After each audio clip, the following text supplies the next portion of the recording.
Hey, guys. Guys, there's another explosion. Another explosion. Hold on. I'm gonna let you look at this for a second. I'll be right back in 1 minute. But it looks like another fire or explosion or something. Hang on one moment.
Thanks, guys, for your patience. I didn't see what happened over there. It looks like maybe there was another strike. There might have been another strike. Because the camera panned over and there was all this smoke coming up.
For those watching on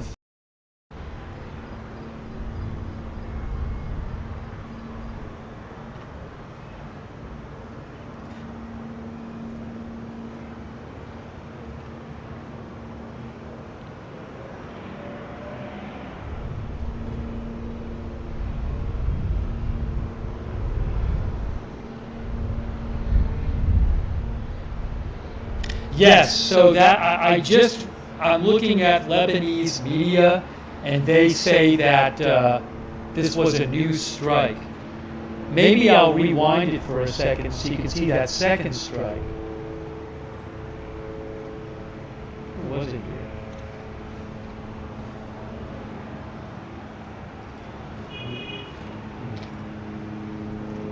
Where was that? Hold on. Let me just queue up. Let me queue up the second strike just so we can see that again. We were watching the remnants of the first one, and then all of a sudden the camera moved over to show it the second one, the new one. Here it is right here. So again, this is moments ago.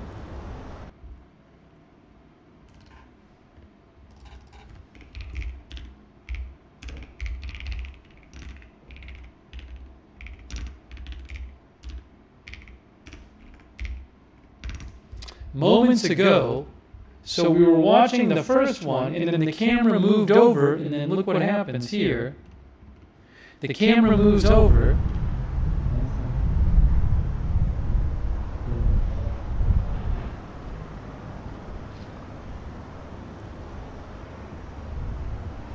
Hang on.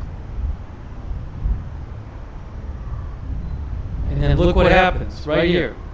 This is the second one. That's number 2.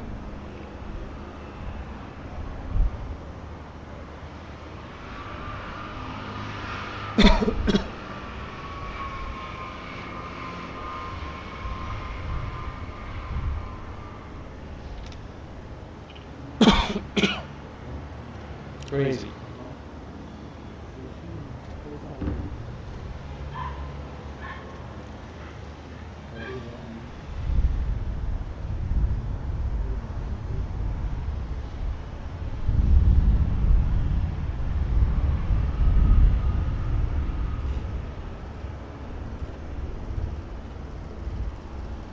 Yeah, I didn't hear a boom for that one, but again, I did.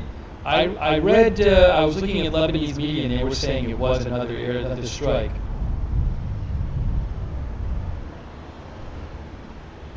So let's make this live now. Hold on. That says stand by. I'll go to the other one. That says stand by. I'll just go to the other one. I have the other one. There's the other. That's live. That's a live shot right there. It's the other feed.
I think the IDF said something before.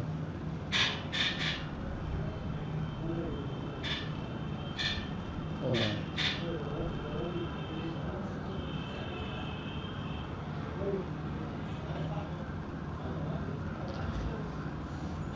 Did the IDF release a statement in the last few minutes? Let's see.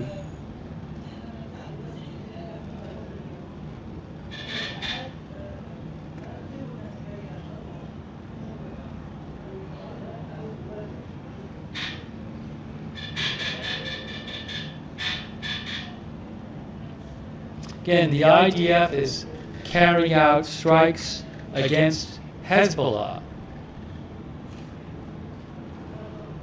They say the IDF chief of general staff in Israel said in a statement, among other things, "We will continue to insist that Hezbollah be disarmed. This is a demand we will not relinquish. The IDF will not conclude the campaign before the threat from Hezbollah is eliminated." Oh, I got the other video back.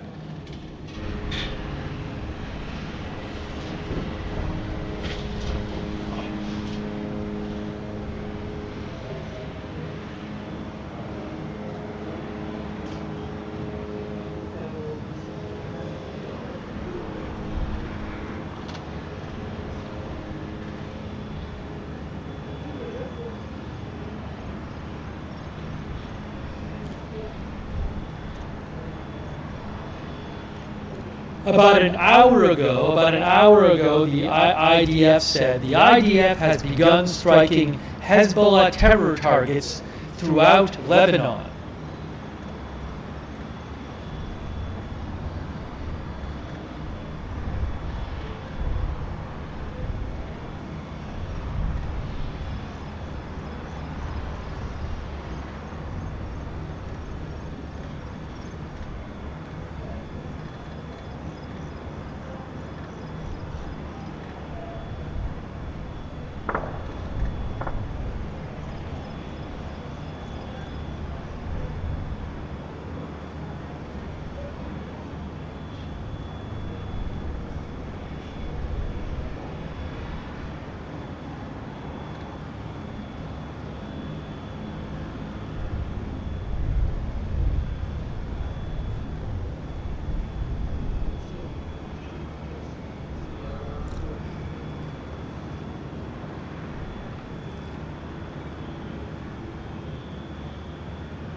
Oh, hold on. Netanyahu is speaking. Hold on. There's Netanyahu is speaking, I think, right now. Give me a moment here. This might be in Hebrew, though. מיגון מציל חיים. אני מודה לראש הממשלה שהגיע לזירה I don't think this is going to be in English. This is near Jerusalem, where nine Israelis were killed by an Iranian missile yesterday.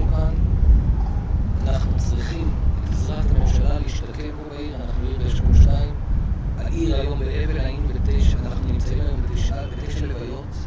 זה אירוע שכבד על העיר, קשה לעיר, ואנחנו מקווים שבימים האלה, ימי הפורים, יהפכו לנו מיגון לשמחה. אז קודם כל, אזרחי ישראל, אני מבקש מכם למלא אחר הוראות פיקוד העורף. הן מצילות חיים, הן הצילו הרבה חיים כאן. הרבה חיים כאן. אבל לצערנו, לא את כולם, משום שהיו אנשים שלצערי לא היו בתוך מתחמים מוגנים, ואני שולח תנחומים למשפחות שאיבדו את יקיריהן. אני שולח גם איחולי החלמה מלאה, מהירה, לפצועים, ואנחנו עוזרים, אנחנו נעזור. אני רוצה להודות לצוותי ההצלה והשיקום. אנחנו נבנה מחדש ונבנה עוד יותר. זה אני אומר לך. זה חשוב, תאמר את זה גם לאזרחים, בשמי ובשם. So again, this is at אנחנו ביום השלישי של המערכה. this is at the site in Beit Shemesh where a Iranian missile fell and killed 9 Israelis and injured more than 40. So he's speaking there, but it's not in English, so I'm not going to worry about it right this moment. That is live. That's a live shot. Just to go back here, that's live from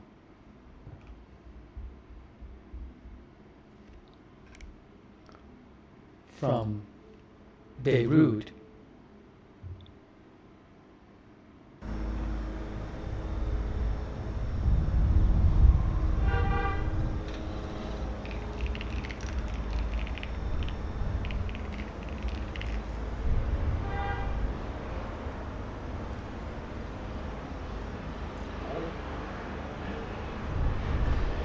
Breaking news. Wow, so the Stena Imperative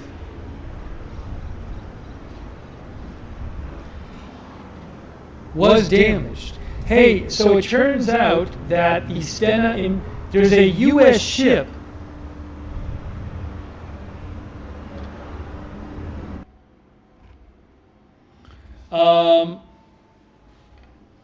there's a U.S. ship, the Stena Imperative, that was hit in the port of Bahrain today.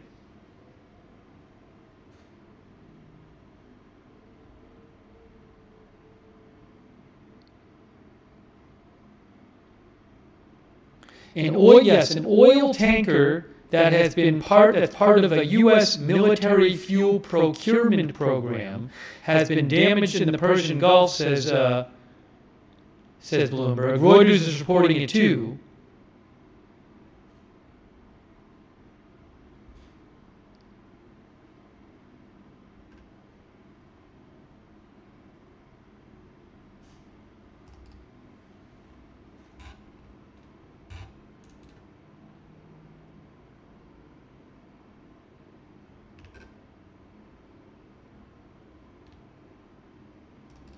So,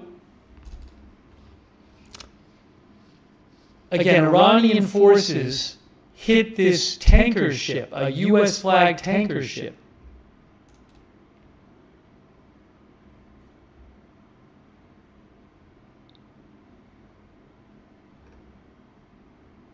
Let me tell you a little more about that.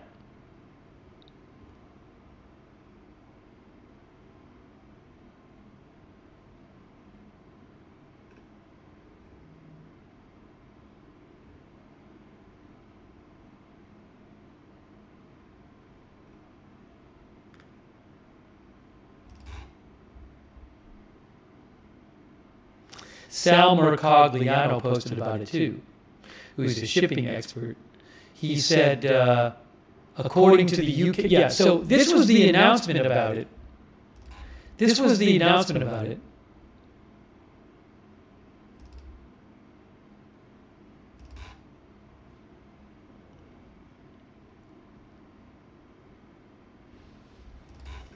Right here.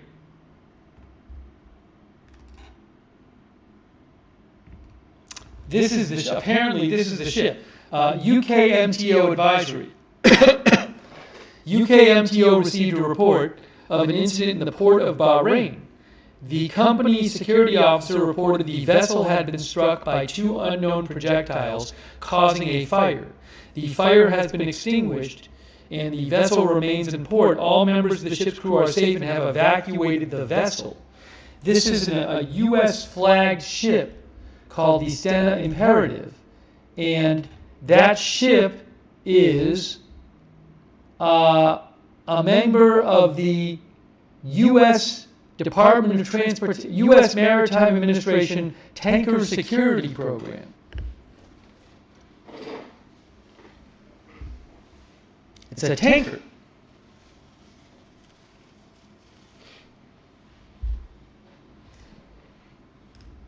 So that happened as well. We were wondering before if it was that ship.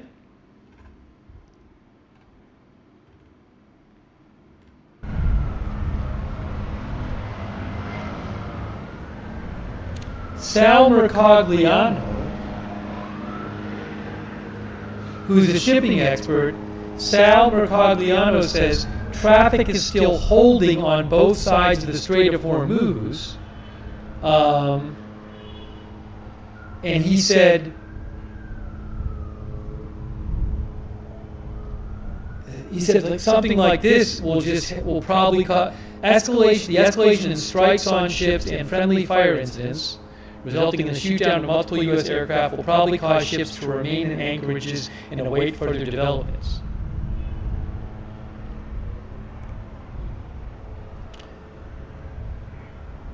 Oh, he spoke in English? I missed him speaking in English. Well, I'm not going to worry about it at the moment. Sorry about that, Netanyahu.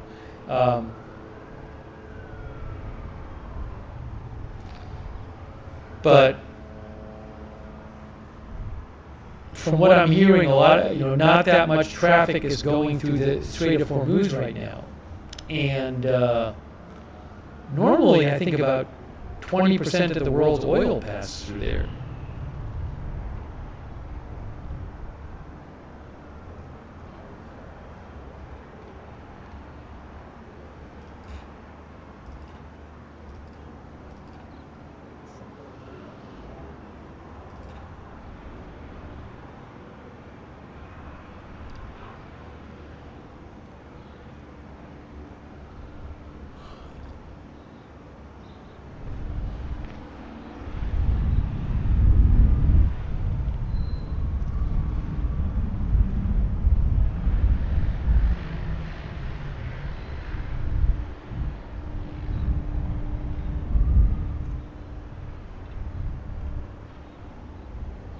How is the stock market? Dow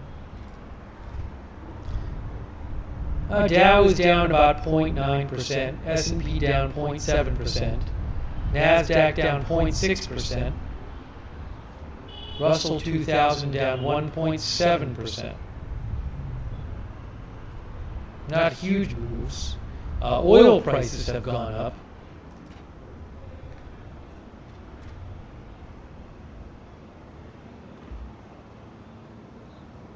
Brent crude is up almost 8% for the day.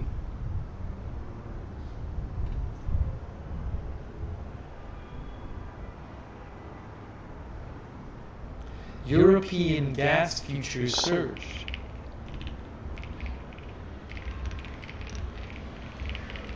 Says Wall Street Journal.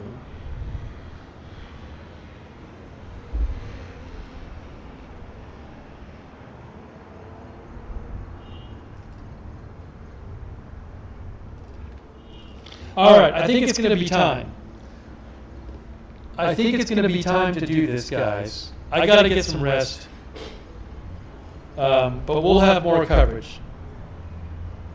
We will have more coverage. But I got to get some rest. So I really appreciate people joining the stream. By the way, thanks SKU32956 and Live Animal and MN Our Member and Hot Mess. And Jojo I Am. Hold on a second. Is this new? Is something new happening? No, I think they're just zooming in. Well, I'll keep an eye on this. I'll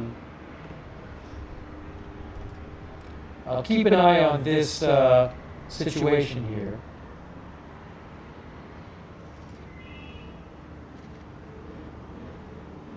But again, we will have more coverage.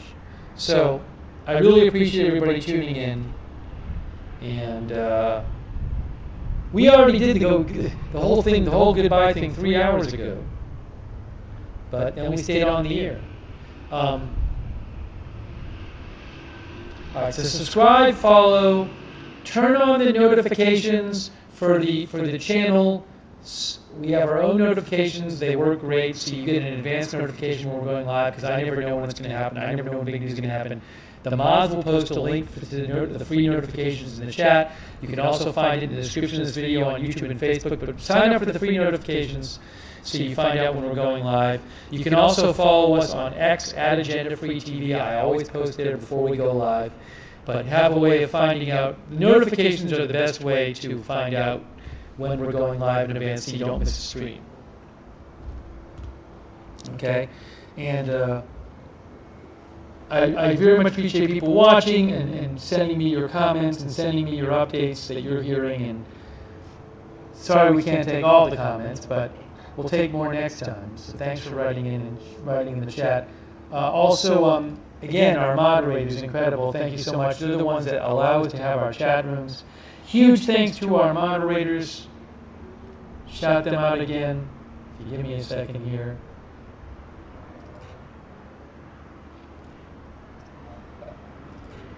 On Twitch, thank you, moderators. Big Ball of Yarn, LB Prairie on Idaho Star, I got that fire, Surly Dev. Huge thank you. Thank you so much. Linda Bell, Larry, Misha on X. And give me one quick moment here.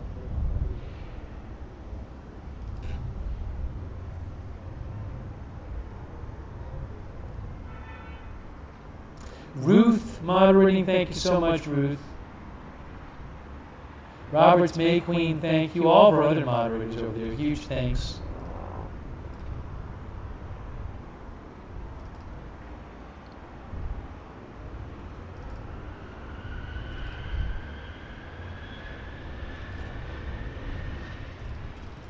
And Kay Lowry, Body, Margaret Riley, Paul Anderson. Oops. Also, I'm hearing two of myself.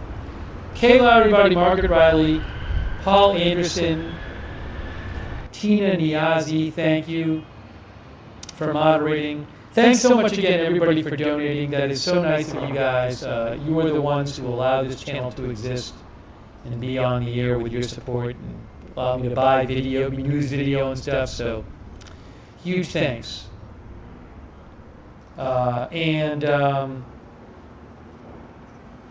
Again, as usual, I will post on my X account updates. You can follow me over on X if you'd like for news updates when we're not live. At Lookner.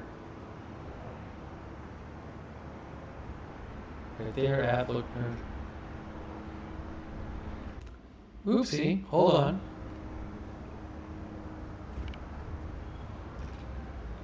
And if you're on X, if you want a heads up when we're going live, follow Agenda Free TV on X at Agenda Free TV. I always post there before we go live. Post updates about the channel. Alright. We do have a Discord chat where you can chat for free when we're not on the air with other viewers. It's the same link as the free notifications link if you want to check out the Discord chat. And also, so we got this clown. Thank you to our Discord mods who help us out on Discord. Thank you so much. And also, for those of you on Facebook, turn on the Facebook notifications so you get notified over there when we're live. And the way you do that is you got to subscribe to the channel. You'll see it in a second. If you want to subscribe to the channel, click on the bell and choose all notifications. If you're already subscribed, make sure you click the bell and choose all notifications. And shout out to, oopsie, hold on. Shout out to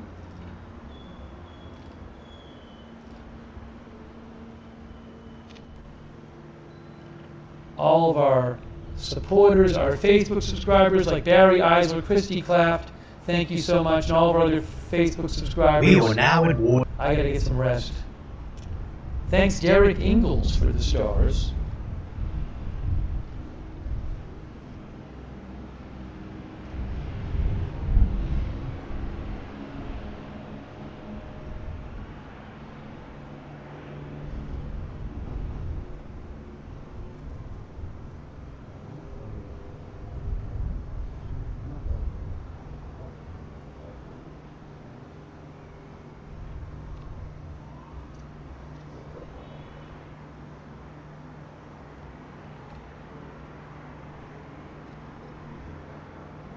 Hold on a second here.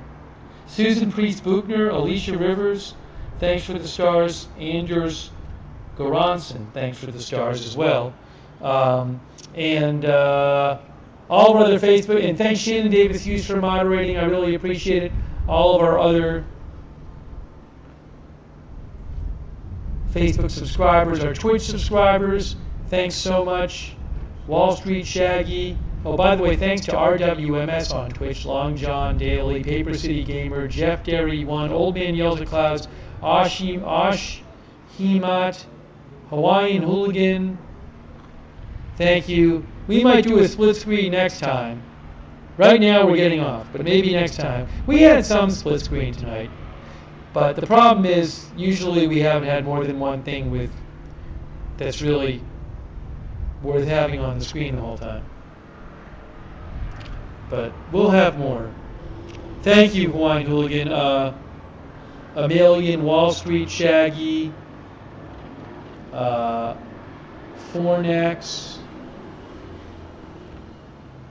Alper, Klobby, thanks for subscribing over there. Static X, Grand 74P, all of our other subscribers on Twitch, and our YouTube members, thank you so much. Crypto King, Miss Curvy, Gary Baines, Makes Great Soup, Sokadeb. Hey, thanks also Nasser Kazmi for watching from Morocco. Joe Hart, thanks for being a member. Kay Nino, Miss Curvy, Reddy Samedi, J.K. Senar, Eric Johnson, Patricia Grace, MRE Lunchable, Truthful Set You Free, Downey Lynn, B. Earhart, Winding Road, Gab House, The Ringa X, and all of our other viewers, Captain Fowl, Sebastian Ponce, Frozen Bags Melting, Anthony. Thanks, Red Squirrel. I appreciate it, Red Squirrel. So again, we'll have more coverage. Sorry for any big developments we miss, but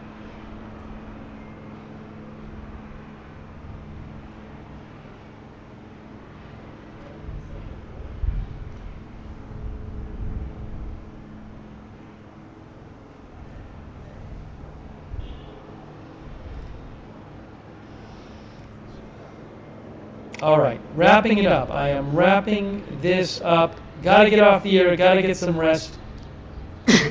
So again, thanks everybody for watching. More coverage soon. Thanks Confusing. Thanks Jay Stubbles. No, President Trump isn't doing a speech about this. I think President Trump is doing an appearance. He's giving somebody a Medal of Honor ceremony.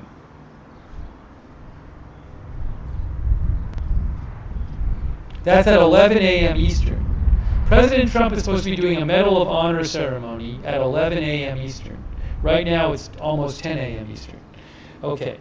I'll be back when I've rested up and I've eaten. Thanks also Paul Lewis for watching. Andy Eads. Thank you. Aaron Van Hess, thanks for subscribing. Leia Arumpak. All right, wrapping this up. Thank you for watching. And let me just make sure of something here.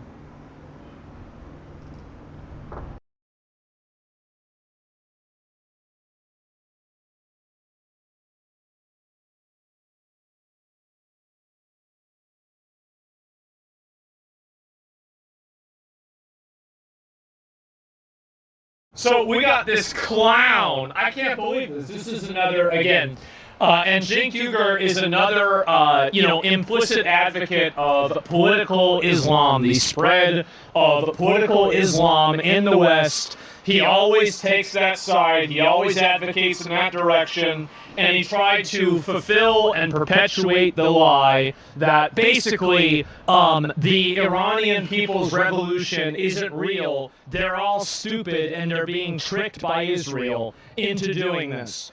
So I criticized Iran Supreme Leader Ali Khamenei 1,000 times. So apparently somebody looked up how many times he did this. 0. This is the first time he's ever mentioned his name. He was oppressing his own people and preventing democracy, but there's one thing you can't take away from him. He died on his own 2 feet instead of kneeling to Israel. That took courage. He didn't bow. Again, they're still trying to, lionize this guy as if he's some kind of strong martyr, cleric, paladin, patriot. Yeah, crazy. Fighting against these oppressive forces. Meanwhile, he's sending his fucking army in to shoot protesters and kids because they don't want to be oppressed by him anymore.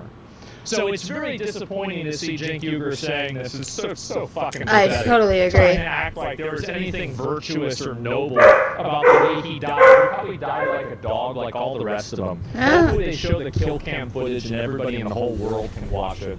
And you know what they're going to do? They're going to watch it and they're going to laugh. Because the guy is a joke and now he's dead. And his son is dead, and then all the rest of those people involved are going to be dead too. Even the top 2 or 3 choices were dead too. And the world's gonna be a better place. That's the reason why. Guys, just to let you know, I'm just catching up here on some of the news, some of the stuff that I missed last night. I don't have these guys marked as propaganda channels, but we will be starting Propaganda Bingo here with the Propaganda News Networks shortly. Just gonna catch up on what some of these guys have said. I highly recommend going and liking and subscribing and watching all of their content in full without me blathering over it and adding my 2 cents in as well. But yeah, so anyway, this one is an Asmongold video from yesterday.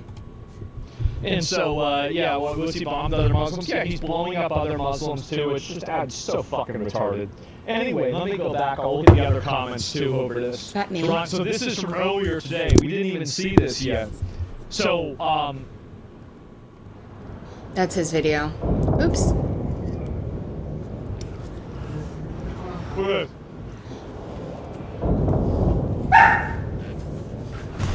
Trump just posted a statement on Truth? Okay. Look at that. Holy fuck, that is massive. And let me go. Yeah, I got some big bombs for sure. Man, I still want to know if that bastard's tweet was true. I haven't been able to find any mention of that. So I can actually. Can I just assume? It's definitely on Twitter. 36 hours.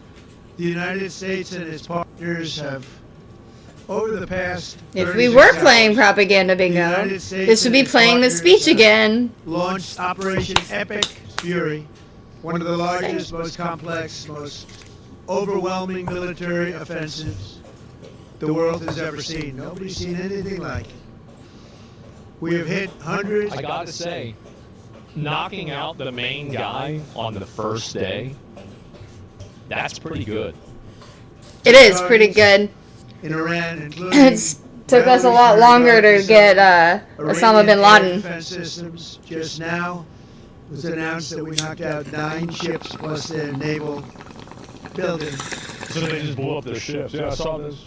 all in a matter of literally Not minutes. his entire bloodline. Iran's former Yeah, you could watch the leader, ships go down on the live map. They would just be there and then... Khamenei, No way. You're not.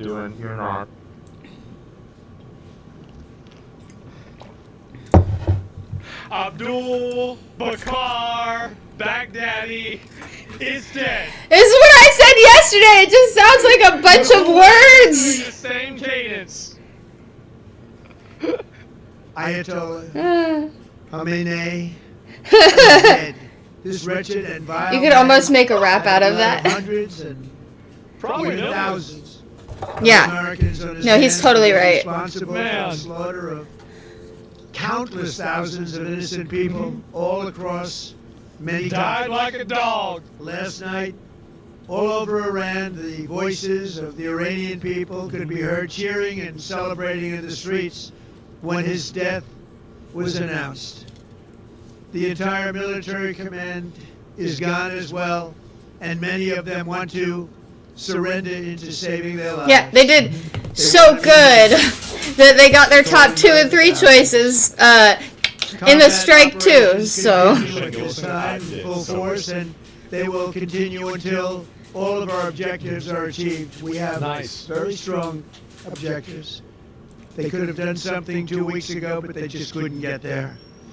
Earlier today, CENTCOM shared the news that 3 U.S. military service members have been killed in action. Sad.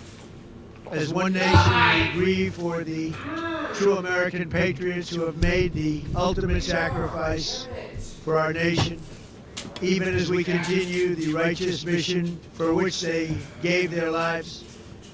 We pray for the full recovery of the wounded and send our immense love and eternal gratitude Yeah, there's like 8 or 9 people that got wounded. to the families of Yep. the fallen. And Thoughts and sadly, prayers. there will likely be more. It's not even on this board. Honestly, Not I am technically so playing. glad that we have Just somebody that's not bullshitting. He's right. He is. This is the first time that we have somebody that doesn't bullshit you. Yep, true. That's what happens. Before it ends, that's the way it is. Well, now that's your takeaway? Absolutely it is. Because a lot of people create this false perception that any sort of military intervention, and also, by the way, before somebody says, oh, well, you know, they didn't have to die. What do you think would happen if Iran was just allowed to continue doing things? Yeah, You a know whole what lot more would people would have Iran would died. continue funding terrorism, and those terrorists would inevitably kill Yeah. American citizens, just like they have been for the last 20 years. The idea that this was an avoidable problem is ridiculous. They have been doing this for dozens, not dozens, for decades at this point. So trying to stop this from happening and then people getting killed, it's a tragedy, but at the end of the day, it's not like the alternative is nothing. Right. This The alternative is not a nothing. complete false premise. So when the regime has killed 60,000 protesters in the last few months, they're gonna keep killing their own people. They still are gonna have terrorists elsewhere. They're still gonna be attacking our people. The terrorists who have waged Our dogs are war going against nuts. Basically, civilization. They have. They have waged war against civilization itself. Our I like that. It's true. resolve, and likewise that of Israel, has never been stronger. America is now, again, the richest, most powerful nation in the world by far. But the only reason we enjoy the quality of life that we do and the freedom and security is we have done things that others are unable to do. The nukes, remember that? Remember that the nuclear bombs? That was the big one. No, he's right about this. Is the reason why Americans, the last time there was an American attack on American soil was like probably what, fucking Pearl Harbor or something, right? Unless you're counting 9/11. Like, we don't have to deal with the same shit that other people have to deal with, and it's because we have a really big military. If we didn't have a military, we'd be dealing with that constantly. Military is the only thing that, like, every single other, like, solution to a problem is backed up by the threat of force. That is the only real political power on a baseline that matters. The reason why people don't attack America is because of the American military. That's the reason why. It's not because they like pop music or they think Taylor Swift is cool. It's because the Yeah, American and they military wouldn't can really find give a them crap themselves. about Meal Team 6 militia with all their guns. That would be such an inconsequential thing for a professional army that wanted to take us over if we didn't have a strong military. Better than anybody. An Iranian regime armed with long-range missiles and nuclear weapons would be a dire threat to every American. I don't see why. Like, I mean, I think that you can talk about these theoreticals, but I think another factor too is that, like, we obviously have a lot of people in the Middle East. We have, like, in October 7th, We is really an do. example of this. In October 7th, They mentioned October were 7th. taken, Oh, by, man. Hamas. Hamas is I don't being have that on the funded bingo card by, anyway. Iran. So whenever Hamas takes hostages and they're being funded by Iran, you should look at the actions of the terrorists inside of America, or sorry, inside of the Middle East, and you should basically say these are the actions of Iran, because Iran is cutting the checks. Iran is paying them to do this. They are a proxy of Iran. Proxy war mentioned. So really, the idea that, well, we can just avoid this or not have this happen, this is impossible. If we're going to do business and we're going to have our citizens and we're going to have trade with the Middle East, we need to make sure that we neutralize terrorism in that area. Like, obviously. Like, they're going to attack, like, they've attacked... Well, and boats, not they've even just attacked in that other boats. area. Like, this is all money. that The we're problem spending. is It's a huge amount of money there's we're a spending whole dealing with this. culture of terrorism in the Middle So there's East. not If you like that- if you there's take not, down what I'm trying to really one, drive home to then people more is will that pop up. there's That's been the no whole neutral problem with option. the Middle East. This No, is there's not a fantasy neutral that's option. invented by people on Twitter. Because of that, exactly. The idea that you can just simply ignore these people and they're going to go away, we've been trying that, and it didn't work.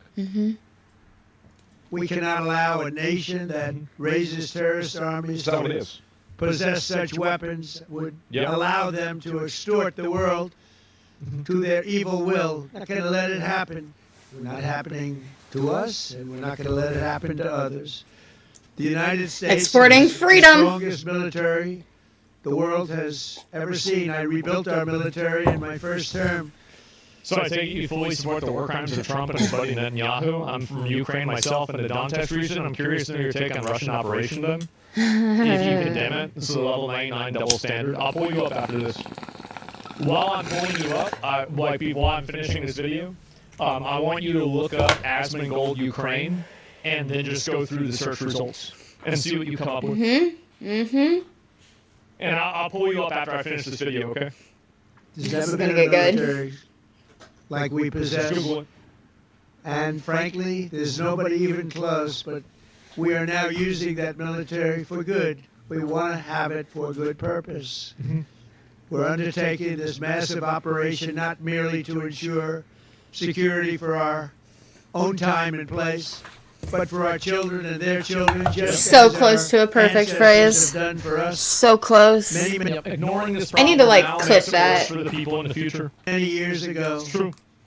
This is the duty and the burden of a free people.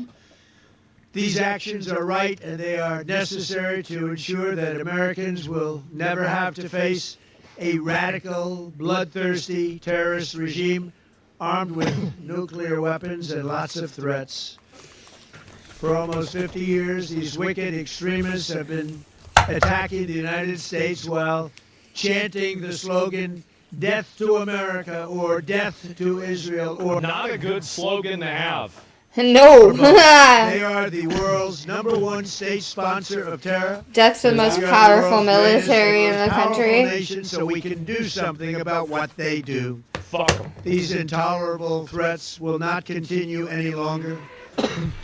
I once again urge the Revolutionary Guard, the Iranian military, police, to lay down your arms and receive full immunity or face certain death. No. Will be certain death. Won't be pretty. I call upon all Iranian patriots who yearn for freedom Jesus. to seize this moment, to be brave, be bold, be heroic, and take back your country. America is with you. I made a promise to you, and I fulfilled that promise. The rest will be up to you, but we'll be there to help. Thank you. God bless you to our incredible warriors, and God bless the United States of America.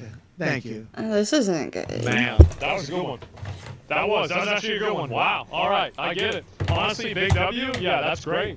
I mean, shit, like we got to see this a lot more. Best president, yeah, I'm happy about this. And he did come through for him at the end. He did come through for him. I'm happy about that, and it's great. I'm very, very happy. Now, Keir Starmer also made another statement about. I was breathing soda. You should not do that. My And, Switch we're stopped gonna- charging. Doesn't we're work gonna watch anymore. This update, too. This is what Keir Starmer. Wow. said. Oh boy. Compare That's this to cool. Trump. Let's get it. Yesterday, Keir Starmer gave us a lot of great propaganda buzzwords. Yesterday, I spoke to you about the situation in the Gulf. This is already sounding like a YouTube apology video. And explained Oh, he is not wrong the on United that. Kingdom was not involved in the strikes on Iran. Yeah. That remains the case. Yeah, until like a few minutes after this speech, and then they started getting involved. Sustained attacks across the region No way. at countries who did not attack them. Because they're a terrorist nation that should be stopped and dismantled as soon as possible. Facts. Duh. Facts. Obviously. They've hit airports and hotels where British citizens are staying. This is clearly a dangerous situation. We have at least 200,000 British citizens in the region. Residents. Yeah, for like the last 2 months, they've been telling people to get out of Iran. I'm just saying. I ask all our people in the region to please register your presence and follow Foreign Office. Of course, the travel UK advice. wants them to register. Yeah, I say get the fuck out of there. Yes. I know this is a deeply worrying time, Jesus. and we will continue to do all we can to support you. Oh, Our armed forces, who are located across the region, are also being. This isn't even like strongly worded by message. Iran's This is like milquetoast Yeah, message. Yesterday, Iran hit a military base in Bahrain, narrowly missing British personnel. The death of the supreme leader will not stop Iran from launching these strikes. so what are you gonna do about Their it? approach is becoming even more reckless. They're And gonna more send more dangerous to strongly civilians. worded letters or strongly worded messages. Our decision that the UK would not be involved with the strikes on Iran was deliberate. Not least. But they want to complain about it. Wow.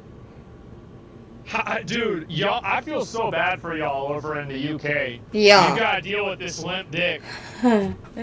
This is crazy. Wow. Has there ever been a limper dick? I don't know. This guy's definitely he's one of the worst. Yeah, he's up there. Believe that the best way forward for the region and The best for way the forward? world Thoughts is a and negotiated prayers. settlement. We're gonna send more words, because words fix everything. Signing treaties makes it all People real. like this would have been breeded out of evolution, like Hasn't been long enough. Has 30,000 not been long years ago, enough. right? People that had this mentality, Jeez. that there would have just through natural selection, that like this mindset would just Our be health gone. technology is too But good. somehow they're still around. Well, let's talk about it. One in which Iran agreed Yeah, see, if we didn't have as good a healthcare, then that wouldn't be a to problem. develop a nuclear weapon. Our healthcare got too Oh. good. Great idea. Why didn't anybody else think of this? Of course. This is brilliant. But Iran is striking British interests nonetheless, and putting British people at huge risk. And yet you're gonna stay out of it deliberately. I'm really glad I'm not over there. We face today. Yep. Our partners in the Gulf have asked us to do more to defend them, and it is my duty to protect British lives. Yeah. We have Then British do jets in the something! air as part of coordinated defensive operations. Jesus, man, this is just. God, bro, like. I feel bad for y'all. Like, this sucks, man. This is like whenever we had Biden. Like, really? Like, he go up there. You know, jeez, guys, wow, it's sad to watch. I know. It's And just we're doing the sad. minimum amount Always possible successfully to intercepted protect our Iranian citizens. strike. Yeah. Wow. But the only way to stop the threat is to destroy the missiles at source in their Duh. storage depot No or way. the launch Shocker! fire the missiles. No, wait. So, wait, are you telling me that in order to stop the missiles from hitting you, you have to stop the missiles from spawning? That's some big Yeah, brain right that there. Seems like a good idea. Mhm, Yeah, mhm, you just blow up the missile base, and then there's no more missiles. What? The United States has requested permission to use British bases for that specific and limited defensive purpose. Isn't it crazy how terrified he is of alienating his like radical Muslim like voter base? It's so obvious that's the reason. like we're why only he's pushing defending- around this. Yeah. Like, can you imagine if Churchill was here? Oh my gosh, I was just thinking about that. The honestly, speech we would wouldn't just have be needed to bomb absolutely Iran because they would way be gone. fire. He would have already blown them up like fucking probably a decade ago. It's so pathetic, isn't it? We Go, have yeah, taken absolutely. the decision Real one. to accept this request, to prevent Iran firing missiles across the region. So they're going to, this is it, they're going to accept the U.S. using their bases so we For can defensive help. purposes Jesus, man. only, yeah. That's it? That's all y'all are going to do? I was looking at Oh the my military God, map what a last weird- night of where like all the equipment was, and the French actually have more equipment than the British do in the region. That have not been involved. Yeah.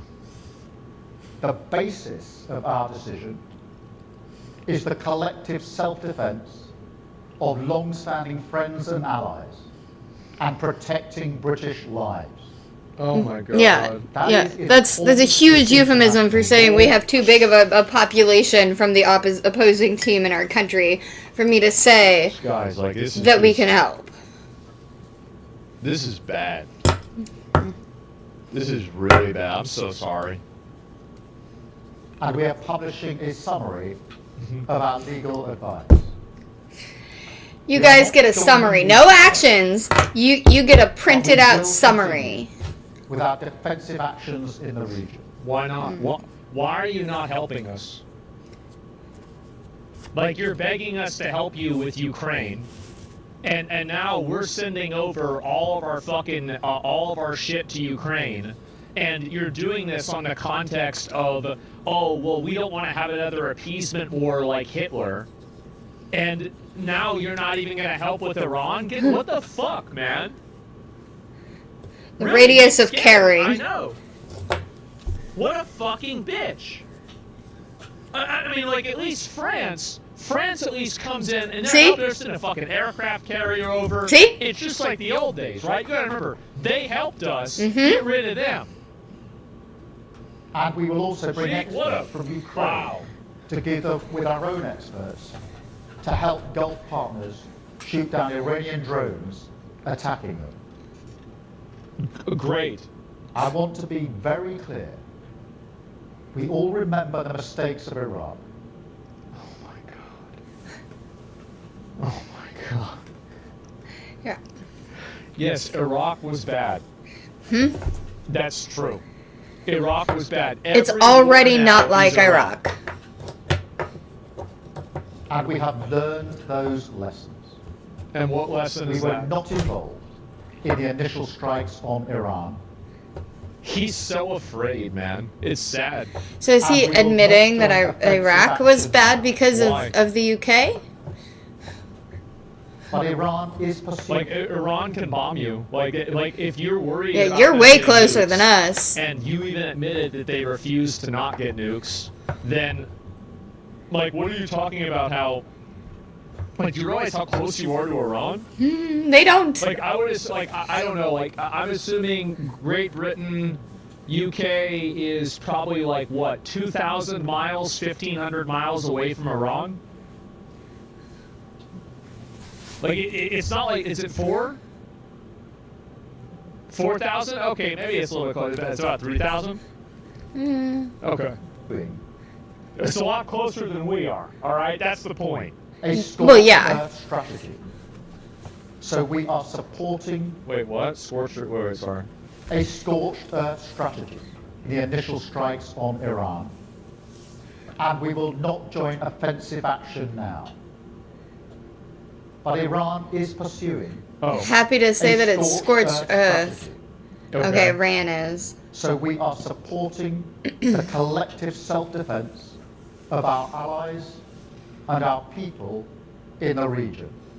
Oh, wow. Because that is our duty to the British people.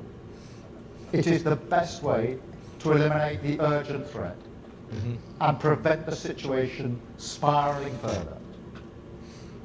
This is the British government protecting British interests and British lives.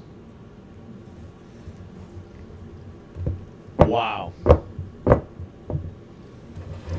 Wow. I just, Dude, like, wow. That's really, I mean, you gotta be honest. Like, it's kind of impressive whenever you think about this. It is. It's kind of impressive how much of a flop this guy is. I can't even imagine this. Oh my god. What a loser, man. Holy fucking shit. But I guess that's kind of what happens. And I just am amazed that somebody like this is really running Britain. It's so embarrassing. Let me turn this down. There it is. So, yeah, get him out of the UK in action, man. Yes, I know. And can we get him next? I think we're going to have to. Like, I don't want to have to get him, but, like, I don't really see the option besides this. Summarize what he said. Who cares? I mean, this is embarrassing. You never worried about safety of UK citizens before, so why would we trust you now? Yeah, dude, what a loser, man. What an absolute fucking loser. And I'm from Ukraine, and we're so tired of fighting, not only with Russia, but also with our leftists. It's a shame that rightists in Ukraine is an active minority. We stand with U.S. and Israel, man. Yeah, I know that most people in Ukraine do. I mean, very clearly they do. So this is Keir Starmer. Jesus Christ, what a limp dick loser. I don't even know what to say. And what is this here, if I can pull up the other comments? But what is this? And full statement from Trump. Let me go back. I'll pull this up. I'm going to play the Trump speech again. About it too. No? Okay. He's talking about, yeah, Europe must finally equip itself with real strength, real ability to defend its skies. So even Zelensky, what is this here? And when the situation in the Middle East shows how difficult it is to provide 100% protection against missiles and Shahed drones, even the Gulf countries would have more advanced missile air defense systems than those provided to us so far by our partners, and have them in larger quantities. Not all ballistic missiles were intercepted. There were also Shaheds that air defense in the region had not stopped. And yeah, this is it. I mean, very clearly, that's it. I'm so tired of looking at the scammer. This guy, I don't think Zelensky's a bad guy, right? But yeah, it's a Hertz appliance. It didn't nothing, man. Yeah, exactly. It's just I don't know how this happens. Iranian regime's reckless use of proliferation of ballistic missiles have been a dangerous threat for decades. Now, President's direction, the forces are eliminating the threat. This is the new stuff. Uh-oh. Here we go. Yeah, we saw some of this footage in one of the really roundups. The I don't know holes. what the details are. I have no idea. I mean, we had a draft too, so I don't think that's enough. What is this here? Iranian missile scores direct hit in Jerusalem? Oh boy. Yeah, we saw some of these on the live cams last night too. That's the sky? Mm-hmm. Oh my god. Yeah, it gets crazy now. You can see all of them. Holy shit!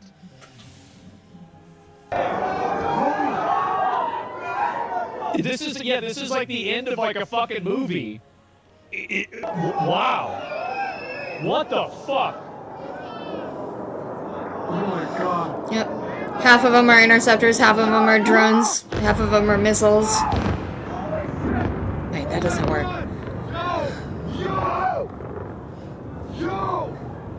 Yo! No way! What the fuck? Way! No way! God damn! Oh my god! Oh my It's like god! Cloverfield? Yeah. Yeah, it is like Cloverfield. God. Oh my god! Oh That's my a god! hypersonic. I'll watch it again after I finish this. Was that a hypersonic? I'm not sure that was. What was the air missiles doing? I don't know. Yo! I think it just temporarily overwhelmed the Iron Dome. Which, by the way, that's an Iron Dome shot. Not technically 4K or slow-mo, but if we were doing the propaganda bingo right now, I could look for that. Yeah. God, Oh my damn, god! Holy fuck, man. And you can see how fast it is. Look, watch. There it is. Jeez. It is fast, that's for sure. That's not hypersonic? No, it'd be faster. Yeah. That's Yeah. not that fast. Wow. And like, bro, piss his pants? I would too, bro. Like, that shit's scary. Like, god damn. Mm-hmm. British Typhoon fighter jet shoots down an Iranian suicide drone targeting Qatar. Well, thank God. At least they're doing something. Yeah, they did Tough something. blow for the Ghost Fleet. In the North Sea, our French Navy helicopters contributed tonight by boarding by Belgian forces of a tanker under international sanctions.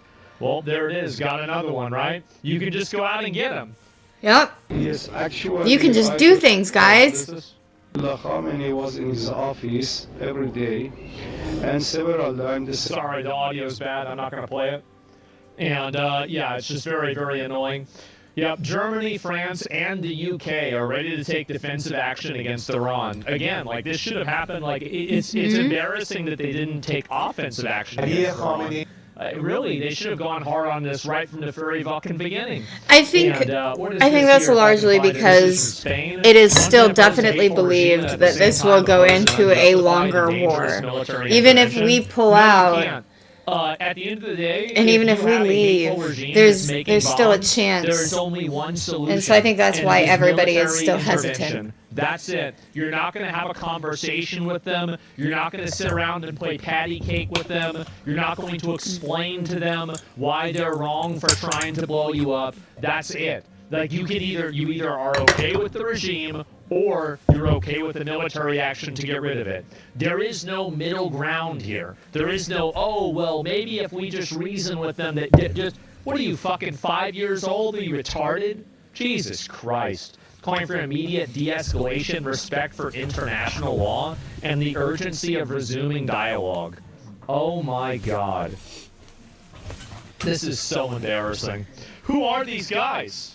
We had conversations for 40 years. Yeah, exactly. Like, these people will spend all day, all night, for years, infinitely talking about a problem, and the problem will just continue to get worse until somebody does something about it.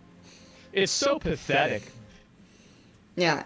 Unfortunately, historically, the problem stays worse just because of how that has worked in the Middle East. We create power vacuums.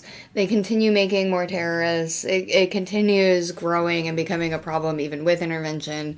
So I'm hoping that that doesn't happen here and that the people can legitimately install a good democratic regime, democratic values. All right. All right, we'll go ahead and we'll watch this one, or at least as much of it as we need to.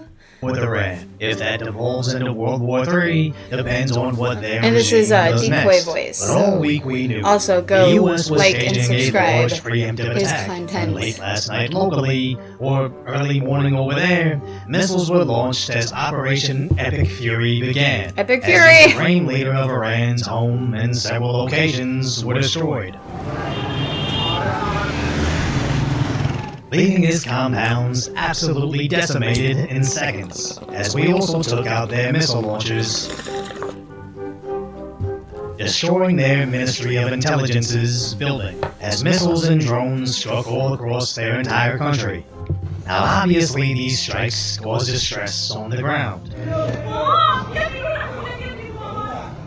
but some Iranians saw this as a positive.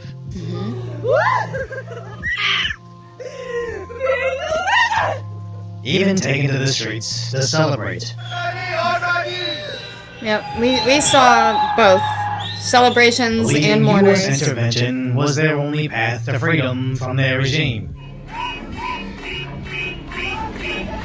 And this was here in the U.S. Even This one was, specifically thanking Trump. which makes sense that the people who fled the regime would be happy that As the regime US is no more. president made this moment about them. To the great proud people of Iran, I say tonight that the hour of your freedom is at hand. And that is good. Stay sheltered. Don't leave your home. It's very dangerous outside. Bombs will be dropping everywhere. When we are finished, take over your government. It will be yours to take.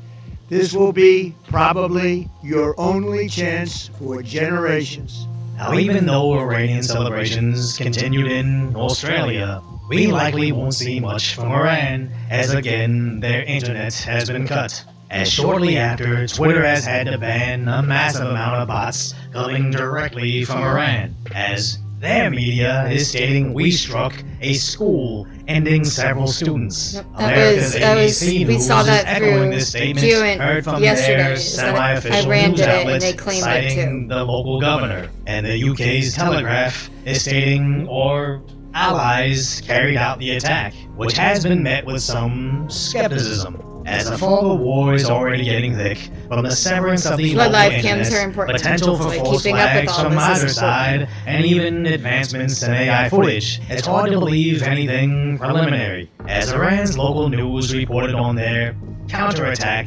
Operation True Promise 4. But apparently they're putting out footage from Grand Theft Auto 5 as to how Oh, that they'll is fight so back. video It seems game-esque. stupid, but back in Ukraine, people were passing off video game recordings as war footage, and it actually worked. But it doesn't mean they don't have fighting capabilities, as allegedly this is them sending out hypersonic missiles. But also, the US base in Bahrain was it, from what appears to be one of those Dorito drones. That one looked fake. When I first saw that, I was like, that Now, looks like downplaying a drone AI. attack on US I don't soldiers know. as a spicy Dorito is admittedly inappropriate, but sometimes laughing is the only way to stop from crying when nuclear winter is coming, as Tel Aviv is also being heavily attacked. This is breaking news. Air raid sirens are going off. With their missile defenses going into overdrive. But now Saudi Arabia is reporting massive amounts of missiles, now wishing to join in on our war efforts. The Kingdom of Saudi Arabia says they will join the U.S. in That's a being change the from what we heard operation against yesterday. the Islamic Republic of Iran. They said that this comes in the wake of Iran attacking the U.S. So they made base up their in Saudi mind they're not Arabia. going to tolerate I it. just spoke to a senior Good. U.S. official who said the Iranians made a big mistake by firing on Arab coalition partners. As Iran is also attacking the port in Bahrain. Yeah, they fired Bahrain on was a also hotel hit, at the Burj as a missile Khalifa. was The intercepted White House over Qatar posted on several its citizens. civilian targets that they had gotten. In other countries, not just Israel.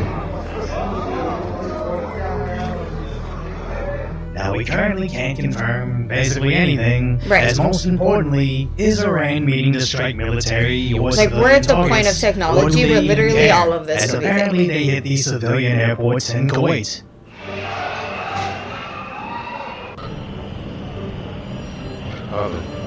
With Dubai suspending their flights, into the evening, Iran is carrying out a second wave of strikes, where Dubai was also hit with a Dorito drone themselves, where this definitely looks like a civilian area, and again, Bahrain was attacked at what was reportedly a residential building.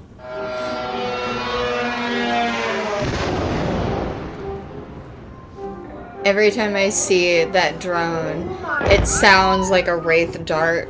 As Iran seems to be Stargate attacking Atlantis. everybody in the Middle East, which either pulls Which is honestly anybody into actually a little prolonged terrifying. conflict, If you've or seen this show. legitimizes the need to immediately end their regime, unleashing unlimited amounts of force. But selfishly, I'm most concerned with what this means for us locally, where we believe they can't reach us from their country directly, but after 4 years of Biden's wide-open borders, pouring in massive amounts of unknown military-aged males, Sleep is there a assessment. possibility that in their desperation, a counterattack occurs in our country, maybe in one of those cities that gives them sanctuary? And in NYC, they're already deploying counter-terror units. But what are their local leftists doing? Apparently preparing massive protests the very Sure next are. day in Times Square against American interests. And even all the way across the country in Seattle, they too represent the Iranian regime,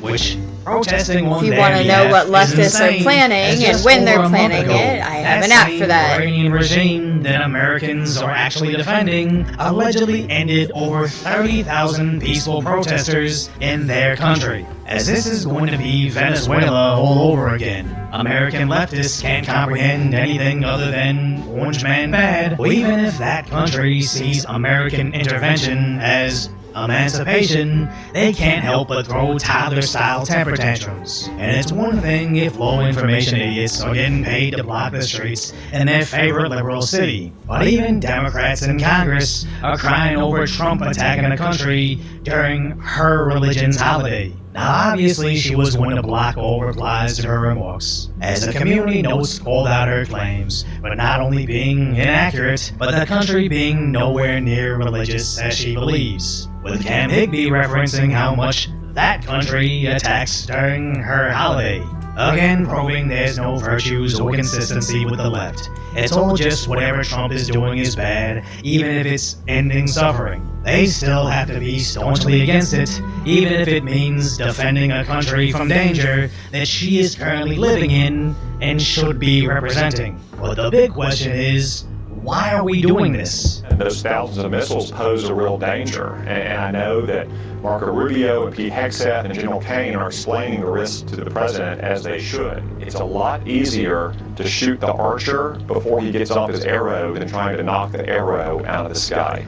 Our objective is to defend the American people by eliminating imminent threats from the Iranian regime. Existential And threats? we will ensure that Iran does not obtain a nuclear weapon. It's a very simple message. And I, like you, don't really believe official narratives, regardless of whatever side it's coming from. But there is a growing theory that this is just about taking oil from China, as they buy 90% of Iran's exports. And just over a month ago, we took Venezuela, their other primary provider of oil, to which Trump has since put in our pockets. As you know, we had an attack on Venezuela a couple of months ago, and it was a very successful attack, and we took over the oil, and we're working very closely with the Venezuelan representatives and the president of the country, and that oil is being sent to Texas. A lot of it's coming right here to Corpus Probably Christi. not far off from him saying, well, if Iran doesn't want to take control, I guess we'll just have to control Iran, just like he did with Venezuela. Sounds like a lazy reboot from a movie we've already seen when we were kids, but hopefully it doesn't end anywhere near the same way. As we've already announced that the attacks will continue through the weekend, Iran has claimed their leader has survived the attack, but abruptly canceled his public appearances. So we'll just have to see if this spirals out of control, or just wraps up over the weekend. But if you appreciate my insights, lighthearted commentary on the tragic... No, it definitely hasn't wrapped up yet. Hopefully it definitely does. We have yet to see, and I am not sure. Let's see here, live, Tel Aviv. I think probably later today we'll find some live cams. I know yesterday we had some live cams up that were from like the different consulates and the different attacks and things that were taking place across the world, the different protests either for or against what was going on. So there's a whole lot to be covered and a whole lot to be discerning about, for sure. Alright, and then this, which we didn't really cover yesterday. I think I might have mentioned it once, but we're going to kind of catch up on this really quick and then start Propaganda Bingo. This is the last one before that, so... Guy got activated, I guess, or he got inspired because of Iran, and he went on a shooting rampage in my hometown. Like, I've been to the place that he shot people at. I'm not going to watch the video for this, obviously. We can listen to the audio.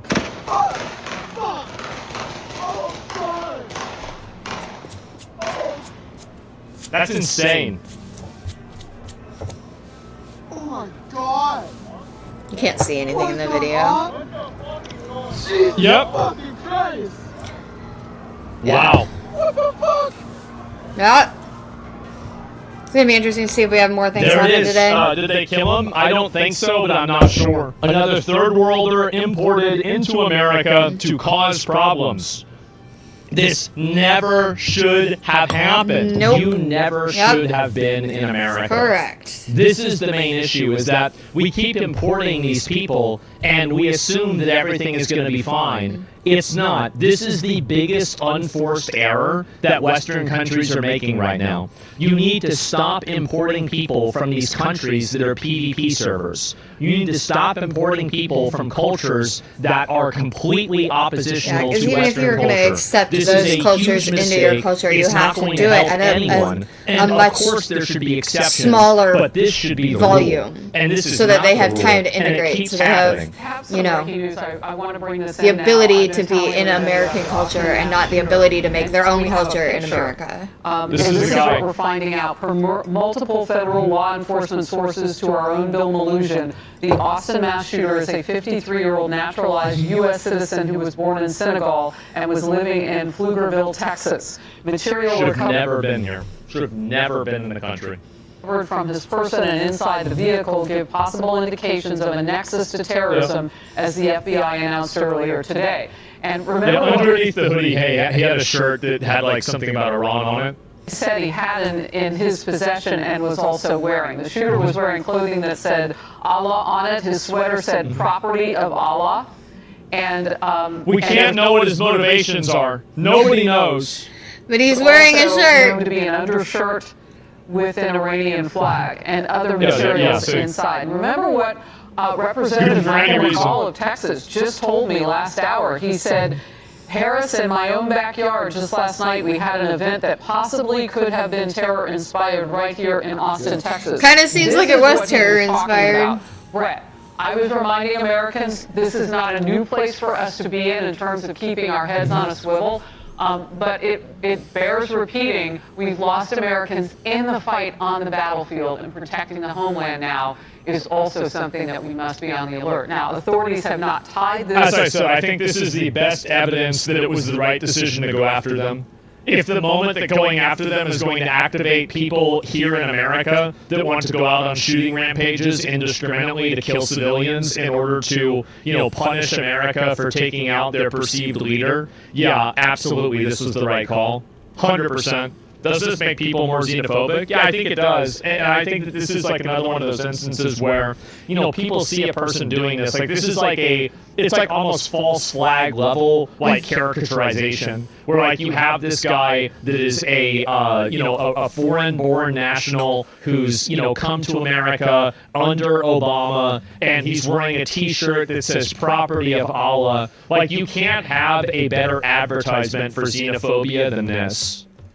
Austin situation to what's happening in the Middle East as terror related to that, but they are investigating it just moments ago, confirming as a possible terror attack. Your reaction?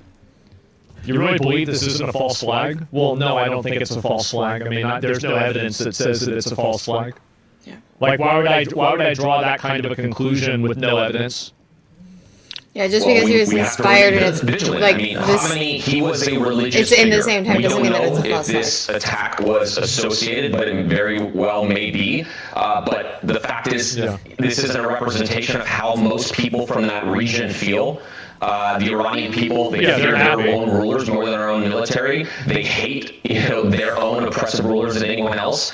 And we may see more attacks like this. We have to be vigilant. There are proxy groups everywhere that are looking for ways to harm Americans and hurt Americans. And but the fact of the matter is, overall, there are images right now showing most Iranians and most Shias celebrating today, not because of war, but because they hate their own rulers more than anyone else. That's a sign that we're striking not just at their military, we're striking at the legitimacy of a brutal regime. The Iranian people want better relationships with the West. They have the potential to be our biggest ally. I think it's important we collectively separate the terrorist regime from that of the majority Iranian people. These people have spent decades, trying to hurt us, and so the fact is, again, we just. Yeah, I don't think this person was like organized with Iran. I think that, almost everybody, if you, look at this guy. This guy looks like a brain-dead retard. He does. Look at his face. Just his eyes, his face. This guy looks like a nutball. If he walked in anywhere, you would be like, ah, shit, there's going to be something wrong. So the problem is that when you see somebody like this, it's fucking shut, exactly. The fact is that, really, I don't know how anybody would perceive it any other way than that. I need to remain vigilant in the wake of these strikes. This person's clearly not a representative of this, but I think that there does need to be a hard conversation that has to be had about bringing people from these developing and PvP server countries into America, and where really is the upside there? Where's the upside for the American people that we're bringing in people from African PvP servers that in a lot of these cases don't really contribute to America in any sort of a meaningful way? I don't want to make too much out of this because the FBI and federal authorities have to do their jobs and tell us what the facts are with this particular case. But you are looking at on your screen right now the man that they suspect to be the Austin, Texas shooter. and he is 53 years old. And I don't know if you had seen this as well. There were all sorts of descriptions about age, but now we know some specificity. He's 53-year-old American citizen, naturalized originally from Senegal. He is wearing a sweater, and you can see here a sweater that says "Property of Allah" with an undershirt in the Iranian flag. I want to ask you about this. We had a tremendous amount of... and I think most of the people that go out and do this stuff are actually crazy. Like, that's very important to keep in mind. Like, whether it's like a trans shooter, a Republican shooter, or like a Muslim shooter, it doesn't really matter. Like, anybody, like, you look at this person, does this look like a person of sound mind? Of course not. Absolutely not. So really, whenever you see a person like that crashing out, you shouldn't really look at it and think to yourself, oh my God, this is like an indication of, you know, how bad something is. No, this is just a nutball. This is somebody that never should have been let out of their cage. This is somebody who should have been in a fucking mental institution for their entire life. People come across the moment that you let these people out, they cause problems. And I can't ignore this, because this is just fact, Brett. There are a lot of people in this country, we don't know if they're being radicalized. Maybe some came in and they participated in that or led the way or have become something different while they're here. But it matters letting millions of people come in and you have no way to vet them. And well, there's no reason to let anybody come into the country if there's even a 1% risk that they're going to act like this. It's an unforced error and America doesn't need them.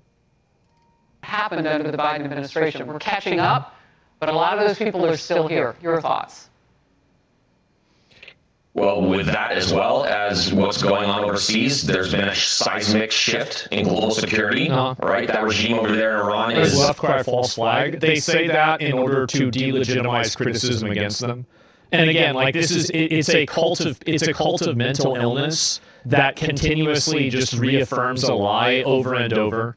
That's all they are. You know, fragile. After decades of corruption, that border for years was a perfect place for the Iranian regime to send some of their proxy groups undetected. I don't know if you remember years ago, we almost had an attack in D.C. where Iranians were sent in to try and kill the Saudi ambassador at the time. There are humans out there that want to hurt us. And right now there is a complete structural shock to the Iranian regime and their way of life. Their internal system is highly centralized around this supreme leader, and that religious leader is gone. I think that was one of the reasons that President Trump initially had maybe held off the Israelis striking Khamenei because he was such a religious figure. But that's changed now. We've removed that node, and it's created this uncertainty inside the clerical establishment across the proxy networks globally, and we need to just pay attention for more attacks like this. Yeah, exactly. I mean, like, yeah. Velikovich, thank you. And I think also this guy was crashing out on X. I saw some posts about him, and he was saying crazy stuff on X too. So we should have been on top of this before it even happened. Let me link it to you guys. And just a second. You don't draw a conclusion on evidence. Excuse me. What conclusion am I drawing with no evidence? So you said it was a Trump W3 dead. Okay, so you disagree. You've come into chat and you've been arguing for 15 minutes, 20 minutes now. You've been fighting about this. So fuck this. I'm out. Enjoy your takes. You're just a mouthpiece lately. Well, are you out because of that, or are you out because you can't verbalize a single problem that you have?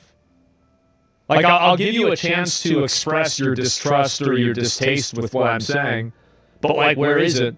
A mouthpiece for what? What am I saying that's problematic that you disagree with? Like, is there any sort of, like, actual, any argument at all? They never articulate an argument? Don't you find that to be a coincidence that these people never really seem to articulate an argument? I wonder why that is. And again, this is one of the only people that I feel like is in Congress that's talking about this in a legitimate way. You can thank decades of contemptible, elitist policymakers who cheered on mass immigration in the name of diversity, multiculturalism, and cheap labor and political correctness. And now their children and grandchildren will live in a country that's unrecognizable and far off. How does immigration from Senegal or anywhere in the Islamic world benefit Americans? It doesn't. It brings terrorism and social dysfunction into our own communities while fundamentally altering America's cultural fabric. There you go. Mm-hmm. And so Islamic terrorism in America is solely because of immigration. It was a policy choice to import it. There's no reason that we should be taking anybody from Senegal like this in there. And so just say no more immigration, it's cleaner. I mean, in some cases, that's probably that's probably true. This is only the beginning. Yeah, exactly. Yep, accurate. All right, it is time for a round of Propaganda Bingo. I have a couple of different live streams that I have picked out from propaganda news channels. Got Fox using a break. I've got CNN, and then I have also got ABC up here.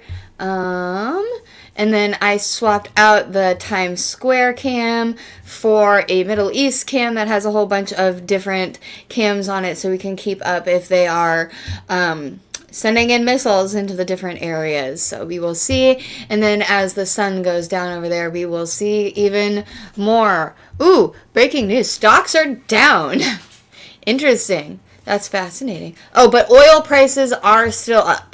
Oil prices are still up. As a matter of fact, since this is a new round of Propaganda Bingo, let's go ahead and see if we have oil prices on our first card. Let's see. Company a supply chain risk.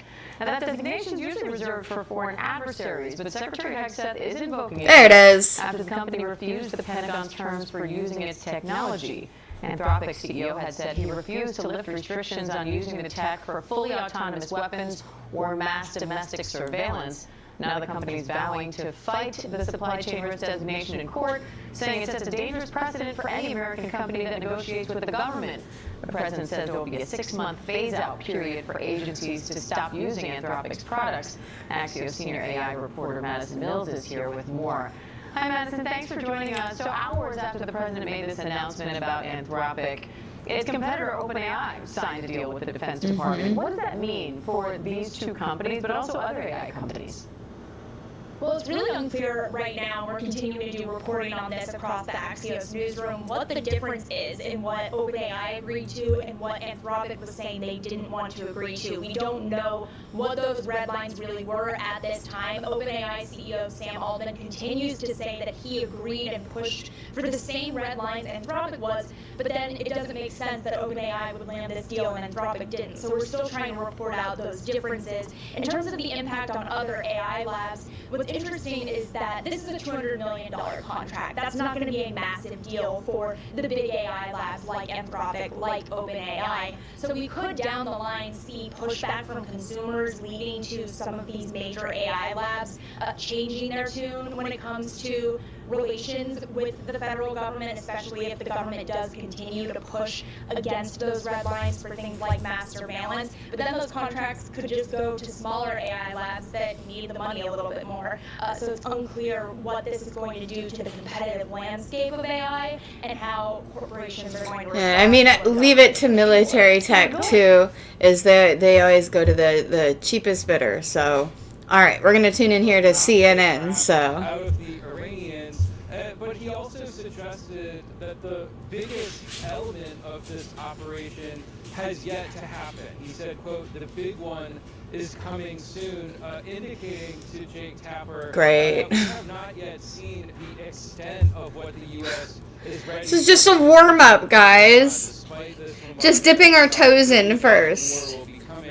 The other, I think, interesting thing, and this will be of interest to you, Becky, is that the president said the biggest surprise so far of this operation has been the way that Iran attacked many countries in the region, including the United Arab Emirates. I didn't think that was so surprising. That was predictable. Have now been subject to Iranian fire. The president said, quote, we were surprised. He went on to say, quote, they literally said that they were going to bomb other countries if we bombed them.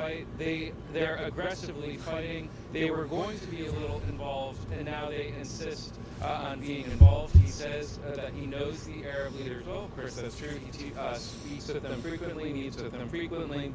He says the Iranians, quote, shot into a hotel, they shot into an apartment house. It just made them angry. They love us, but they were watching.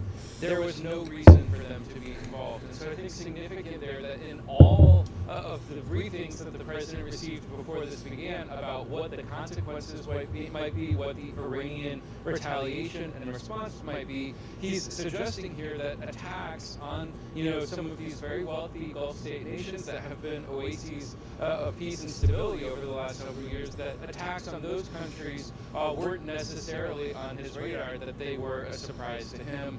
He's also discussing here about what the next potential government in Iran might look like, what the succession in that country may be after the supreme leader was killed. He says, what comes next? He says, we don't know who the leadership is, we don't know who they'll pick. Maybe they'll get lucky and get someone who knows what they're doing. But suggesting here that even the Iranians at this point do not know who is leading. He says, quote, it's a little like the unemployment line, just getting at the vast uncertainties about what the leadership in Iran will look like going forward. And then finally, the president talks about how the diplomacy broke down. Of course, we know that there were 3 rounds of indirect talks between the U.S. and the Iranians about the nuclear program. The president saying that we couldn't make a deal with these people. He said, quote, they had all that enriched stuff. They looked at redoing it there, but it was in such bad shape that the mountain had basically collapsed. Talking about, of course, that bombing run that the U.S. took out on those 3 Iranian nuclear sites back in June. He says that they don't have to worry about agreements now that this mission has become underway. So a lot from the president there. I think most notably suggesting that the biggest aspect of this operation has yet to be seen. Fascinating. That is absolutely fascinating what he said about the Gulf. I mean, they reserve, all 6 of these nations reserve the right to respond now to what they see, and understandably so, as illegal, disproportionate strikes on non-military installations. They haven't said how they will respond. Don't have we that are one. waiting on that.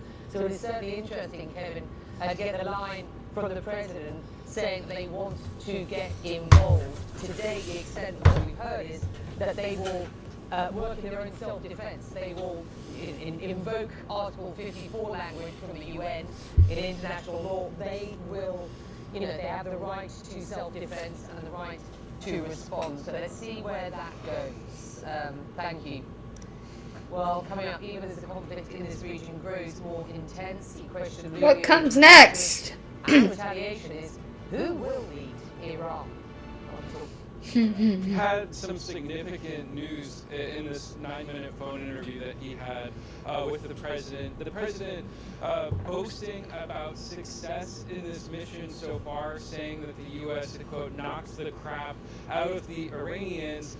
But he also suggested that the biggest element of this operation has yet to happen. He said, quote, the big one is coming soon, indicating to Jake Tapper that we have not yet seen the extent of what the U.S. is ready and willing to do in Iran, despite... It's like they're gearing up to say boots on the ground. War will be coming.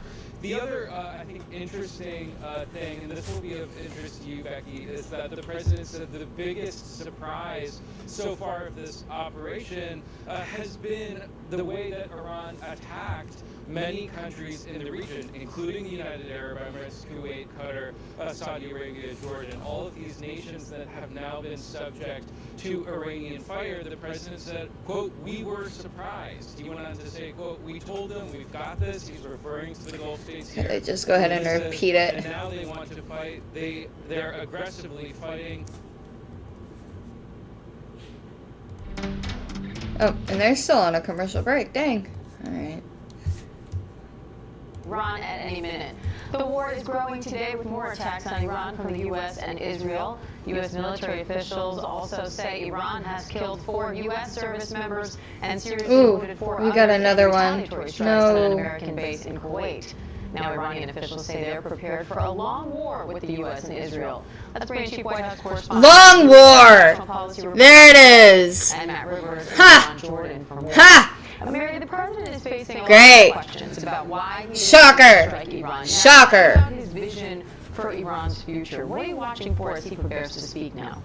Well, I think we're really looking for any clarity, Diane. I mean, we're now 3 days into this operation, and the president has yet to fully make the case to the American people for this war. There are huge unanswered questions still. Why now? I mean, the president has yet to detail and offer evidence of the imminent threat that he is claiming Iran was posing to the U.S. Now, we did hear a short while ago from top Pentagon officials the first time they have faced reporters and answered questions about these strikes, and they are arguing, the defense secretary, that the U.S. didn't start this war. Pete Hegseth pointing to a litany of Iranian aggression in the past. But the question is, why did the U.S. act now? If, as the defense secretary said, there's been 47 years of Iranian belligerence. And of course, the president is facing a lot of criticism because he long vowed to get the U.S. out of the business of regime change. He has Peace promised, process is not on there. supporters and Americans for some time now that he was not going to drag America into more foreign conflict. If that is exactly what is happening now. You say hello? We're looking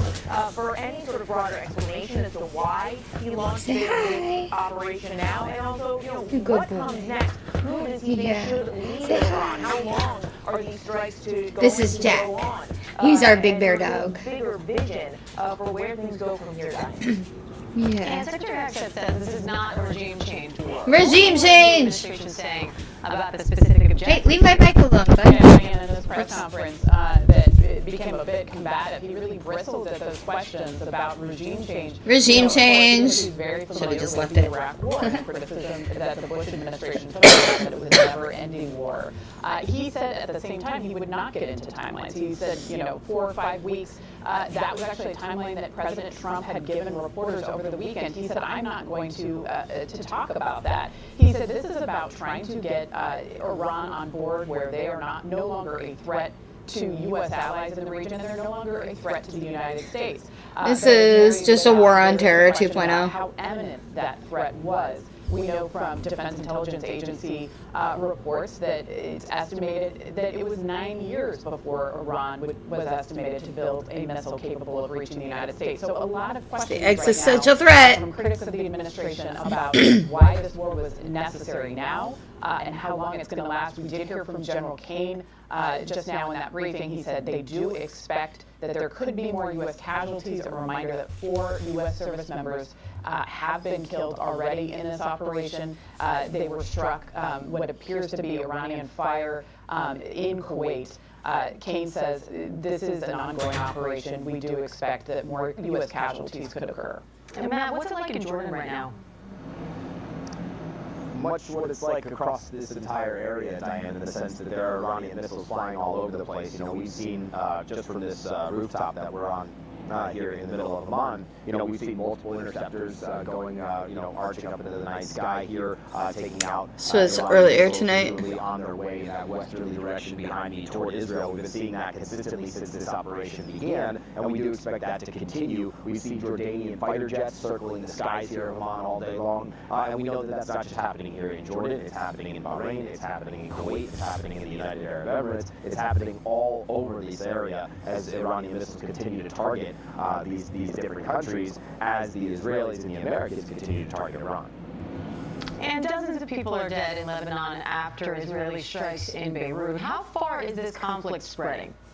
Well, that is certainly the concern, and we have been told by sources that the president was warned about exactly this type of scenario, this type of escalation that we are seeing occur. But apparently that was a big surprise. Got 2 totally different narratives going on. They are very concerned right now about Iranian proxies launching attacks against U.S. forces in the region. A reminder that 35,000 troops are present in the region at this time. They are spread across many of the U.S. allies in the area, and there is concern that Iran could target them. We could see more deaths, as we talked about, in addition to the ones that took place in Kuwait. So, Matt, what are you watching? watching for next as Iran ramps up these retaliatory attacks? Well, I think we have to look at two different things. One, we're going to continue to see Iran continue to fire missiles. You know, as Anne's laying out there, there's plenty of targets to choose from across this area, and we do expect that Iran will continue to do that. In their own words, they say that they expect this to be a long war against the United States and Israel, so it does appear at least... Man, shifted overnight from a couple week operation to now it's a long war. Shifted overnight. By day 3, it has gone from a couple days to a couple weeks to 4 weeks to prolonged to extended. 3 days. National Assembly there by Iranian law. It's supposed to happen as soon as possible. So all eyes will be watching is who would take over that country as they're kind of reeling at the moment. Mary Bruce, Ann Flaherty, Matt Rivers, thank you. Let's bring ABC's contributor, former Deputy Assistant Secretary of Defense for the Middle East, Mick Mulroy, for more. Hi, Mick. So sources say Trump administration officials told congressional staff Iran was not preparing to launch a preemptive strike. Got that anonymous intel. Sources say Iranian could launch a preemptive attack, and the president told ABC News Saturday he thought there was a threat. So how significant is that apparent contradiction? So, Diane, ultimately, the president can act if there's an imminent threat to the United States, and that gives the president that authority even under the War Powers Act.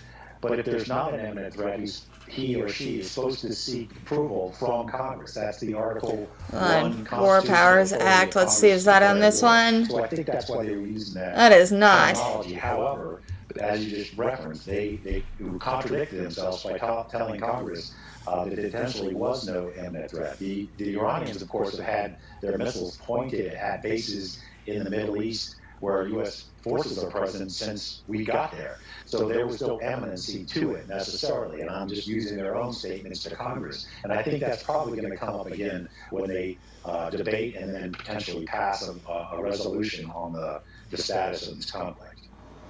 This morning, the chief of the International Atomic Energy Agency said the agency stands by its assessment that Iran's nuclear facilities don't appear to have been severely damaged, but didn't rule out the possibility of radiological release and forced evacuations. How concerning is that? Well, of course, it is concerning if there's a radiological release. It would cause a lot of issues there to the civilian population. And part of this is in support of the protesters, of course, that are trying to overthrow this regime. But it was, I think, in my estimation, it had to have been significantly degraded. It wasn't obliterated.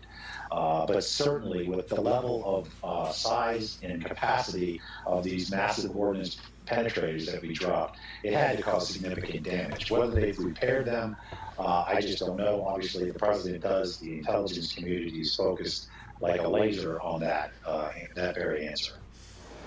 French President Macron just announced France will increase its number of nuclear warheads. How significant is the timing of that announcement? Seems pretty significant. Of course, there's a lot of challenges to the traditional U.S.-European alliance. As stated in the National Security Strategy, National Defense Strategy, the U.S. is pulling away from that as being the bedrock of our security framework that it has been since the end of World War II.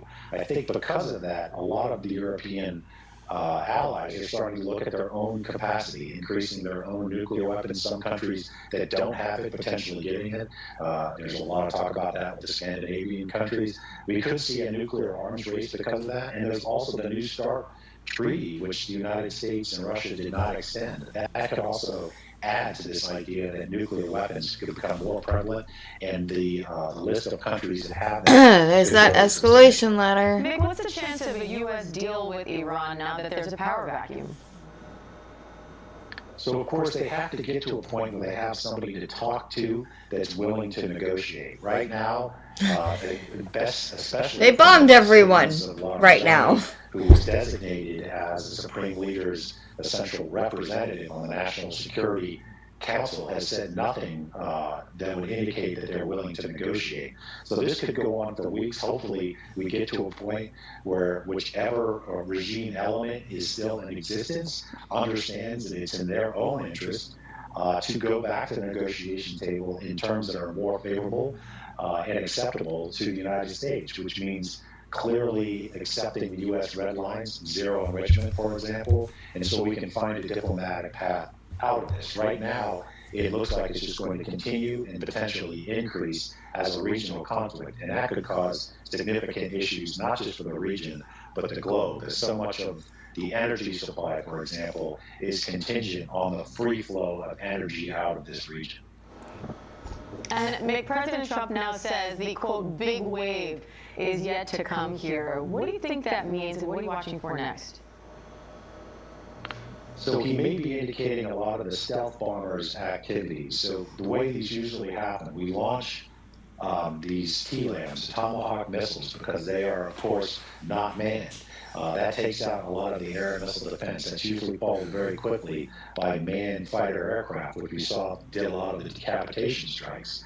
Now we have essentially gained air dominance, which means the air and missile defense systems are destroyed, and the capacity of the Iranian Air So we can go in Force safely with our own low. planes So now. we could bring in these big, Which, heavy, large stealth the last bombers, which report cause I major saw was that they had damage to these only nuclear programs. So the IAEA says that they have to gotten damage about them. 50% Well, of their the next ballistic few days missile damaged sites. even So, further. But it really requires the air corridor to be open and safe for them to do this, and that might be what the president is referring to. All right, Mick Mulroy, thank you.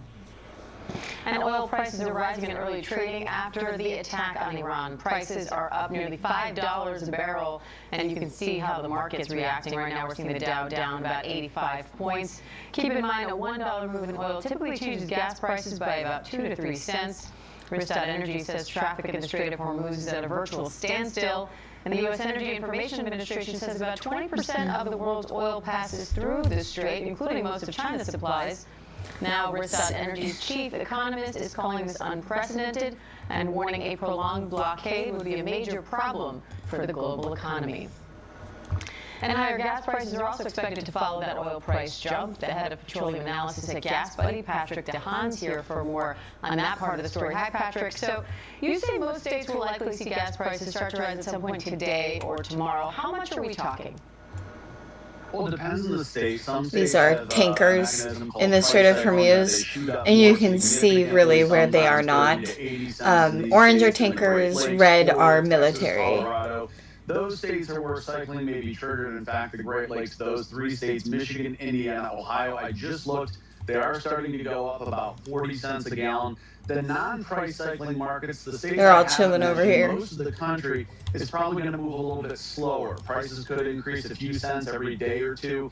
The increases in those non-cycling states could add up to about 10 to 30 cents over the next 1 to 2 weeks. Of course, that's based on the here and now. If there are developments, prices could shoot above or potentially below that. It's going to send the national average above $3 a gallon. I anticipate that that's going to happen in the next 24 to 48 hours. For comparison, right now, the national average at $2.95 a gallon. So this event is likely to push gas prices across more of America back above that $3 mark. And keep in mind, it's not just Iran that is weighing in on gas prices. We also have a second dose with seasonality, the transition to summer gasoline, refinery maintenance, and demand that's going up. All of this to be impactful, but not record-setting. For diesel, though, the fuel that powers the economy, a little bit more worrisome. Diesel futures up about 40 cents a gallon. That's going to translate into average diesel prices that could rise 25 to 50 cents over the next 1 to 2 weeks. So, Patrick, how important is this Strait of Hormuz to global energy, and what's your reaction when you hear there's a standstill there? Yeah, that's extremely problematic, and I want folks to remember that the Strait of Hormuz is not an oil-producing Middle Eastern nation, but it is vital to the flow of getting oil to where it needs to go. The oil is still being produced in the Middle Eastern countries, but that's an extreme concern right now because 20% of the world's oil from the Middle East, or I should say more broadly, 20% of the total oil supply flows through the Strait of Hormuz. So that is going to be a big problem in the next few days. I would look for the U.S. and partners in the Middle East to try and build more stability and de-risk the situation. Iran has shown it's willing to go after. Random attacks are happening on vessels in the Strait of Hormuz, and that is hugely problematic. That's a big part of the reason why oil prices have jumped today nearly 8%, is because of the risk assessment now on the Strait of Hormuz. Patrick, you say this isn't just about Iran. Who else do you think is going to see the biggest impact here?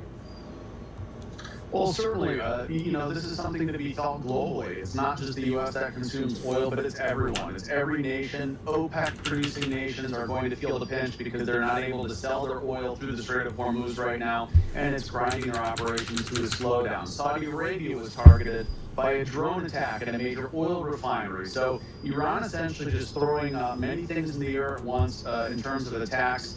Destabilizing the Middle East is adding that risk premium that may stay on the price of oil for the next several weeks or months if it's not dealt with. And that is going to be something that costs Americans tens of millions, if not hundreds of millions of dollars more in terms of a bigger gasoline bill. And not just gasoline, as I mentioned, diesel prices and jet fuel also to be impacted. It's going to be a significant cost that adds up over time.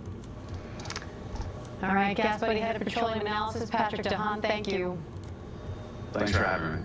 Thank you. Coming up, we will have much more on the attacks on Iran, including the president's first comments from the White House on the attack. We're going to hear from him any minute now. We bring that to you live when it happens. Stay with us. I also have the live feed from that right down here, or right up there, down there. I don't know. Wherever it is on your platform, it's below me on YouTube, above me on X. I've got the live feed for that. Ukraine, Tokyo, Scotland, inside the White House and Capitol Hill, on the red carpet at the Oscars. wherever news is breaking, Anywhere in the world, we'll take you.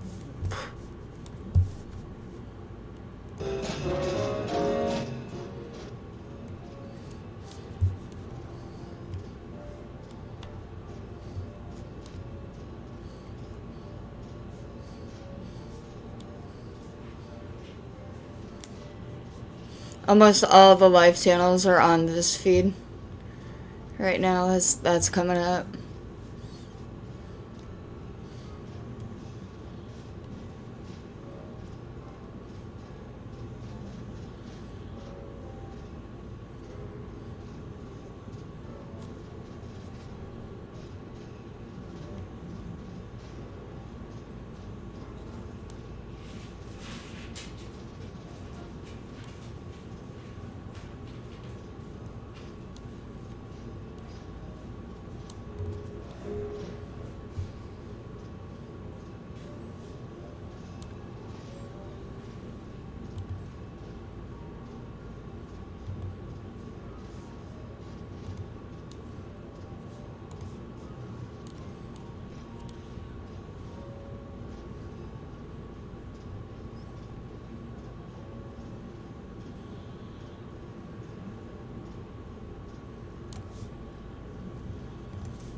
could be another regime similar to the one that was there now. Wow, I unmute it and I immediately get a regime change. But the big thing is to not Incredible. build up these conventional capability in the region threaten both neighbors and the United States and Israel. This was an incredibly complex and well thought out operation, months in the making. And you were mentioning just how incredible it was to see the United States and Israel come together for Operation Epic Fury. Epic Fury! Oh, we're close to crossing a red line. Well, there's a whole bunch of things that are very complex. One is the fact that it takes a lot of refueling, it takes a lot of command and control, it takes the Space Command as well as conventional forces to build the air picture. There's a lot of communication that goes on. There's real-time targeting that goes on. Just for the B-2s, for example, they take off out of Whiteman Air Force Base in Missouri and head west. And they fly 37 hours to the target. They usually refuel about 6 times. There's only 2 pilots in the aircraft. They take turns sleeping while they're en route. They have to, like I say, they have to have the refueling stations all pre-planned and coordinated, and they try to stay off the earth so there's no operational security risk. They get to the target area, and the fact that these targets have been pre-planned down to the point for within 10 feet at least is incredible. And these B-2s drop 2,000-pound bombs, and each one carries 20 of them. So they're, depending on how many B-2s they had, during the initial attack in Afghanistan, we had 6 B-2s that carried 20 2,000-pound bombs each for 120. And that's incredible. They all landed exactly on their target, exactly on the second, and they all landed safely. So that's just one part of this. And then you've got all the air refueling capability that's in region. You've got all the air defense capability that's in the region. You've got all the coordination with our allies as well as particularly Israel. It is a ballet that is very, very complex and hard to do. It takes a lot of practice, and that's what you plan for and train for every day as a U.S. military. I am really proud of the U.S. military and the Israelis in this case for what we've done in this attack. It is breathtaking. And unless you've been there, as you point out, you can't imagine how complex it is. But well done. Kudos to the force. And there was that last-minute decision, General, to transition from a nighttime mission to a daytime mission, which is very rare. Well, daytime obviously puts the force at more risk.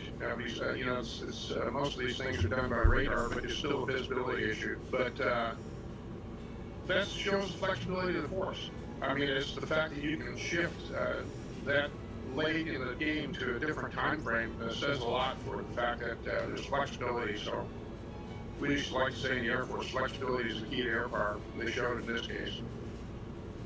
And General, before we let you go, you know, as we await the arrival of President Trump to deliver remarks about Iran, you know, is there anything that you would like to hear from the Commander-in-Chief? I think I'd like to have them continue the empathy about casualties we've had to their families and his concern for the force safety, but also that he's determined we're not going to stop this until the time is right. It will be our decision when that happens, and we're going to stick to the course, and we're going to collaborate with our allies, and we'll remain until the mission is done. General, we appreciate you taking the time to join us here on Live Now from Fox. Nice talking to you, Stephanie. And before we head to break, I did want to share this live look with you, a different perspective as we await President Trump's arrival. He is set to participate in a Medal of Honor ceremony. However, we're also learning that he will be delivering remarks on Iran. We have yet to receive an alert from the White House, which will indicate to us that President Trump is on his way. But we are monitoring our live feeds. This is just another look right here of the same room as we see a number of seats yet to be filled. We did want to share that with you.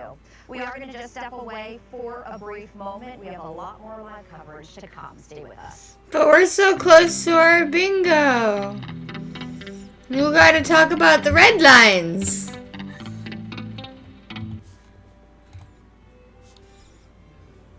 an existential crisis as well, because their Existential very threat! was tied to the Islamic Republic of Iran. With my charming smile. Ah. And I jump back live and it's already at a commercial. I feel like I'm on the scent. This could be it. This could be the one.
Oh. Looks like Kamini's wife has died of her wounds.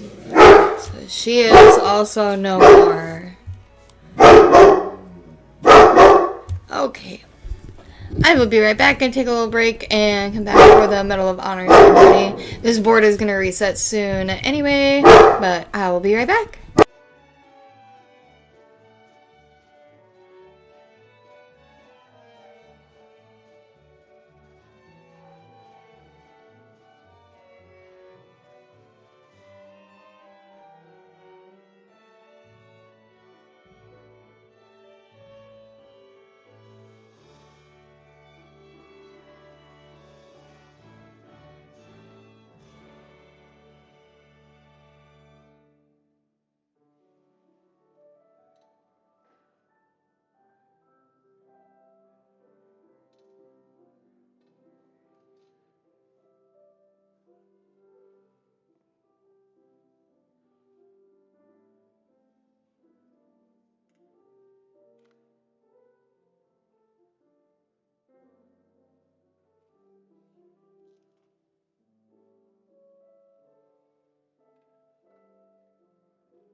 making the strait a critical factor in oil. Let's go to CNN senior reporter Matt Egan, who's joining us from New York right now. Matt, when could people start seeing the war's effects on the price of gas here in the United States? Yeah, Wolf, analysts are saying we could start to see gasoline prices move significantly higher here in the United States in the coming days, and it's all about what happens next in the war. If there are major supply disruptions, you could see prices go significantly higher. As you mentioned, we're already seeing a major increase in oil prices. Both Brent crude, the global benchmark, and WTI, the U.S. oil benchmark, up by about 6% today. Some context, that's the biggest one-day increase since Russia invaded Ukraine 4 years ago. And when you look at the trend for oil prices, you can see that really for much of this year, oil prices were safely below $60 a barrel. But now, look at this spike above $70 a barrel for the first time in 7 months. Now, all eyes are on, as you mentioned, the Strait of Hormuz. That's this narrow waterway off the coast of Iran, where about a fifth of the world's oil flows through every single day. And there are concerns that the strait could get blocked, and that would drive oil prices even higher. At this point, the strait is not blocked, but shipping companies have steered away, and some insurance companies, maritime insurance companies, have canceled war-related insurance for vessels off the coast of Iran. And another big concern is whether or not Iran can successfully attack oil facilities in Saudi Arabia. Again, that would drive prices even higher. Now, when we look at gas prices, they've been pretty low over the past year or so, but they have come up. You see, up by about 5 cents just over the past week, and gas prices are now flirting just a fraction of a penny away from $3 a gallon for the first time in several months. Now, it's not just about gasoline, though. Other things to keep in mind is natural gas prices, especially in Europe, have skyrocketed. Diesel futures have surged as well. That's bad for farmers and truckers, railroads, and ultimately for consumers. And we're seeing airline stocks tumble this morning because of concerns about higher jet fuel. So, look, you put it all together, the higher energy prices go, Wolf, the bigger the danger for the economy. All right, Matt Egan with important information for our viewers. Thank you very, very much, Pam. And Wolf, as we've been noting in the show, we're waiting for President Trump to speak on the war with Iran. We're taking a look here at the East Room of the White House as we await his remarks. We'll be right back.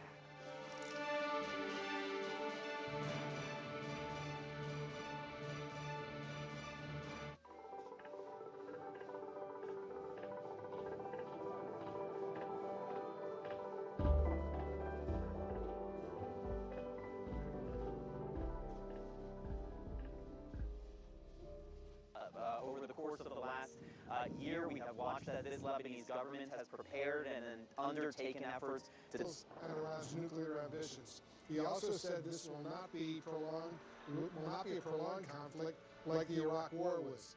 And Iranian media is now reporting that Ayatollah Khamenei's wife has died from injuries sustained in the U.S.-Israeli attack. CNN military analyst Colonel Cedric Layton is here with us in the Situation Room. So what are your thoughts on what we heard from the Secretary of Defense earlier today? Well, Wolf, I think one of the key things here is that he really spent some time trying to kind of put out everything what was going on. And so if we can switch to a map real quick, this actually shows the kinds of targets that we've had. And when you look at the area right around here, the northwestern part of Iran, and the area around Tehran specifically, this area right there, that really was the concentration of everything. So when Secretary Hegseth was talking about each of these different target sets that they got, the real concentration was there because that's where the regime is. You have a major city, 10 million or so people that live there, plus the center of all of the Iranian activity. So when they came in and did this, they really took a key look at that target set, and that target set was really critical because what it does is it decapitates the entire regime, and that's what this was all about. No matter what he said in that press conference, this was actually a series of decapitation strikes with over 40 people and senior leadership being eliminated, including the supreme leader and now apparently his wife. That really was the key effort here, was to get rid of the top leadership echelon. Sounds like an effort at what we call regime change. Yes, and of course he very specifically said that this was not regime change, which is rather interesting because when you take out that amount of leadership in an operation of this type, you really end up at the very least taking out the top echelon. That top echelon then will probably be replaced by subsequent people, but those subsequent people may not have the experience, but they may be ideologically committed to the current regime. So it may be an attempted regime change, but whether or not it actually becomes effective in terms of actually changing the structure of the Iranian state, that is a completely different issue. And a very significant development earlier today, 3 U.S. fighter jets, F-15 Eagles, very significant planes, have crashed in Kuwait, but all 6 crew members were able to eject safely. The U.S. military says Kuwaiti air defenses accidentally shot down the 3 U.S. F-15E Strike Eagle fighter jets. You're a retired U.S. Air Force colonel. Oopsie poopsie, collateral damage.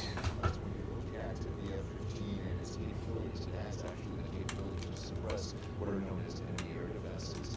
So this shouldn't have happened even with friendly air defenses. So what we have in this particular case, Wolf, is a friendly fire incident.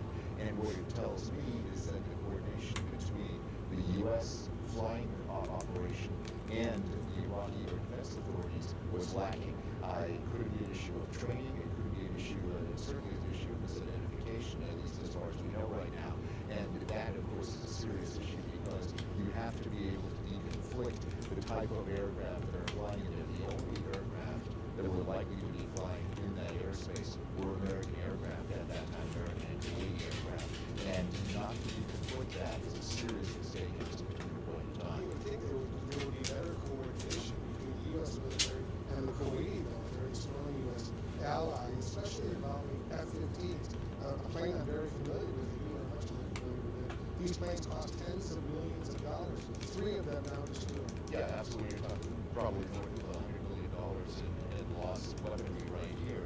Thankfully, the pilots and their electronic warfare officers were able to parachute out and eject from these down aircraft. But when you look at the specific areas of the F-15 itself on this graphic, you can see that the aircraft itself was developed for striking and attack missions. The President of the United States will walk into the East Room to participate in a Medal of Honors ceremony for 3 U.S. military personnel who will be honored by the President of the United States. You see the guests who have all gathered there, including top aides to the President, including the White House Chief of Staff, Senior Administrator Ross.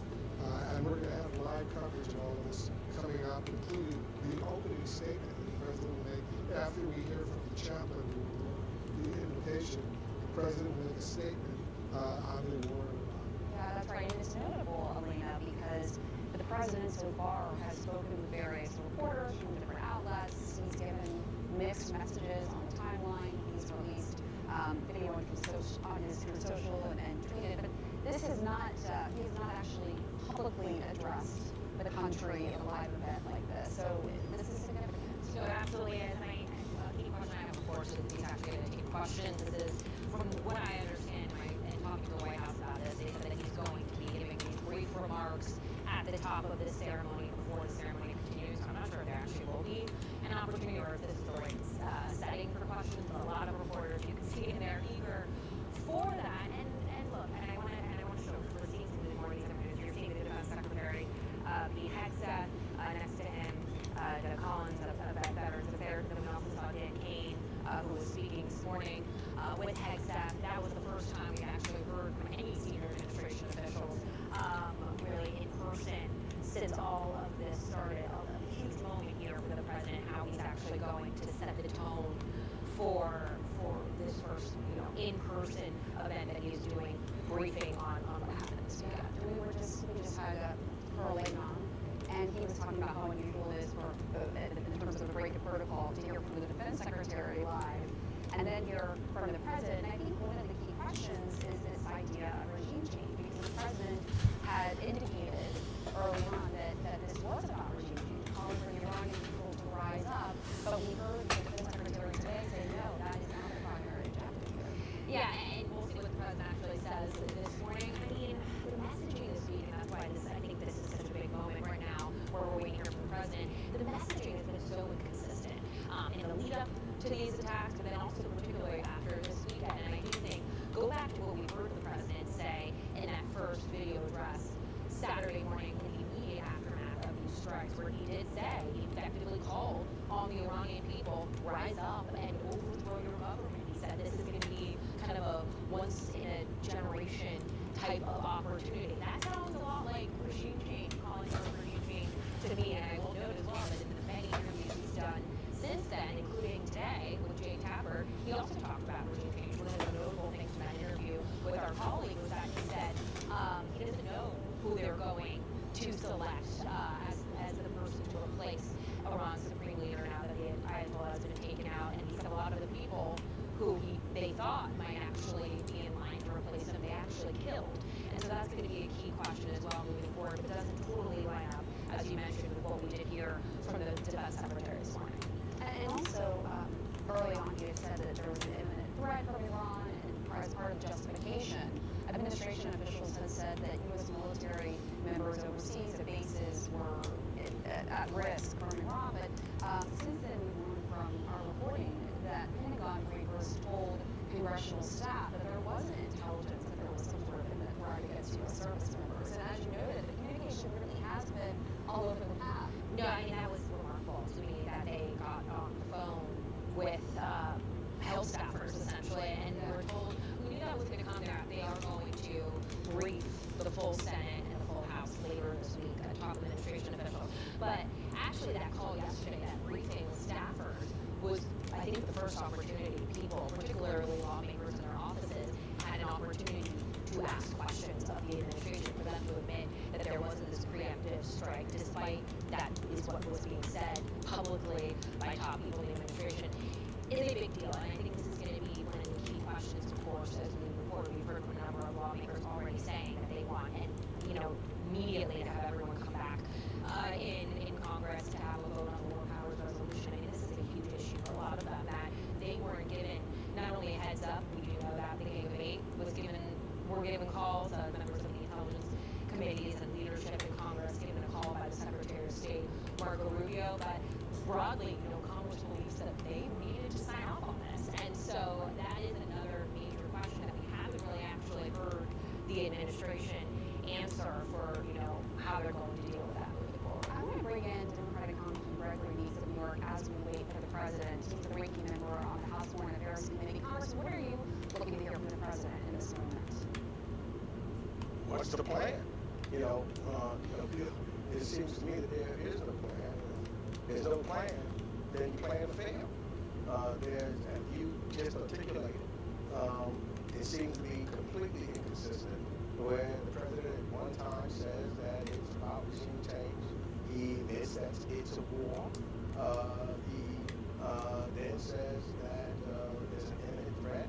So they're all over the place. And nowhere has he ever communicated any of that to any member of Congress that I know of. And I've talked to just about all of them. He's even did believe it on the Republican side. And he surely has not done it with the American people. So let's see if in this first live statement that he's making, is he going to talk to the American people to tell them what the plan is, what is going to happen the day after, how long are we going to be there, will we be sending people on the ground, putting boots on the ground, is it about democracy for the people of Iran, and if it is, then what is he going to do, if anything in that regard? So there is no answers to these questions at all. I sit here as the ranking member on the House Foreign Affairs Committee, also chair the committee, and I have no answer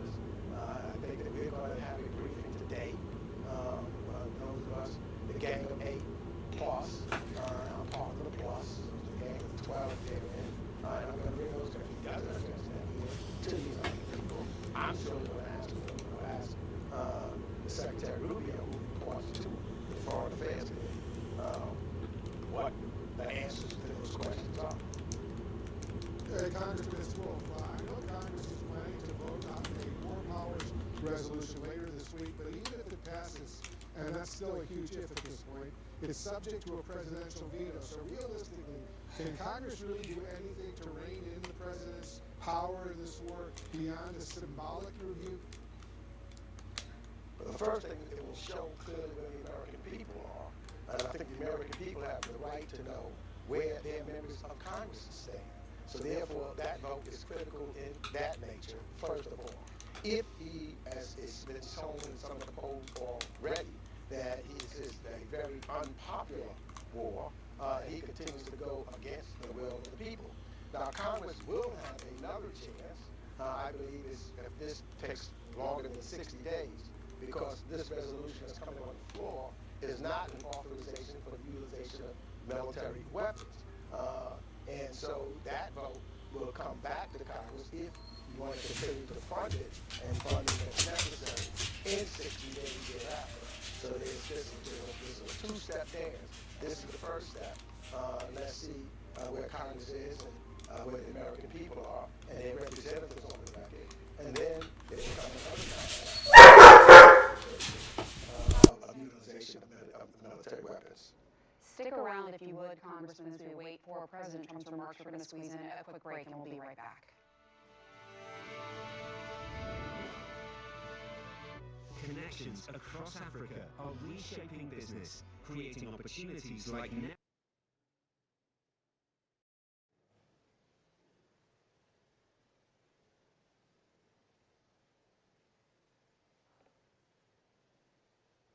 Twice now to discuss Operation Epic Fury, but he did not speak to the media yesterday aboard Air Force One. Everyone now is standing at attention. It does.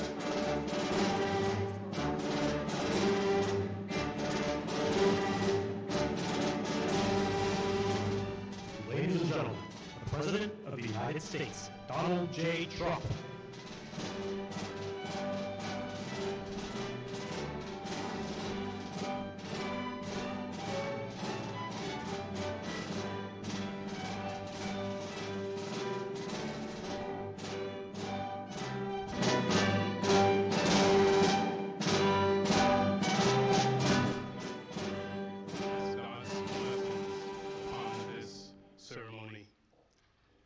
Almighty God, your steady hand has guided this republic for nearly 250 years. God's blessings from its birth and wilderness ceremony to this very hour, we come to you now with grateful hearts.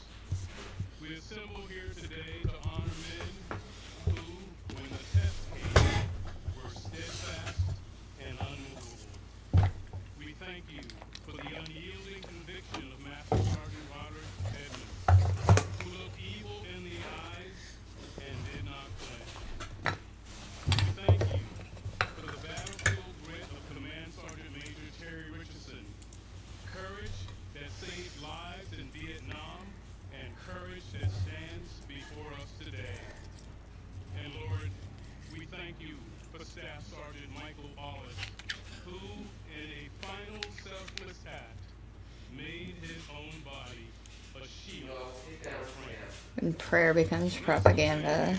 Of these great men of honor, O Lord, and forbid that we leave this place as mere admirers of their heroic deeds.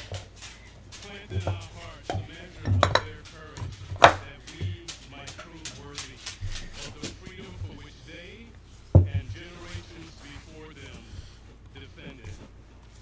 Lord, now let the light of liberty continue to shine on our great nation. We pray in the strong name of the one who guides us. This will defend. Amen.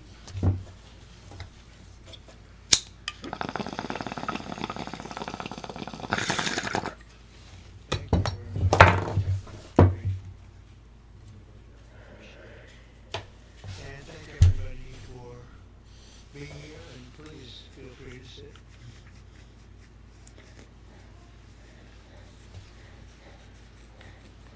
So before we begin this important ceremony, and there's no ceremony that can be much more important than this, let me provide a brief update on Operation Epic Fury.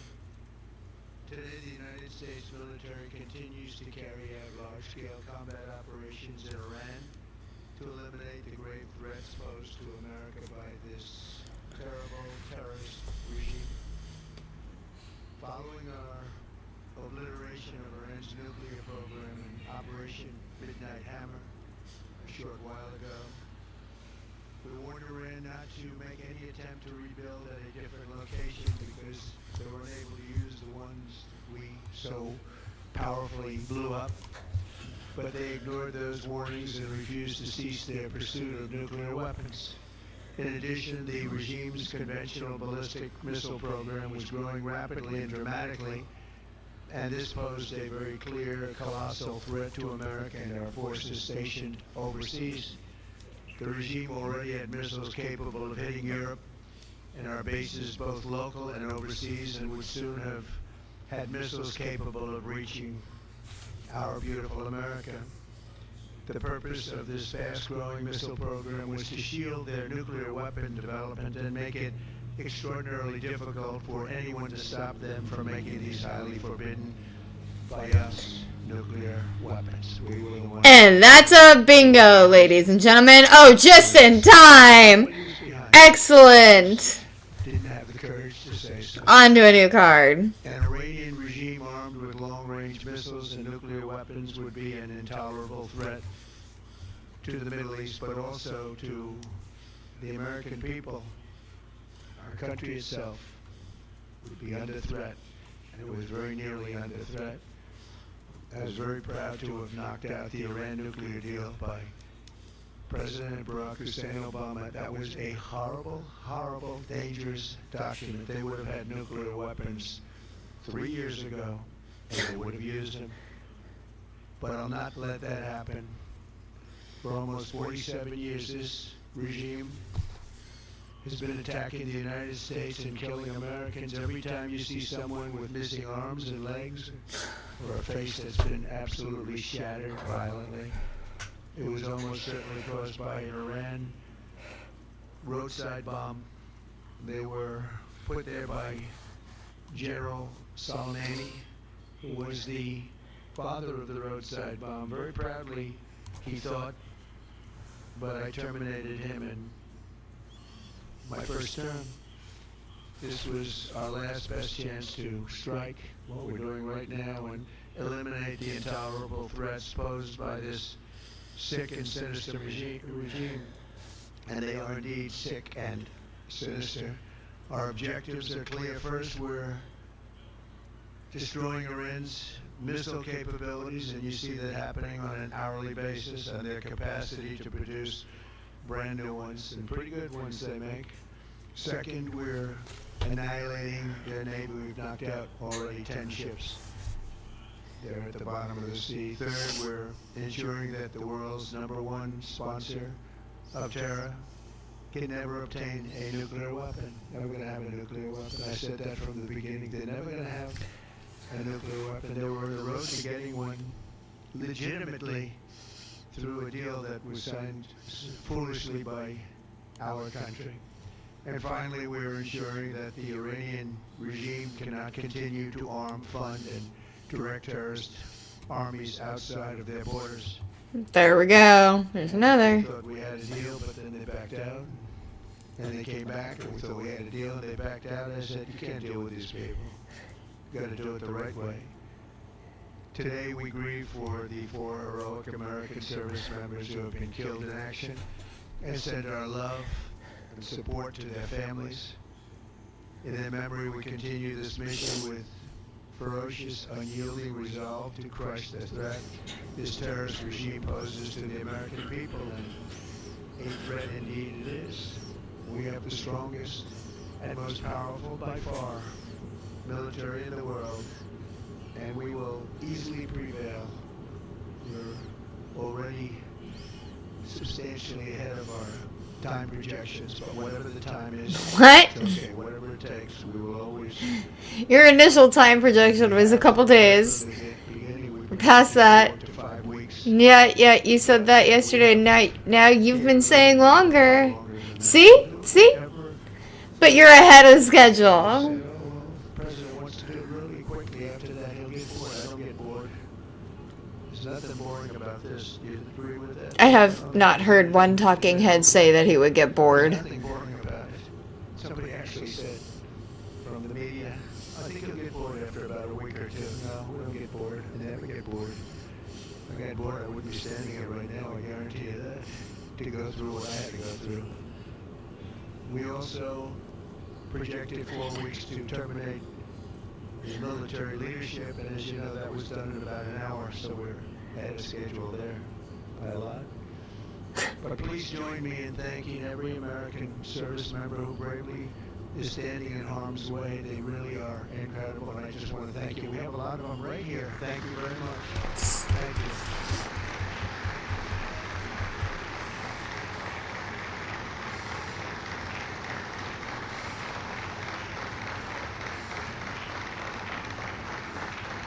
Thank you, everybody. We have a lot of great service members here with us too, in this beautiful building, isn't it? Beautiful.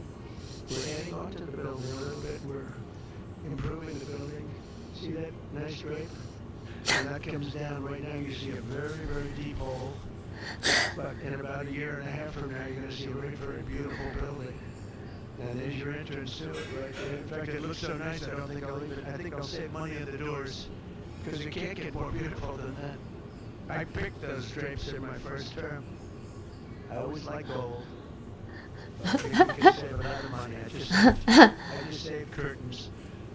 But and it will be at least spectacular. It'll be the most beautiful ballroom. I believe it because I built many a ballroom. I believe it's going to be the most beautiful. Yeah? How many ballrooms have you built, Trump? One. You know what the first lady said. Exactly. She said, will the pile drivers ever stop? You know, they go from 6 in the morning. Oh my gosh. Can you imagine? Here. Ah. You know what? To me, that's a beautiful set. She doesn't like it. I love it. You know what? This is incredible. Here because we're donating it, not a penny to the taxpayer. It'll be under budget, ahead of schedule. It'll be 400 million or less. Most people say 400 million or more, not a bit less.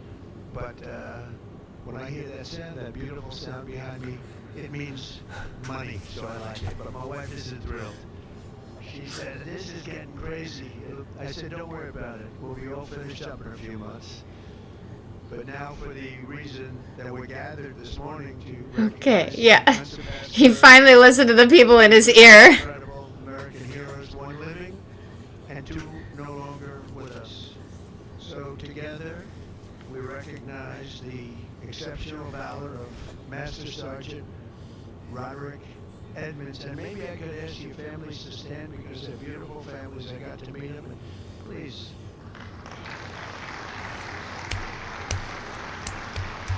Gotta show a little respect to the families too. They're doing their job. Serving their country.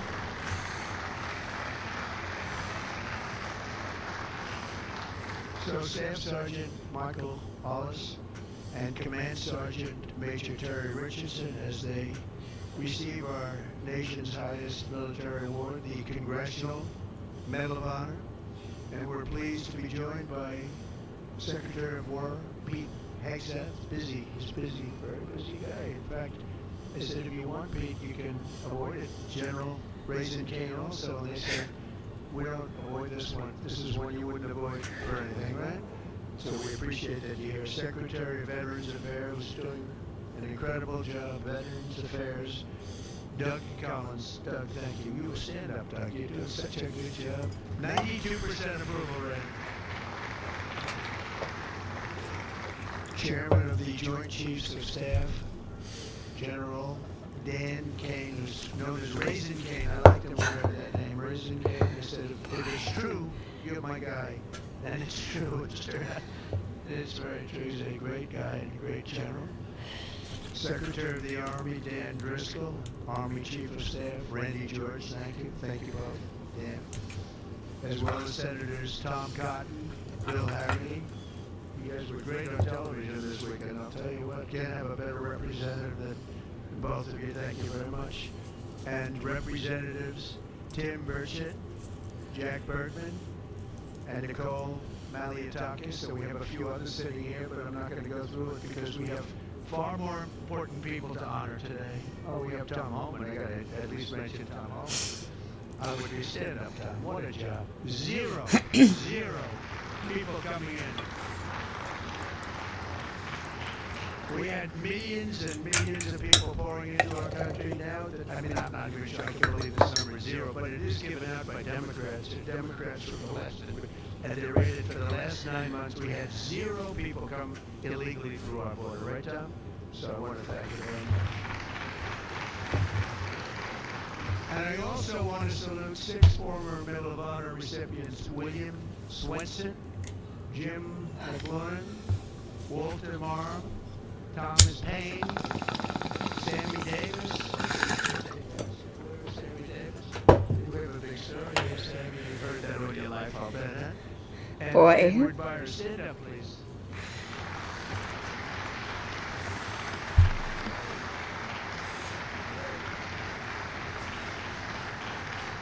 You all look good. You all look good. You remember the ceremonies? Oh, great. Great. It's a great honor. No greater. I tried for myself. I tried. Numerous times to get one by myself. I keep getting shut down. You can't do it. Bad protocol. Very bad. I wish they the worst.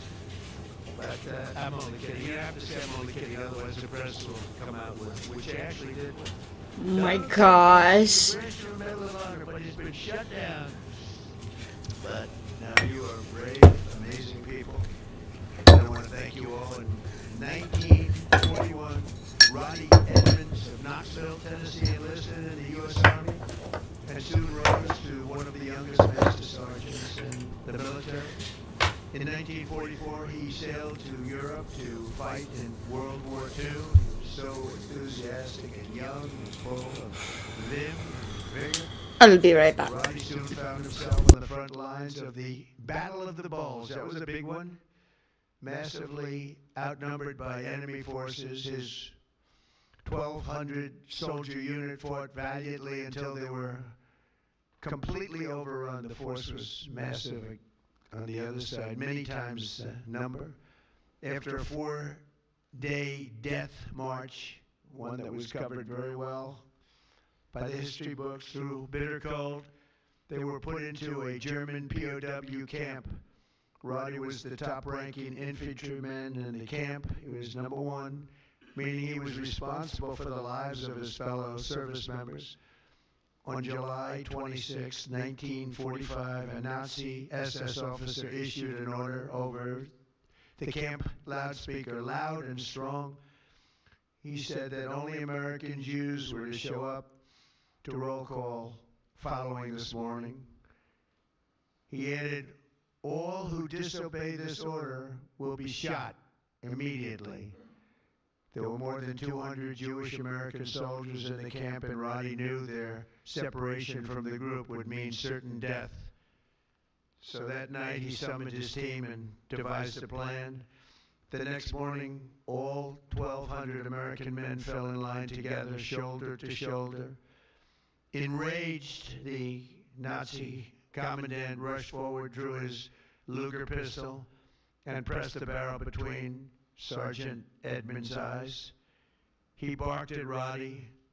They cannot all be Jews, he screamed loud and again, and staring straight back into the raging face of evil. Sergeant Edmonds replied fearlessly, we are all Jews here.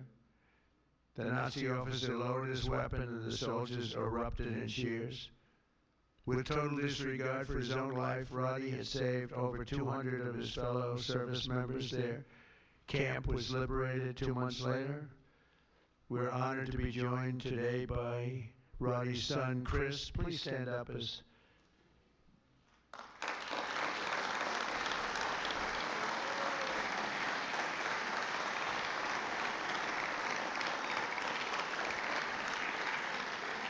Thank you, Chris. Today your father gets the honor he so courageously earned, and really amazing, right? It's an amazing story. Congratulations to the family of Master Sergeant Roddy Edmonds. The next two we recognize today served in the 1st Battalion, 28th Infantry Regiment of the 1st Infantry Division, better known as Big Red 1. Do you know about that, Pete? Right? Command Sergeant Major Terry Richardson, we are honored to have you with us.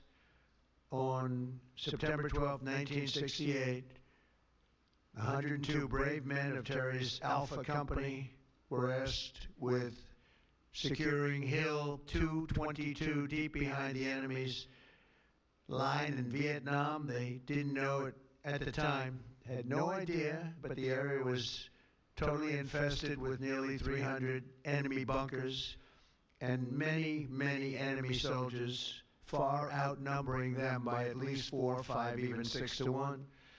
As Terry led Lima Platoon up Hill 222, the enemy launched an ambitious and violent attack, unleashing a withering fire of machine guns and rocket-propelled grenades. Just didn't stop, just kept coming.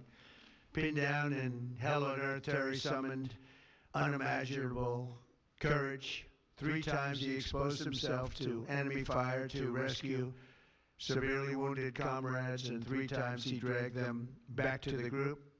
Terry soon realized that the 82 remaining men had one chance of survival. That was air support. Acting without regard of his own life, he grabbed a radio and charged up Hill 222 alone. He needed to be there. It was the only place you'd get reception. He withstood a storm of enemy bullets, eventually reaching the top, where he spent the next 8 hours calling in tactical strikes, completely exposed. An hour in, an enemy sniper shot rang out and the bullet tore through his right leg violently. He was in bad shape, but Terry disregarded that and pushed through. And after 7 more hours of calling in American fire from above, the enemy retreated. Later that day, his team found him with both eardrums totally ruptured and a mangled right leg and foot, but still barely living, but living nevertheless. Due to Terry's actions above and beyond the call of duty, 82 men, Alpha Company, survived this battle, including 2 in this room, Norm Meyer and Dave Himmer. Where are you? Do you want to stand up, Norm and Dave? Where's Norm and Dave?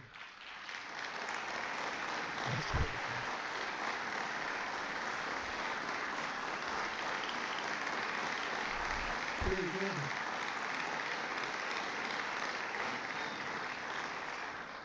And that story is 100% correct, isn't it? See, pretty. It's how much have you paid him over the years? Have you said take everything we have? We wouldn't be here, right?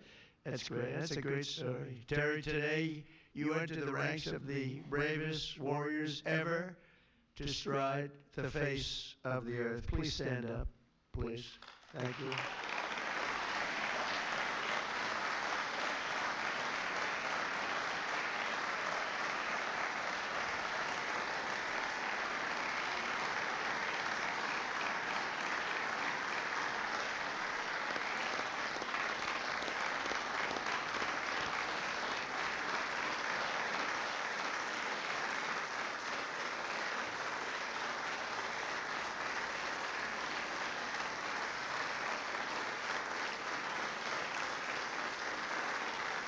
That's great, Terry. That's a great, brave man. I met him back there. He said, he's Central Casting. Look at him. He looks great. He looks great. You feel like fighting? I think we could take him today. What do you think, Pete? We'll make a little deal with him, as you are a brave man. Finally, we honor one more American soldier, a fallen warrior of world, of wars, and really a really terror. Staff Sergeant Michael Ollis, born in 1988 on Staten Island. Michael grew up seeing the World Trade Center across the bay. I know Staten Island so well. The people in Staten Island are amazing.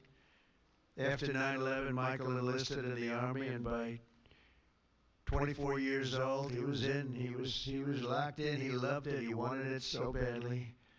He was a squad leader serving in Afghanistan with the 2nd Battalion, 22nd Infantry Regiment, 1st Brigade Combat Team of the legendary 10th Mountain Division. On August 28, 2013, terrorists detonated a 400-pound car bomb on the east wall of the forward operating base, Ghazni, ripping open a 60-foot wide breach into a compound that housed NATO coalition forces, a lot of them. 10 Taliban fighters wearing suicide vests swarmed through. From across the compound, Michael saw the pillar of white smoke rising and ran to join the fight, rushing without his gear, wearing almost no gear, no Kevlar helmet, no body armor, just one magazine in his rifle. Along the way, he encountered a Polish soldier, and together they advanced under heavy fire, very, very heavy fire. At one point, shrapnel ripped through the Polish soldier's legs, rendering him unable to walk, very, very severely hurt. In that chaos of gunfire, explosions, and charred human remains, a terrorist insurgent appeared, rounding a corner with his suicide vest, fully armed, and you could see it, it was going to happen. He charged the wounded Polish soldier without hesitation. Michael raised his gun and forced himself between the insurgent and the man he just met, shielding him with his own body. He knew it was going to happen. He shielded him with his own body. You know, bravery's amazing. You never really know who's brave, who's not until they're really tested. We think some people are brave, Pete, and they're not. We think others aren't, and they are. You never know. But he was tested. That's called the ultimate test, right? And perhaps his final heartbeat, Michael fired his weapon, and the terrorist detonated his vest simultaneously.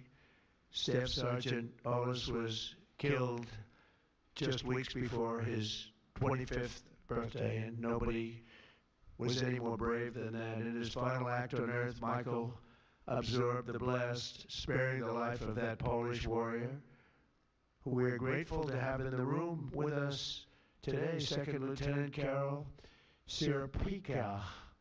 Carol Sierpika. Where are you, Carol? Hey.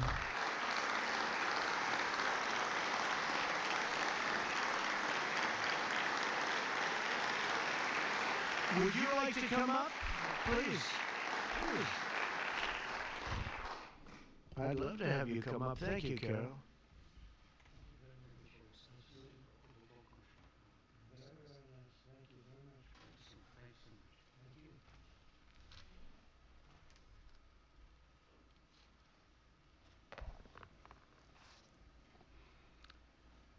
Mr. President, Minister of War, Prime Minister Board of National Defense, distinguished guests, everyone gathered here today, dear my Basha, Michael, and Jacob, especially dear Linda and Robert, and the entire OIS family. What do you have that you did not receive? This is how I would like to begin these few words, to speak to you all here. In this special place and on the occasion of this incredibly important ceremony, one that is significant for many, but truly especially exceptional for me. It is a particular privilege and a great honor. Above all, however, it is my commitment. It is part of my new mission, which began 13 years ago. A soldier is not something you are from time to time. It is who you are forever. It is just like you are not a mother, a father, a sister, and a brother, or as only for a moment. These are not roles given to us for a while. They are a great gift, but also a great lifelong commitment. Yes, today my commitment and my greatest gift is to cultivate the memory of true, heroic act of courage that I witnessed performed by your beloved son, Michael.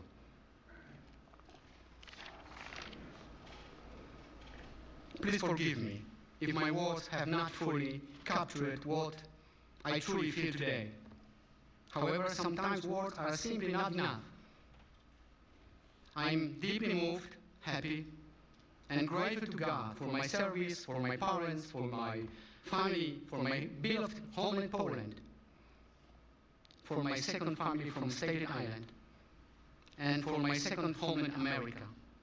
God bless you all. Michael, thank you for your service, and I will see you in our heavenly homeland. Thank you for your service. Thank you so much.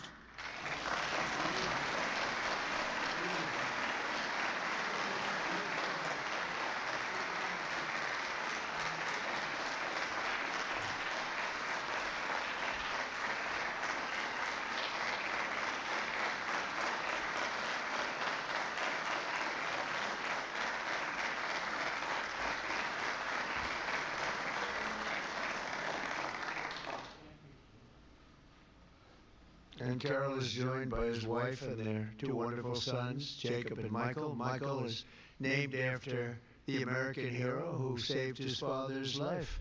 So stand up, Michael. It's going to be so...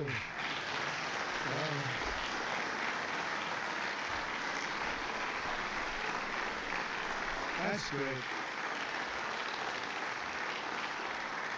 We're also pleased to be joined by several members of the Polish government, including representatives of the president, who I think is a fantastic man, by the way. I must be honest with you. I endorsed him and he won, and he came from behind. He won, and he was the biggest story in Europe, and he's going to be a great president. He already is.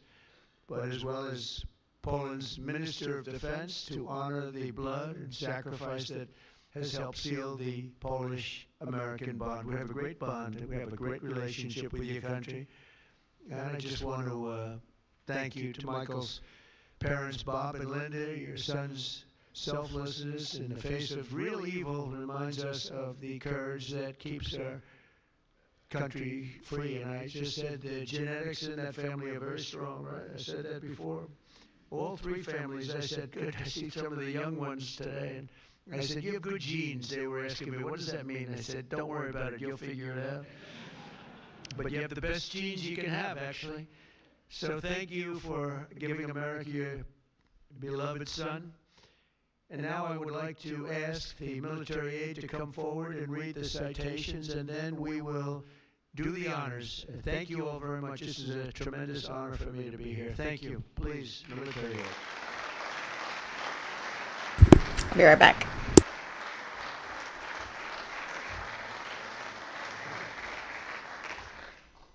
Chris Edmonds, accepting on behalf of his father, Master Sergeant Roderick W. Edmonds.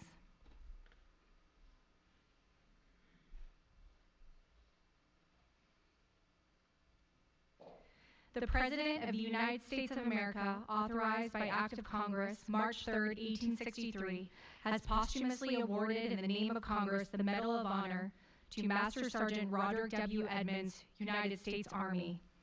Master Sergeant Roderick W. Edmonds distinguished himself by acts of gallantry above and beyond the call of duty from January 27, 1945 to March 30, 1945 as a prisoner of war in Germany. Upon arrival at Stalag 9A in Zietenhain, Germany, on the evening of January 26, 1945, the Germans announced that only Jewish American prisoners would fall out for roll call the following morning at the threat of execution. Master Sergeant Edmonds directed his senior leaders to have all 1,200 American prisoners present themselves for roll call. The Nazi commandant became incredulous after realizing that so many Americans were standing in formation. The commandant removed his pistol, pressed it hard against Master Sergeant Edmonds' forehead between his eyes, and demanded that he order all Jewish American prisoners to step forward or he would be shot. Master Sergeant Edmonds fearlessly held his ground, refusing to concede. The commandant lowered his weapon without further attempts to segregate the Jewish American prisoners. Several weeks later, in March 1945, the Germans ordered all prisoners to assemble outside the barracks for evacuation. Master Sergeant Edmonds ordered all American prisoners to form in front of the barracks, and when the enemy transports arrived, they would break ranks and rush back to the barracks. Master Sergeant Edmonds gallantly led these prisoners in a relentless pursuit of opposition and resistance, forcing the Germans to abandon the camp, leaving the 1,200 American prisoners behind. Master Sergeant Edmonds' conspicuous gallantry above and beyond the call of duty are in keeping with the highest traditions of military service and reflect great credit upon himself, his unit, and the United States Army.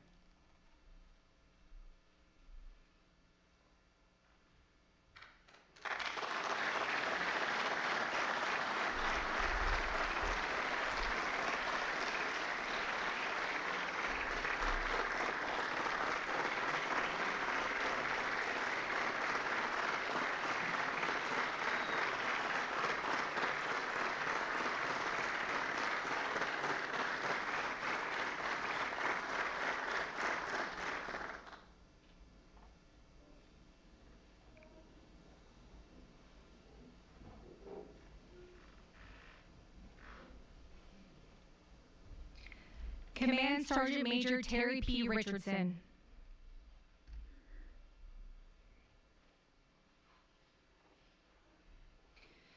The President of the United States of America, authorized by Act of Congress March 3, 1863, has awarded in the name of Congress the Medal of Honor to Staff Sergeant Terry P. Richardson, United States Army. Staff Sergeant Terry P. Richardson distinguished himself by acts of gallantry above and beyond the call of duty on September 14, 1968, in the vicinity of Loc Ninh, Republic of Vietnam. On this date, his company was tasked with the mission of securing Hill 222 in hostile and enemy territory near the Cambodian border. Staff Sergeant Richardson directed one of his squads to be the point element leading the way. Shortly after the assault began, 3 of the squad members became severely wounded and pinned down between 3 enemy machine gun bunkers. Staff Sergeant Richardson advanced forward under heavy enemy fire and recovered his wounded soldiers between heavy machine gun fire. By the time he was able to make it back to join his unit, his entire company had been completely surrounded by the enemy. Staff Sergeant Richardson recognized that the only way to keep his company from being overrun was with accurate tactical airstrikes. Staff Sergeant Richardson advanced to the top of Hill 222 under heavy enemy fire for better sight lines to direct the tactical airstrikes. He began to direct the tactical airstrikes and shortly thereafter became wounded by an enemy sniper. Staff Sergeant Richardson continued directing the tactical airstrikes for 7 more hours before the enemy broke contact. 6 soldiers from his platoon found him still alive. Staff Sergeant Richardson declined medical evaluation for his gunshot wound and requested that he be allowed to stay to lead his soldiers. Altogether, his actions directly resulted in 85 lives being spared on that fateful day. Staff Sergeant Richardson's conspicuous gallantry and extraordinary heroism at the risk of his life, above and beyond the call of duty, are in keeping with the highest traditions of military service and reflect great credit upon himself, his unit, and the United States Army.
Robert and Linda Ollis accepting on behalf of their son, Staff Sergeant Michael H. Ollis.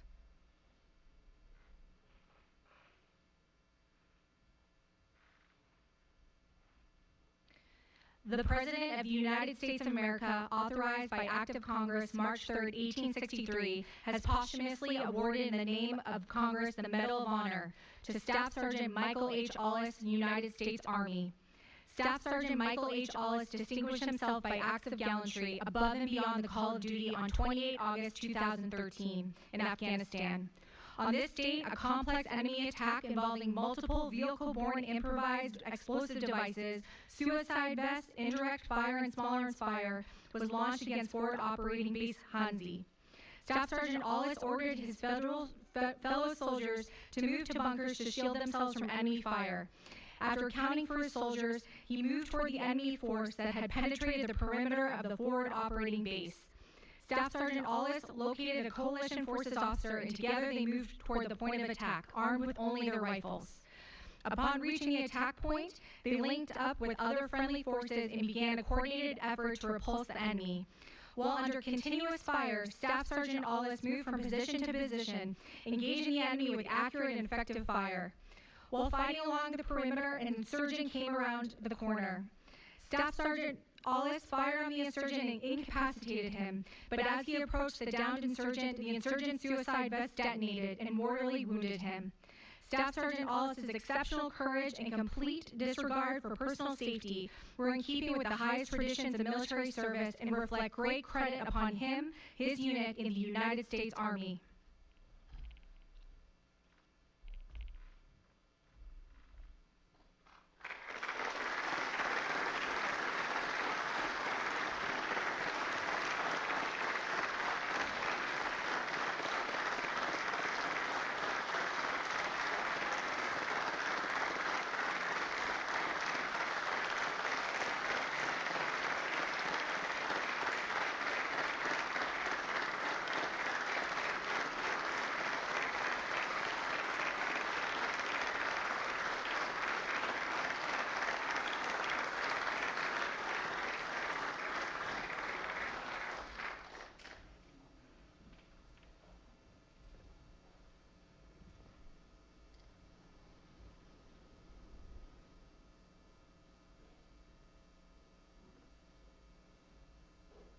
Ladies and gentlemen, please bow with me as we give the benediction. Eternal God, our unfailing light in every darkness, the rock on which we stand, as we depart this place of honor, may the courage of these heroes be our example, righteousness our choice, and hope in you our guiding light. We especially ask for your protection over our military service members who are protecting the interests of our nation at this very moment. And Heavenly Father, grant us the will to do justly, to love mercy, and to walk humbly before you. In your holy name we pray. This we'll defend. Amen.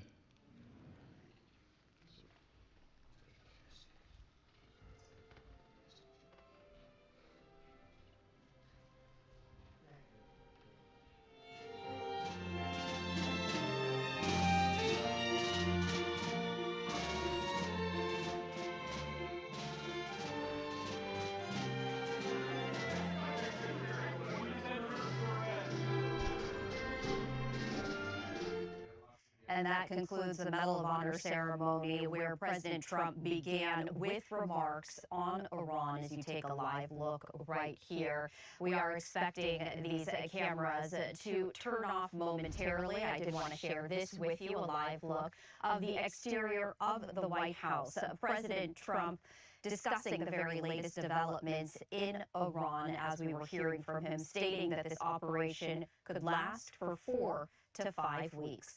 Before we head to break, I did want to share this live look with you, as one of them has actually changed. So I did want to share this with you, as we see Secretary Hegseth congratulating one of the recipients of the Medal of Honor.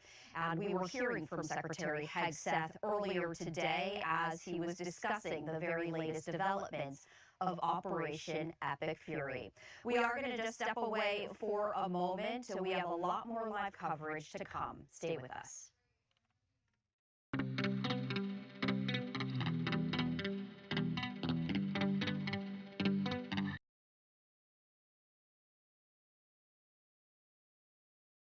Be prolonged will not be a prolonged conflict. During the last strike, that they had warned Iran not to try and revive those capabilities, but that Iran did not listen, that they were developing more of a missile program, a nuclear program. They were trying to cover up a nuclear program. He, of course, as you noted, viewed this as the last and best chance to eliminate the threat of Iran. I do want to note, he's had one line about how they had already had missiles that were capable of reaching Europe, and soon those missiles would reach America. That, again, is not line up with what we had reported or are reporting from people who have seen the intel, who said it would still be years until that happened.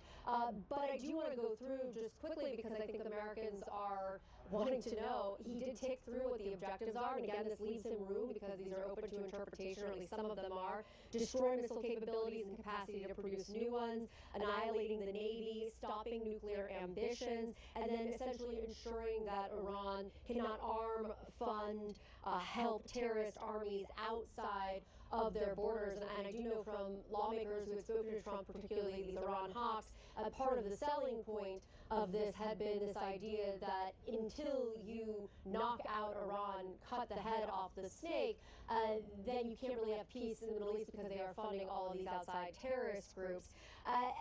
This, again, will stand as the record for the rationale for this. Again, you mentioned these various 5 3-minute interviews that he did with all of, with several news agencies. This is the first time he's actually talking on camera. No questions yet from the press, but it did feel like the first time he has outlined for the American people, or made his case to the American people. Yeah, he of course did those taped videos, but it's different from this kind of official address from the White House. Thank you so much, Kristen. Appreciate it. I want to now go to Riyadh, Saudi Arabia. Nick Robertson is there now. Nick, this conflict is widening, it seems, by the hour, including where you are in Saudi Arabia. How successful has Iran been in what they're trying to do there, which is targeting oil refineries? And which they hope, and that's certainly the interpretation here in Saudi Arabia, that Iran appears to hope that it wants to drive up the oil prices. And it's not just targeting them, as you've been saying, in Saudi Arabia. We're hearing in Qatar as well, a multiple targeting of their facilities there, the liquid natural gas production facilities. Reports potentially that some of that has been shut down. Part of the massive oil production facility at Ras Al Taruna here in Saudi Arabia was shut down today, and that was because of Iranian drones that were intercepted but fell, ignited fires. No one was injured, but the repercussions of Iran's strategy, because while we've heard from the president lay out his strategy, the Iranians are by default laying out theirs in their actions and targeting multiple of the Gulf states here, not just the sort of high-profile targets like hotels, like airports that trap tourists around the world, that highlight international focus on what's happening. They're going after the economics of this war in a way that they appear to hope that President Trump can't bear that pain. I think the concerns here will be understanding that President Trump is talking about a 4 or 5 week war. The GCC countries, Saudi, Qatar, whose oil and gas facilities have been targeted just today, have made very clear that they will respond, or there's a possibility of response, if there's aggression. Iran is trying to go up this escalation ladder, and there is a concern that it really can escalate further, and that will have a knock-on global economic impact. But it will be the lasting impact on the region, and in particular the pressure that will be left on countries like Saudi Arabia, Qatar, others in the Gulf, as Iran falls into a questionable state without somebody taking control during this extended war, somebody taking control that's willing to negotiate an off-ramp. Yeah, and it is fascinating that Saudi is being targeted, and other countries in the region are being targeted, but particularly Saudi, because by a lot of accounts, MBS, who is the head of Saudi Arabia, he wanted the U.S. and Israel to be striking Iran. So you see so many different layers of this very, very complicated issue that is going on, this war that is going on across the region. Thank you so much, Nick. Appreciate that. Up next, we have brand new reporting, brand new CNN poll, I should say, which is going to give us some reporting about how the majority of Americans are feeling right now on is there. Kristen, what is standing out to you this morning, first of all, in those first live remarks from the president and also the other remarks he's been giving to reporters?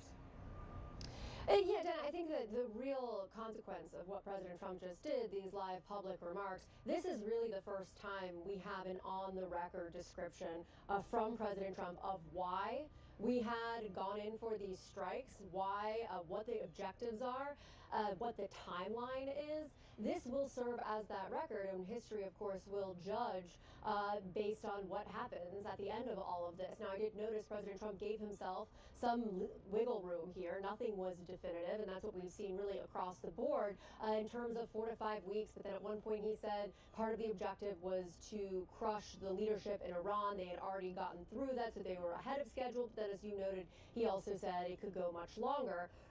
Of course, one of the things that he had noted was about this missile program, essentially saying that while they had obliterated the missile program back during the last strike, that they had warned Iran not to try and revive those capabilities, but that Iran did not listen, that they were developing more of a missile program, a nuclear program. They were trying to cover up a nuclear program. He, of course, as you noted, viewed this as the last and best chance to eliminate the threat of Iran. I do want to note, he had one line about how they had already had missiles that were capable of reaching Europe, and soon those missiles would reach America. That, again, is not line up with what we had reported or are reporting from people who have seen the intel, who said it would still be years until that happened. But I do want to go through just quickly, because I think Americans are wanting to know. He did tick through what the objectives are, and again, this leaves him room because these are open to interpretation, or at least some of them are. Destroy missile capabilities and capacity to produce new ones, annihilating the Navy, stopping nuclear ambitions, and then essentially ensuring that Iran cannot arm, fund, help terrorist armies outside of their borders. And I do know from lawmakers who had spoken to Trump, particularly these Iran hawks, part of the selling point of this had been this idea that until you knock out Iran, cut the head off the snake, then you can't really have peace in the Middle East because they are funding all of Yeah, Lebanon is a great place with brilliant people. You know, it was known for the professors and doctors and had an incredible history, and hopefully we can bring it back again. I just appointed a friend of mine who's Lebanese, and I didn't know he was Lebanese. I've known him for 20 years, very, very successful man, and I just appointed him. And I said, why would you want that? He said, because I was born there, I was raised there, I love it. I love it so much. I said, you know, it's very dangerous going to Lebanon as ambassador. And he said, that's what they say, but I don't care about danger. I mean, this is a guy that is just a very big business guy. He wants to give up his whole life to go to Lebanon because he believes in it so much. We're with Lebanon all the way. We'll try and straighten it out. Threaten my life? Yeah, they have threatened. I get that throbbing feeling every once in a while. Get that throbbing feeling, but you know what? That's okay. This is a dangerous business. What I do is a dangerous business. You know, I tell the story of the car companies and different people in different professions. You have race car drivers, as an example. 1/10 of 1% die. Bull riders, 1/10 of 1%. That's not a lot, but it's people die. When you're president, it's about 5%. If somebody would have told me that, maybe I wouldn't have run. Okay? This is a very dangerous profession.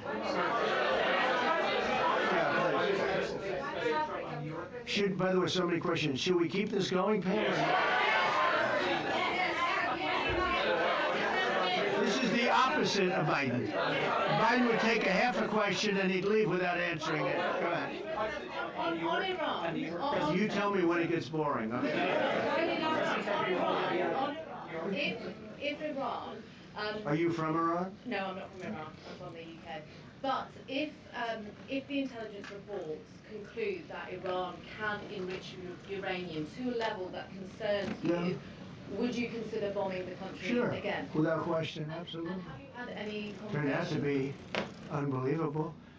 But, you know, our incredible flyers and I call them the shots, these guys are unbelievable. Think, from 52,000 feet, they hit the equivalent of a refrigerator door. They actually hit it right in the center, so it's much smaller than that. And just bomb after bomb going deeper, deeper, blowing up. Incredible, incredible thing. I don't know if you heard the general, he was very impressive. Raisin Cain, you know, he's the one that beat ISIS for me. And he did it in a matter of weeks. And I was told it was going to take 4 or 5 years.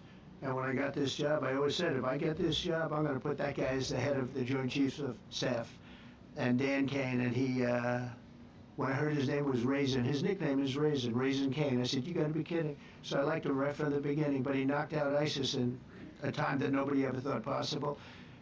And when this attack was completed and so successful, I said, now I know how you knocked out ISIS so quickly.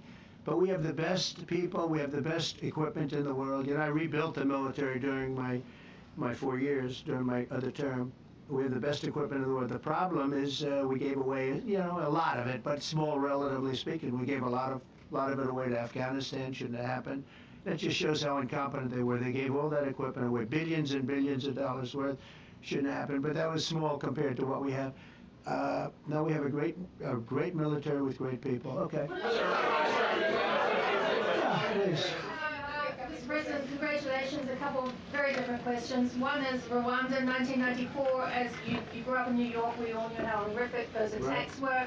Congratulations on that treaty. There are talks that perhaps... That's going to take place today at 3 o'clock in the Oval Office. We're going to have a signing with Rwanda and the Congo.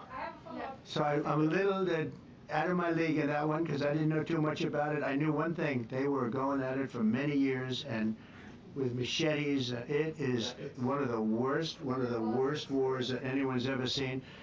And I just happened to have somebody that was able to get it settled. I mean, just a brilliant person who is very comfortable in that part of the world. It's a very dangerous part of the world. I said, are you uncomfortable there?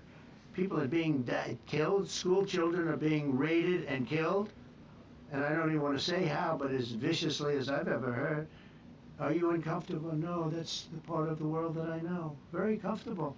Was able to get them together and sell it. And not only that, we're getting for the United States a lot of the mineral rights from the Congo as part of it. They're so honored to be here.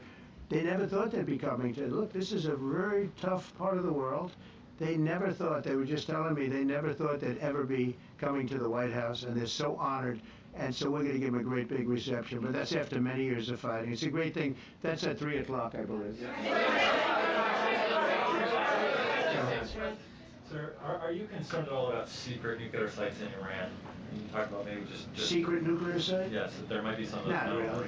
Can I tell you? They're exhausted. And Israel's exhausted too. And I dealt with both of them.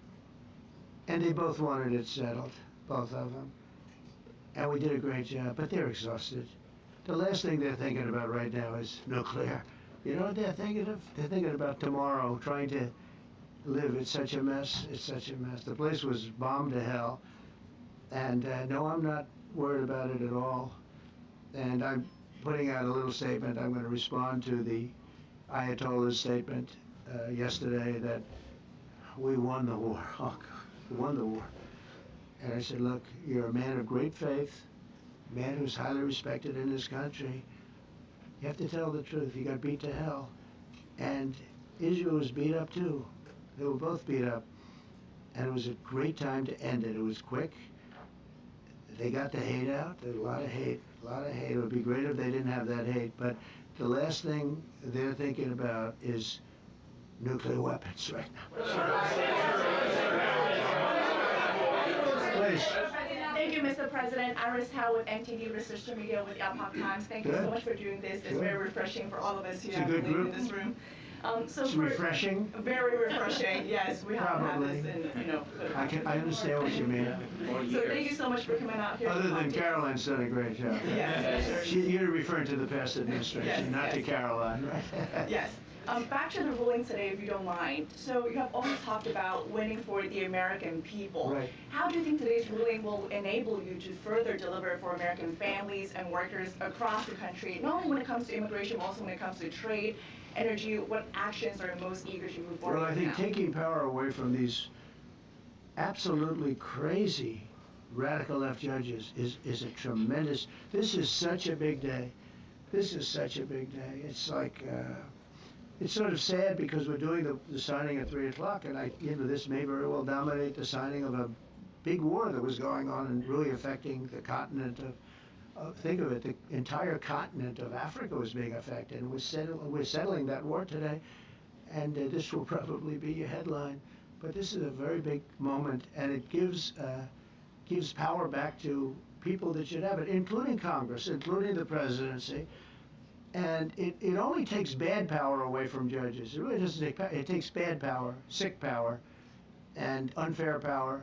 And it's really going to be, this is a very monumental decision. Yeah, please. Yes, President, thank you very much. On July 9th, is that July 9th date set for tariffs to snap No. back, or could there be a... We can do whatever we want. We could extend it. We could make it shorter. I'd like to make it shorter. I'd like to just send letters out to everybody. Congratulations, you're paying 25%. He doesn't want, he's a much nicer person than I am. So do you finish it up? Were you considering for the Federal Reserve then? And are you speeding up that process? I see Secretary... Oh, he's terrible. He's terrible. I mean, I have a list of things. We're like 38 on the list.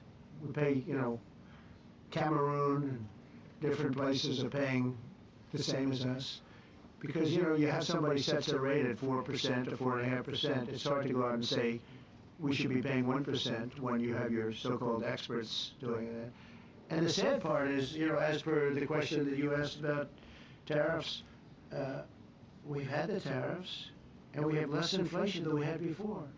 What we have is a hell of a lot more money, a hell of a lot more income, and we shouldn't be paying a rate like that. In other words, when we pay a rate, I'll tell you, each point is the equivalent of $300 billion.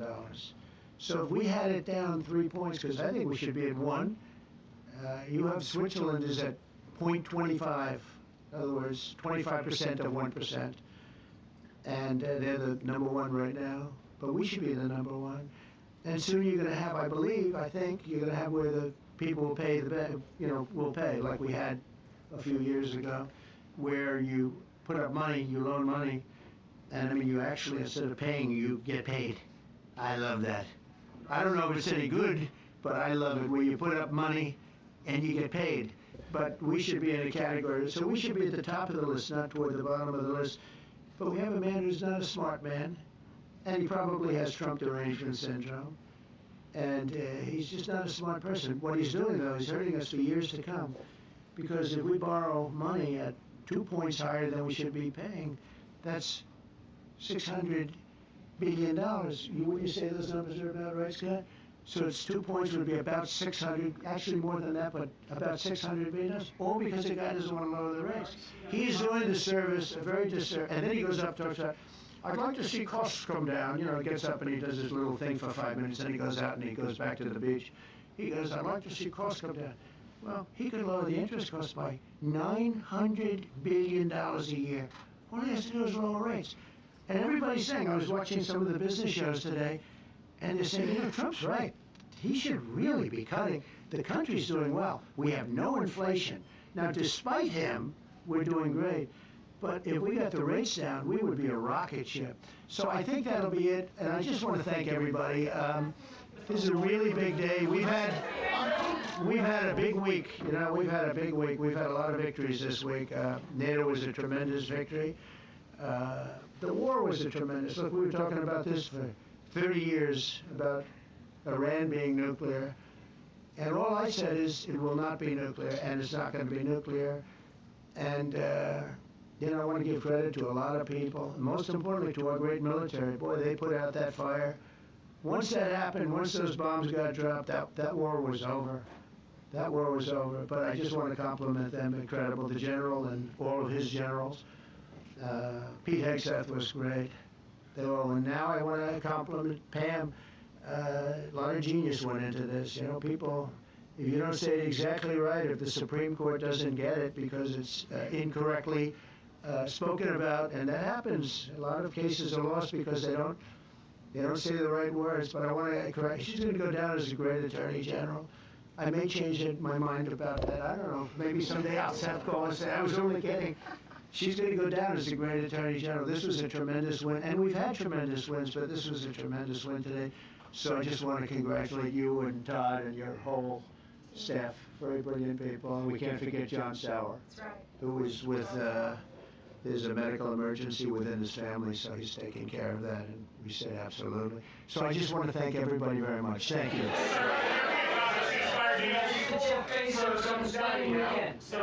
Thank you, President. Thank you, sir.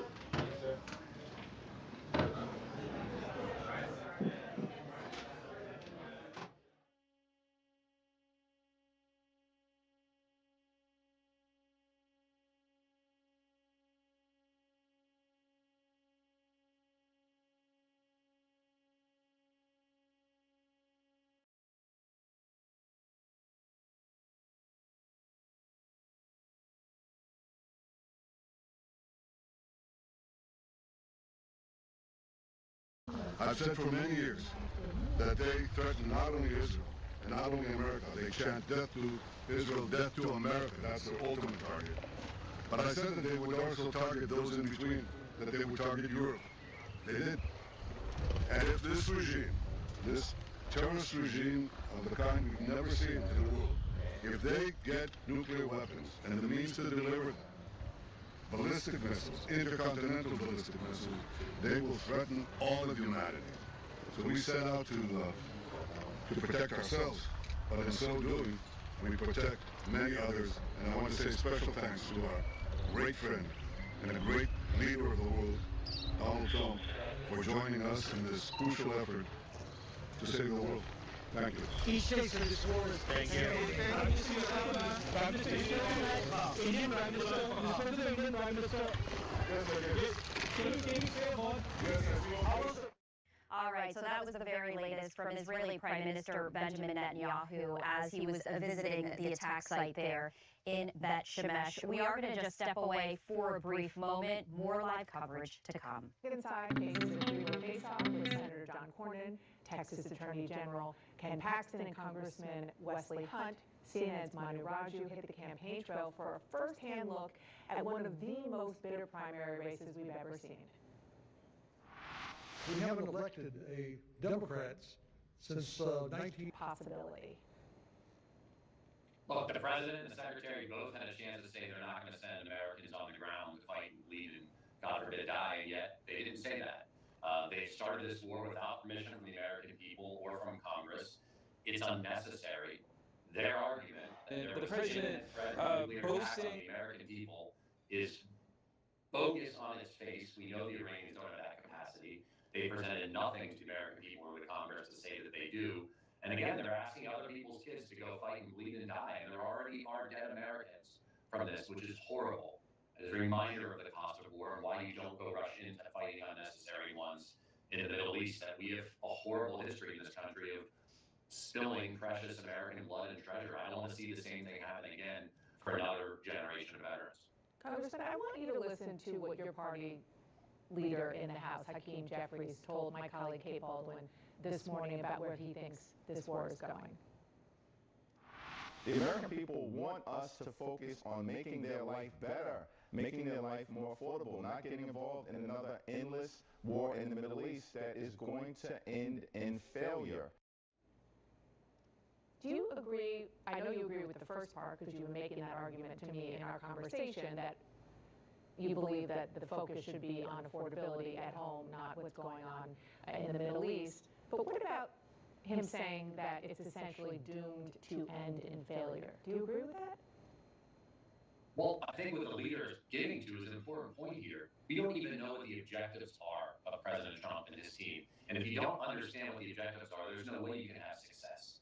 If you can't describe the American people why you're asking us to sacrifice, why you're sending young people to fight, you don't have a goal. And I heard Secretary Agnew say you don't articulate a goal for this war. I think it's an unnecessary one. And when you're making it up as you go along, when you're looking for justifications to pull out of thin air to give you an excuse for what you've already done, you can't succeed. And I think that speaks to the problem here. Yes, there are process problems. They didn't come to the Congress. But this war is not a necessary one. And I think we should be fighting necessary wars only. This is not one of those to me.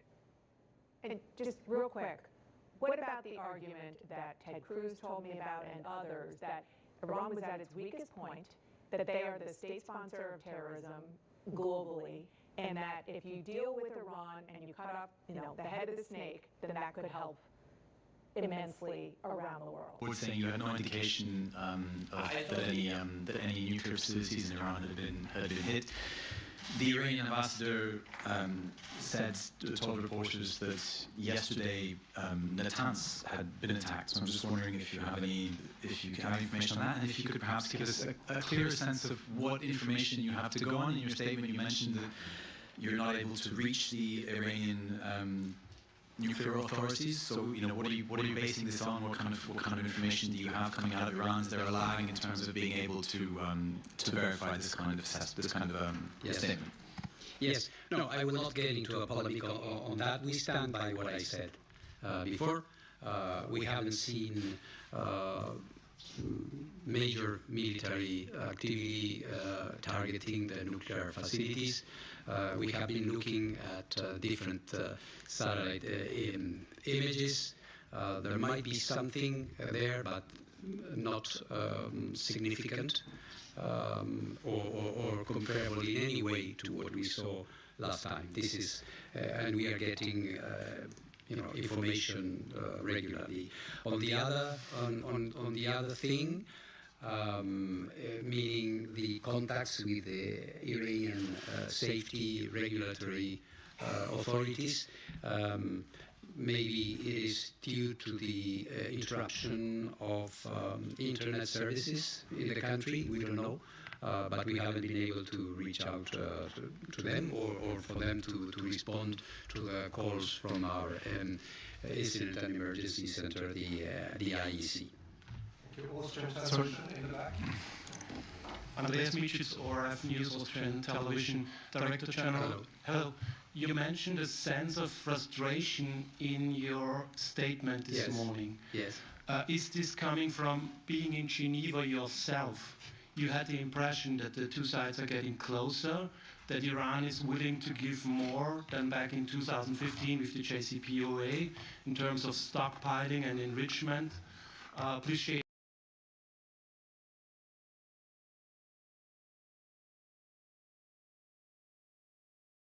Process that could not reach an agreement.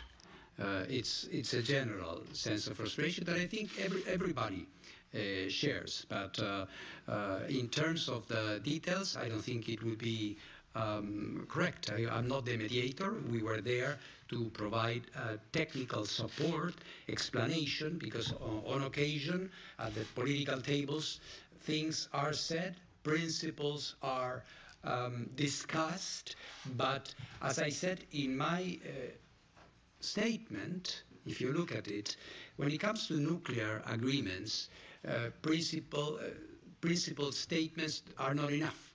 You have to define clearly what you mean by certain things, that you commit to A, B, or C, and that those will be verifiable. That was the sense of my comment. And it is obvious that there was no agreement, otherwise we wouldn't have seen what we have been seeing.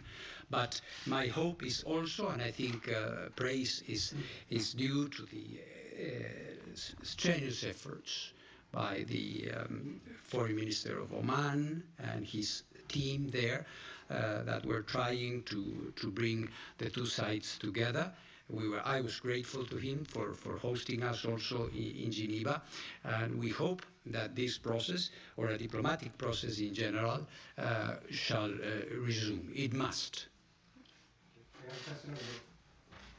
Okay, thanks for taking my questions. Good afternoon, Mr. Director General. Hello. I'm a journalist of the CCTV, China Media Group. Yes. So at a time when technical engagement between the United States and Iran was expected to move forward, and the renewed military strikes have taken place, and do you believe these actions undermine the trust or narrow the space for negotiations? How prepared is the agency IAEA to operate under this kind of conditions? Thank you. Well, the agency is always prepared. We have all the necessary information about, of course, the nuclear program. we also have the expertise to determine how, as I was telling our Austrian colleague just now, to determine and help negotiators look at the feasibility of some of the things they propose. It's up to them to agree or to disagree on them. So we are absolutely ready. My hope, as I just said, is that we will be back at the negotiating table sooner rather than later. It is obvious that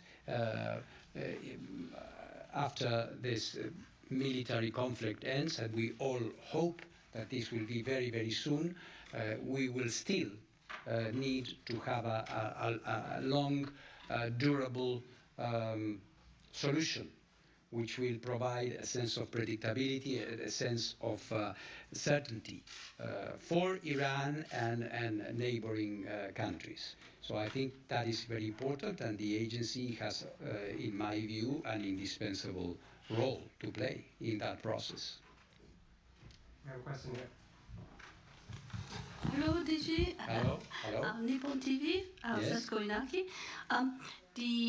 I would like to ask you about the imminency of this attack, because the U.S. reason was that it was imminent. There was an imminent danger for to rationalize this attack, and you were actually in the negotiation in the technical part.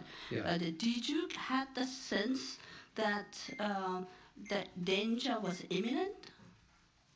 Well, this is not for me to determine, really.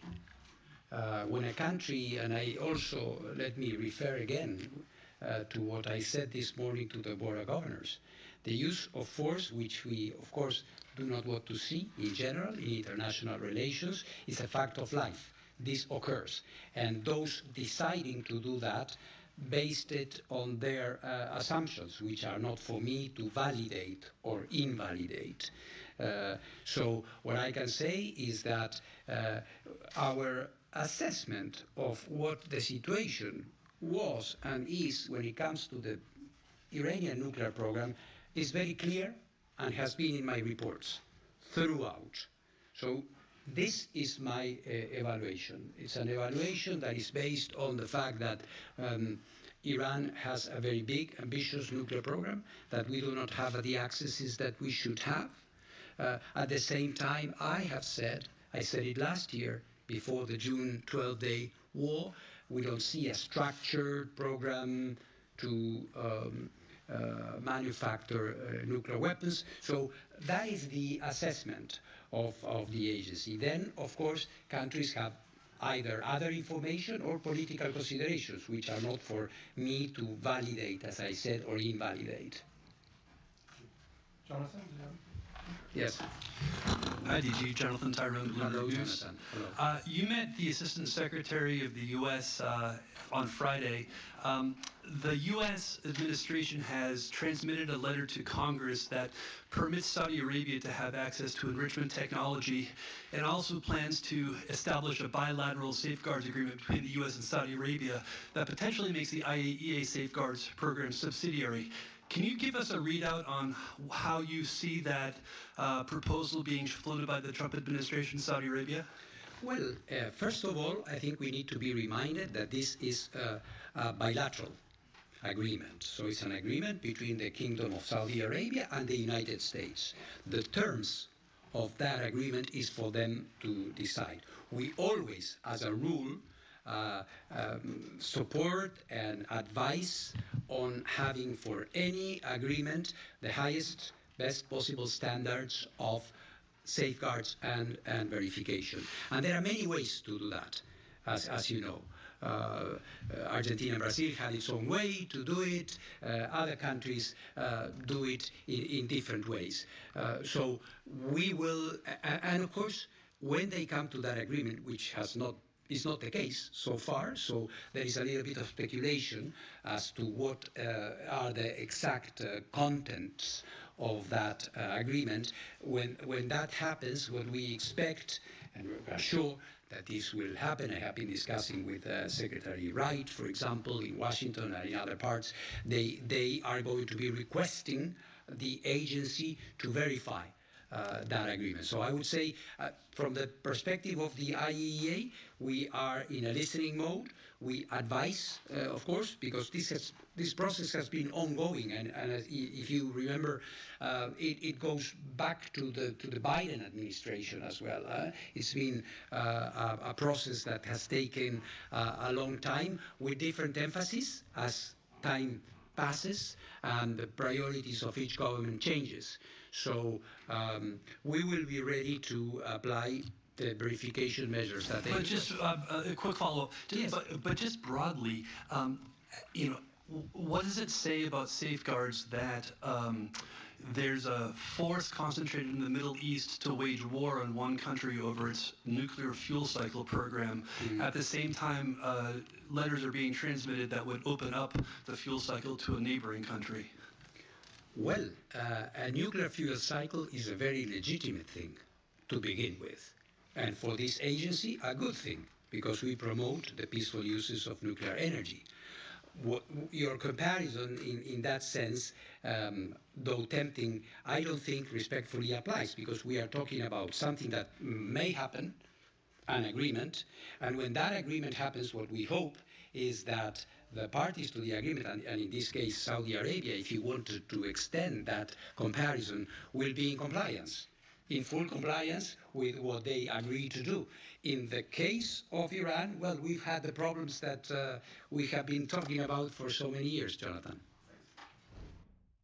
And we were listening into the International Atomic Energy Agency speaking on Iran's nuclear program as we shared this here with you, this new video just coming into our newsroom from U.S. Central Command saying last night U.S. B-1 bombers struck deep inside Iran to degrade Iranian ballistic missile capabilities. This just being shared to X after we did hear from President Trump just a short time ago saying Operation Epic Fury will continue with large-scale military operations against Iran to eliminate the clear colossal threat that nuclear-armed Iran could pose.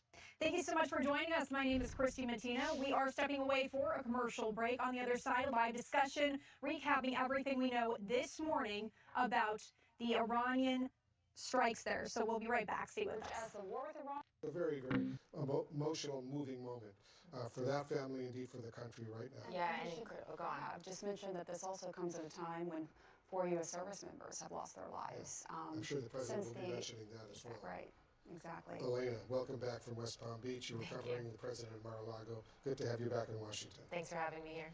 And this war has now seen its first apparent friendly fire incident involving American forces. The U.S. military says Kuwaiti air defenses mistakenly shot down 3 American F-15 Eagle fighter jets. One of them was seen falling from the sky. All 6 crew members ejected from the planes, and they are safe, thank God. CNN International diplomatic editor Nick Robertson is following the story for us. He's in Riyadh, Saudi Arabia, not too far away. What more do we know, Nick?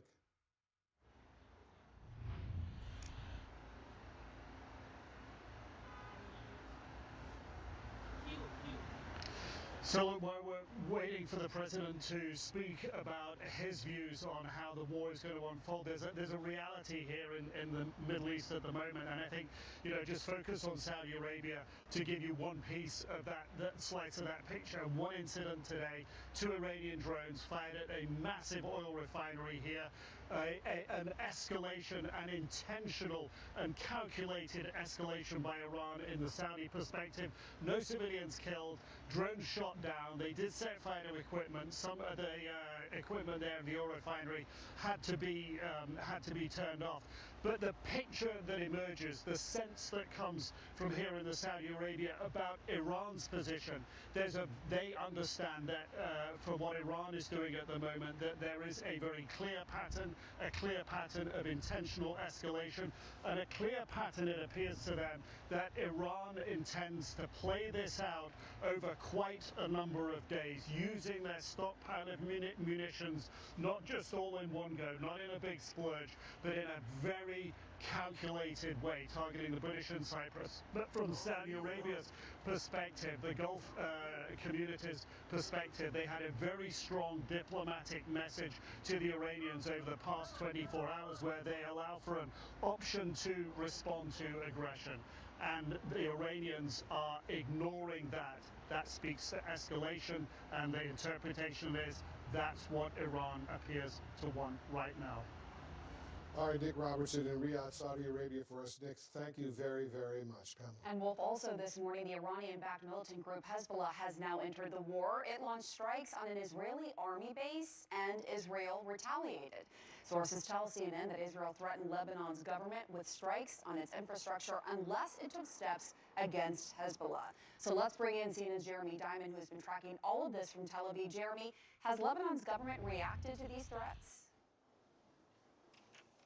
They have indeed, Pamela, and it seems to have followed some pressure from the Israeli government. Israel, after opening up this new front in this war with Iran by striking back at Hezbollah after Hezbollah fired a series of rockets toward northern Israel last night, the Israeli government then sent a message via the Cypriot authorities to the government of Lebanon, threatening that there would be strikes on infrastructure targets in Lebanon unless the Lebanese government took action to designate Hezbollah as a terrorist organization or ban the group in some form. And indeed today, the Lebanese government announcing that they have banned Hezbollah's military and security activities, declaring them to be illegal. This is a major step from the Lebanese government, a Lebanese government that we have seen go farther than any Lebanese government before towards taking steps against Hezbollah. Over the course of the last year, we have watched as this Lebanese government has prepared and then undertaken efforts to disarm Hezbollah in the southern part of the country. But it is important to note that these Israeli strikes that are now underway in Lebanon, including in the Lebanese capital of Beirut, are not only devastating at this moment and risk to continue to escalate in the coming weeks, but they also are something that the Israelis have really been preparing for some time. And Hezbollah, by firing rockets and joining in this multi-front war that is engulfing the Middle East at the moment, gave Israel the perfect pretext to be able to go on the offensive against Hezbollah in Lebanon, an operation that they had prepared for quite some time and now are very much executing, as we are seeing tens of thousands of Israeli reservists being called up and the Israeli Air Force now striking targets across Lebanon. All right, Jeremy Diamond bringing us the latest there from Tel Aviv. Thank you. And in just moments from now, we're going to hear from President Trump at the White House. He's expected to address the war. We'll see if he takes questions from reporters. Of course, we will bring that to you live. More of our breaking news coverage when we come back.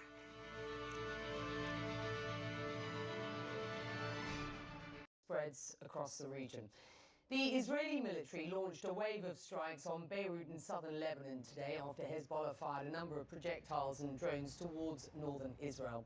Hezbollah called it revenge for the killing of Iran's supreme leader. Israel says the attack didn't do any damage. The Israeli strikes, though, have killed at least 31 people, according to the Lebanese Ministry of Public Health. Right, I want to bring in Firas Maksad. He's the managing director for the Middle East and North Africa at Eurasia Group. It's remarkable. You and I last spoke on Friday. We were talking about the potential for an attack. You and I discussed the potential for an Israeli involvement in an attack, if not Israel striking first. Here we are, what, nearly 72 hours on from the beginning of this operation. The Israeli military now says all options are on the table in regard potential ground operations in Lebanon. What do you make of what we are seeing there? What a historic 3 days it's been since we last spoke, Becky. First, I would need to highlight that this is certainly a sign of desperation, not on behalf of Hezbollah alone, but on the behalf of the Iranian government.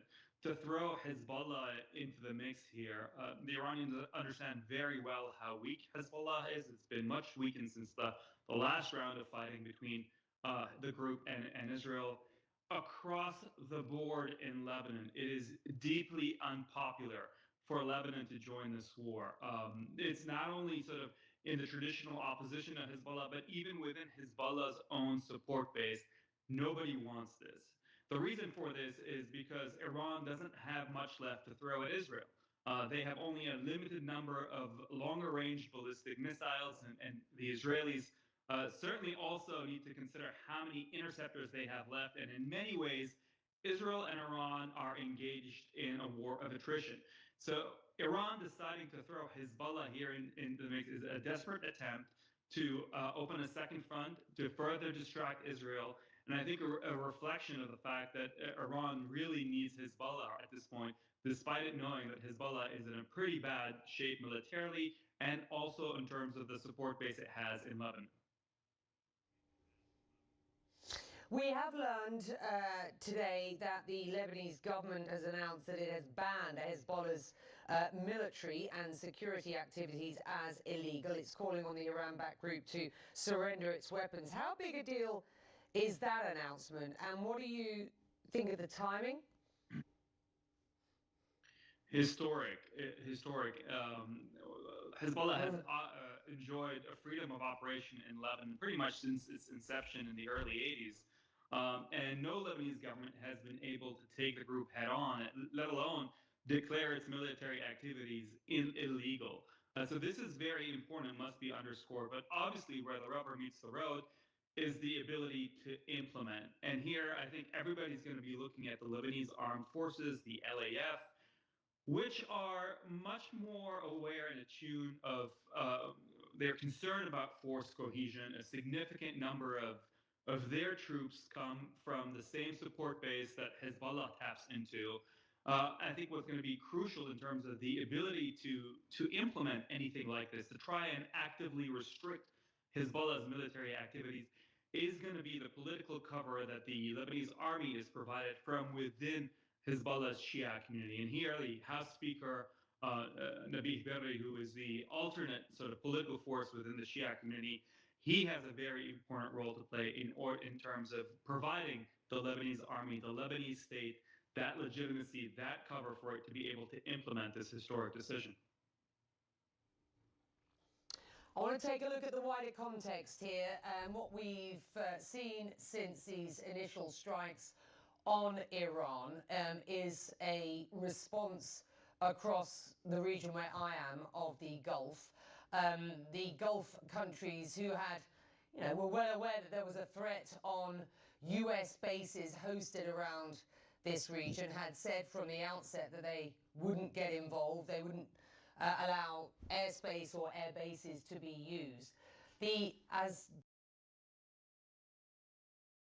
proportionate response from Iran on military and non-military assets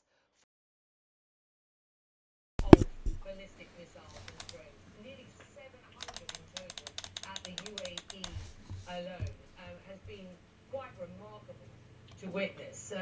I want you to hear from the Qatari spokesman, who I spoke to a little earlier. Stand by. Have always championed peace in the region. We've always championed peaceful means in solving conflict in the region, especially with Iran, where we have in the past mediated between Iran and Western countries and the US a number of times. We were heavily supporting the Omani-led negotiations that were taking place until this escalation.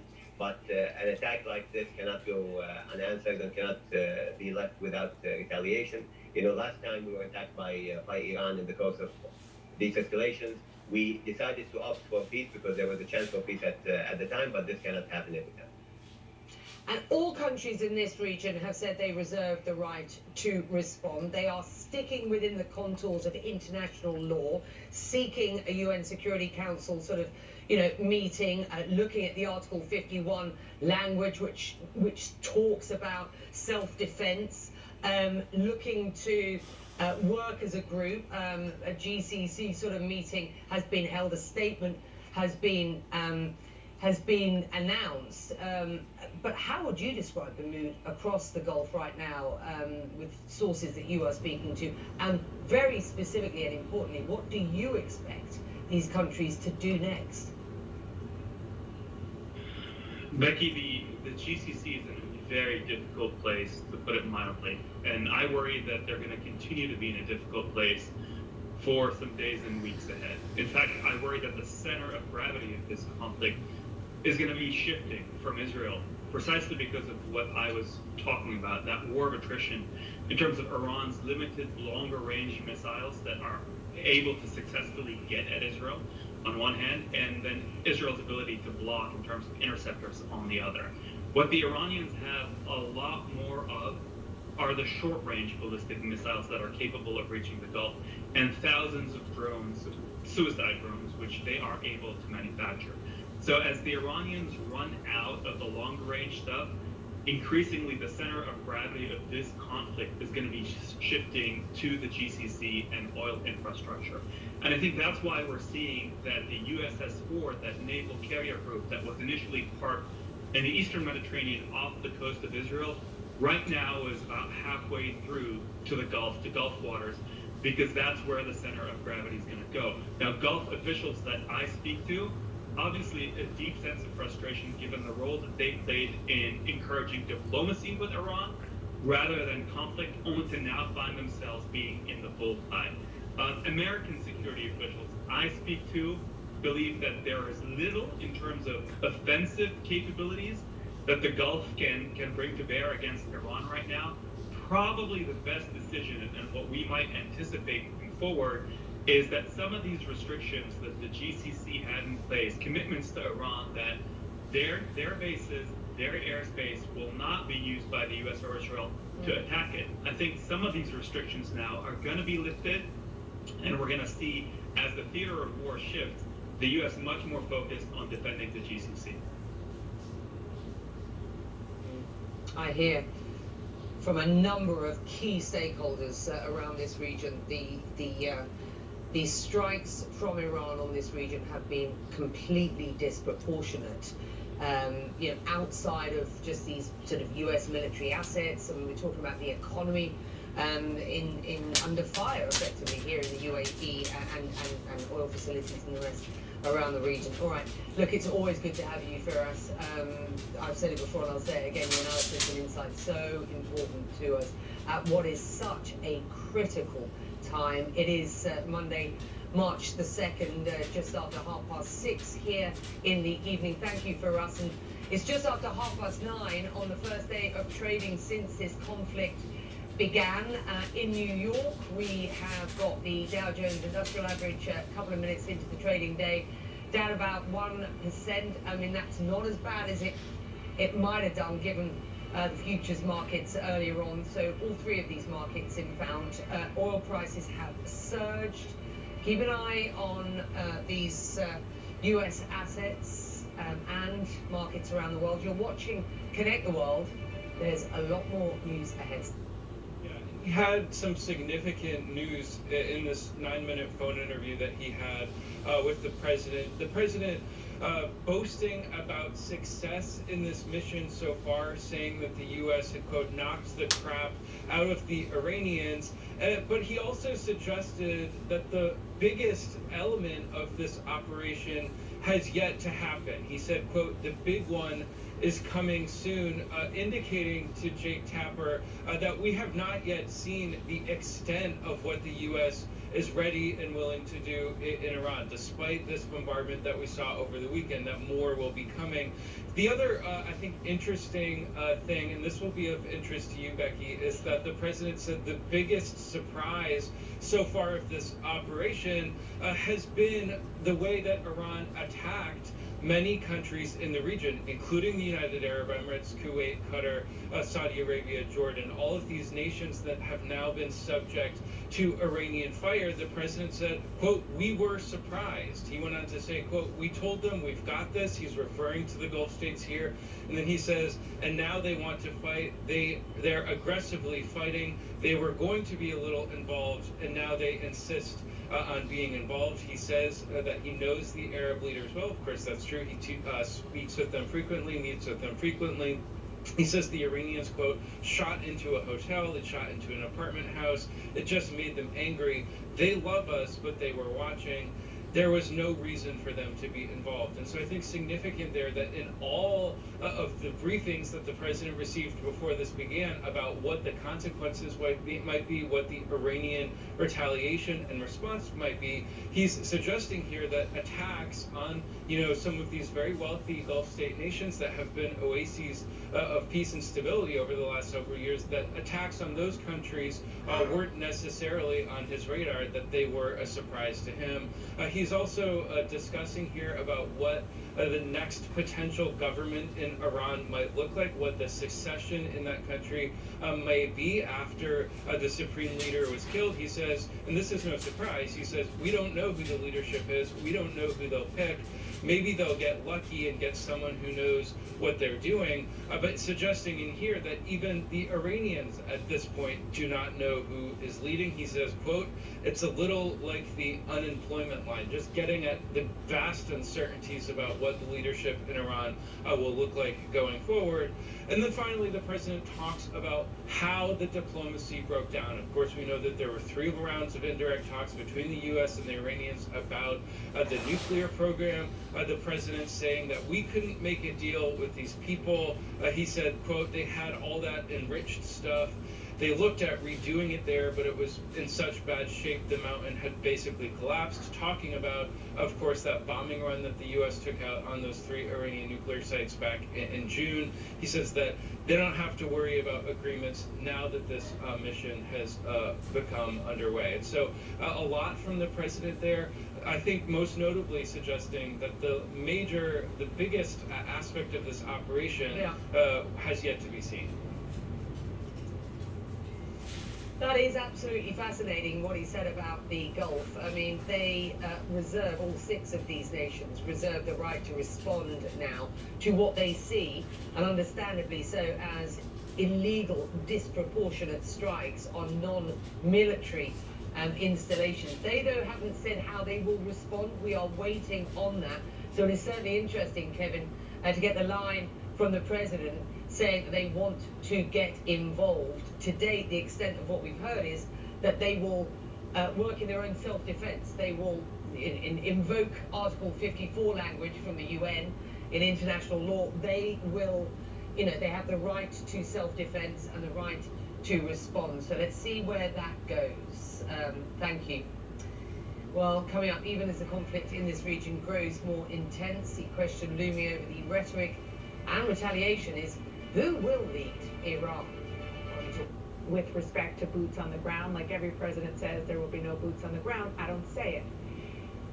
How seriously do you take that possibility? Look, the president and the secretary both had a chance of saying they're not going to send Americans on the ground to fight, bleed, and God forbid die, and yet they didn't say that. They've started this war without permission from the American people or from Congress. It's unnecessary. Their argument that there was an imminent threat of nuclear attack on the American people is bogus on its face. We know the Iranians don't have that capacity. They presented nothing to the American people or the Congress to say that they do. And again, they're asking other people's kids to go fight and bleed and die, and there already are dead Americans from this, which is horrible. As a reminder of the cost of war and why you don't go rush into fighting unnecessary ones in the Middle East. And we have a horrible history in this country of spilling precious American blood and treasure. I don't want to see the same thing happen again for another generation of veterans.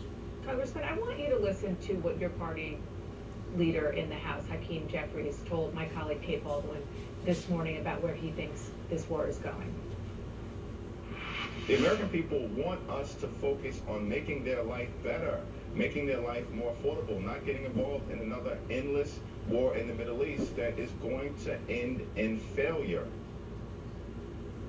Do you agree, I know you agree with the first part, because you were making that argument to me in our conversation, that you believe that the focus should be on affordability at home, not what's going on in the Middle East. But what about him saying that it's essentially doomed to end in failure? Do you agree with that? Well, I think what the leader is getting to is an important point here. We don't even know what the objectives are of President Trump and his team. And if you don't understand what the objectives are, there's no way you can have success. If you can't describe the American people why you're asking us to sacrifice, why you're sending young people to fight, you don't have a goal. And I heard Secretary Eggstein say he did not articulate a goal for this war. I think it's an unnecessary one. And when you're making it up as you go along, when you're looking for justifications to pull out of thin air to give you an excuse for what you've already done, you can't succeed. And I think that speaks to the problem here. Yes, there are process problems. They didn't come to the Congress. But this war is not a necessary one. I think we should be fighting necessary wars only. This is not one of those things. And just real quick, what about the argument that Ted Cruz told me about and others that Iran was at its weakest point, that they are the state sponsor of terrorism globally, and that if you deal with Iran and you cut off, the head of the snake, then that could help immensely around the world? I just don't see the evidence for that. We heard months ago from this administration they had obliterated Iran's nuclear program. Was that a lie? I think it was, because they're now supposedly telling the American people they were imminently away from being able to launch nuclear weapons. They're not telling the truth. Again, I think they owe all of us and the American people the truth. And we can look all over the globe and find bad actors. Certainly in my time in Iraq, we saw what the Iranians were willing to do. We don't go send Americans to fight and bleed without the country having a say and doing it all over the world. I think that's foolish and a mistake. And the question I would pose back, Dana, and this matters to guys like Ted Cruz, how many Americans are you willing to see die in this war? If you cannot answer that question, they ought to shut up about cheerleading for this war. Congressman Chris Deluzio, thank you so much for being here. I appreciate it. Thank you. And I'm going to switch. They were necessary. I want to get to the White House. Our senior White House correspondent, Kristen Holmes, is there. Kristen, what is standing out to you this morning, first of all, in those first live remarks from the president, and also the other remarks he's been giving to reporters? Yeah, Dana, I think that the real consequence of what President Trump just did, these live public remarks, this is really the first time we have an on-the-record description from President Trump of why we had gone in for these strikes, why, what the objectives are, what the timeline is. This will serve as that record, and history, of course, will judge based on what happens at the end of all of this. Now, I did notice President Trump gave himself some wiggle room here. Nothing was definitive, and that's what we've seen really across the board in terms of 4 to 5 weeks. But then at one point he said part of the objective was to crush the leadership in Iran. They had already gotten through that, so they were ahead of schedule. But then, as you noted, he also said it could go much longer. Of course, one of the things that he had noted was about this missile program, essentially saying that while they had obliterated the missile program back during the last strike, that they had warned Iran not to try and revive those capabilities, but that Iran did not listen, that they were developing more of a missile program, a nuclear program. They were trying to cover up a nuclear program. He, of course, as you noted, viewed this as the last and best chance to eliminate the threat of Iran. I do want to note, he's had one line about how they had already had missiles that were capable of reaching Europe, and soon those missiles would reach America. That, again, is not line up with what we had reported or are reporting from people who have seen the intel, who said it would still be years until that happened. But I do want to go through just quickly, because I think Americans are wanting to know. He did tick through what the objectives are, and again, this leaves him room because these are open to interpretation, or at least some of them are. Destroying missile capabilities and capacity to produce new ones, annihilating the Navy, stopping nuclear ambitions, and then essentially ensuring that Iran cannot arm, fund, help terrorist armies outside of their borders. And I do know from lawmakers who had spoken to Trump, particularly these Iran hawks, a part of the selling point of this had been this idea that until you knock out Iran, cut the head off the snake, then you can't really have peace in the Middle East because they are funding all of these outside terrorist groups. This, again, will stand as the record for the rationale for this. Again, you mentioned these various 3-minute interviews that he did with all of, several news agencies. This is the first time he's actually talking on camera. No questions yet from the press, but it did feel like the first time he has outlined for the American people or made his case to the American people. Yeah, he, of course, did those taped videos, but it's different from this kind of official address from the White House. Thank you so much, Kristen. Appreciate it. I want to now go to Riyadh, Saudi Arabia. Nick Robertson is there now. Nick, this conflict is widening, it seems, by the hour, including where you are in Saudi Arabia. How successful has Iran been in what they're trying to do there, which is targeting oil refineries? which they hope, and that's certainly interpretation here in Saudi Arabia, that Iran appears to hope that it wants to drive up the oil prices. And it's not just targeting them, as you've been saying, in Saudi Arabia. We're hearing in Qatar as well, a multiple targeting of their facilities there, the liquid natural gas production facilities. Reports potentially that some of that has been shut down. Part of the massive oil production facility at Ras Al Taruna here in Saudi Arabia was shut down today, and that was because of Iranian drones that were intercepted but fell, ignited fires. No one was injured, but the repercussions of Iran's strategy, because while we've heard from the president lay out his strategy, the Iranians are by default laying out theirs in their actions and targeting multiple of the Gulf states here, not just the sort of high-profile targets like hotels, like airports that trap tourists around the world, that highlight international focus on what's happening. They're going after the economics of this war in a way that they appear to hope that President Trump can't bear that pain. I think the concerns here will be understanding that President Trump is talking about a 4 or 5 week war. The GCC countries, Saudi, Qatar, whose oil and gas facilities have been targeted just today, have made very clear that they will respond, or there's a possibility of response, if there's aggression. Iran is trying to go up this escalation ladder, and there is a concern that it really can escalate further, and that will have a knock-on global economic impact. But it will be the lasting impact on the region, and in particular the pressure that will be left on countries like Saudi Arabia, Qatar, others in the Gulf, as Iran falls into a questionable state without somebody taking control during this extended war, somebody taking control that's willing to negotiate an off-ramp.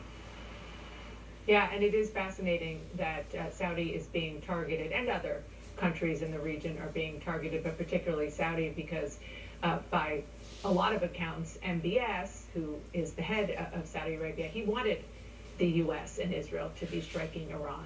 So you can see so many different layers of this very, very complicated issue that is going on, this war that is going on across the region. Thank you so much, Nick. Appreciate that. Up next, we have and Iran's nuclear ambitions. He also said this will not be a prolonged conflict like the Iraq War was.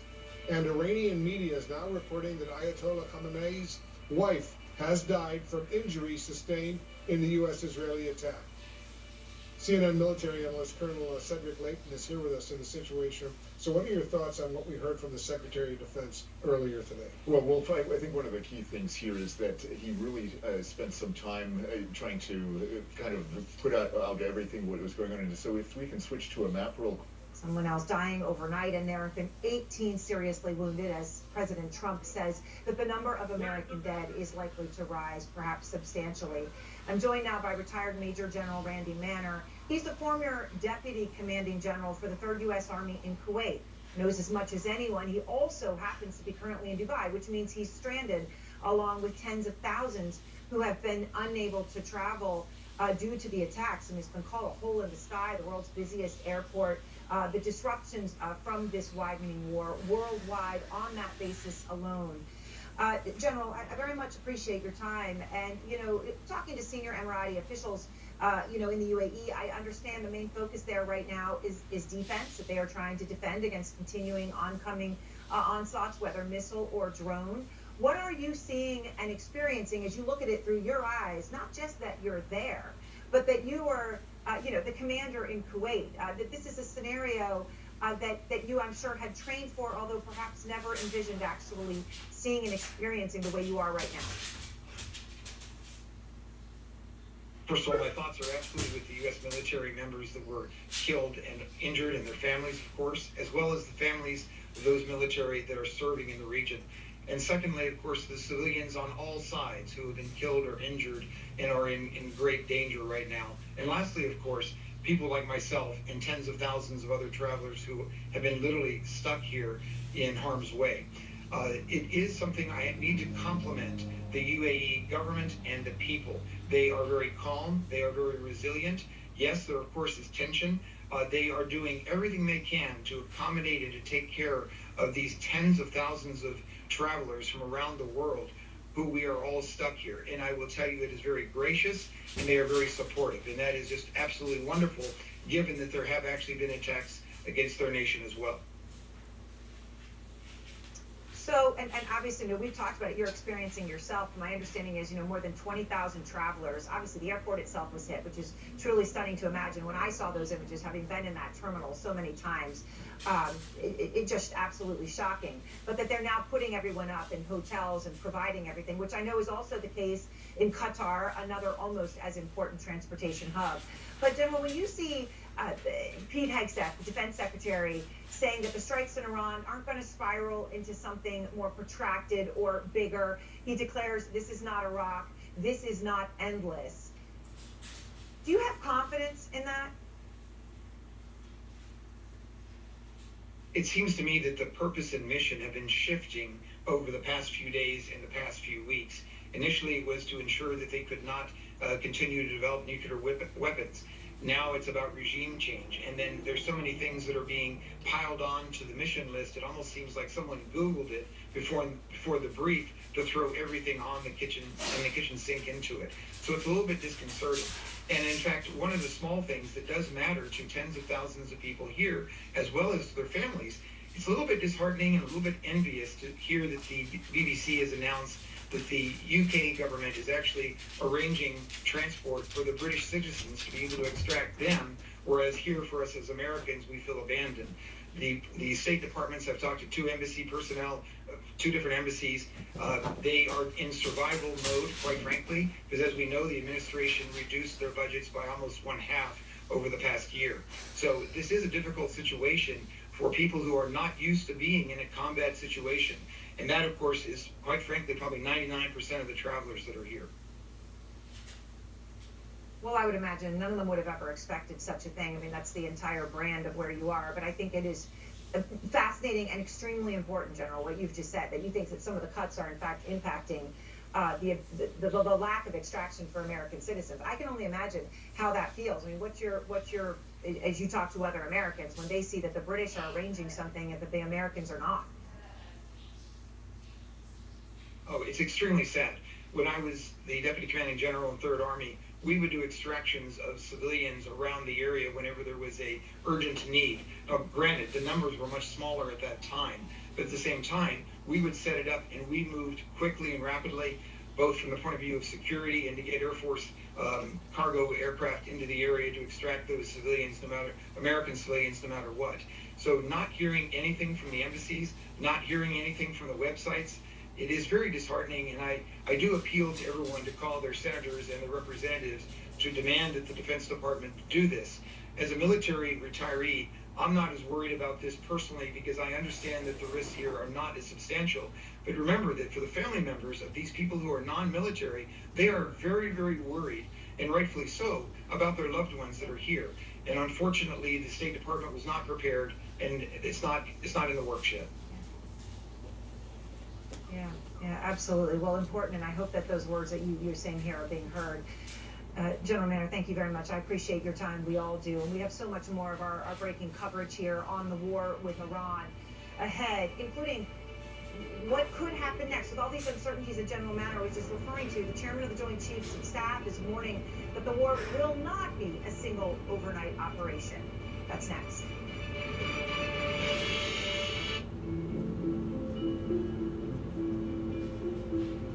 Jeonbuk Palace, in the heart of Seoul. No civilians killed, drones shot down. They did set fire to equipment. Some of the equipment there at the oil refinery had to be turned off. But the picture that emerges, the sense that comes from here in the Saudi Arabia about Iran's position, they understand that from what Iran is doing at the moment, that there is a very clear pattern of intentional escalation, and a clear pattern, it appears to them, that Iran intends to play this out over quite a number of days, using their stockpile of munitions, not just all in one go, not in a big splurge, but in a very calculated way, targeting the British and Cyprus. But from Saudi Arabia's perspective, the Gulf community's perspective, they had a very strong diplomatic message to the Iranians over the past 24 hours where they allow for an option to respond to aggression. And the Iranians are ignoring that. That speaks to escalation, and the interpretation is that's what Iran appears to want right now. Hi, Dick Robertson in Riyadh, Saudi Arabia for us. Nick, thank you very, very much, Kevin. And Wolf, also this morning, the Iranian-backed militant group Hezbollah has now entered the war. It launched strikes on an Israeli army base, and Israel retaliated. Sources tell CNN that Israel threatened Lebanon's government with strikes on its infrastructure unless it took steps against Hezbollah. So let's bring in CNN's Jeremy Diamond, who has been tracking all of this from Tel Aviv. Jeremy, has Lebanon's government reacted to these threats? They have indeed, Pamela, and it seems to have followed some pressure from the Israeli government. Israel, after opening up this new front in this war with Iran by striking back at Hezbollah after Hezbollah fired a series of rockets toward northern Israel last night, the Israeli government then sent a message via the Cypriot authorities to the government of Lebanon, threatening that there would be strikes on infrastructure targets in Lebanon unless the Lebanese government took action to designate Hezbollah as a terrorist organization or ban the group in some form. And indeed today, the Lebanese government is announcing that they have banned Hezbollah's military and security activities, declaring them to be illegal. This is a major step from the Lebanese government, a Lebanese government that we have seen go farther than any Lebanese government before towards taking steps against Hezbollah. Over the course of the last year, we have watched that this Lebanese government has prepared and undertaken efforts to disarm Hezbollah in the southern part of the country. But it is important to note that these Israeli strikes that are now underway in Lebanon, including in the Lebanese capital of Beirut, are not only devastating at this moment and risk to continue to escalate in the coming weeks, but they also are something that the Israelis have really been preparing for some time. And Hezbollah, by firing rockets and joining in this multi-front war that is engulfing the Middle East at the moment, gave Israel the perfect pretext to be able to go on the offensive against Hezbollah in Lebanon, an operation that they had prepared for quite some time and now are very much executing, as we are seeing tens of thousands of Israeli reservists being called up and the Israeli Air Force now striking targets across Lebanon. All right, Jeremy Diamond bringing us the latest there from Tel Aviv. Thank you. And in just moments from now, we're going to hear from President Trump at the White House. He's expected to address the war. We'll see if he takes questions from reporters. Of course, we will bring that to you live. More of our breaking news coverage when we come back.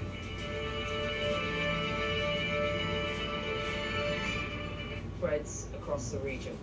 The Israeli military launched a wave of strikes on Beirut and southern Lebanon today after Hezbollah fired a number of projectiles and drones towards northern Israel. Hezbollah called it revenge for the killing of Iran's supreme leader. Israel says the attack didn't do any damage. The Israeli strikes, though, have killed at least 31 people, according to the Lebanese Ministry of Public Health. Right, I want to bring in Firas Maksad. He's the managing director for the Middle East and North Africa at Eurasia Group. It's remarkable. You and I last spoke on Friday. We were talking about the potential for an attack. You and I discussed the potential for an Israeli involvement in an attack, if not Israel striking first. Here we are, nearly 72 hours on from the beginning of this operation. The Israeli military now says all options are on the table in regard potential ground operations in Lebanon. What do you make of what we are seeing there? What a historic 3 days it's been since we last spoke, Becky. First, I would need to highlight that this is certainly a sign of desperation, and not on behalf of Hezbollah alone, but on the behalf of the Iranian government. To throw Hezbollah into the mix here, the Iranians understand very well how weak Hezbollah is. It's been much weakened since the last round of fighting between the group and Israel. Across the board in Lebanon, it is deeply unpopular for Lebanon to join this war. It's not only sort of in the traditional opposition of Hezbollah, but even within Hezbollah's own support base, nobody wants this. The reason for this is because Iran doesn't have much left to throw at Israel. They have only a limited number of longer-range ballistic missiles, and the Israelis certainly also need to consider how many interceptors they have left, and in many ways, Israel and Iran are engaged in a war of attrition. So Iran deciding to throw Hezbollah here in the mix is a desperate attempt to open a second front, to further distract Israel, and I think a reflection of the fact that Iran really needs Hezbollah at this point, despite it knowing that Hezbollah is in a pretty bad shape militarily and also in terms of the support base it has in Lebanon. We have learned today that the Lebanese government has announced that it has banned Hezbollah's military and security activities as illegal. It's calling on the Iran-backed group to surrender its weapons. How big a deal? Were not leading to an outcome that Trump wanted to see. They certainly weren't going to provide the assurances with inspections of zero enrichment and no enriched uranium stockpiles. They weren't willing to negotiate on their ballistic missile program. This was all something that Jared Kushner, that Steve Witkoff, that Trump was actually demanding on the ground from Iran. Also, they felt extremely confident on the back of a very successful, though much simpler, military operation in Venezuela. And frankly, they felt extremely confident with their experience with Iran, having engaged in strikes, killing Qasem Soleimani at the end of Trump's first term, the 12-day war that the Americans didn't start but quickly joined in when the Israelis experienced success last year. They really felt like they have military dominance. There's nothing the Iranians could or would do to respond or retaliate. But that's very different from saying that they have a clear plan for what's going to happen with Iran going forward. They're doing a lot of damage. They're killing a lot of leaders. They're obviously setting back Iran's military capabilities dramatically once again. But that's very different from the possibility that you're going to have an Iranian government that will no longer be able to repress its own people. That last front, we've seen Secretary Hegseth walk it back pretty dramatically in the last 24 hours, and it shows a lack of long-term planning. And to that point about the lack of long-term planning, what happens if in 4 or 5 weeks there is no new regime in Iran that opens its arms to the West, and effectively the U.S. winds up kicking the hornet's nest in the Middle East and then walking away? Does that make the world safer? The United States is not massively less safe in the sense that Israel and the United States have shown that there are no other powers in the Middle East that have military capabilities to cause damage. So, I mean, Hezbollah, you saw strikes opening the front again against Israel, 6 missiles. Those sorties used to be 40, 50, 100 a few years ago, not anymore, because they don't have that capacity anymore. So it's not as if Iran is going to pose a major military danger to the region, either itself or with its proxies. But this is going to be an unpopular war if you would have seen all of this being done, all of this death and destruction, and not an outcome that the Americans want to see. And also, of course, long-term, there is asymmetric danger. We may have seen that with this attacker in Austin just over the last day. Certainly, Iran has been a very active supporter of terrorist acts, not just in the region, but even attempted in the United States as well. And over time, the likelihood that radical Islamic extremism becomes a bigger problem for the United States and its allies, that obviously goes up in the aftermath of an effort of regime change that fails in Iran. And we are anticipating an update on that shooting in Austin this afternoon. We'll, of course, bring you the details as we get them. Ian Bremmer, thanks so much for the perspective. Good to see you, Bruce. Still ahead on CNN News Central, more of our coverage on the strikes on Iran and the potential impact on oil prices.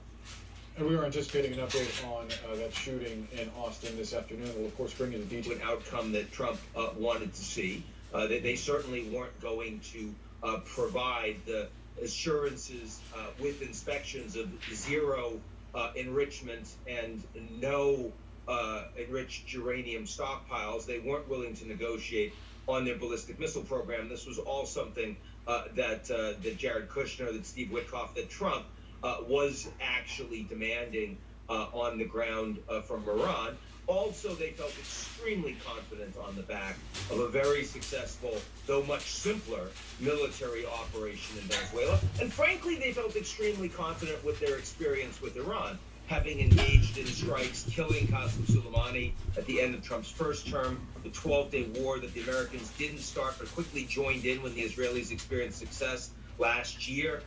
They really felt like they have military dominance. There's nothing the Iranians could or would do to respond or retaliate. But that's very different from saying that they have a clear plan for what's going to happen with Iran going forward. They're doing a lot of damage. They're killing a lot of leaders. They're obviously setting back Iran's military capabilities dramatically once again. But that's very different from the possibility that you're going to have an Iranian government that will no longer be able to repress its own people.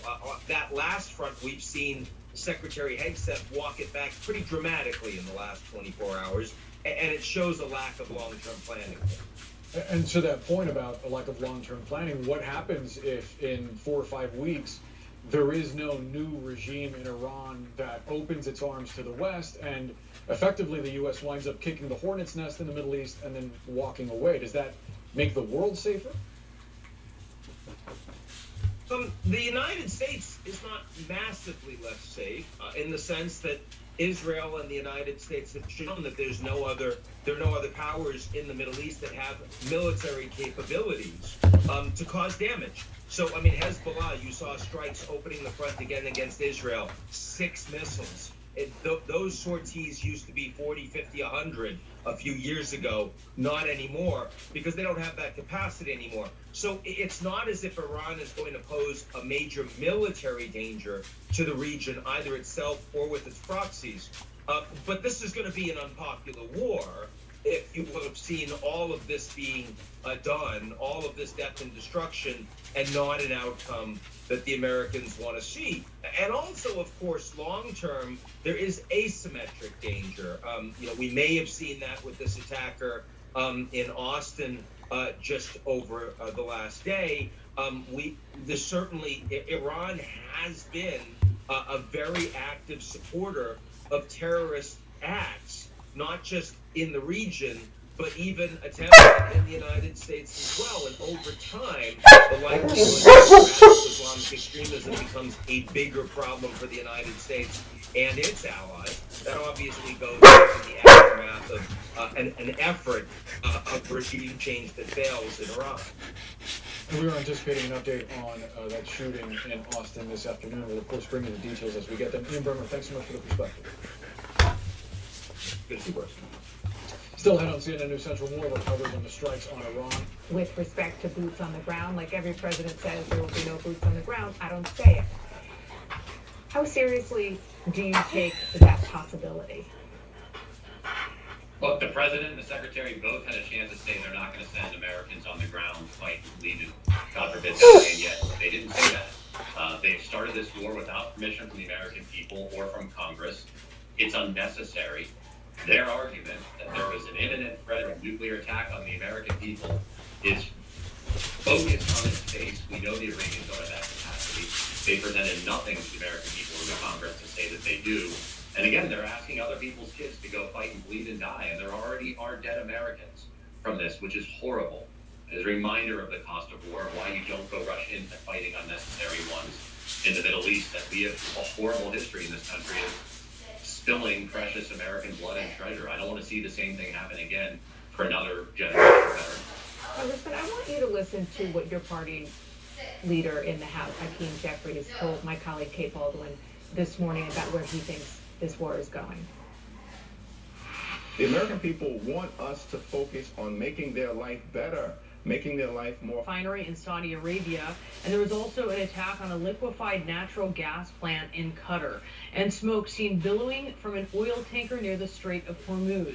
Shipping through that critical oil corridor is now reduced to a trickle, and today major maritime insurers are terminating war risk coverage for ships operating near Iran, which is a move that could effectively halt tanker traffic, choking off millions of barrels of oil from global markets. CNN's Matt Egan is with us now.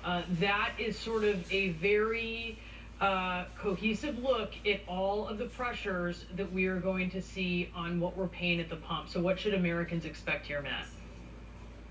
Well, Brianna, Americans can expect to pay more at the gas pump, but there's a lot of uncertainty over just how much more, because this is an ongoing situation. It's fluid, and we just don't know how big these supply disruptions will be, nor how long they'll last. Now, initially, oil prices reacted dramatically, with crude spiking 12% overnight. But when we take a look at oil prices right now, you can see they've backed off those earlier gains, right? 5% for Brent, about 6% for U.S. oil prices WTI. This is a big increase. It's the biggest since June, but it is hardly a panic. And when you look at the trend for oil prices, you can see that for the past few months, oil prices were safely below $60 a barrel. But look at this spike leading up to the war with Iran, and today you can see above $70 a barrel for the first time in 7 months. Now, in some ways, I'm surprised that oil prices are not up by even more because of what you were just discussing, which is the situation with the Strait of Hormuz. That's this narrow waterway off the coast of Iran. It's open, but maritime traffic has effectively stopped because of the conflict, and insurers have dropped their war coverage for ships transiting this waterway. And veteran analyst Bob McDonald, he told me that if this continues for another few days, you're going to see oil prices go that much higher, because this is the waterway where Gulf oil producers, they get their oil out to the market. The other thing we got to watch closely is whether or not any oil production facilities, especially in Saudi Arabia, get knocked offline by attacks. All of this matters directly for the price of gasoline. Gas prices have been pretty low for the past year or so. They're still below $3 a gallon, but only fractionally. And analysts do expect that prices will continue to go higher as the oil market reacts. And look, Brianna, bottom line here, the higher energy prices go, the more damage to the economy, and of course, the more pain for consumers. Back to you. All right, we should be awaiting that. Matt Egan, thank you so much. And a new hour of CNN News Central starts right now. This is CNN Breaking News. The breaking news this hour is an expanding war in the Middle East. Today, President Trump making his first public comments on camera since the war with Iran began. He expressed confidence, vowing, quote, "We will easily prevail." He also told CNN's Jake Tapper that a big wave of attacks on Tehran has yet to come. Earlier, the president laid out what he's trying to accomplish. Our objectives are clear. First, we're destroying Iran's missile capabilities. Second, we're annihilating their neighbor. Third, we're ensuring that the world's #1 sponsor of terror can never obtain a nuclear weapon. And finally, we're ensuring that the Iranian regime cannot continue to arm, fund, and direct terrorist armies outside of their borders. And we thought we had a deal, but then they backed out. And they came back, and we thought we had a deal, and they backed out. They said, you can't deal with this deal. You've got to do it the right way. We also got an update on the American toll of these operations. The U.S. military says that 4 American service members were killed, 18 others seriously wounded. Let's go live with CNN anchor Erin Burnett. What is it like there now?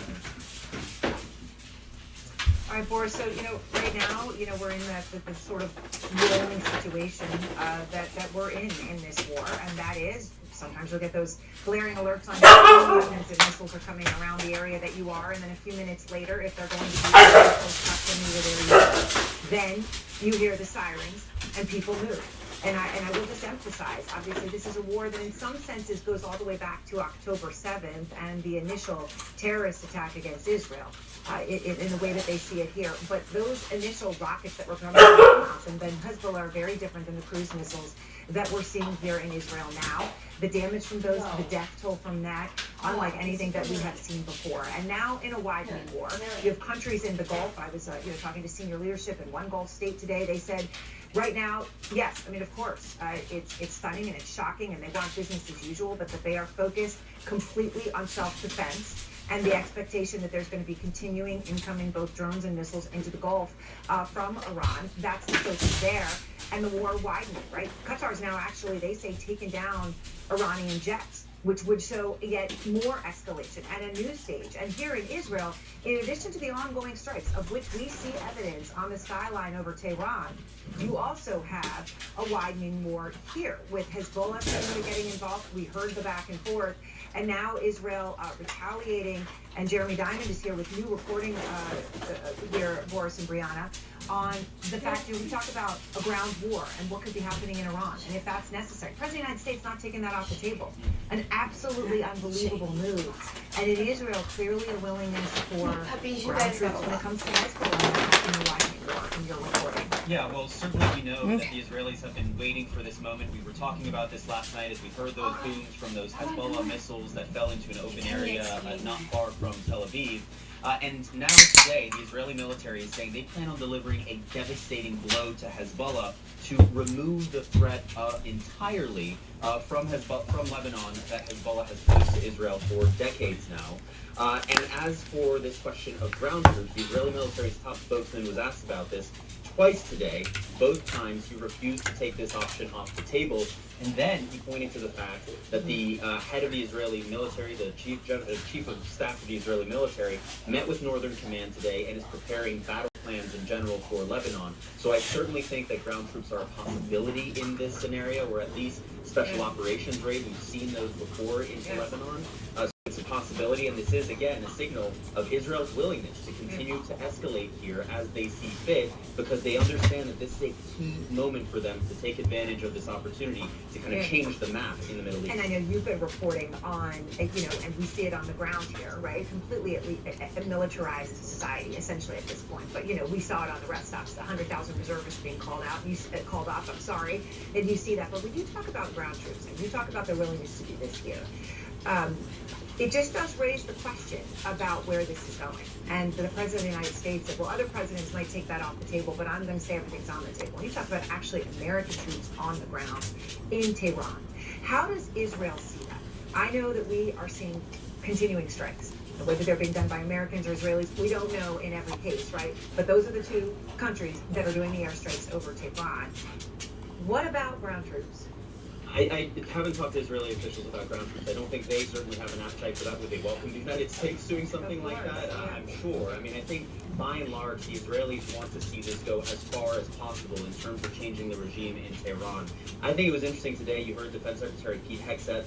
He listed the United States objectives. He did not talk about regime change in that way. He said, this is not a war of regime change, but we've seen the regime change. But when he was listing off the objectives that the United States has, but ballistic missiles, nuclear sites, naval assets, didn't talk explicitly about regime change. When I talk to Israeli officials, they are very clear that that is their ultimate objective here, or at least creating the conditions for that on the ground. So the Israelis want to see this go as far as possible, and I'm told that today in particular has been a very heavy day of Israeli and American airstrikes over Iran, and that the numbers are really, really going up in terms of how many targets they are hitting because they have that total air dominance now over the skies of Tehran. And of course, those targets, we're talking about, obviously they want stockpiles, and they want ballistic missile sites, and they want nuclear sites, and they want individuals, and they're doing all that. But when it comes to regime change, I just think we can't overemphasize enough that the killing of the Supreme Leader, obviously, is seismic for the world.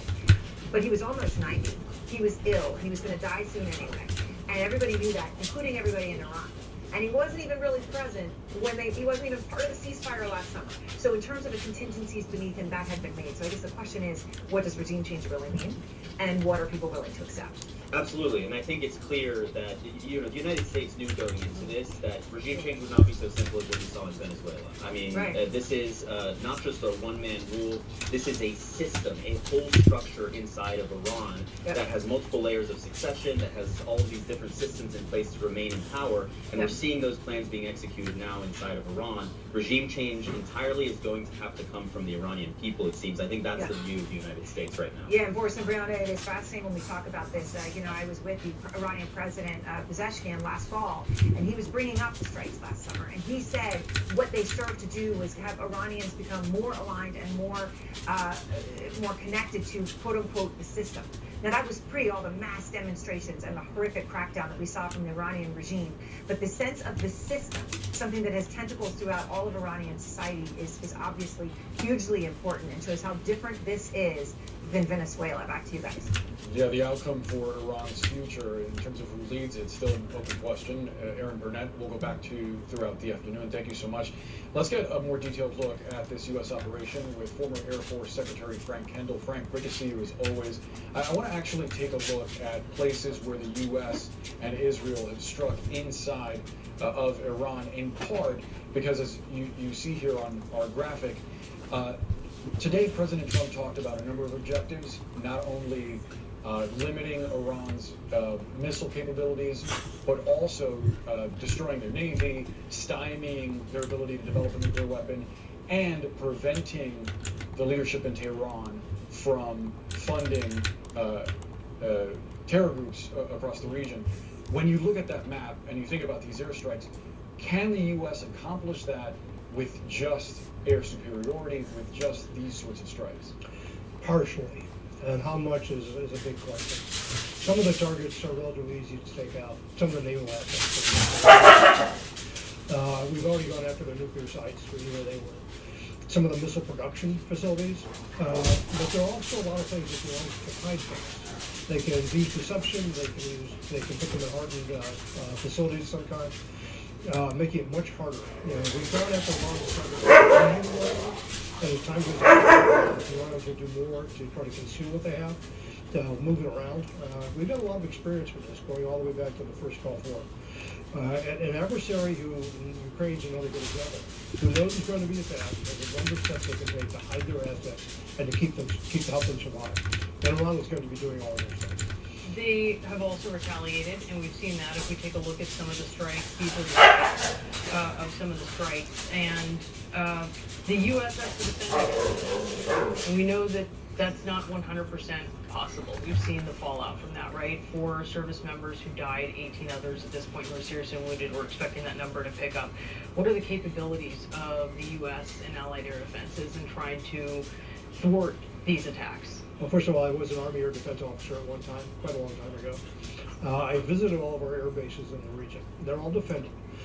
Patriots used very commonly, as well as other systems. The naval bases are defended also. So we do have capacity to defend. And unfortunately, the Iranians have a pretty good arsenal of shorter range ballistic and cruise missiles, as well as unmanned aerial systems. So they can attack, and I expect any defense isn't perfect. While we will probably be able to engage most of the targets that come at us, some of them will probably get through. And we're already seeing that to a certain degree. There's also some asymmetry when it comes to the cost of these strikes, because it costs a lot more to defend these bases, and not just U.S. bases, but also, as we look at the map again, some of our allies in the region. We've seen essentially a range of strikes going from just about everywhere that Iran could reach, Kuwait, Bahrain, into Riyadh and Saudi Arabia. I wonder what you think will last longer, the endurance of these Gulf allies and the U.S. and Israel to defend, or the ability of Iran to send relatively cheap unmanned drones and that sort of capacity. If you look at nothing else but the capability, both can go on for quite some time. I don't think Iran can inflict enough damage to prevent us from doing operations. I don't know that we can inflict enough damage to get Iran to capitulate. It took several weeks for Serbia to capitulate when during the war in the Balkans. In the case of Venezuela, a raid and a decapitation attack got the government to cut a deal very quickly. I think Donald Trump would like to see that. I think that was his anticipation. He thought it would be like Venezuela. It doesn't have to be that way. And I think Iran, if they want to be resilient and continue, they can inflict damage on us and our partners for quite a long time. It was interesting today that the president and also the defense secretary didn't rule out boots on the ground. It doesn't seem they're inclined. It doesn't seem that there's that appetite in the U.S. populace right now, but they wouldn't rule it out. So that's really significant. There are a lot of bases that have been targeted. There are a lot of assets that are there in the region. How real of a possibility do you think it is that we could see American boots on the ground in Iran? I've seen senior military people very reluctant to talk about scenarios in which we actually invade Iran. It's a very large country. It has some very difficult terrain. It has 90 million people, has a large military, not well armed necessarily, but still armed. And if you want to try to get to Tehran, that's a long way from the coast. Something along the coast that perhaps try to secure the Straits of Hormuz might be more manageable. That's difficult terrain too, but it's a more manageable operation potentially. I don't think there's anyone who's anxious to commit ground troops of any kind, other than maybe special operations raids into Iran for any purpose that I can think of. Frank Hendel, great to get your expertise. Thanks so much for joining us. Thank you. Still plenty more news to come this afternoon. President Trump calling the threat Iran would pose with nuclear weapons intolerable. How the administration is defending its decision to go to war. Plus, police in Austin, Texas, revealing new details this hour in the deadly mass shooting over the weekend and the possibility that it was motivated by the strikes in Iran. We'll have that and much more coming up on CNN News Central. Every day we take a step back to look at the big picture.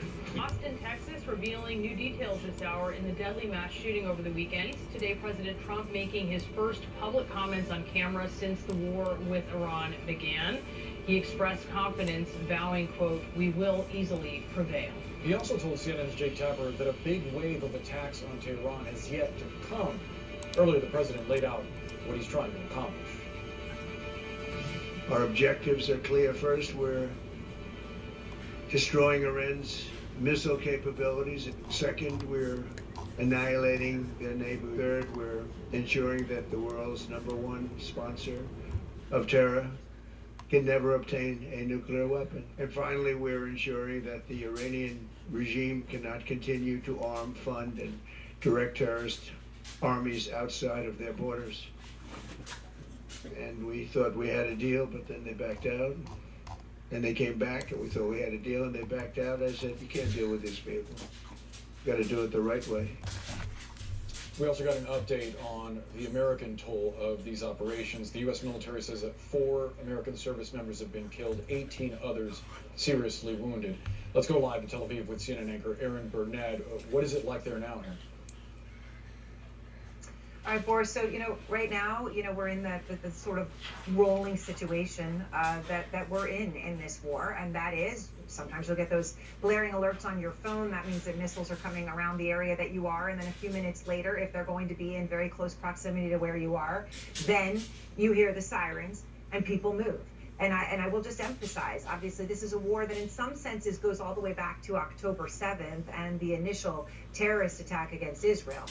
In the way that they see it here. But those initial rockets that were coming from Hamas and then Hezbollah are very different than the cruise missiles that we're seeing here in Israel now. The damage from those, the death toll from that, unlike anything that we have seen before. And now in a widening war, you have countries in the Gulf. I was talking to senior leadership in one Gulf state today. They said, right now, yes, I mean, of course, it's stunning and it's shocking and they want business as usual, but that they are focused completely on self-defense and the expectation that there's going to be continuing incoming both drones and missiles into the Gulf from Iran. That's the focus there. And the war widening, right? Qatar's now actually, they say, taken down Iranian jets, which would show yet more escalation and a new stage. And here in Israel, in addition to the ongoing strikes, of which we see evidence on the skyline over Tehran, you also have a widening war here with Hezbollah seemingly getting involved. We heard the back and forth.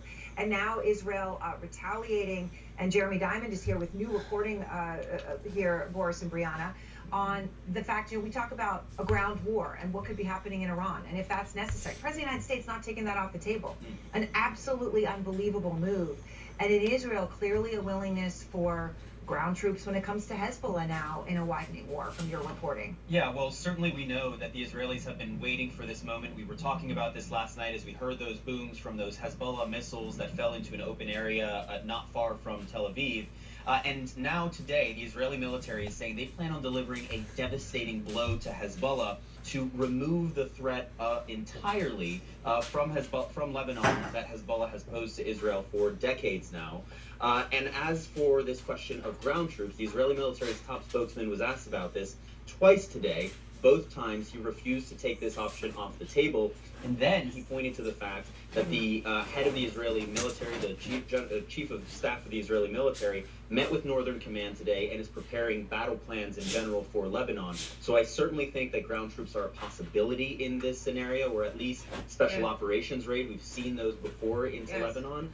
So it's a possibility, and this is, again, a signal of Israel's willingness to continue to escalate here as they see fit, because they understand that this is a key moment for them to take advantage of this opportunity to kind of change the map in the Middle East. And I know you've been reporting on, and we see it on the ground here, right? Completely a militarized society, essentially, at this point. But, we saw it on the rest stops, 100,000 reservists being called out. You said called off, I'm sorry.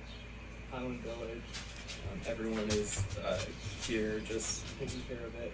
You can see them behind me handling some devices with what appears to be a bomb squad truck.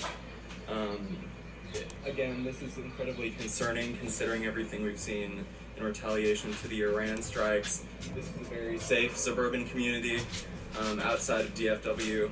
Got some law enforcement presence here, as well as the fire department, Island Village. Everyone is. We will always, and we have right from the beginning, we projected 4 to 5 weeks, but we have capability to go far longer than that. We'll do it. Whatever somebody said today, they said, oh, well, the president wants to do it really quickly. After that, he'll get bored. I don't get bored.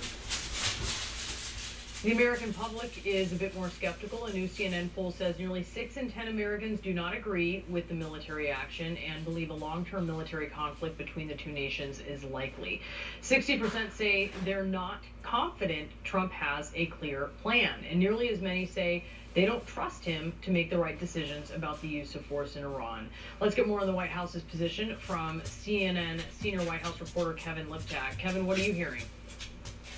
Yeah, and you did hear from the president today sort of a new effort at laying out what exactly his objectives in launching this war are. In a lot of ways, this is retroactive. The president didn't lay any of this out before the war began, but now you see him sort of making a four-pronged, objective layout of what exactly he's trying to accomplish. He said, 1, the U.S. wants to degrade Iran's ballistic missile program. 2, it wants to, quote, annihilate their navy. 3, he says they want to ensure that Iran never obtain a nuclear weapon. And 4, he wants to ensure the country does not continue to support proxy groups in the region. And so you see how the president, after spending the weekend behind closed doors, taking phone calls, leading to some questions about what exactly he was trying to accomplish in all of this, because a lot of his answers ended up being contradictory or consistent. You see the president really trying to lay this out a little more clearly,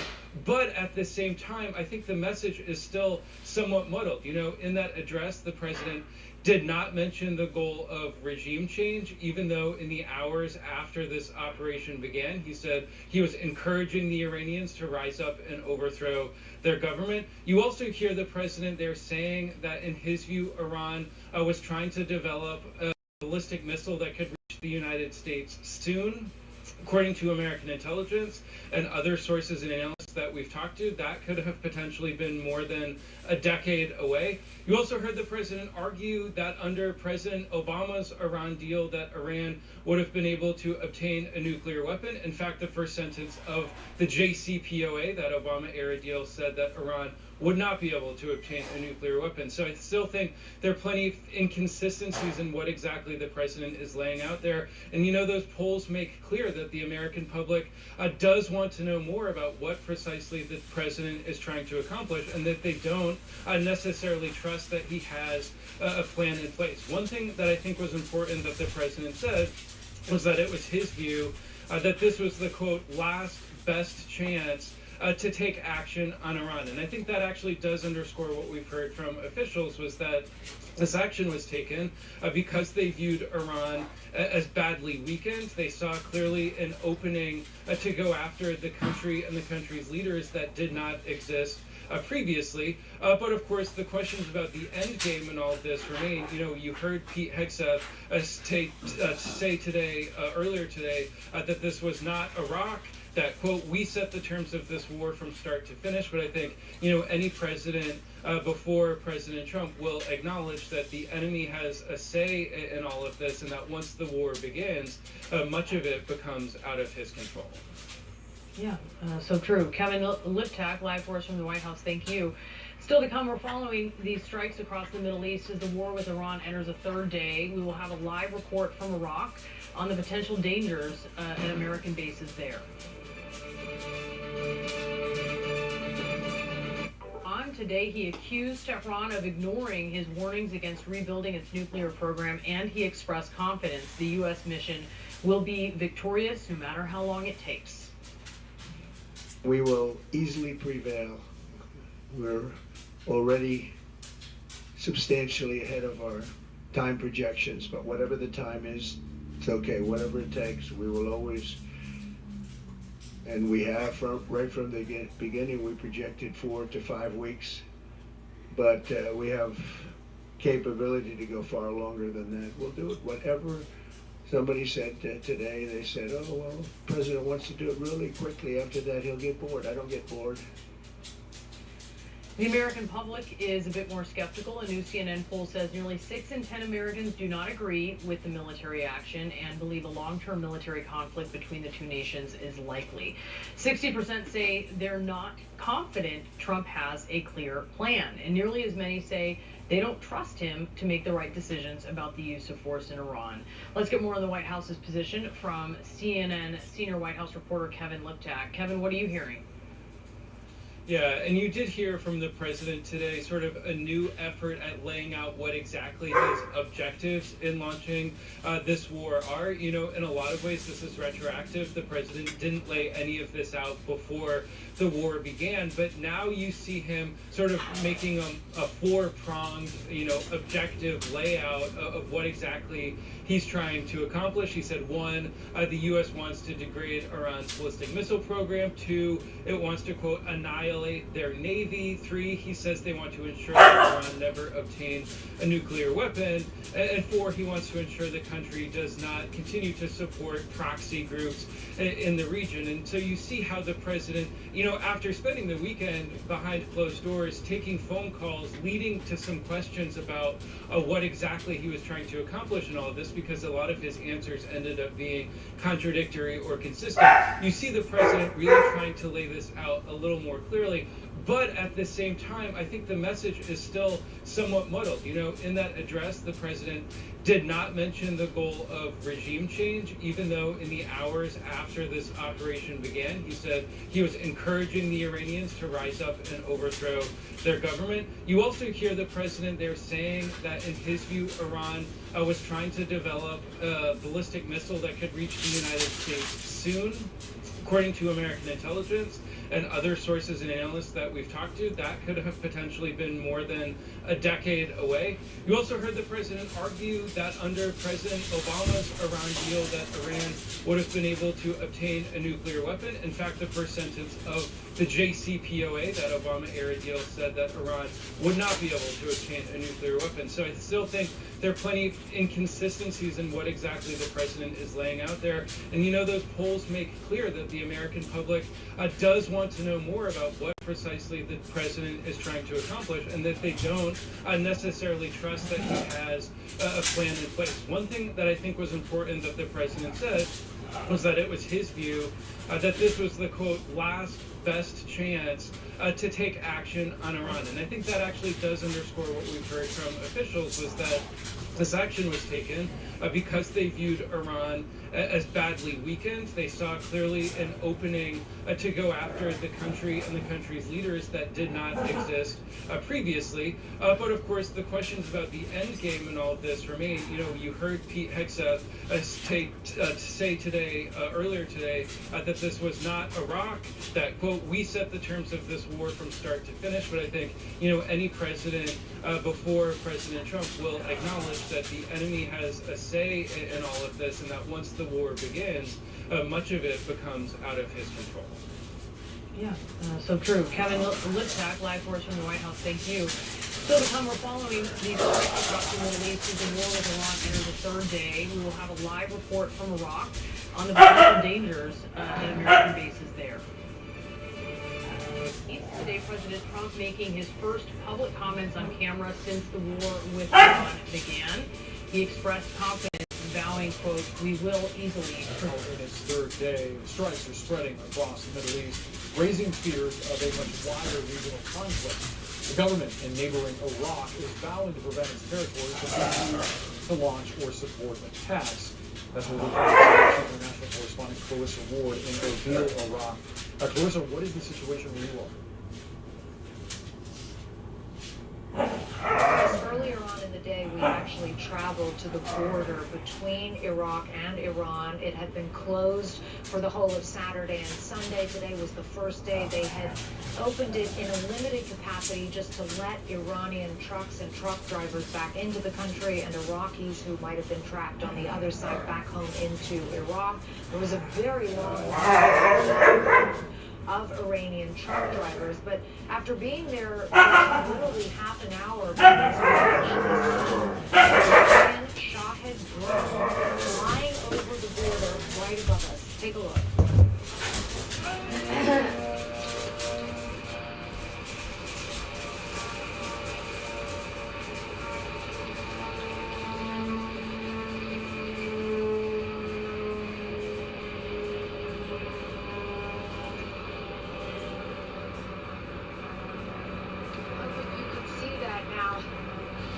Iranian drone literally just flew directly over our heads from Iran into Iraq.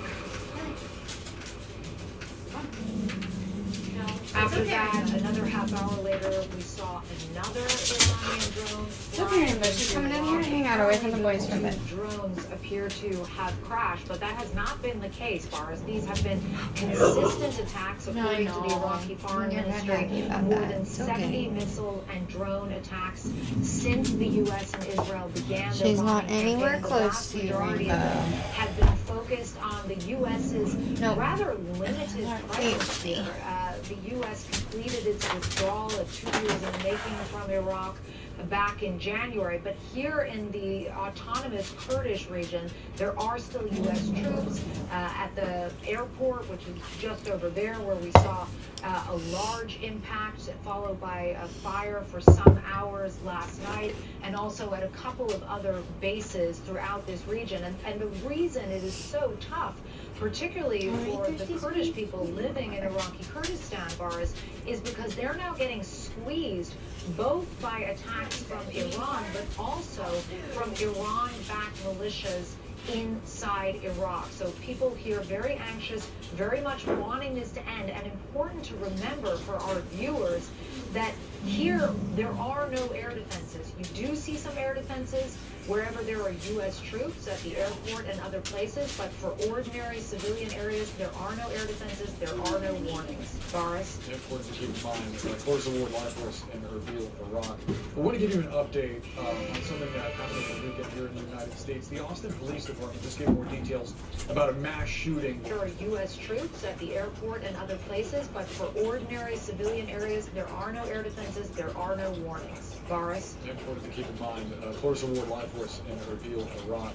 I want to give you an update on something that happened over the weekend here in the United States. The Austin Police Department just gave more. His decision to go to war with Iran. Today, he accused Tehran of ignoring his warnings against rebuilding its nuclear program, and he expressed confidence the U.S. mission will be victorious no matter how long it takes. we will easily prevail.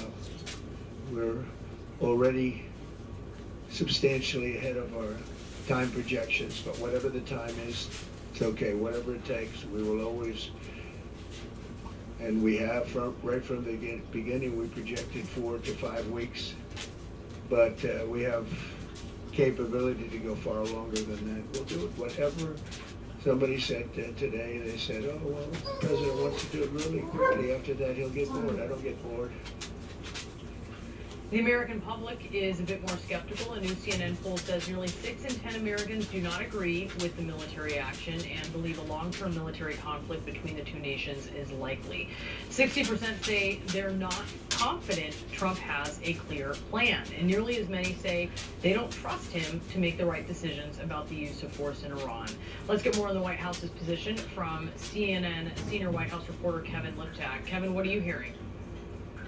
Yeah, and you did hear from the president today sort of a new effort at laying out what exactly his objectives in launching this war are. You know, in a lot of ways, this is retroactive. The president didn't lay any of this out before the war began, but now you see him sort of making a four-pronged, objective layout of what exactly he's trying to accomplish. He said, 1, the U.S. wants to degrade Iran's ballistic missile program. 2, it wants to, quote, annihilate their navy. 3, he says they want to ensure that Iran never obtain a nuclear weapon. And 4, he wants to ensure the country does not continue to support proxy groups in the region. And so you see how the president, after spending the weekend behind closed doors, taking phone calls, leading to some questions about what exactly he was trying to accomplish in all of this, because a lot of his answers ended up being contradictory or consistent. You see the president really trying to lay this out a little more clearly, but at the same time, I think the message is still somewhat muddled. In that address, the president did not mention the goal of regime change, even though in the hours after this operation began, he was encouraging the Iranians to rise up and overthrow their government. You also hear the president there saying that, in his view, Iran was trying to develop a ballistic missile that could reach the United States soon. According to American intelligence and other sources and analysts that we've talked to, that could have potentially been more than a decade away. You also heard the president argue that under President Obama's Iran deal that Iran would have been able to obtain a nuclear weapon. In fact, the first sentence of the JCPOA, the era deal, said that Iran would not be able to obtain a nuclear weapon. So I still think there's plenty of inconsistencies in what exactly the president is laying out there. And those polls make clear that the American public does want to know more about what precisely the president is trying to accomplish, and that they don't necessarily trust that he has a plan. One thing that I think was important that the president said was that it was his view that this was the, quote, last best chance to take action on Iran. And I think that actually does underscore what we've heard from officials, was that this action was taken because they viewed Iran as badly weakened. They saw clearly an opening to go after the country and the country's leaders that did not exist previously. But of course, the questions about the end game and all of this remain. You heard Pete Hegseth say today, earlier today, that this was not Iraq, that, quote, we set the terms of this war from start to finish. But I think, any president before President Trump will acknowledge that the enemy has a say in all of this, and that once the war begins, much of it becomes out of his control. Yeah, so true. Kevin Liptak, live for us from the White House. Thank you. Still to come, we're following these strikes across the Middle East as the war with Iran enters a third day. We will have a live report from Iraq on the potential dangers at American bases there. Today, President Trump making his first public comments on camera since the war with Iran began. He expressed confidence, vowing, quote, we will easily prevail. He also told CNN's Jake Tapper that a big wave of attacks on Tehran has yet to come. Earlier, the president laid out what he's trying to accomplish. Our objectives are clear. First, we're destroying Iran's missile capabilities. Second, we're annihilating their neighbor. Third, we're ensuring that the world's #1 sponsor of terror can never obtain a nuclear weapon. And finally, we're ensuring that the Iranian regime cannot continue to arm, fund, and direct terrorist armies outside of their borders. And we thought we had a deal, and they backed out. And they came back, and we thought we had a deal, and they backed out. I said, you can't deal with these people. You got to do it the right way. We also got an update on the American toll of these operations. The U.S. military says that 4 American service members have been killed, 18 others seriously wounded. Let's go live to Tel Aviv with CNN anchor Aaron Burnett. What is it? Expected to vote this week on efforts to curb President Trump's war powers. Let's talk about this now with Georgia Congressman Rich McCormick. He's a Republican. He's a member of the House Armed Services and Foreign Affairs Committees. He's also a veteran who served combat tours, including in Afghanistan during his 20-year military career. Congressman, thanks for being with us. And, first off, are you clear here on the objective? Can you give us the objective in a nutshell? Sure I can. I mean, if you look at what Iran's done over the last several decades, killed hundreds of Americans through proxy Hezbollah and other groups with Iranian weapons, and what they've done to destabilize that region, what they have now, which is the development of nuclear arms. We know they had about enough enriched uranium to supply for 2 nuclear weapons. They've talked about wiping the United States off the face of the earth, Israel off the face of the earth. This is a country that talked about it openly as the Great Satan. And that's extremely alarming to us as a nation when you have a country that's already proven that they'll kill Americans and they can do it ad nauseum if they have nuclear means to do so, even if it's just a dirty bomb. Imagine what a dirty bomb would do in downtown Atlanta to American conditions, let alone a nuclear arm. So is regime change, as you see it, the objective here? Absolutely. To me it is. And I know people are saying we're not in the business of regime change. But if you have a country that not only kills tens of thousands of their own people, jails another tens of thousands that they intend to kill, that has destabilized the entire region, but reaching out to our enemies here in the Western Hemisphere, who have said they're going to annihilate Americans, who have openly tried to kill Americans, and now they're seeking nuclear weapons. That is a regime that I can't see anything being worse than that. Now, it doesn't mean we're going to put in a proxy government. It doesn't mean that we're going to do something like put boots on the ground necessarily. I don't think that's going to happen. But at least give those people the ability to rise up and not be killed in the tens of thousands. It's a 90 million man country.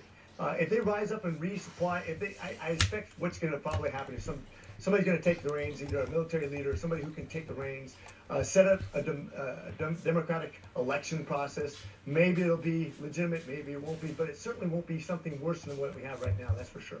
So to you, it's a regime change operation. Hegseth today said this is not a so-called regime change war.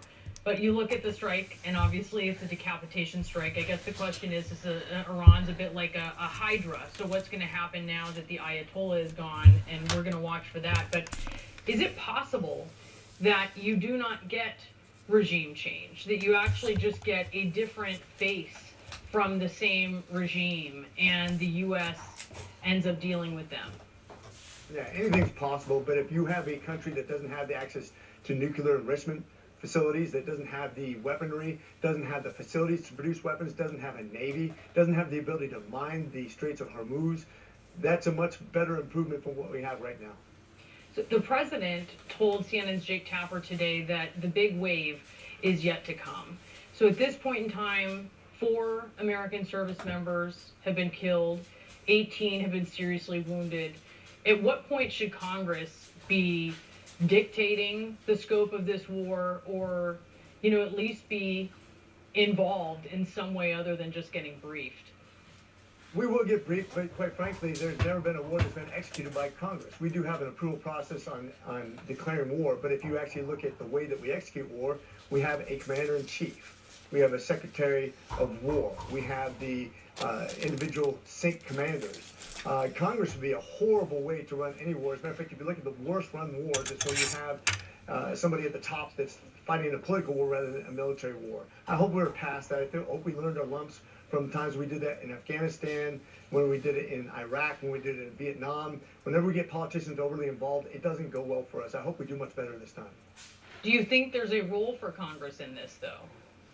Of course. I think Congress has to be behind this. Ultimately, you get to sort us out, see who actually believes in this mission and who doesn't. If we vote on it, that's fine, but the president has 90 days to do what he's going to do. I think it's going to destabilize that government tremendously. I think it'll allow the people to rise up against them, hopefully.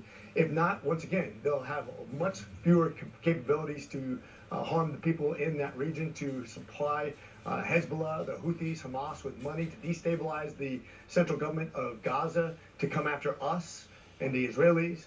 I think this is going to be a very positive overall. It isolates Venezuela even that much more.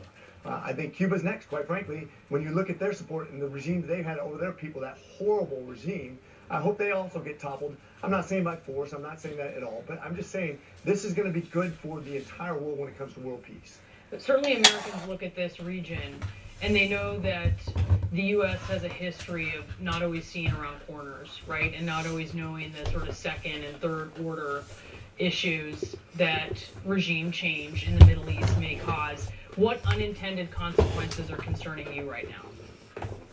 Actually, I'm very encouraged. When I look at the Saudi Arabians, when I looked at them in the 90s, when I was stationed over there in a couple of Persian Gulf tours, they weren't that friendly. They had a lot of problems. About half the people that went after our Twin Towers were from Saudi Arabia. Poverty basically results in terrorism. They've done a much better job of becoming moderate.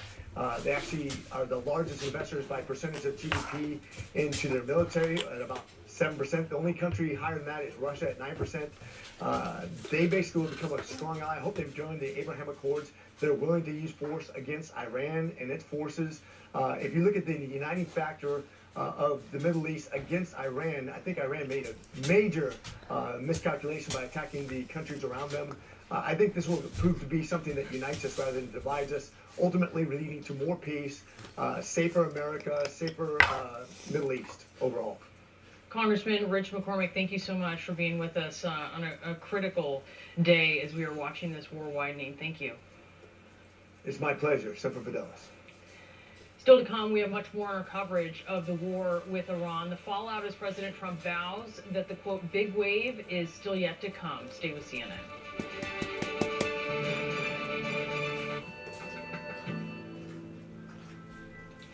Begonia directed.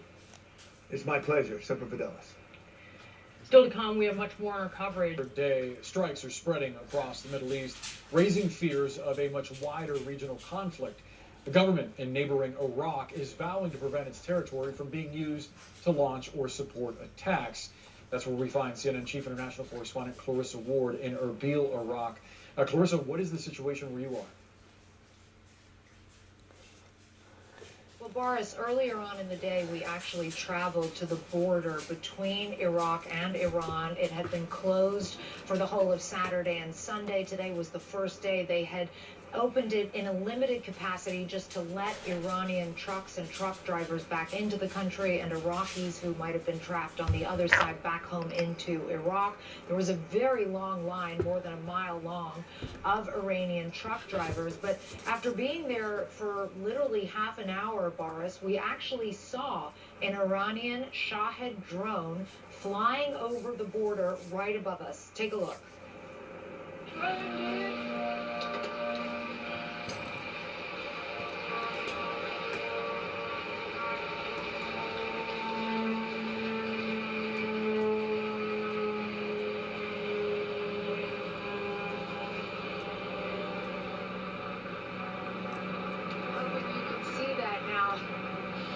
Iranian drone literally just flew directly over our heads from Iran into Iraq.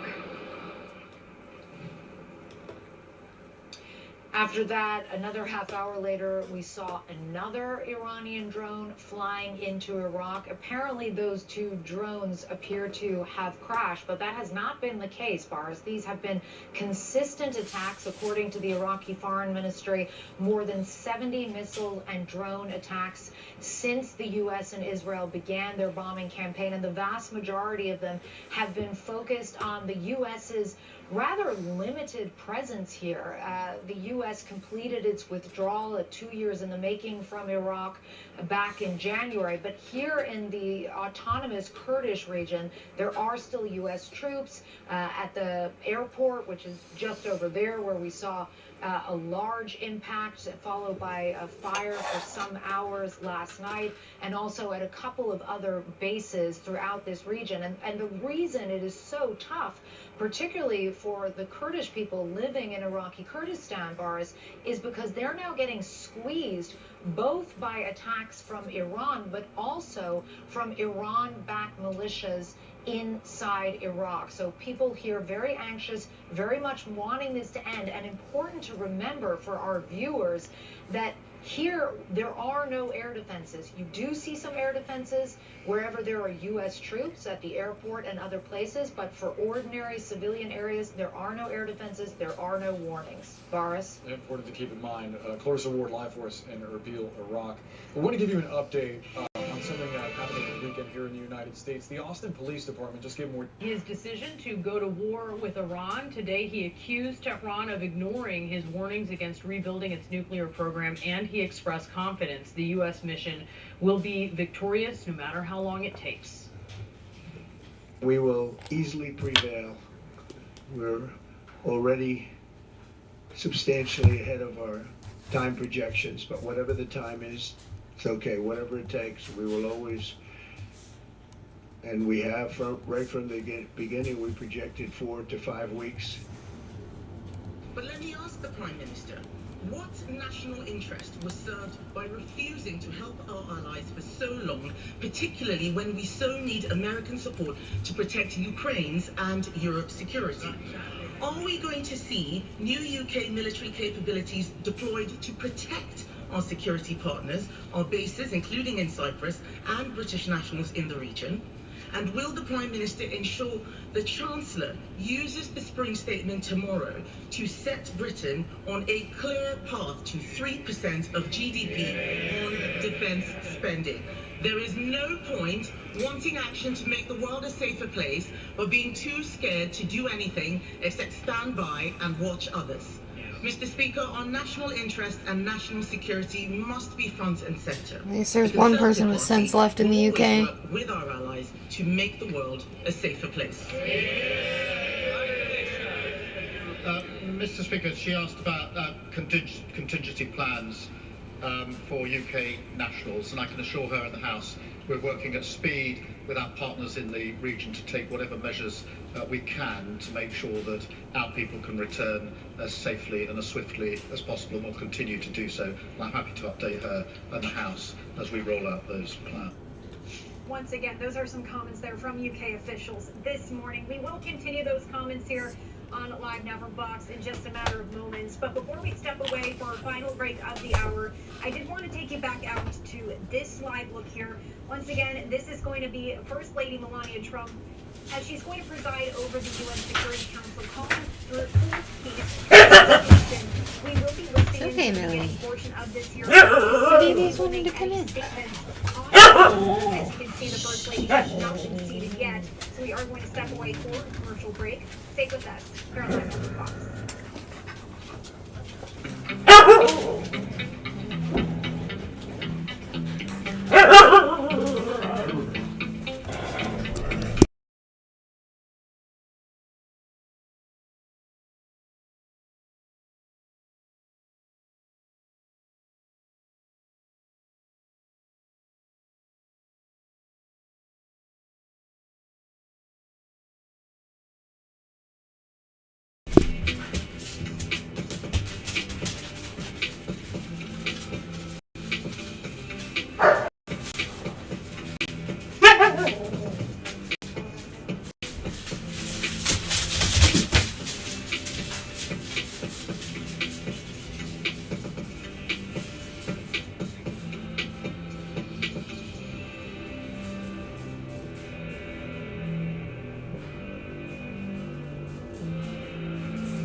live now from Fox. I'm your host, Christy Matino. It is 2:51 on the East Coast and 11:51 on the West Coast. Thank you so much for being here with us.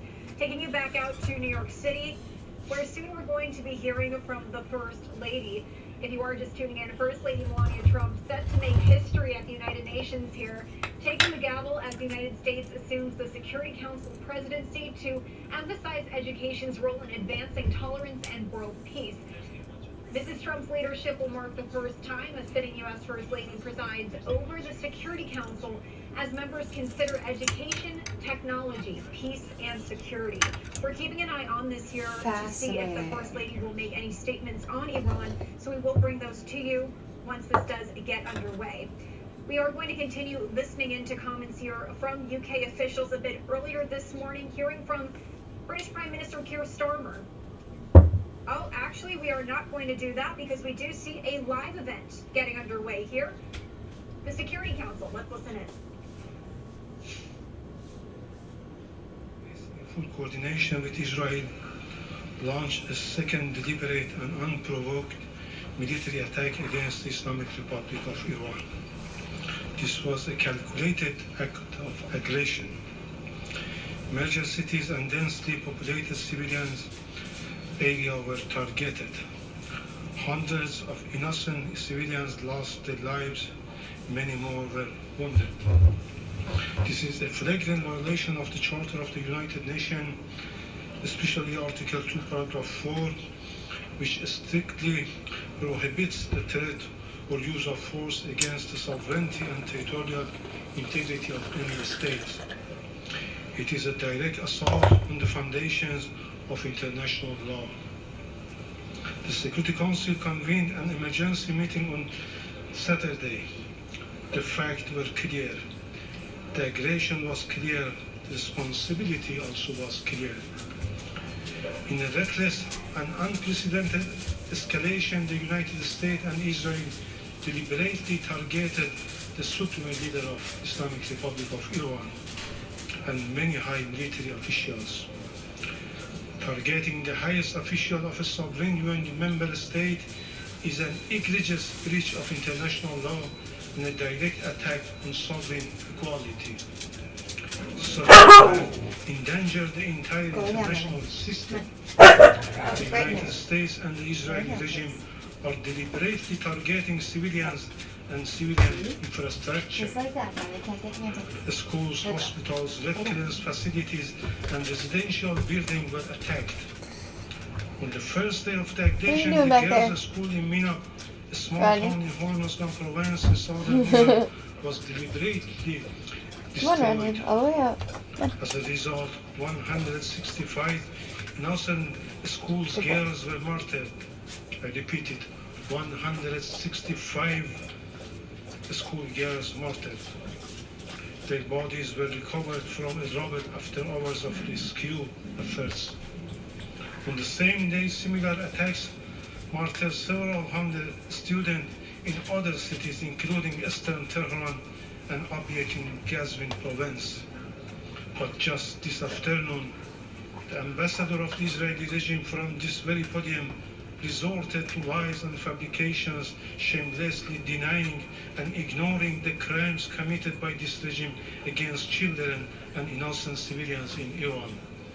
Yesterday, further strike targeted Red Crescent building, Motahari, Gandhi, and Khatam hospitals in Tehran, Abu Zaz hospitals in Ahvaz, 3 emergency checkpoints in Sarab, Chabahar, and Hamadan, as well as residential building in northern Tehran.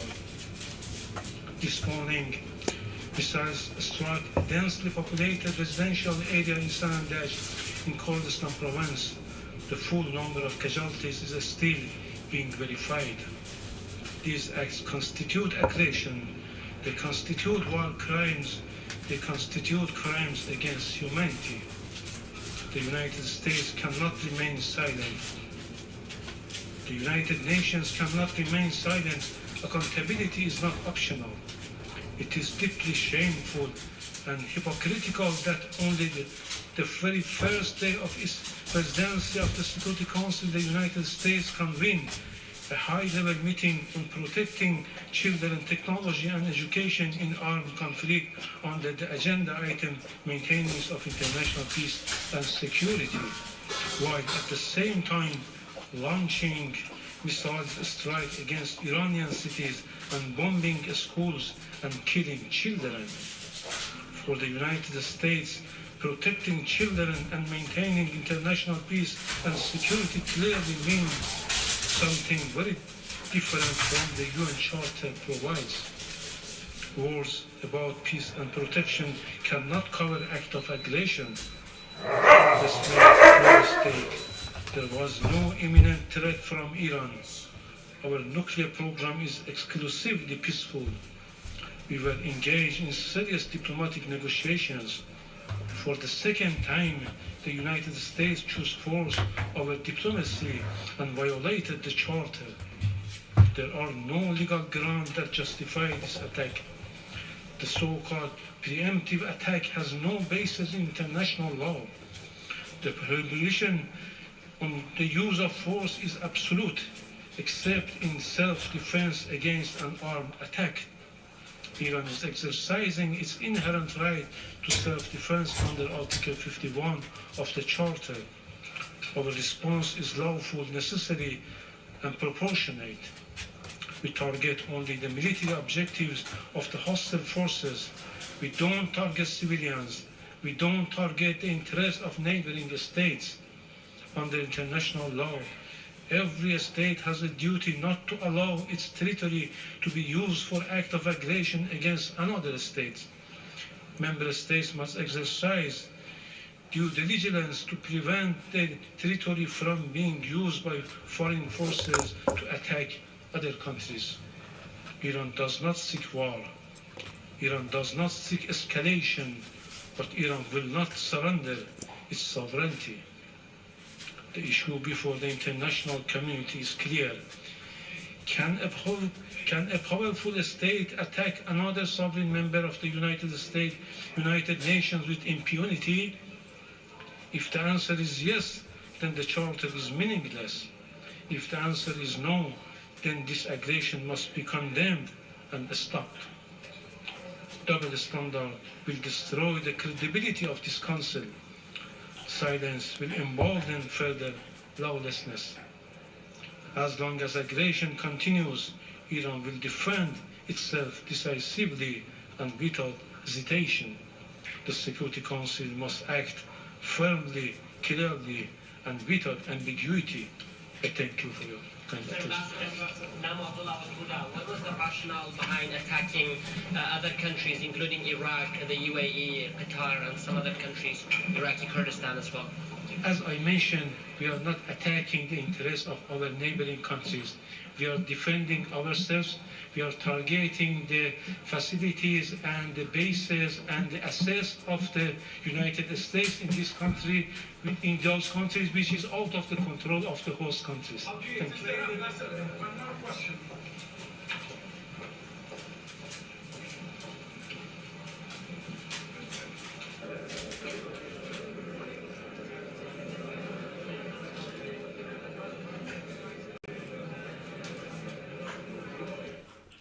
All right, so we were just listening there as we do anticipate First Lady Melania Trump to be presiding over the Security Council meeting. She will be making history here.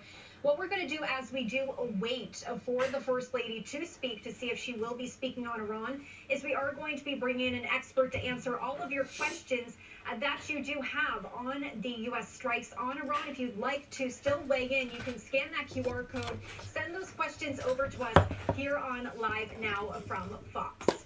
In the meantime, we do want to bring in our expert, and that is Ben Cohen with the Foundation for Defense of Democracies, a friend of the show. Thank you so much for taking the time to join us. As always, we do appreciate it.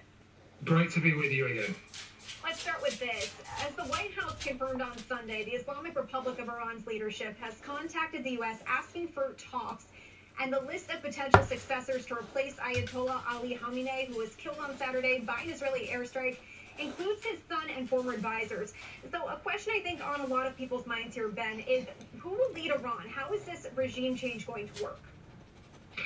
Well, I think we first have to clarify whether this is regime change. And listening to what President Trump had to say earlier suggested to me that he is moving in the direction of regime change, which meaning overthrowing the regime, meaning removing the Islamic Republic as the governing authority of Iran and replacing it with something else, hopefully something more democratic and something that will encourage Iran to become an open society. And I think that there are two really key developments over this operation that inform my view.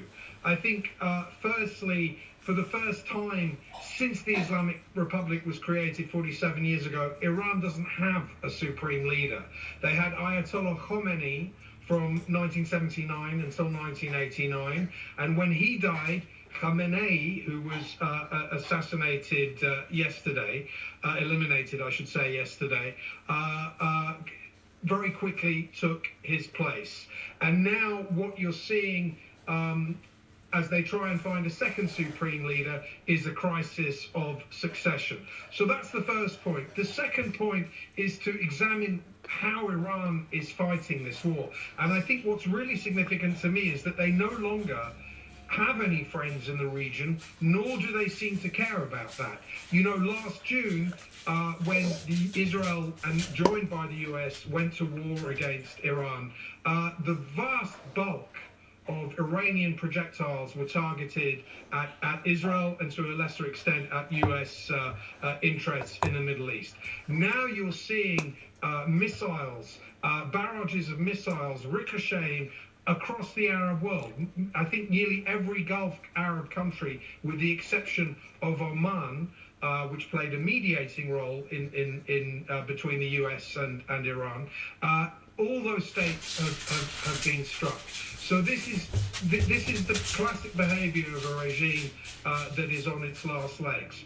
And so when you start talking about succession, I think the question is, will it be a figure from within the regime, or is there somebody and some structure outside the regime that could take over? And Ben, we're going to have you hang on here, but we do see the First Lady is speaking. Let's just hop over there, see if she is speaking on Iran. Education in conflict. The agenda is adopted.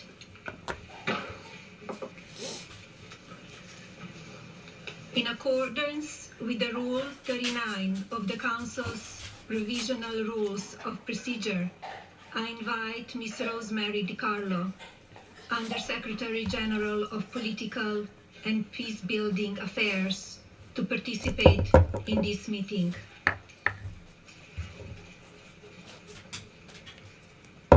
It is so decided. The Security Council will now begin its consideration of item 2 of the agenda. I now give the floor to Ms. Rosemary DiCarlo. Thank you, Madam President. On behalf of the Secretary General, I want to thank you for your leadership in organizing today's discussion. This debate comes at a moment of exceptional relevance. Today, all right, Ben, thank you for hanging on. We just wanted to dip in there to see if the First Lady was going to touch on Iran. It does appear that she is not. So let's continue our conversation. We do see now that Hezbollah has become involved, and Hezbollah said in a statement that the strikes were carried out in retaliation for the killing of Iran's Supreme Leader Ali Khamenei and for repeated Israeli aggression. But what about other Iranian proxies? When we talk about the Houthi rebels, do you think that we could see them getting involved here as well? Yes, I do, and I think that the Houthis can play a key role, and it has been over the last couple of days, in shutting down the Straits of Hormuz. That is a crucial structured waterway in the Persian Gulf. Something like 20% of the world's oil supplies travels through the Straits of Hormuz. And so I think what 2024 will have rape and other forms of sexual violence rose by 35%. These horrific figures should impel us to do more to protect children in conflict. I pay tribute to the First Lady of the United States for her work to give visibility to the issue of children in conflict and particularly for her personal engagement to reunite Ukrainian children with their families.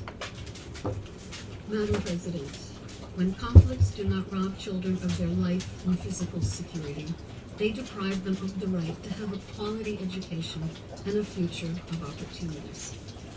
234 million children in crisis and conflict situations currently need educational support. 85 million are completely out of school. In violent conflicts, schools can be one of the only safe spaces that protect children from recruitment, trafficking, and exploitation. Schools can safeguard health and hygiene, provide psychosocial support, and connect families to essential services. Education in conflict zones is life-saving and life-sustaining. And yet schools, teachers, and education infrastructure continue to suffer violence. In 2024 alone, the United Nations verified a total of 2,374 attacks on schools and hospitals. Many more are unverified due to a lack of access. Most attacks in 2024 took place in Ukraine, Israel, the occupied Palestinian territory, and Haiti. In its resolution 2601, the Council urged all conflict parties to immediately cease attacks against schools, children, and teachers, and noted that such attacks are in contravention of international humanitarian law. It called on all parties to safeguard, protect, respect, and promote the right to education. The international legal framework is clear. We must act. Madam President, the challenges of providing quality education in conflict situations are tremendous. Infrastructure, from electricity to classrooms to digital connectivity, is often crumbling or at risk. Educators are few and far between and face a shortage of 44 million teachers in conflict settings. Digital learning can offer access to education when schools are closed or inaccessible, or when students are fleeing violence. The UN has made a concerted investment in these approaches. Private-public partnerships, when grounded in strong ethical frameworks, can help us deliver and expand access to innovative education technologies. For example, UNICEF's Learning Passport, developed in partnership with Microsoft, offers 10 million children in 47 countries a mobile learning platform where they can have continuous access to quality education. The Instant Network Schools program, a joint project of the Vodafone Foundation and UNHCR, allows refugees and teachers to access digital educational content and the internet, improving the quality of education in some of the most marginalized communities in the Democratic Republic of the Congo and South Sudan. Technology allows education to reach the most vulnerable and those excluded from the formal educational system. In Afghanistan, to respond to the exclusion of 2.2 million girls from education, UNESCO is mobilizing digital technologies to bring learning directly into the homes and communities, reaching close to 9,000 school communities in the country. To ensure that opportunities provided by technology are realized, we must mitigate its risks. Children in conflict face heightened online threats, exploitation, trafficking, radicalization, digital recruitment into armed groups, and cyberbullying. Digital education must therefore actively promote child protection with risk assessments at every stage, from conception to deployment. We must strengthen legal and policy frameworks to protect the rights of the child in the digital space, in line with international human rights law. Technology companies have a particular role to play in providing safeguards to their users, especially children and young people. Unfortunately, funding for education in emergencies has dropped by 24%, even though needs are increasing. We call on member states to do more to meet funding gaps in education. Madam President, the most effective way to protect children from conflict is to prevent and end wars. Building peace is at the heart of what the United Nations does. We must all work together toward this goal. Thank you, Madam President. Thank you. I thank Ms. DiCarlo for her briefing. I shall now make a statement in my capacity as First Lady of the United States. First, my heartfelt condolences to the families who have lost their heroes, who sacrificed their lives for freedom. Their bravery and dedication will always be remembered. I extend my earnest wishes for a swift and smooth recovery to all those who have been injured. You are in my thoughts and prayers during these challenging times. The U.S. stands with all of the children throughout the world. I hope soon peace will be yours. Ambassador Waltz, I'm grateful for the distinguished honor to preside over the United Nations Security Council as the United States assumes its presidency. Undersecretary General DiCarlo, thank you for welcoming me here today. Your generosity reflects the dignity with which you hold your post. Thank you for your warm welcome, United Kingdom, France, Russian Federation, China, Greece, the Democratic Republic of Congo, Denmark, Panama, Liberia, Somalia, Colombia, Pakistan, Bahrain, and Latvia. Collectively, your mission to maintain security while upholding the responsibility of preventing conflict during times of both war and peace is significant, must be applied evenly, and should never be carried out lightly. Peace does not need to be fragile. Enduring peace will be achieved when knowledge and understanding are fully valued within all societies. The value placed on education by nations' leaders shape the core of their country's belief system. A nation that makes learning sacred protects its books, its language, its science, and its mathematics. It protects its future. This leads to something powerful, to greater understanding, moral reasoning, and tolerance of others. Peace. Children raised in a culture rooted in intelligence develop confidence, innovate, build, compete, and maintain a deep value system. Their knowledge fosters empathy for others, transcending geography, religion, race, gender, and even local norms. They become caring people. But children raised in culture rooted in ignorance are surrounded by disorder and sometimes even conflict. These societies are filled with rigid thinkers who embrace prejudice and shun human dignity. When a nation restricts thought, it restricts its own future.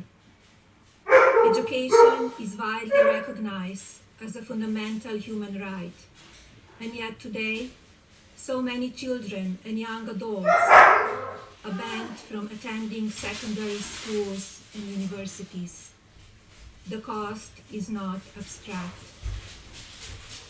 Imagine the loss of potential to our collective humanity, new medical breakthroughs, advancement in food security, groundbreaking technologies, all gone. A society that excludes vast segments of its population can realize only a fraction of its potential. Societies ruled by knowledge and wisdom are therefore more peaceful.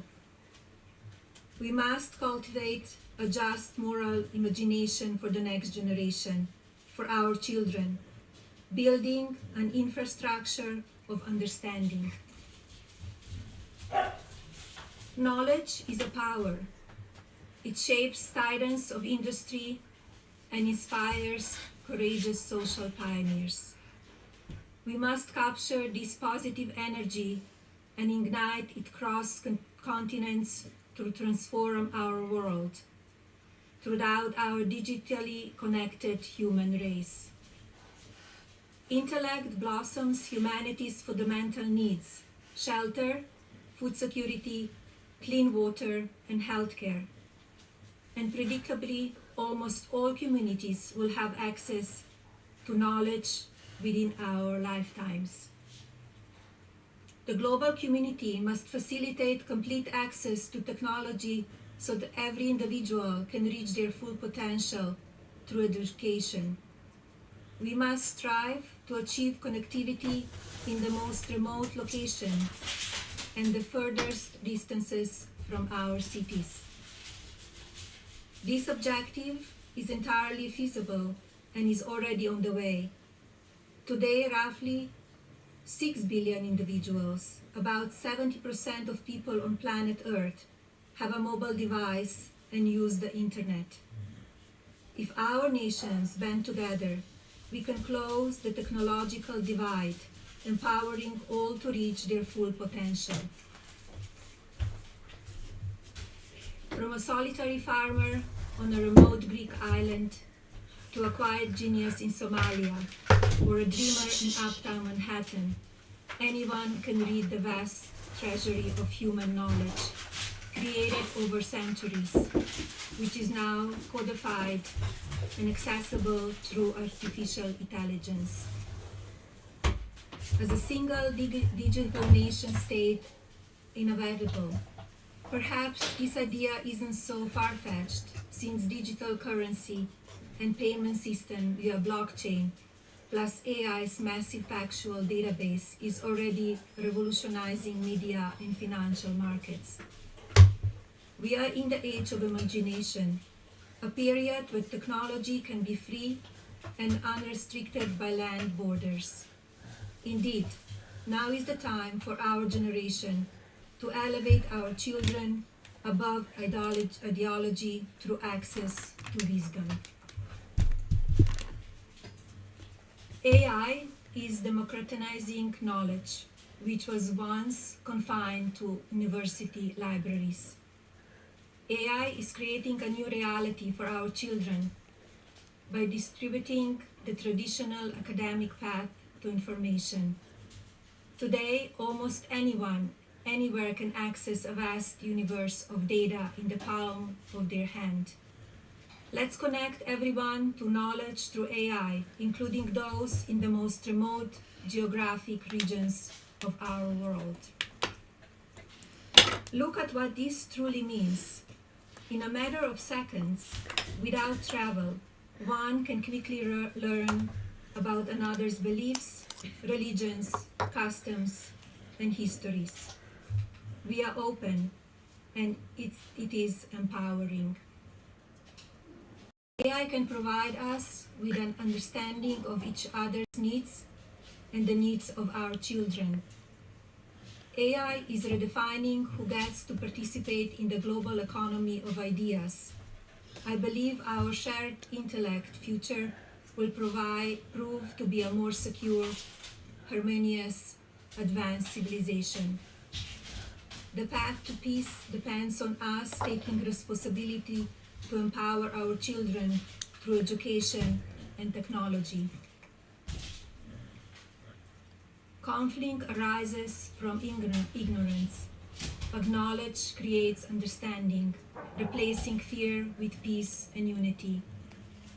Security Council members, I encourage you to pledge to safeguard learning in our communities and promote access to heightened education for all. I implore you to build a future generation of leaders who embrace peace through education. Thank you. I resume my function as President of the Council. I give the floor to the representative of Greece. Thank you, Madam President. First Lady of the United States, Ms. Melania Trump, I would like to thank you for chairing this important meeting and for highlighting one of the most urgent challenges of our time: the growing intersection between children, technology, and education in situations of armed conflict. I would like also to thank USG DiCarlo for her, as always, valuable insights. Madam President, today, in armed conflict, millions of children are affected daily, surrounded by violence and insecurity. Children are also deprived of the right to education, i.e., of their own very future. When schools are attacked, used for military purposes, or destroyed, children lose not only a safe place to learn, but also a sense of stability, protection, and above all, a hope for a better tomorrow. Therefore, innovative solutions need to be found to mitigate the impact of safe education, disruption, and restore education as a protective framework and a space of effective learning. In an era increasingly shaped by cutting-edge technological progress, education, technology, and innovation can form a powerful nexus to improve learning outcomes, foster peace, strengthen the resilience of societies, and protect children. Nevertheless, at the same time, technology can expose children to serious risks, especially in conflict situations. As children in armed conflict face increasing risk of online harm, including online recruitment, exploitation, and sexual abuse, the Security Council of Children's and Armed Conflict Framework has a duty to remain attentive to these evolving dynamics. Digital dimensions of recruitment, exploitation, and incitement are directly relevant to the protection mandate of this Council. Monitoring and reporting mechanisms should, where appropriate, reflect these emerging risks. In order to facilitate effective teaching and learning everywhere and under any circumstances, a strategic shift needs to take place that will allow for an integrated digital transformation of educational systems. This transformation entails action-oriented national plans and policies, clearly articulated educational goals, and sustained funding.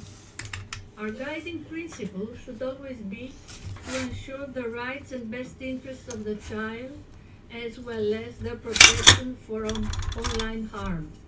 Madam President, colleagues, the risks entailed by the use of digital technology are universal, even in time of peace. As stated recently in Geneva by the Greek Foreign Minister Yorgos Gerapetritis, the need to safeguard children's role and action in the future, in view of technology's advancements through the vital contribution of education, is of paramount importance. The digital environment as a public space must be safe, teaching children not just how to use technology, but crucially, how to protect themselves from it. In this endeavor, the potential of the private sector can also be utilized in collaboration with governments, civil society, and local communities, while adhering to relevant codes of conduct and human rights obligations.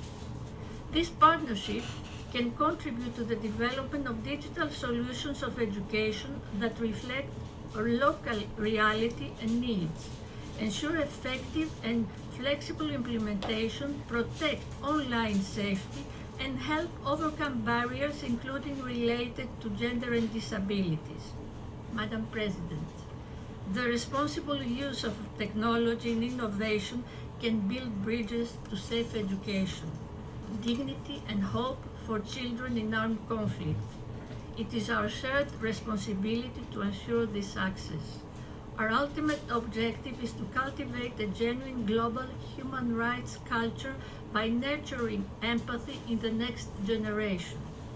If we can instill in a child the profound belief that human dignity is non-negotiable, that child will inevitably become a leader who champions peace.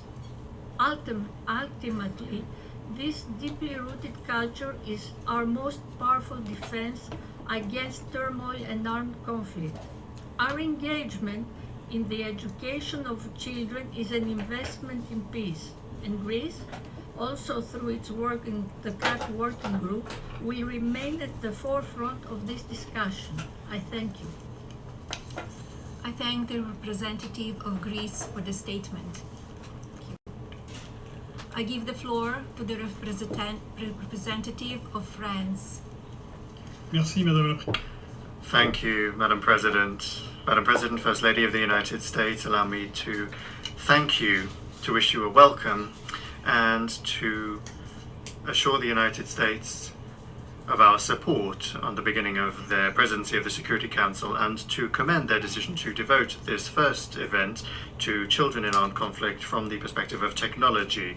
France reaffirms its constant commitment to the protection of children and for the full respect of their fundamental rights, including in the digital space. And in this regard, we commend your personal efforts as First Lady with the launch of the Fostering the Future initiative, as well as the adoption of the Take It Down Act against the non-consensual circulation of personal images that all too often children fall victim to.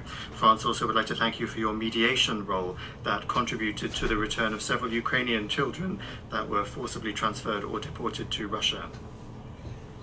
We thank the Undersecretary General, Ms. Rosemary DiCarlo, for her edifying briefing.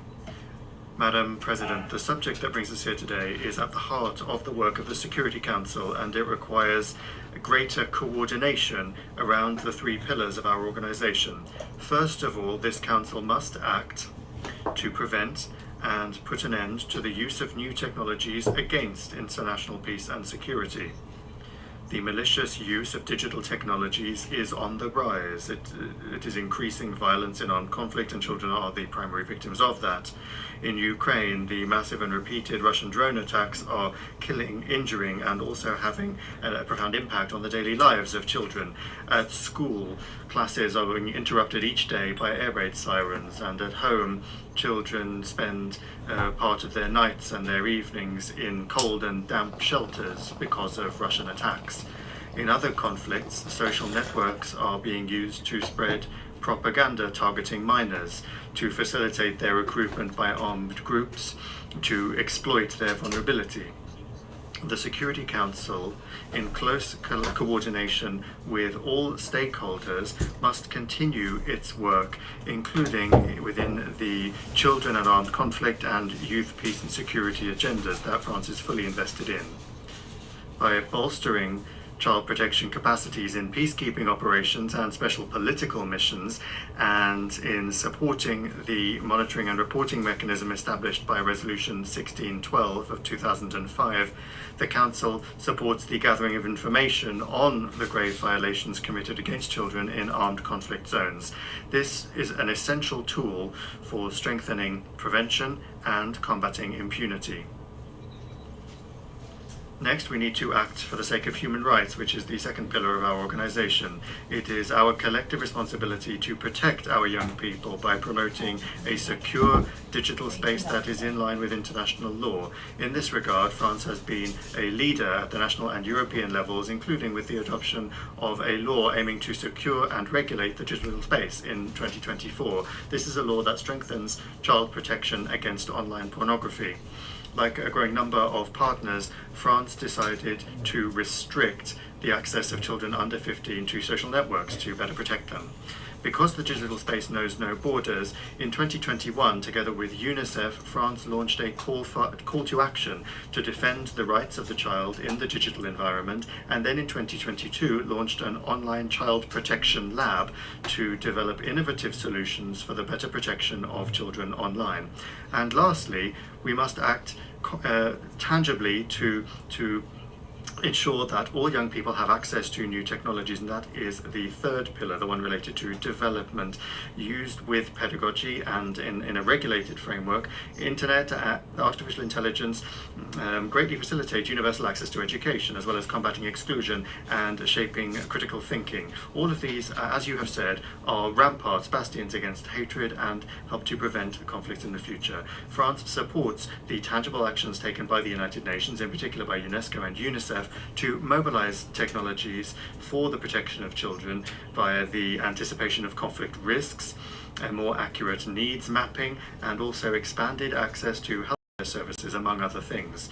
France holds the presidency of the G7 this year and has made the protection of children one of its priorities. Madam President, to conclude, the protection of children and young people affected by armed conflicts is of concern to all of us. The engagement of the United Nations, and in particular that of the Security Council, remains essential in that regard, and your presence is an encouragement, as was the case for several decades. Several decades ago, the contribution of another First Lady, Eleanor Roosevelt, in the drafting of the Universal Declaration of Human Rights. Thank you very much. Thank you very much for kind words, and thank you, representative of France, for the statement. Thank you. I give the floor to the representative of Democratic Republic of the Congo. Madam President, first of all, I would like to congratulate the United States of America on acceding to the presidency of the Council in this month of March 2026, and I would like to thank you for this meeting on such an important and decisive and crucial topic for my country, as well as for many other regions in the world who are impacted by war and armed conflict. In this regard, the Democratic Republic of the Congo welcomes the initiatives aimed at strengthening international mobilization so as to ensure the well-being and future of the children in the digital age. We reaffirm our commitment to all multilateral efforts to protect children and to ensure their fundamental right to education. My country would like to pay tribute to you, First Lady of the United States, for your commitment to the integrity and dignity of children in the world. We also thank Madam Rosemary DiCarlo, Under Secretary General of the United Nations, for their statement.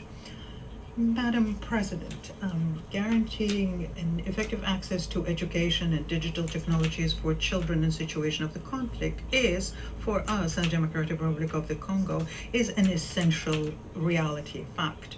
For 3 decades, our country has been witnessing circles of repeated violence and armed conflicts, and particularly in the eastern part.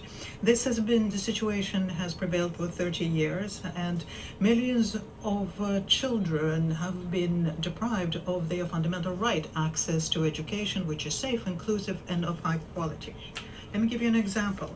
Just in the South Kivu province, where with impunity, since the beginning of 2025, we have been witnessing the movement of M23 and the RDF, the Rwanda Defense Forces, in violation of national laws, the UN Charter, basic principles of international law, international humanitarian law, and therefore the impact of conflict on education has been as follows. First of all, the free of charge of schooling has been undermined because the Rwandan forces M23 decided to impose schooling fees. Next, statistics are telling us that 8,419 schools, 1,768 schools, out of which 71 primary schools and 675 secondary schools today are no longer functioning. Out of them, 167 schools with 72,000 school children, out of them 36,000 children, are at this point occupied by armed groups. Madam President, generally speaking, the Democratic Republic of the Congo has erected education into a central pillar of its policy of resilience and development. We are proud of our human capital, of our young people. Therefore, education for my country is not just a fundamental right, but it also is a major pillar of our stability.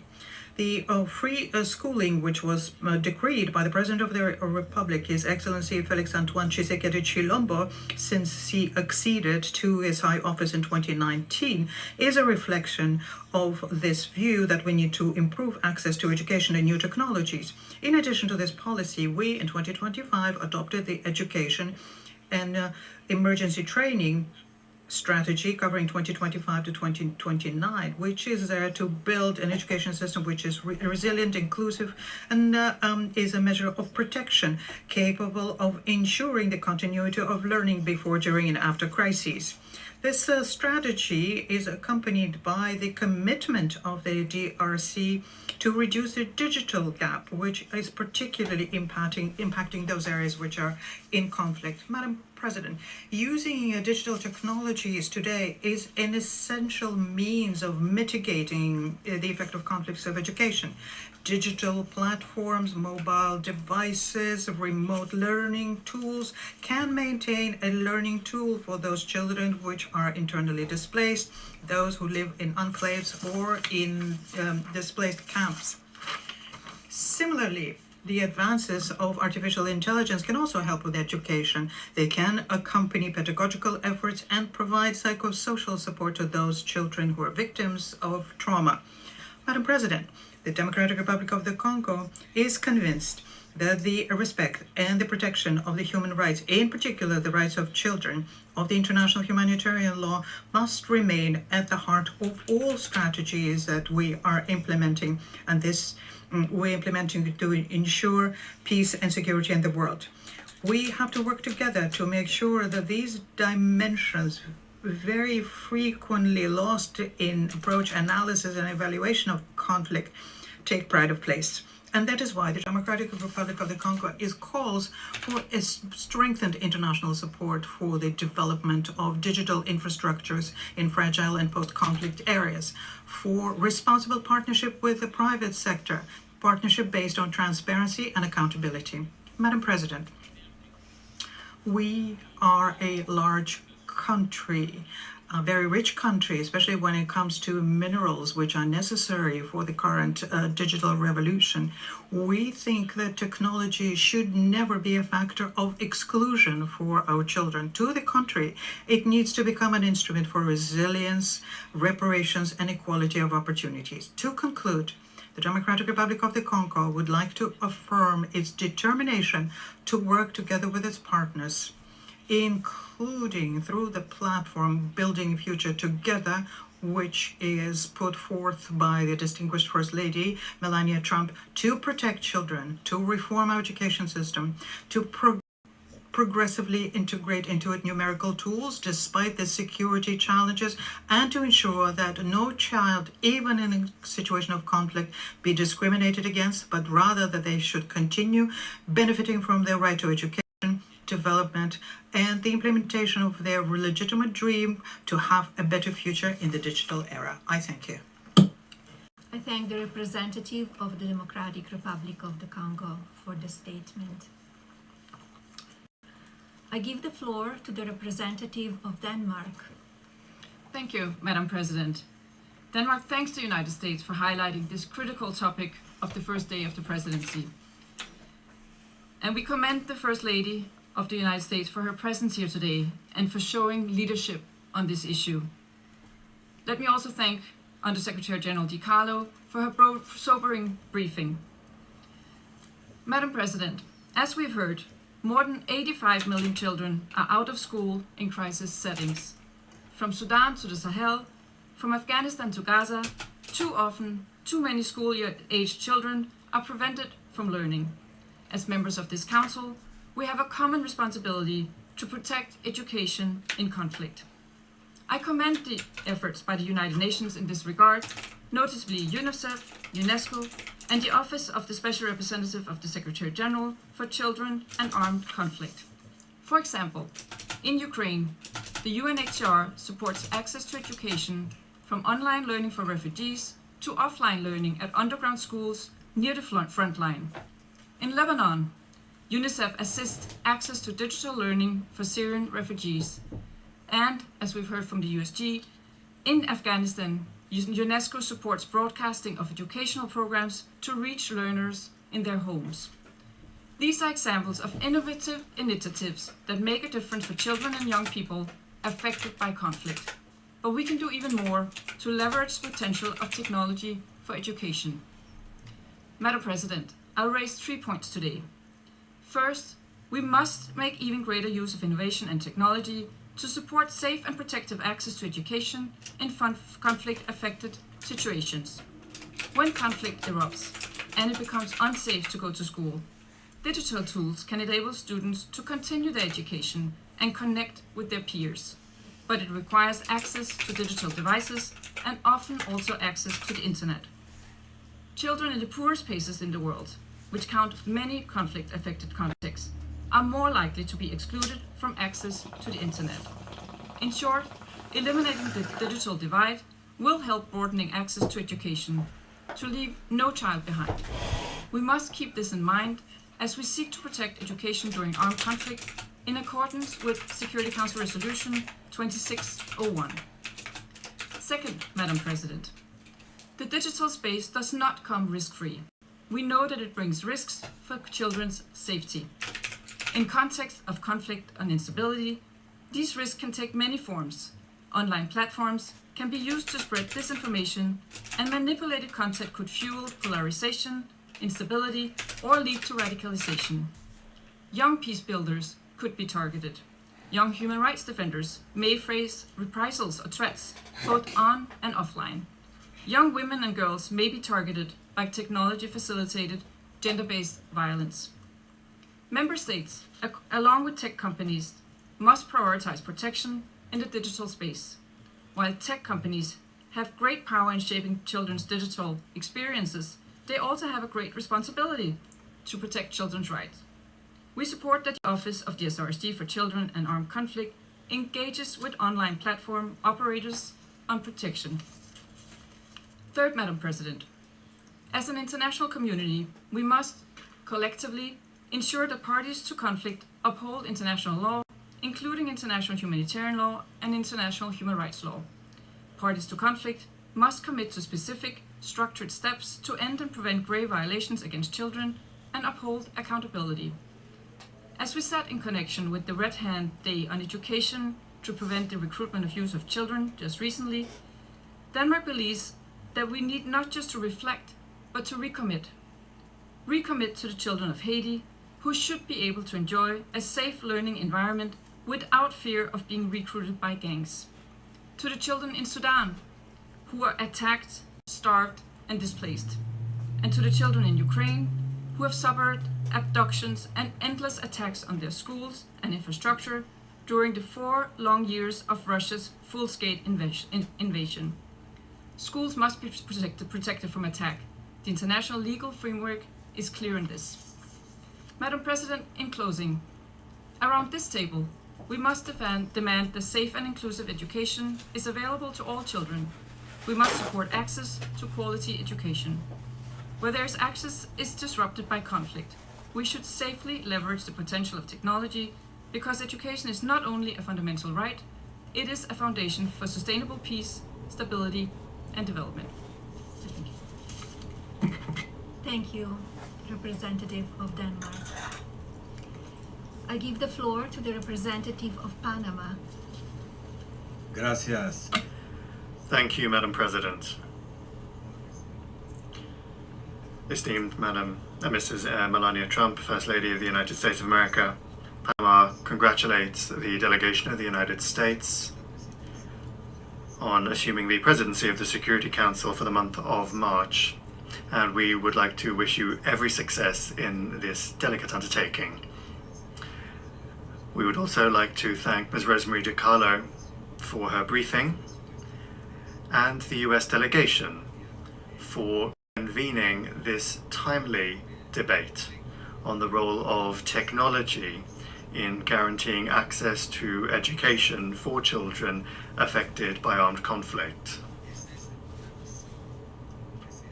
This is a vision that is fully aligned with the priority agenda of the US First Lady as part of the Fostering the Future Together initiative. And by happy coincidence, just a few days ago, we had the privilege of convening an ARIA Formula meeting to mark the International Day of the Red Hand, focused specifically on promoting safe, inclusive and continual education as a tool for preventing the recruitment and use of children in armed conflict. That conversation left us with one clear conviction, and that is that education is not only a right, it is also a tool, a valuable tool for prevention. When a child remains connected, plugged into their education process, be it in the classroom or through digital technologies, it significantly reduces their exposure to recruitment, exploitation, or manipulation. Today, millions of children continue to see their education interrupted due to attacks on schools, forced displacement, and the militarization of the civilian environment. In this context, technology has gone from being a complementary, a supplementary tool to become a lifesaver. Open platforms, remote learning, content broadcast over radio or television, and AI-supported solutions, when they are used responsibly, are useful in order to maintain the continuity of learning in some of the most complex environments in the world. Initiatives such as the Global Digital Learning Gateway from UNESCO and UNICEF, or the development of AI skills frameworks for teachers, reflect a growing recognition that technology can help to reduce gaps, but only if it is accessible, inclusive, and ethical. Experiences in the field confirm this. In Ukraine, according to data verified by UNICEF, the conflict has affected thousands of educational facilities, forcing more than 1 million students to depend today on hybrid or remote learning modalities in order to continue their education. The distribution of digital devices and teacher training has shown that connectivity combined with proper training can support education systems even when under fire. In Afghanistan, where more than 2 million girls remain excluded from secondary education, the use of digital community hubs and education programs over radio and television has made it possible to bring learning into the home, thus reducing risks and maintaining support networks. In Gaza, where a large part of the education system has been devastated, the launching of a virtual campus by UNESCO for higher education has offered thousands of students an opportunity to continue their studies from outside the conflict zone. In recent days, children in various countries in the Middle East have had to make use of virtual educational platforms because their education has been affected by the impacts of another armed conflict. Madam President, this experience demonstrates the potential of technology as a tool for resilience. However, we have to recognize that the digital space is not neutral. Those same platforms that facilitate learning can also expose children, particularly those that are already experiencing trauma, to the risk of exploitation, radicalization, misinformation, or online violence. According to UNESCO data, 1 in 3 students around the world suffers school bullying. That is a reality that not only persists, but it may also grow worse in digital environments, which substantially take place in contexts of displacement and vulnerability. Therefore, Madam President, Panama would like to underscore a few fundamental principles. Technology must be a supplement to, but it cannot nor should it replace in-person education. Schools continue to be essential spaces for the comprehensive development of, protection of, and the recovery of children. Public-private partnerships are necessary, but they have to be rooted in solid ethical frameworks that respect the rights of the child in the digital environment. Moreover, we must make sure that this does not expand the digital divide. Without equitable access, technology could deepen inequalities that already exist. Madam President, our country considers that artificial intelligence can support teachers, but never replace them. Digital literacy, training for teachers, and young people themselves all need to be part and parcel of our response.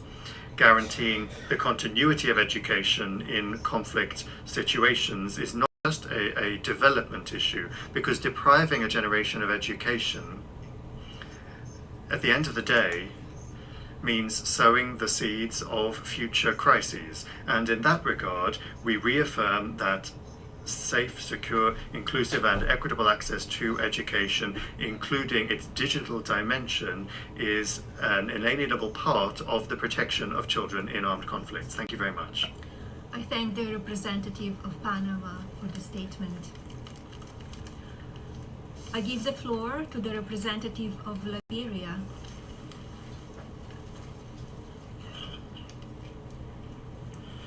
Liberia thanks you, Madam First Lady, for bringing your important voice and distinguished office to the issues of children in conflict and their much needed access to education and technology. We also thank the United Kingdom for its effective stewardship of the Security Council during the month of February, and USG DiCarlo for her instructive briefing. We warmly welcome the United States as it assumes the presidency for March, and thank the United States delegation for convening this timely meeting.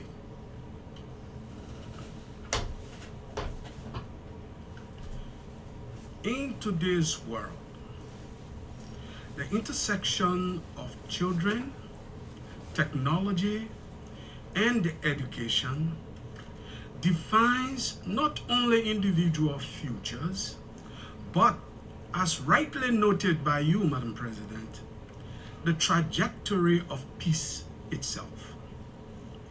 In conflict settings, when classrooms fall silent and connectivity is severed, the loss is not only educational, it is generational.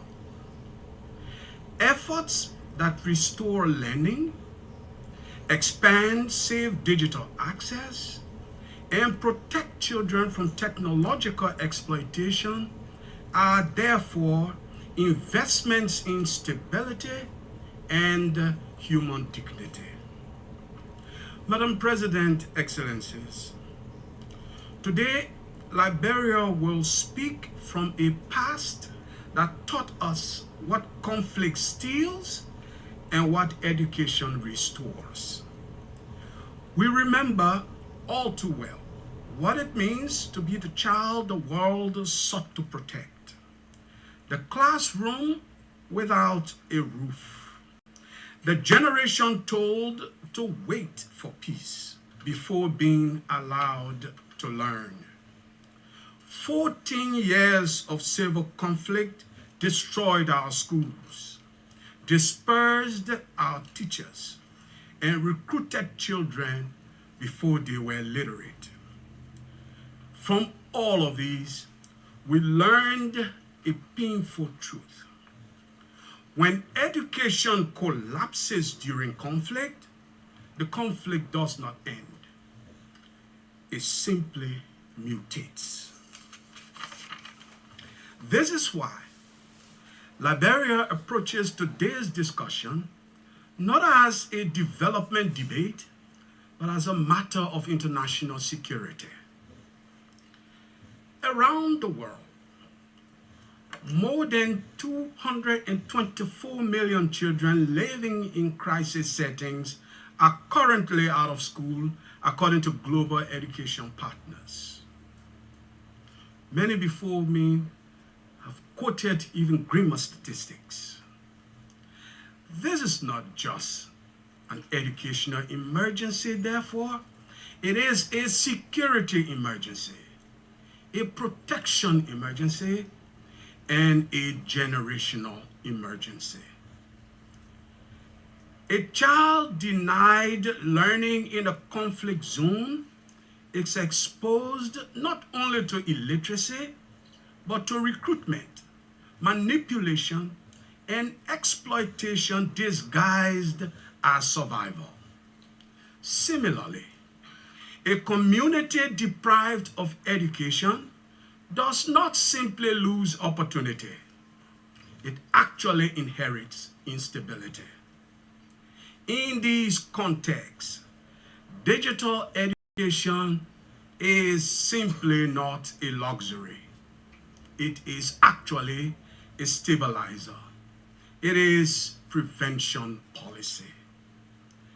Across West Africa, post-conflict recovery has shown us that the path from ceasefire to resilience actually runs through the classroom. Within ECOWAS, we have seen that rebuilding infrastructure alone is insufficient.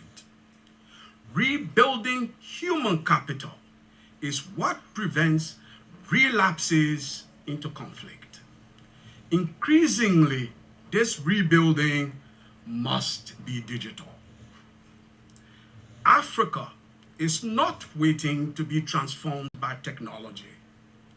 We are trying to reshape technology under difficult constraints.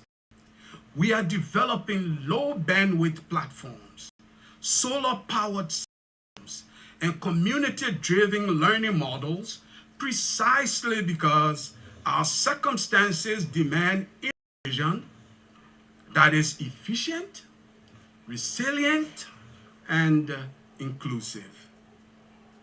In my home country, Liberia, when national emergencies halted schooling, community radio delivered lessons across counties, while solar-powered learning centers reached communities far beyond the grid. Children shared devices, but more importantly, they shared knowledge. Our innovations did not emerge from abundance. They emerged from determination. From these experiences, Liberia offers 3 proposals. First, the establishment of a post-conflict education digital recovery window within existing international financing mechanisms. Digital learning infrastructure, including connectivity, devices, teacher training, and child protection safeguards, must be embedded in early recovery frameworks and not treated as a secondary priority. Second, we are developing a pilot network of solar-powered community digital learning hubs. These hubs function independently of unstable grades, deliver offline capable curriculum, provide teacher training modules, and offer safe digital access points for displaced and conflict-affected children. They are modular, scalable, and built for fragile settings. Third, Liberia calls for a voluntary coalition of governments, technologists, and educators to design low bandwidth offline first learning systems tailored specifically for conflict environments. Not repurposed systems from stable countries, but tools engineered for fragility which are grounded in child safety. Madam President, innovation must never come at the expense of protection. We therefore support the development of standardized safeguards for all artificial intelligence tools used in humanitarian and emergency settings. No child's privacy, innocence, dignity, or safety should be compromised by the very systems meant to support their learning. Madam President, let's be clear about what is truly at stake. When learning is lost in conflict, instability travels, extremism travels, desperation travels, but resilience can travel as well. Investing in digital education in fragile contexts reduces the pool from which armed groups recruit. It strengthens girls' autonomy and narrows the space in which harmful ideologies take root. It builds communities that choose ballots over bullets. This, therefore, is not charity. Such an investment is strategic security policy. Liberia stands as evidence that recovery is possible when the world invests early and wisely. Our journey from hosting peacekeepers to contributing to peacekeeping was shaped by education and anchored in opportunity. If we fail children in conflict today, we will debate the crisis of the society to be inherited tomorrow. But if we connect our children, if we power their classrooms with sunlight, if we equip them with safe digital tools, if we treat connectivity as protective infrastructure, we can change the trajectories of conflict and the trajectory of their lives. We can change recruitment patterns. We can change vulnerabilities. Certainly, we can change the inheritance that many of our children have of growing up in violence. Let us therefore commit to funding digital recovery as an integral component of peace building. Let us design technology even for the hardest to reach places and not only for the most profitable markets. And let us ensure that the child in a village, once scarred by war, inherits not only peace, but a future. I thank you for your kind attention. I thank the representative Alberia for the statement. I give the floor to the representative of United Kingdom. Thank you, Madam President. Let me begin by welcoming you, First Lady, to the Security Council and thanking you for your leadership on this important issue. I also congratulate the United States on assuming Steve the presidency of the Lookner Council just posted from U.S. Central Command that there are now 6 U.S. service members that have been killed in action. General DiCarlo for briefing us today.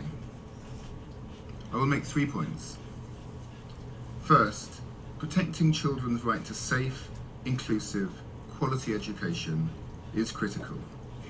And yet, around the world, education systems are collapsing in conditions of conflict.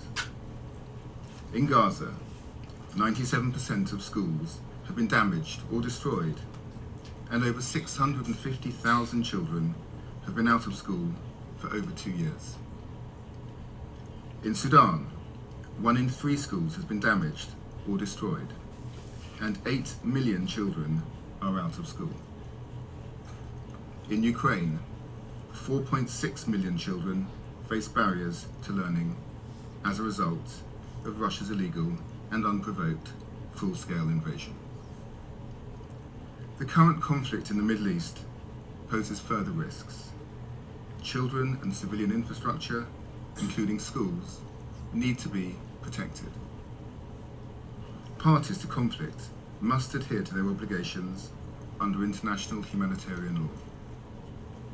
The United Kingdom supports the implementation of the Safe Schools Declaration and urges other member states to commit to it.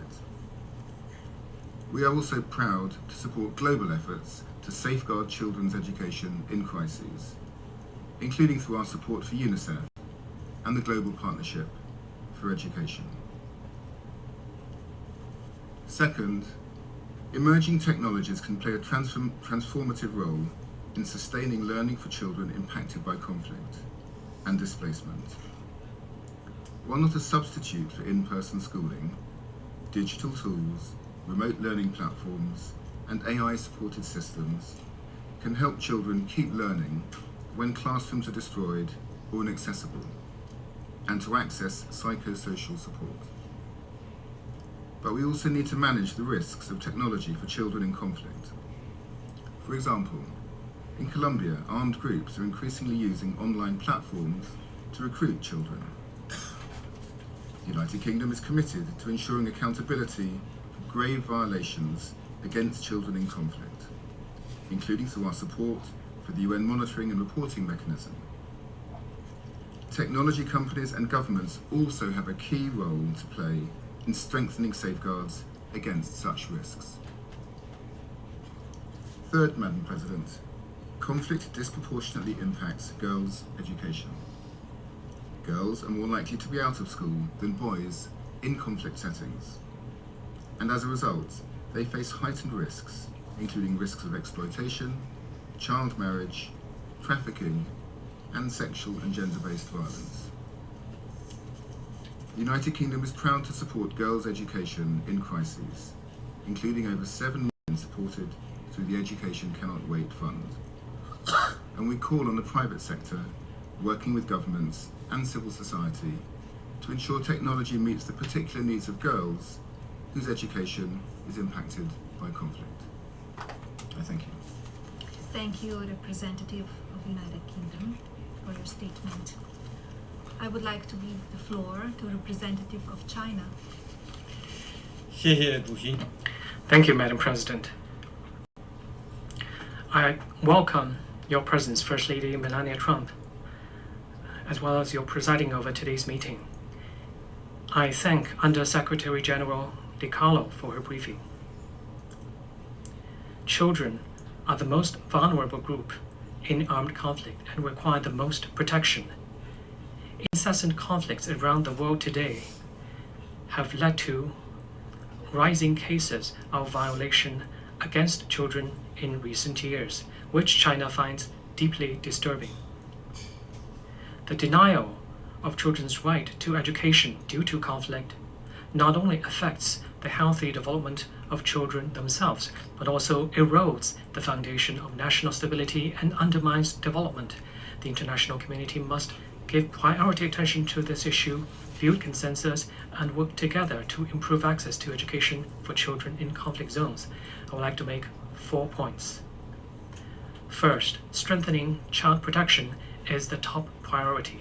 China strongly condemns all attacks that target children and urges all parties to conflicts to fulfill their obligations under international humanitarian law, protect children from the scourge of war, and uphold the most basic principles of human conscience. Attacks on schools are one of the 6 grave violations against children identified by the United Nations and should be strongly condemned and resolutely opposed. The international community should respond to incidents of harming children and damaging schools with robust investigations and accountability efforts and work together to prevent more atrocities. Second, ending conflicts completely is the fundamental solution. China calls on all parties to the conflict to prioritize the interests and well-being of the wider population and hostilities and violence as soon as possible, and resolve the differences through dialogue and consultation. The Security Council should stay committed to political settlement of hotspot issues and foster conflict mediation. The Gaza conflict has cast a dark shadow over an entire generation of Palestinian children. Israel must fully comply with the ceasefire agreement, completely lift restrictions to humanitarian access, and end the suffering of children in Gaza. Haitian gangs are forcibly recruiting large numbers of children, turning them into expendable tools of conflict. The international community should support Haiti in addressing both the symptoms and the root causes of the multiple crises confronting the country. Third, promoting sustainable development represents a long-term approach. Development is key to breaking the cycle of violence, addressing the root causes of conflict, and achieving lasting peace. The international community should strengthen cooperation in education, and in particular, help conflict-affected countries improve their educational infrastructure, scale up education investment, expand the pool of well-trained teachers, build comprehensive teaching systems, and make education more inclusive and accessible. China supports the close coordination and cooperation among UN humanitarian and development entities to accelerate the implementation of the Sustainable Development Agenda relating to children and education, and to effectively promote and protect children's rights through development. Fourth, the proper application of technology constitutes a crucial means. Technologies such as remote teaching, online platforms, satellite networks, and mobile terminals can break through the spatial and temporal boundaries of traditional classrooms, making knowledge literally available at fingertips, and significantly empowering children's education during conflicts. At the same time, the application of technology must be human-centric and guided by the principle of AI for good, with full respect for the sovereignty and ownership of the countries concerned, as well as respect for local cultural traditions. It should also be driven by the physical and psychological needs of children. It is essential to expand the sharing of best practice to help countries concerned build up their digital capacity and bridge the digital divide. It is vital to ensure data security and prevent the risks of misuse and breach. It is imperative to adhere to the principles of humanity and neutrality and refrain from politicizing or weaponizing technology. Madam President, as home to one of the world's largest child populations, China highly values the important role of new technologies such as artificial intelligence in promoting children's education and protecting children's rights. Under China's digital education strategy, digital and smart learning has been identified as key to China's future educational development. Guided by the vision of building a community with a shared future for mankind, China is committed to providing public goods and engaging in result-oriented cooperation in order for children worldwide to benefit from advancement in new technologies. China has been building and renovating primary and secondary schools in developing countries and providing them with teaching supplies. We have also been working with partners such as UNICEF and UNESCO to implement digital projects in conflict-affected and developing countries and promote the digital transformation of education. China stays committed to working collectively with the international community to heal wounds with love and care, empower education with technology, and strive to ensure that no child will be left behind. Thank you, President. Thank you, Representative of China, for the statement. I give the floor to the representative of Somalia. Thank you, Madam President. Let me begin by thanking the United States for convening this meeting, and welcome you, Madam First Lady, and commend your leadership in presiding over today's timely and important discussion. I also thank USG DiCarlo for the insights which remind us that the challenges before us are immense, but so too is the expertise and commitment and compassion around this table. We gather to confront a profound challenge, which is ensuring access to technology and education for children whose lives have been shattered by conflict. In today's world, digital opportunity can mean the difference between hope and despair. Yet for millions of children affected by war, education remains out of reach. When schools are closed or destroyed, children lose not only their chance to learn, but also the protections and connections that help them recover and thrive. In these moments, children become even more vulnerable to exploitation, trafficking, and instability. Nowhere is this more urgent than for the children. Oh, careful, Rainbow. Their resilience in the face of unimaginable loss and daily hardship inspires us all. Knock the table over, We baby. cannot allow them or any child living through conflict to be left behind. As we look ahead, Sweetie, come here. I would like to propose the following.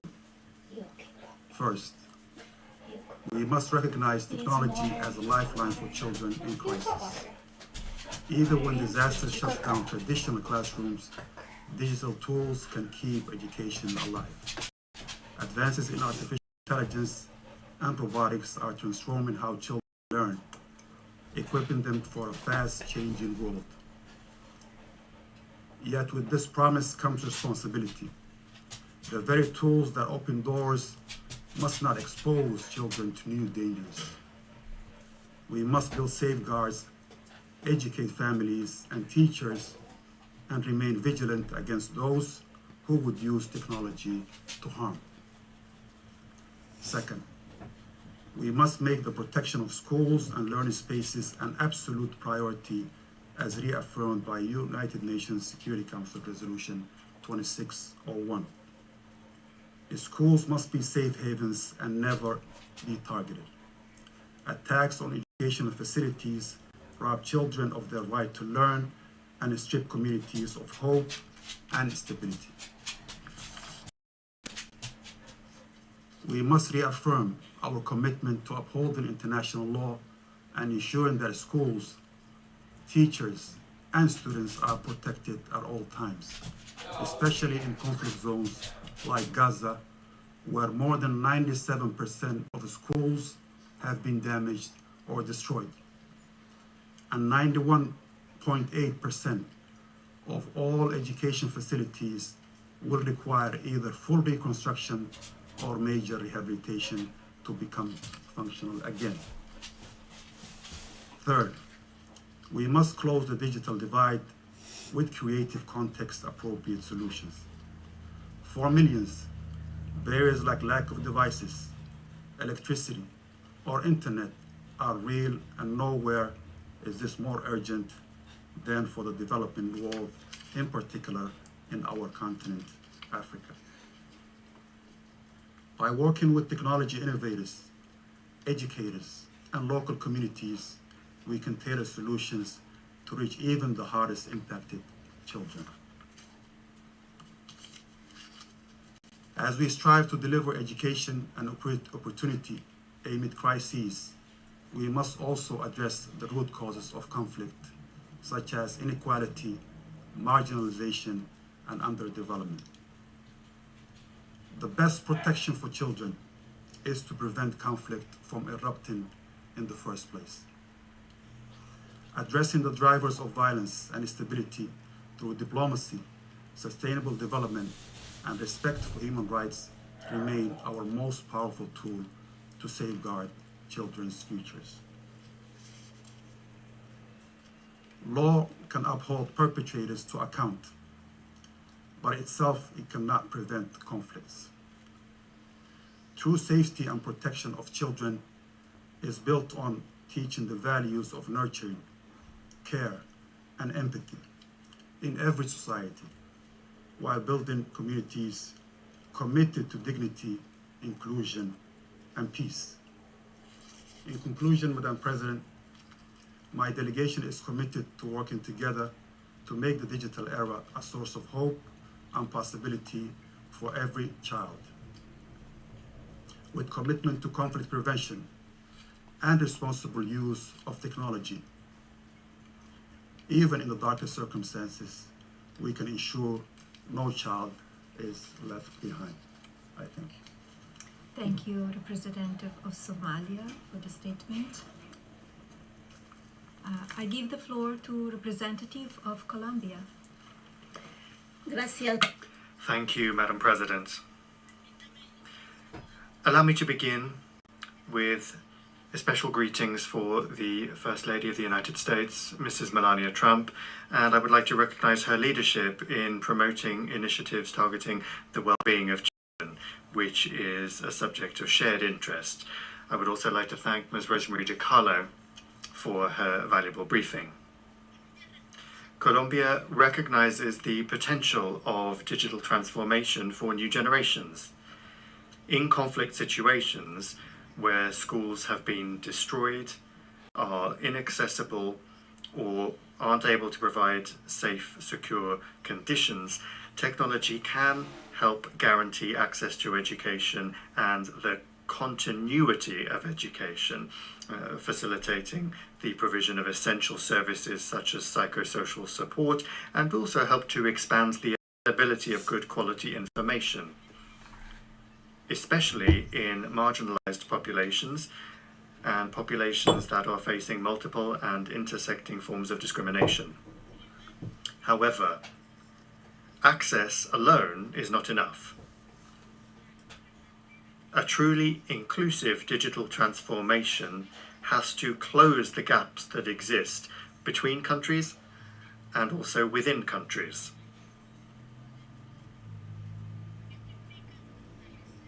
That involves strengthening digital and technology infrastructure, guaranteeing connectivity, and promoting the transfer, development, and installation of capacities and knowledge.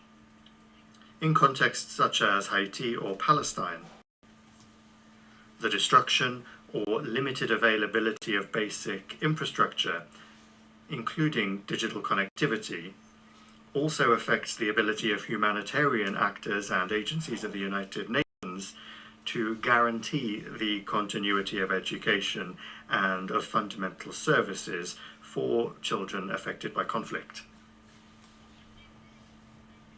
Equally, it is important to make progress with digital literacy that allows all people to critically and safely use technological tools and to transform them into learning opportunities.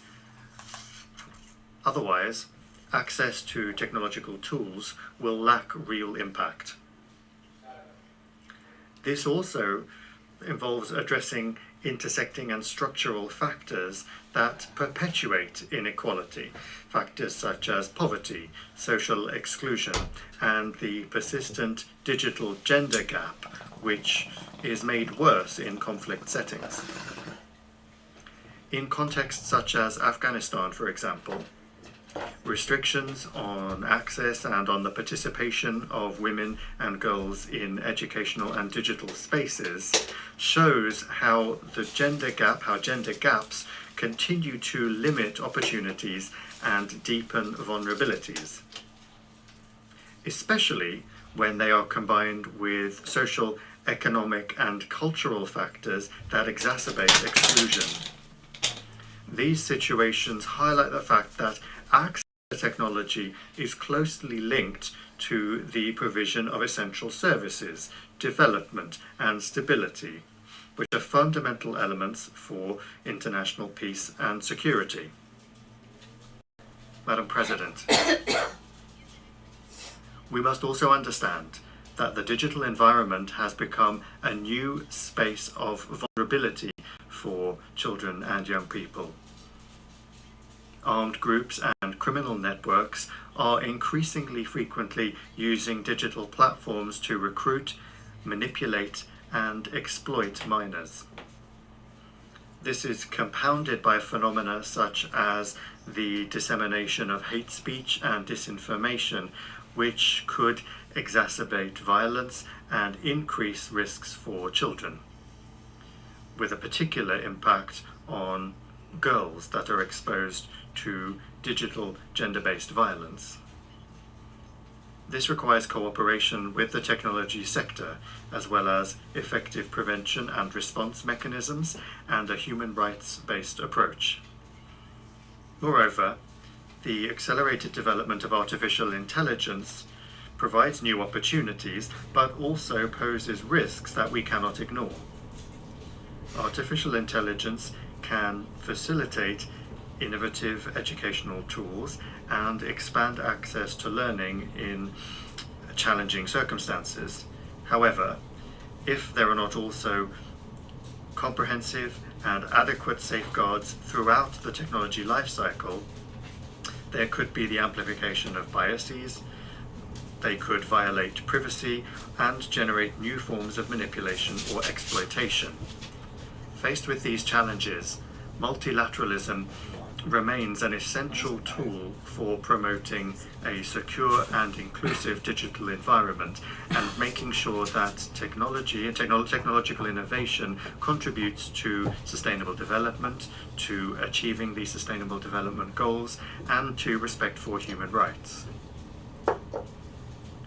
We have shared frameworks and principles. Now we need to make firmer progress on implementing them. New technologies need to be a tool for good quality education rather than a new source of inequality, especially for children and in particular for those that are suffering the impacts of conflict. Our responsibility is to make sure that the digital environment does not reproduce the dynamics of violence and exclusion that we are trying to overcome. Once again, Colombia reaffirms its commitment to international law, to the United Nations Charter, and to the peaceful settlement of disputes. The protection of the civilian population, in particular of children, is an absolute priority.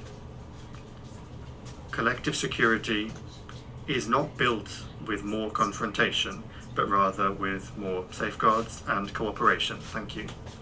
I thank the representative of Colombia for the statement. I give the floor to the representative of Pakistan. Madam President, First Lady of the United States, Mrs. Melania Trump, I would like to welcome and thank you for presiding over this session, the very first of the US presidency for this month, and something that underlines the importance that you attach to this subject. And let me also thank USG DiCarlo for her briefing.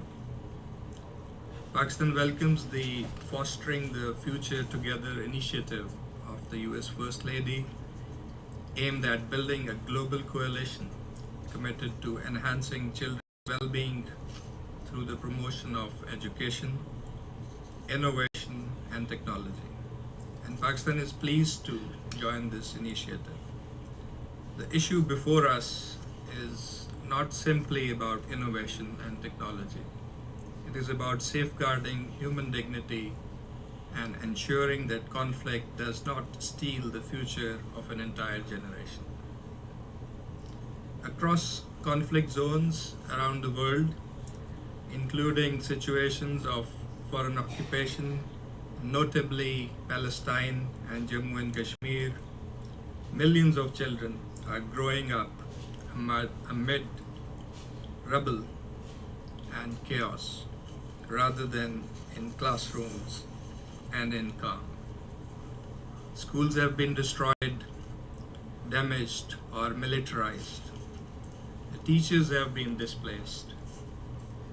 Digital networks disrupted. Education systems, already fragile, have been pushed to the brink of collapse.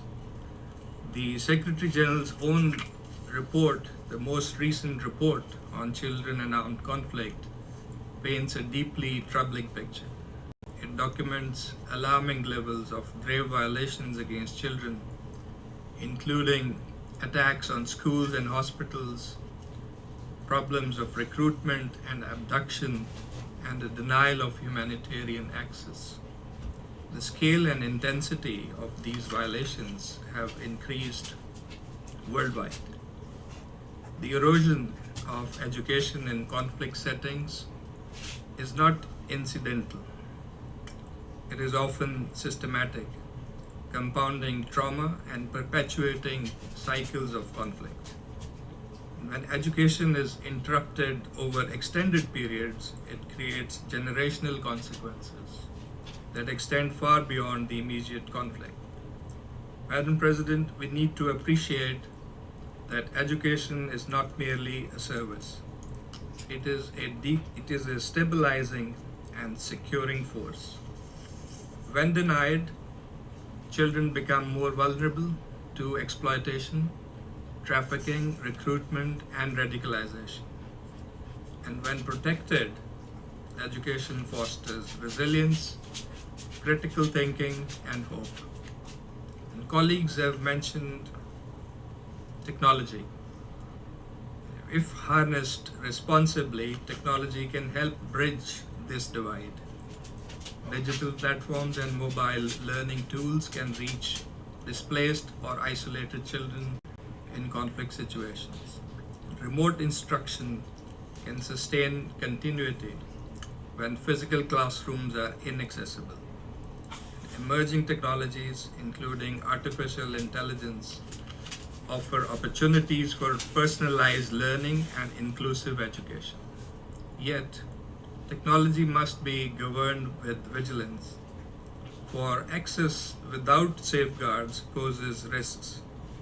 Digital environments can expose children to exploitation, disinformation and misinformation, hate speech, surveillance, and abuse.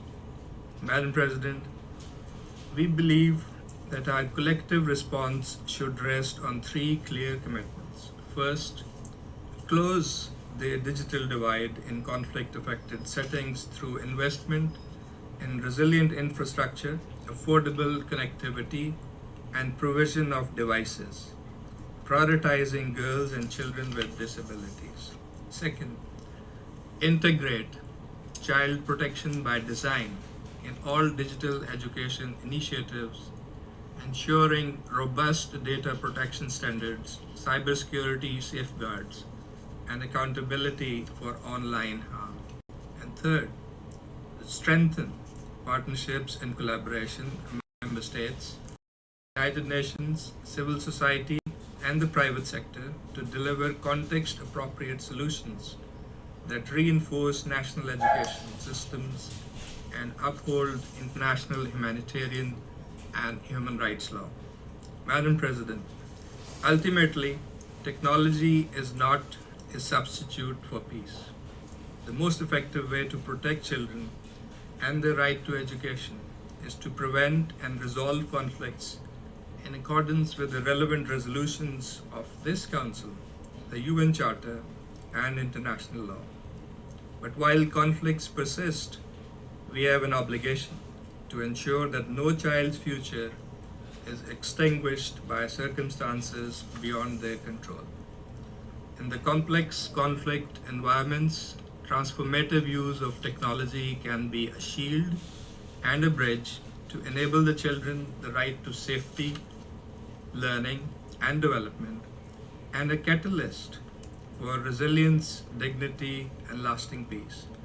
That I understand from this discussion is a shared objective which merits our collective action and cooperation. I thank you very much. Thank you, Representative of Pakistan, for your statement. I give the floor to the representative of Bahrain. شكرا سيدة الرئيسة. Thank you, Madam President. It is my honor at the outset to welcome the participation of the First Lady of the U.S., Ms. Melania Trump, the wife of His Excellency the President of the United States. I would like also to express the Kingdom of Bahrain's appreciation for the Fostering the Future initiative, which aims to promote the protection and well-being of children, especially in fragile and conflict-affected environments. وفد الولايات المتحدة. I further extend my congratulations to the friendly United States of America on presiding over the Security Council for this month, and I wish the U.S. continued success. I thank the delegation of the UK for their remarkable leadership of the Council last month.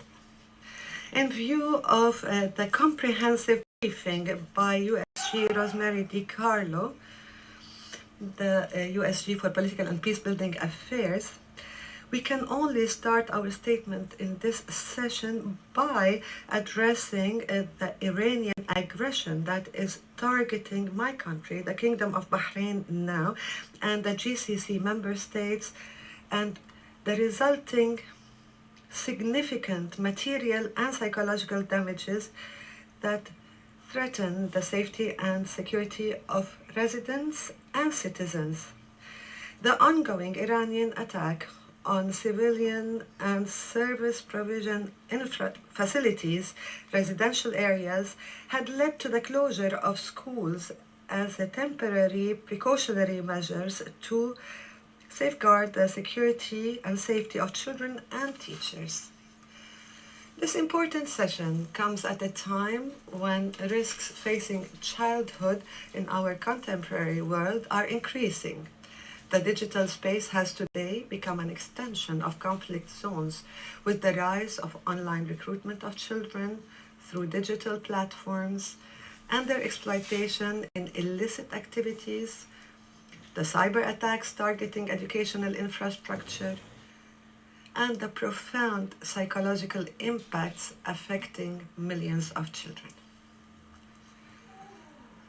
Madam President, reports by UNICEF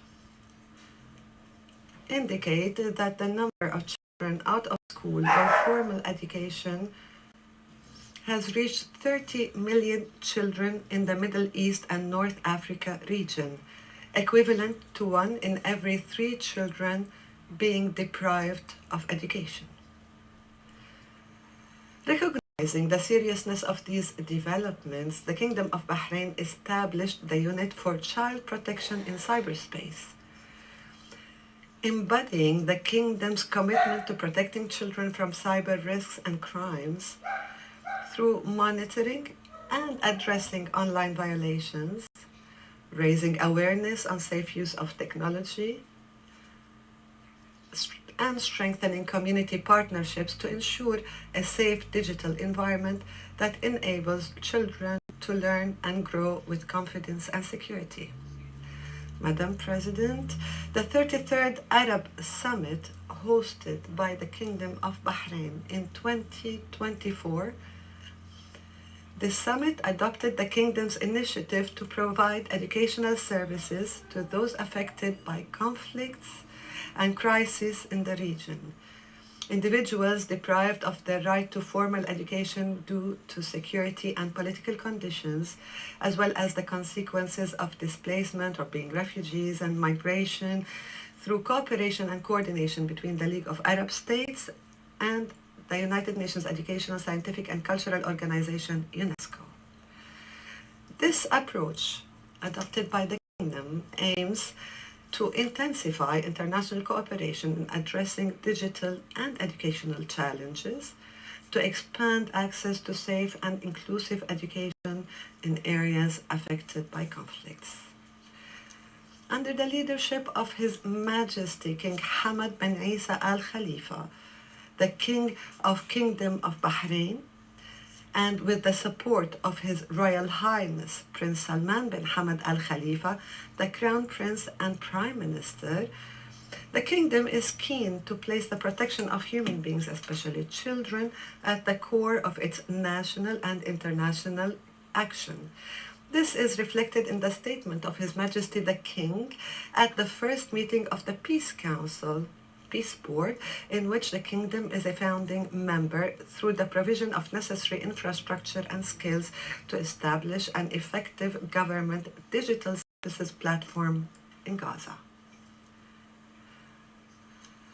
Building on this approach, the Kingdom of Bahrain affirms the importance of joint action along 3 main tracks. First, support UN efforts to develop regulatory frameworks that address the risks of digital recruitment and exploitation of children in armed conflicts.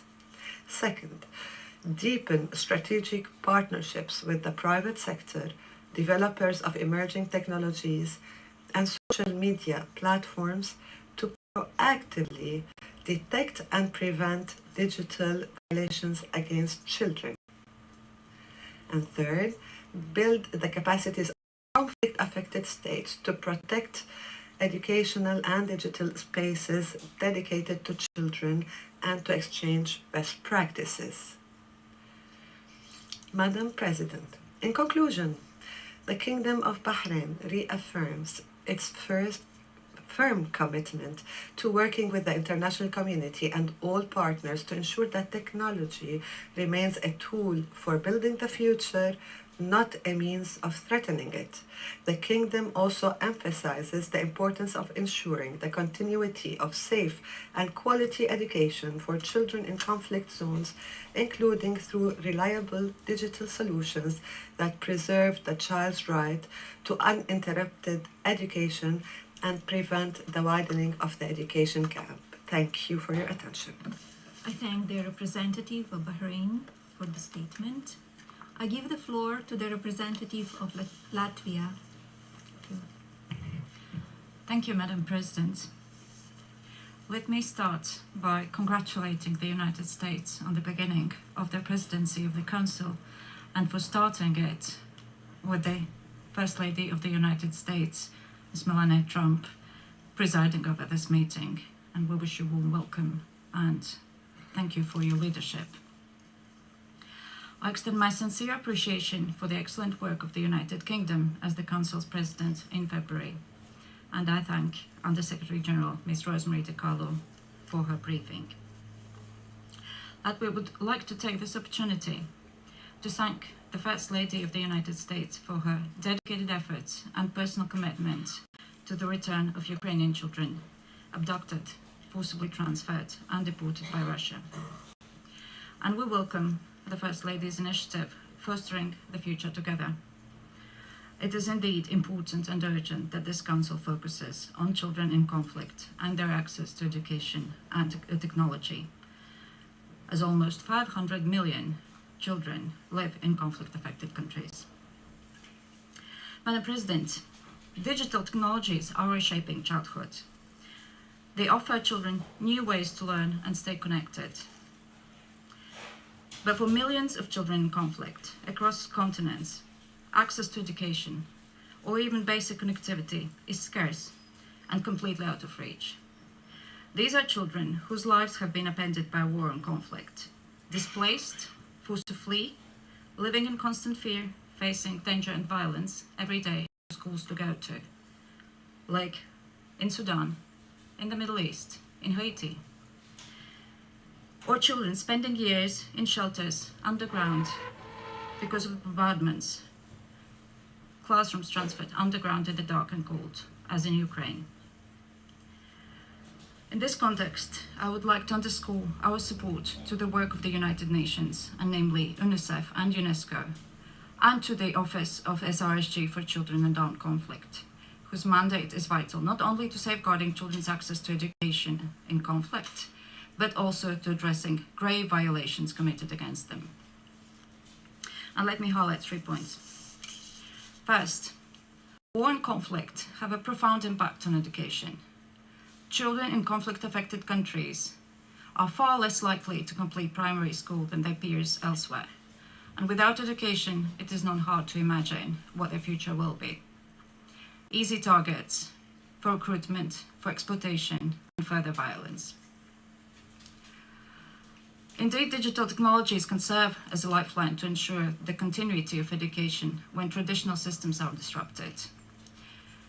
For example, in Ukraine, in response to the First Lady Olena Zelenska's Laptop Coalition initiative, Latvian foundations and private businesses donate laptops to school children in Chernihiv, whose education has been severely disrupted by Russia's war of aggression. And there are other examples. Second, digital technologies and media provide unlimited opportunities, but without appropriate safeguards, they also cause significant harm. The development of AI tools amplifies both. Children are increasingly exposed to harmful content data and privacy risks, online grooming, manipulation, recruitment. Strengthening the education curriculum and expanding capacity building, including on information and media literacy, is a crucial part of the response. That is why, through development cooperation, Latvia supports STEM education and digital skills, especially for girls and young women in various countries. And education alone is not sufficient to address harm in the digital environment. Protecting children requires a collective effort. This is families, educators, who guide and support them, and they also need the capacity to do so. And public institutions and private companies, including online platforms that identify risks and take responsibility for addressing them.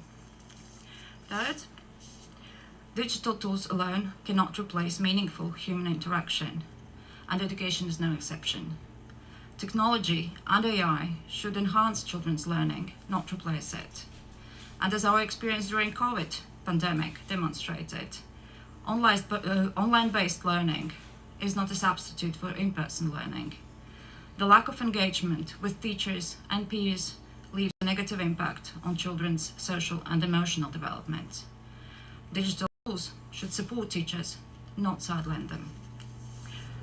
Madam President, our responsibility is to ensure that all children, especially those in conflict zones, are safe, have access to education, and can benefit from digital opportunities, while also remaining shielded from their harms. For children whose schools have been destroyed or whose access to learning has been violently disrupted, protecting their right to education means finding reliable ways to keep learning alive and to build peace. And achieving this demands responsible action from all of us. And I thank you. I thank the representative of Latvia for their statement. I give floor to the representative of Russian Federation. Madam President, first of all, we would like to thank the United Kingdom for their presidency in February and wish every success to the presidency in the month of March. Madam First Lady, we welcome your personal participation in the meeting today. We're grateful to you for convening this meeting on a very important topic, the topic of children, technology, and education in conflict. The access of children to education is one of the main rights enshrined in the Universal Declaration of Human Rights and in the Convention on the Rights of the Child. More than that, it's an imperative for humankind if humankind wants to follow the path of progress. Education is what is called upon to make a little person heir to countless scientific, spiritual, moral, and ethical riches accumulated by humankind. It's not just aggregated knowledge, which in this day and age is accessible online and is subject to artificial intelligence. Education is called upon to develop an ethical sense in a person and its creativity. In other words, receive the main things which distinguish a human being from animals and from increasingly capable robots. Armed conflict is the enemy of education in all senses of the word. Children, against their will, when they're in conflict, end up being cut off from schools, from their teachers, from their peers. They end up in a situation where they're isolated and are under constant stress. We also need to recall here that there are wars which are conducted for inter alia, the purpose of depriving children of education, and my country has first-hand knowledge of such situations. Hitler, for example, used to say, and I quote, "When it comes to the issue of how to handle the Russians, for us, the principal line is there and it's perfectly clear. These people are not to be provided with culture. It's quite enough to have children remember at school remember road signs, to learn the multiplication tables, and to learn how to sign their name." End of quote. And that is precisely why our country will never forget the horrors of Nazism, will not allow it to be reborn, and deprive the world of Russian culture and culture in general.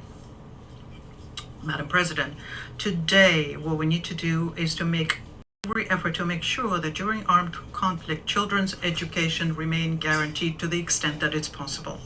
The absence of access to education makes children even more vulnerable to violence and recruitment by armed groups. Technology and innovation do have a serious potential as a tool to improve children's lot in armed conflict.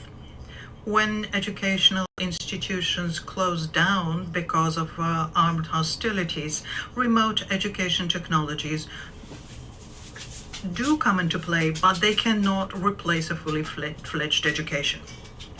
It's important to remember here that in developing countries impacted by conflict very frequently have no necessary infrastructure or the possibility to create such an infrastructure, and the digital coverage for the population could be very low. And that is why they need to be assisted in overcoming the digital divide. We also should remember that the online environment is where extremist ideologies are being disseminated. Children without education become easy prey for extremists and terrorists.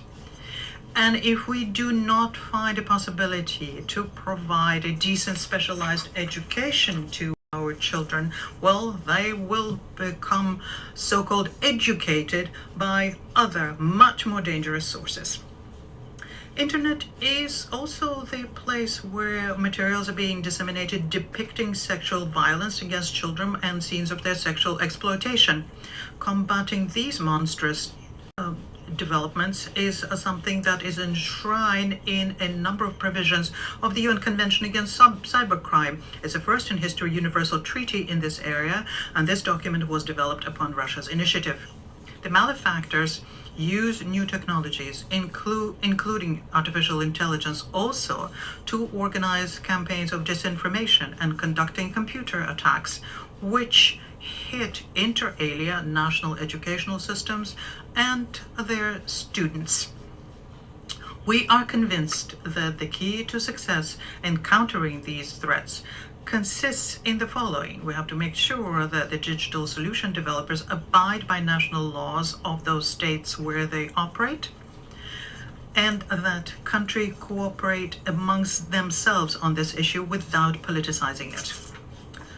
Madam President, even though there are opportunities provided by technologies, nothing can replace personal interaction with a teacher as well as contact with other children. Therefore, even during an armed conflict, schools must remain a safe space. They must not be used for military purposes or be attacked. Madam President, we must note that sometimes protecting children in an armed conflict becomes an instrument of political manipulations, where in an unacceptable manner the labels of wrongdoer is placed on one, whereas the crimes of others are being passed over in silence. For example, very few know, or rather don't want to know, that last week alone Russian schools were targeted by the armed forces of Ukraine 5 times, or that in Belgorod Oblast last year children had to study remotely, or do they know that the Russian students in a number of regions now have mandatory training on safety procedures in the case of artillery shelling, drone attack, hostage taking, evacuation, or first aid?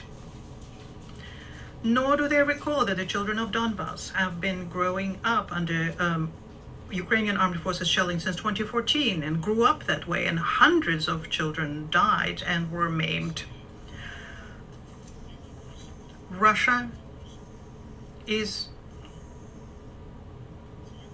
not conducting targeted strikes against educational facilities and have consistently been advocating ensuring comprehensive protection for minors and respecting the civilian nature of educational infrastructure. The armed forces of Russia, when conducting a special military operation, are strictly abiding by the IHL. Irrespective of the disinformation, deceitful, and detestable campaign against Russia about supposedly 20,000 abducted Ukrainian children. Even no one has been able to prove that. We are conducting work to reunite the minors with their families when they lost contact as a result of the conflict, and we're being assisted in this process by Qatar, the International Committee of the Red Cross, and the Vatican. Madam President, we highly value your personal efforts on this issue in the context of the situation surrounding Ukraine.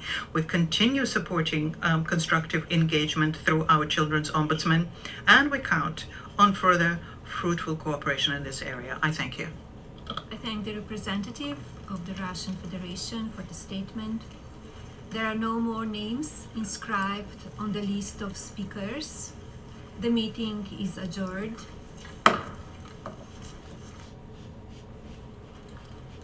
Honored to be here with you on this historic day. I wish you all strength and resolve to succeed in preserving peace and security throughout the world. Thank you.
Through that, so we'll see what comes of it. We'll see if that has any impact. The White House administration, say, mitigate.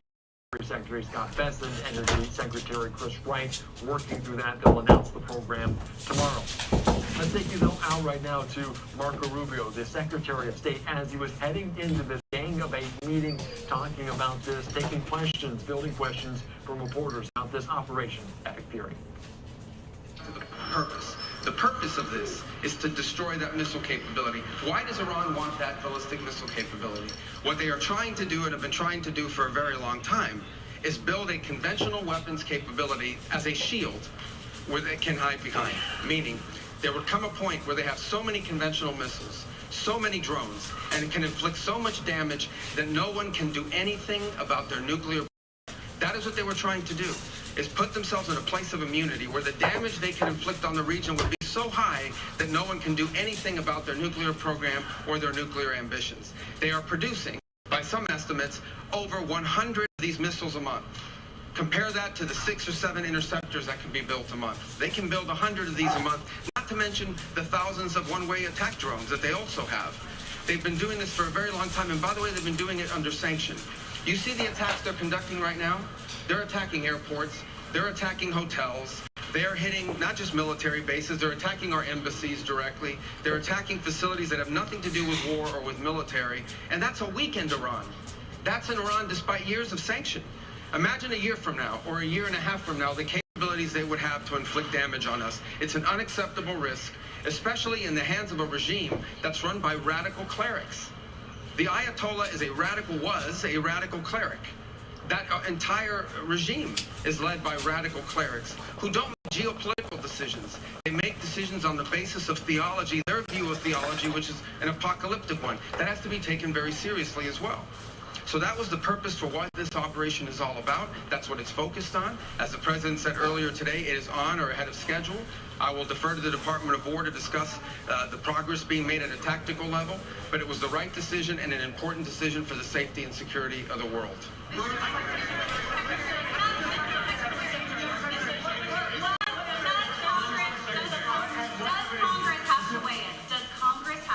Is the President declaring war, and does Congress No. have to weigh in? And did you tell lawmakers that there was an imminent There absolutely was an imminent threat, and the imminent threat was that we knew that if Iran was attacked, and we believed they would be attacked, that they would immediately come after us. And we were not going to sit there and absorb a blow before we responded, because the Department of War assessed that if we did that, if we waited for them to hit us first after they were attacked, and by someone else, Israel attacked them, they hit us first, and we waited for them to hit us, we would suffer more casualties and more deaths. We went proactively in a defensive way to prevent them from inflicting higher damage. Had we not done so, there would have been hearings on Capitol Hill about how we knew that this was going to happen, and we didn't act preemptively to prevent more casualties and more loss of life.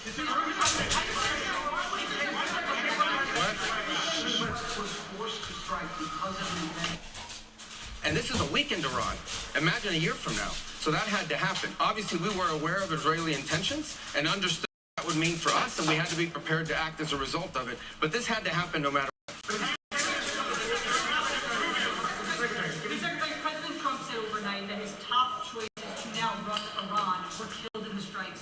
So the United States have a frozen plan for how they intend to handle its harassment in Iran to ensure that Iran is not. So two things can be true. Number one is our mission and our focus is the destruction of their ballistic missile capabilities and their ability to manufacture them, as well as the threat posed by their Navy to global shipping. That's their objective. That said, we would not mind, we would not be heartbroken, and we hope that the Iranian people can overthrow this government and establish a new future for that country. We would love for that to be possible. But the objective of this mission is the destruction of their ballistic missile capabilities and of their naval capabilities. Yep. Are you saying, based on that, are you saying that there is no responsibility, no plan for the U.S. to at least play a role in whatever government comes? We might. We'll see how circumstances play out. But I'm telling you what the objectives of this operation are. The objectives of this operation are to destroy their ballistic missile capability and make sure they can't rebuild it, and make sure that they can't hide behind that to have a nuclear program. That's the objective of the mission. That said, abundantly clear, we would love for there to be an Iran that's not governed by radical Shia clerics. As I've said myself repeatedly for years, the leadership of that country does not reflect the people of Iran, and I think that's been pretty apparent in the protests that you've seen. If there's something we can do to help them down the road, we'd obviously be open to it, but that's not the objective. The objective of this mission is the destruction of the ballistic missile capability. The what now?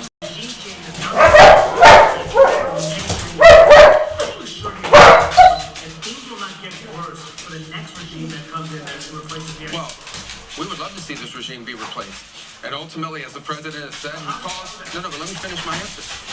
As the president said, he would love for the people of Iran to use this as an opportunity to rise up and remove these leaders. They've been wanting to remove them for a long time. We've seen successive waves of protests, and we've seen them slaughter people.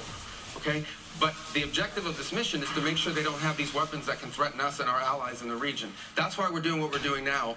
And while we would love to see a new regime, the bottom line is no matter who governs that country a year from now, they're not going to have these ballistic missiles and they're not going to have these drones to threaten us. That's the objective of this mission, is to deny them the ability to use ballistic missiles to threaten their neighbors, to threaten our bases, to threaten our presence in the region, and ultimately as a shield behind which they can do whatever they want with their nuclear weapons ambitions. We were not going to let them hide behind that, and that's why this was such a critical mission to undertake now while they were at their weakest point, and not a year from now where they could inflict even more damage and perhaps already be behind that point of immunity. Right here, you and then you. Yes.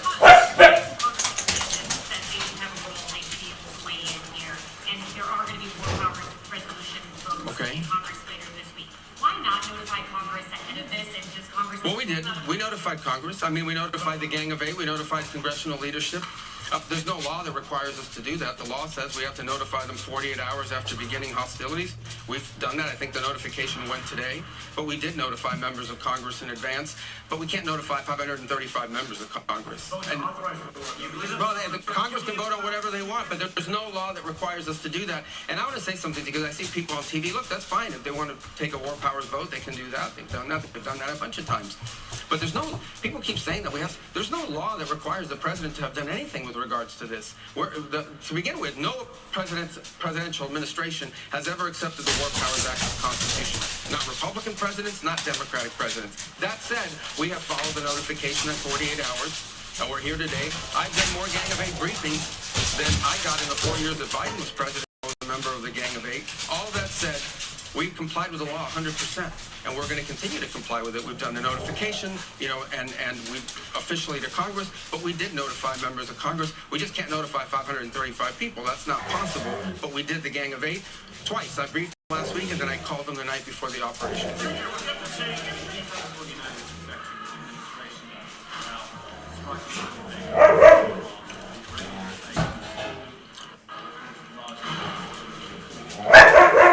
I've seen those reports. I don't have, I would refer you, not because I'm not trying to answer your question, but I don't want to get it wrong. The Department of War would be investigating that if that was our strike, and I would refer them, and I'll make sure they're aware that you have that question. We'd like to know. Well, clearly, the United States would not deliberately target a school. Our objectives are missiles, both in the ability to manufacture them and the ability to launch them, and the ability to track drones. That would be our focus. And that's what we're focused on. We would have no interest and, frankly, no incentive to All right, target. just listening in on live now from Fox, it appears that the gang of has concluded. We're seeing live these Senator Schumer walking to the microphone. Questions were asked. I found their answers completely and totally insufficient. In fact, at least to me, that briefing raised many more questions than it answered. What is the end game? What is the end game? Any information about the treaty?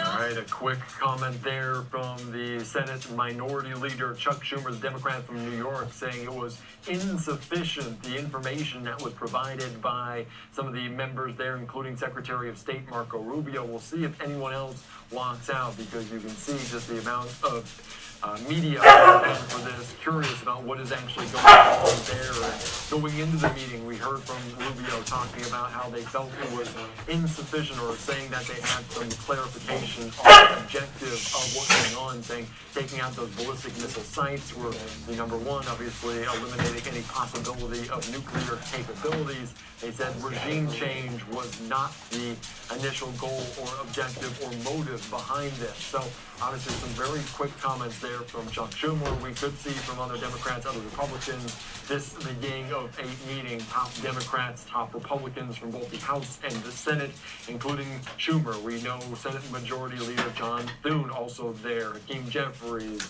Mike Johnson, the Speaker of the House, also Tom Cotton, Mark Warner, the Representatives Crawford and Holmes there also, and Hines also inside of this meeting. So we'll see what comes out of it. But Schumer walking out saying it was insufficient what information he was provided about what's going on there, the reasoning behind this, as we are now some 48 hours into this Operation Epic Fury as it was unfolding early Saturday morning. And also Secretary of State Marco Rubio saying the hardest hits are yet to come. So we'll see what happens with this. But we do know that the military has said that they've struck over 1,200 targets in Iran since the operation started on Saturday. So we're following it here. We'll see if we have any more comments. We're going to speak to different experts about exactly what's unfolding, because the strikes on Iran and also response from Iran about what's going on. A live look right there in Tel Aviv in Israel here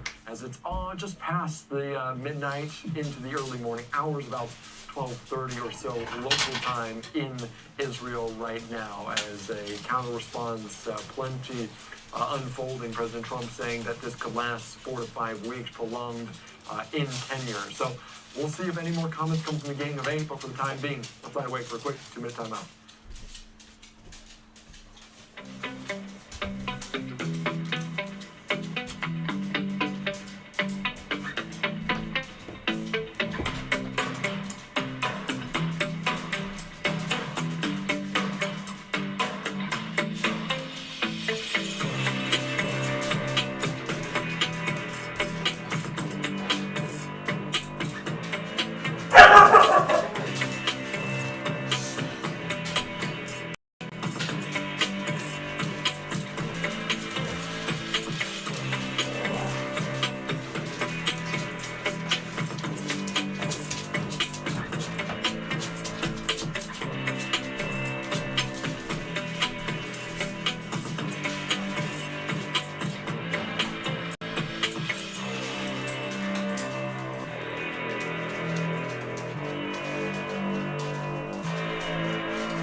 Welcome back in here too, live now from Fox. I am Andy Mack, continuing to watch everything unfold in the Middle East. 48 hours into this operation against Iran, we're watching and waiting potentially some comments from other lawmakers. Senate Minority Leader Chuck Schumer saying the information coming from Secretary of State Marco Rubio was insufficient. And exactly the objectives the White House, President Trump, is unfolding right there, saying regime change is not the main objective, saying those ballistic missile sites and incapacitating those nuclear capabilities or motivation are the main point of this, saying this is a preemptive strike.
A light in the sky.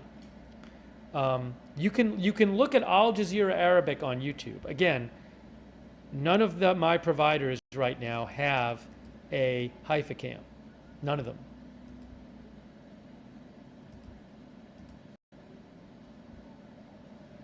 Oops, sorry. I want to go here. Let's go here. Here we go. Right here.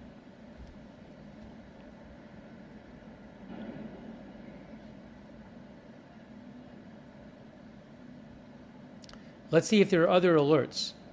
Yeah, right now the alerts are to the east of Haifa, northeast and northwest. Again, I would suggest you can turn on YouTube Al Jazeera Arabic. They do have a Haifa camera. It's not really showing much right now. And I am still seeing alerts in the Haifa, to the east of Haifa, to the north of Haifa. So you won't see them things on this cameras.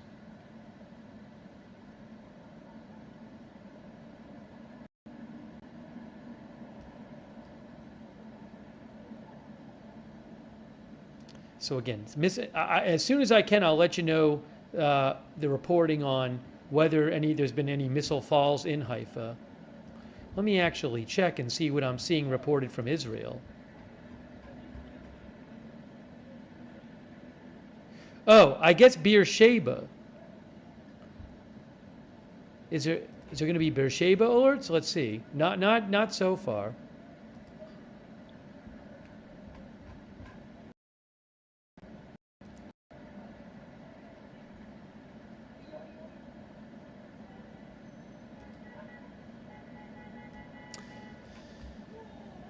The only alerts I am seeing right now on the map are our commander-in-chief and the administration and the officials I just named had a very difficult decision to make. They had to evaluate the threats to the U.S., to our troops, to our installations, to our assets in the region and beyond. And they determined, because of the exquisite intelligence that we had, that if Israel fired upon Iran and took action against Iran to take out the missiles, then they would have immediately retaliated against U.S. personnel and assets. We have troops in harm's way, and we have many Americans in the region, and that was of great concern. If we had waited for all of those eventualities to take place, the consequences of inaction on our part could have been devastating. We don't know at what magnitude, but you can assume, because it is common sense, that if Iran had begun to fire all of their missile arsenal, short and mid-range missiles, at our personnel and our assets and our installations, we would have suffered staggering losses. And if we had waited to respond before acting first, then those losses would have been far greater than if we had done what we did. That was their decision. I can guarantee you this, if we had not acted, if the president, the commander-in-chief, had not acted as he did, those same officials would have been hauled in here by members of Congress and asked them why in the world they waited if they had exquisite intelligence, knowing that that would happen, that we would suffer such staggering losses. Why did they not act to prevent it? So I am convinced that they did the right thing. There's another critical point. What were the objectives? The objectives for our Operation Epic Fury, I am convinced, because I've now been to multiple briefings and I've understood the point of this, the objective was not regime change. The objective was to take out those missiles, the short and mid-range missiles, and their ability to produce them. We did that. That was objective number one. Objective number two was to eliminate their naval capabilities, destroy those and the missiles, and we are well on our way to accomplishing that mission. That is why I think the president has said, in his own words, the commander-in-chief has said this is going to be a operation that's short in duration.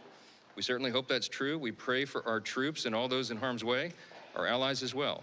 I am encouraged that our NATO allies are standing with us. The Arab states are largely standing with us, publicly, certainly privately.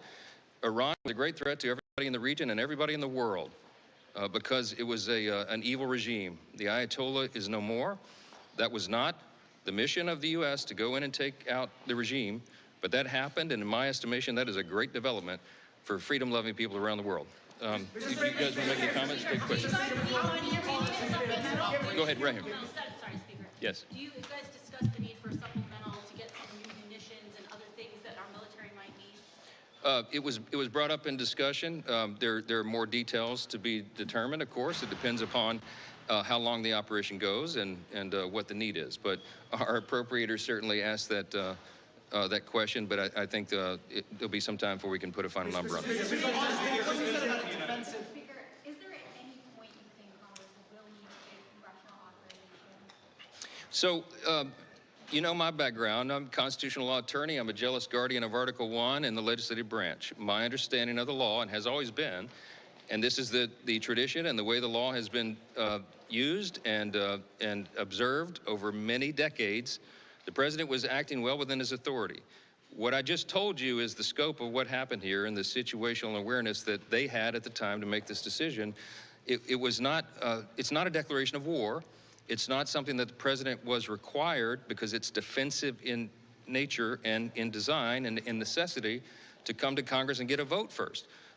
And if they had briefed a larger group than the Gang of Eight, you know, there's a real threat that very sensitive intelligence that we had, you know, might have been leaked or something. So this is why the commander-in-chief of our armed forces has the latitude that any commander-in-chief, any president always has. Because they have a set of information that is sensitive, timely, and urgent, and they have to be able to act upon it. They did that. Now, there, as you know, under our system, there are timetables that are involved here, but I think the idea that we would move a War Powers Act vote right now, I mean, it will be forced to the floor, but the idea that we would take the ability of our commander-in-chief, the president, take his authority away right now to finish this job is a frightening prospect to me. It's dangerous.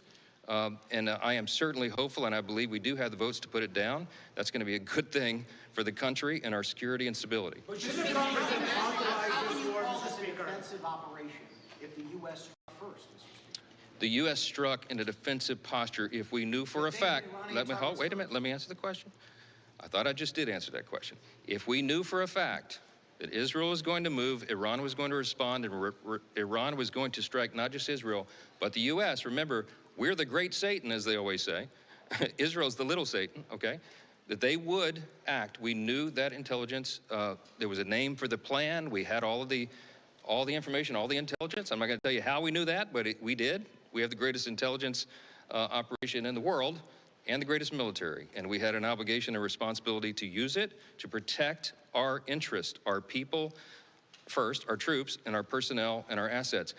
That is an America First objective. That is the objective of the country. The first responsibility of the federal government is to protect the country and its interests, and that's what we did here. I don't know how it's... Congress has the authority to declare war. Shouldn't it have authorized this war?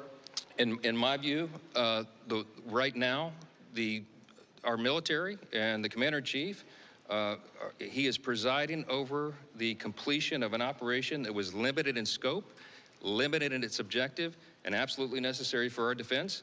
I think that operation will be wound up quickly. By God's grace, it will. That is our prayer for everybody involved, our troops and everyone else. And, of course, for the people of Iran, who are now rising up euphorically to have a chance for freedom, to have an evil, murderous regime removed. It is a great thing and a great time in history, and we're proud to be a part of it. Thank you. All right, just listening in there to Speaker Johnson and now Mark Warner, Democrats stepping up. Let's listen back in. Obviously, I've got a slightly different take. Let me start with acknowledgement of the 4 American soldiers who've been lost. 6 now. 6 American soldiers who've been lost, and the expectation that more will be lost. Let me also indicate that the demise of the Iranian leadership, I shed no tears for. But let's also be clear. I said before, I say now, there was no imminent threat to the United States of America by the Iranians. There was a threat to Israel. But if we equate a threat to Israel as the equivalent of an imminent threat to the United States, then we are in uncharted territory. We have seen the goals for this operation change now, I believe, 4 or 5 times. A week ago, it was about the Iranian nuclear capacity. A few days later, it was about taking out the ballistic missiles. It was then, in the president's own words, about regime change. Excuse me. I think somebody claimed to have invented cell phones, I could turn them off. It was then about regime change, and now we hear it's about sinking the Iranian fleet. A question I asked is, when the President of the United States says to the Iranian people, rise up, this is your chance to take your country back. What happens if 100,000 Iranian citizens go onto the streets of Tehran and the IRGC forces, which are brutal, murder 5,000, murder 10,000, murder 20,000? Does the United States of America have an obligation there, since the president called them into the streets? This is still a war of choice that has been acknowledged by others, was dictated by Israel's goals and timelines. Israel is a great ally of America. I stand firmly with Israel. But I believe at the end of the day, when we are talking about putting American soldiers in harm's way, when we have American casualties and expectations of more, there needs to be the proof of an imminent threat to American interest. I still don't think that standard has been met. I think the president needs to come before the Congress, and for that matter, the American people, and decide amongst these 4 or 5 goals that have been laid out, what is the real goal? What is the objective? What is our exit plan? What obligation do we have now to the Iranian people if they do rise up based upon his call for them to go to the streets? And what is the imminent threat to the United States' interests that cause this conflict? So I will clearly be voting with, I think, the bipartisan efforts that'll take place in the Senate and I hope in the House to bring forward the War Powers Act. Senator Warner, did the administration explain what the end game is here? How do they describe that to you? And what about the impact, the cost on Americans that's had so far? American assets, how much damage has the U.S. sustained from this war? Listen, I think it is, I'll grant the administration this, it is way too early, 48 hours in, for cost estimates. Clearly, when you combine the efforts of the amount of munitions that we have spent over the last year attacking the Houthis,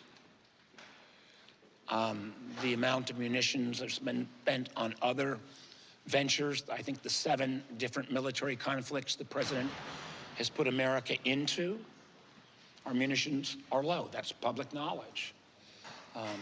It will require additional funding. Funding where we have other domestic needs as well. In terms of the end game, you know, I've heard 5 different rationales for what our goal, like 5, nuclear, the missiles, regime change, sinking of the Iranian fleet, at least 4 different goals in the last 8 or 9 days.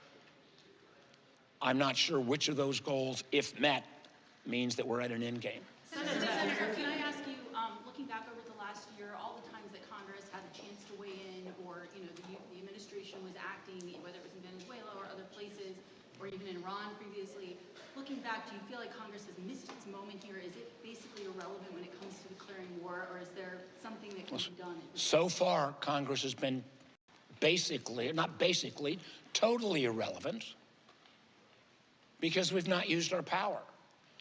And again, I'll go back to the irony of, if you look back in early January, when the Iranian people bravely, against this, again, awful regime, were in the streets on record numbers,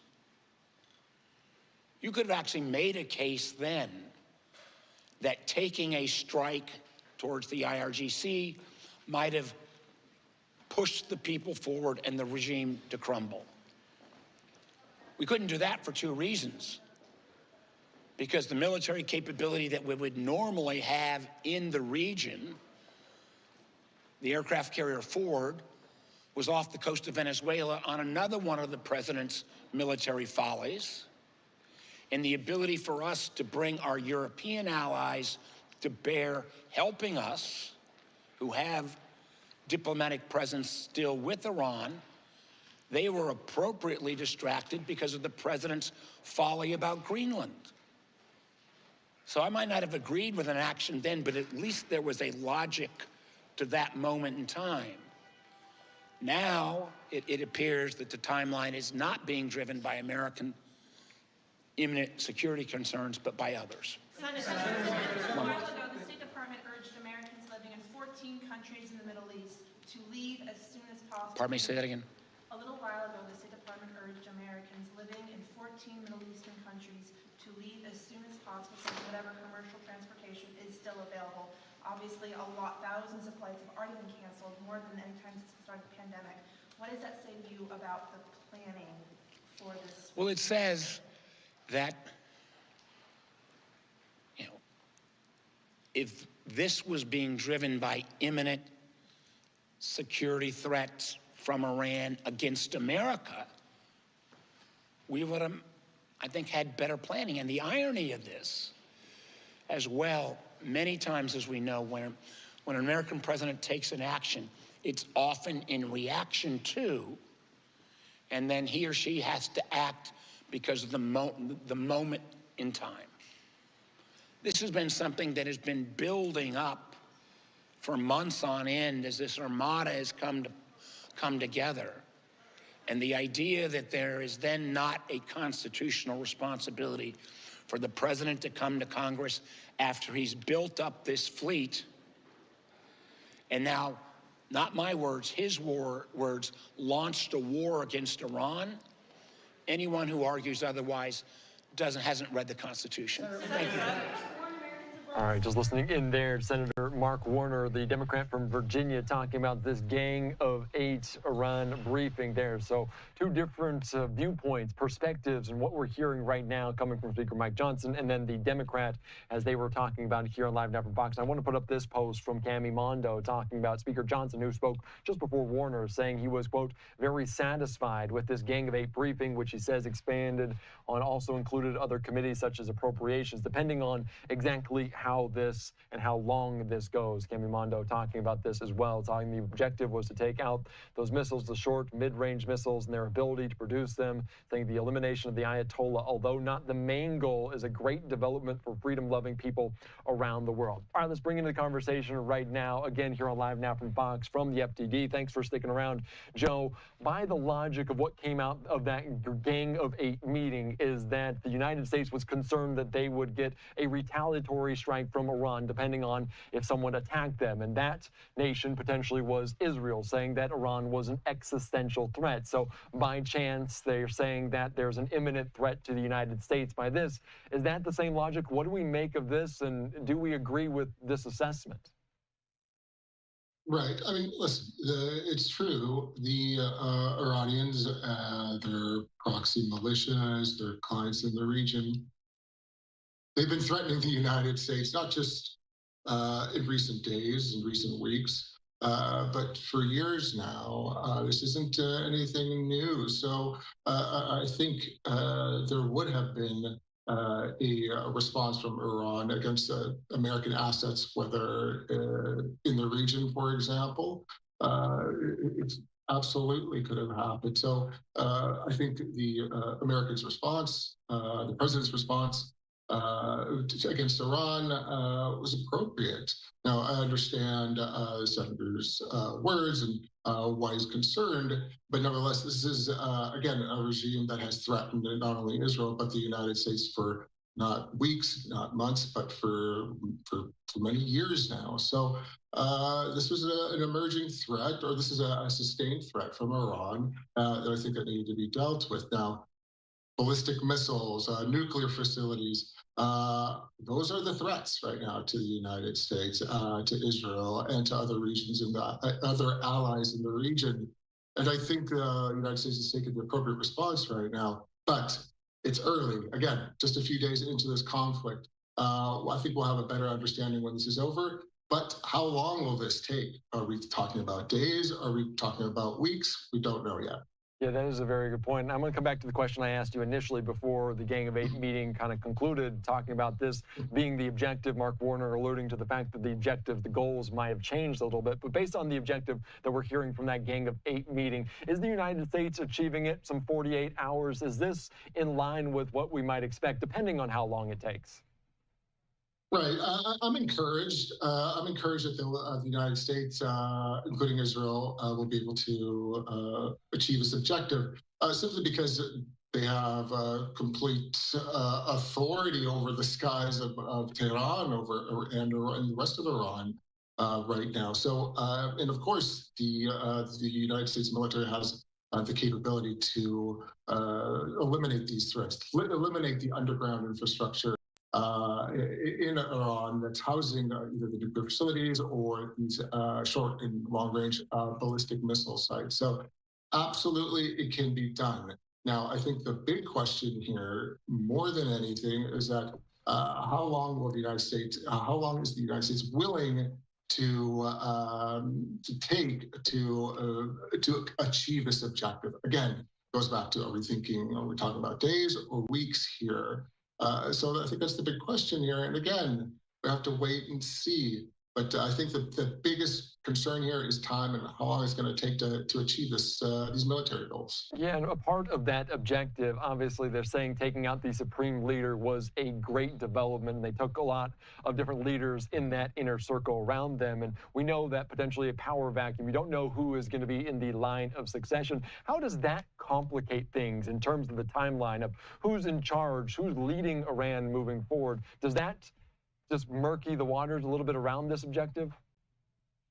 It's definitely possible. When you do not know who the leader is, it can complicate things. But I think either of course, the Israelis or, of course, the United States has the intelligence or the capabilities to understand who is leading the forces or who has replaced the current leadership in Tehran, even if it hasn't been made public. All right, so I think that's one thing that I guess you could say it gives me hope about this. So nevertheless, it can complicate things, but I have not seen any indication that the Iranian regime is spiraling out of control.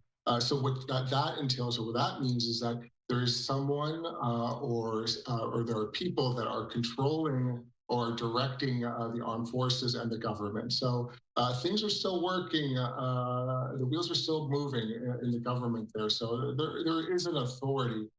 We just don't know exactly who that authority is, at least publicly. But again, American intelligence agencies and, of course, Israeli intelligence agencies probably have a good idea who it is. Yeah, obviously a little bit is scattered, but they will clear it out. We're still, again, like 48 hours into this. I do want to ask you, because we're getting new live reports from on the ground in the Middle East, including in Israel, Trey Ying saying missile sirens sounding across northern Israel. We do have this live picture right now in Tel Aviv, and we've seen some flares, some sirens sounding, and it's an empty street, but it's also in the middle of the night as the officials in Israel telling people to hunker down for the time being based on this. But based on what we're seeing right now, Joe, from around the retaliation, because we've seen strikes in neighboring countries, 6 U.S. service members tragically losing their lives. What does that signal to you, how they are handling this counterattack, how they're handling this response?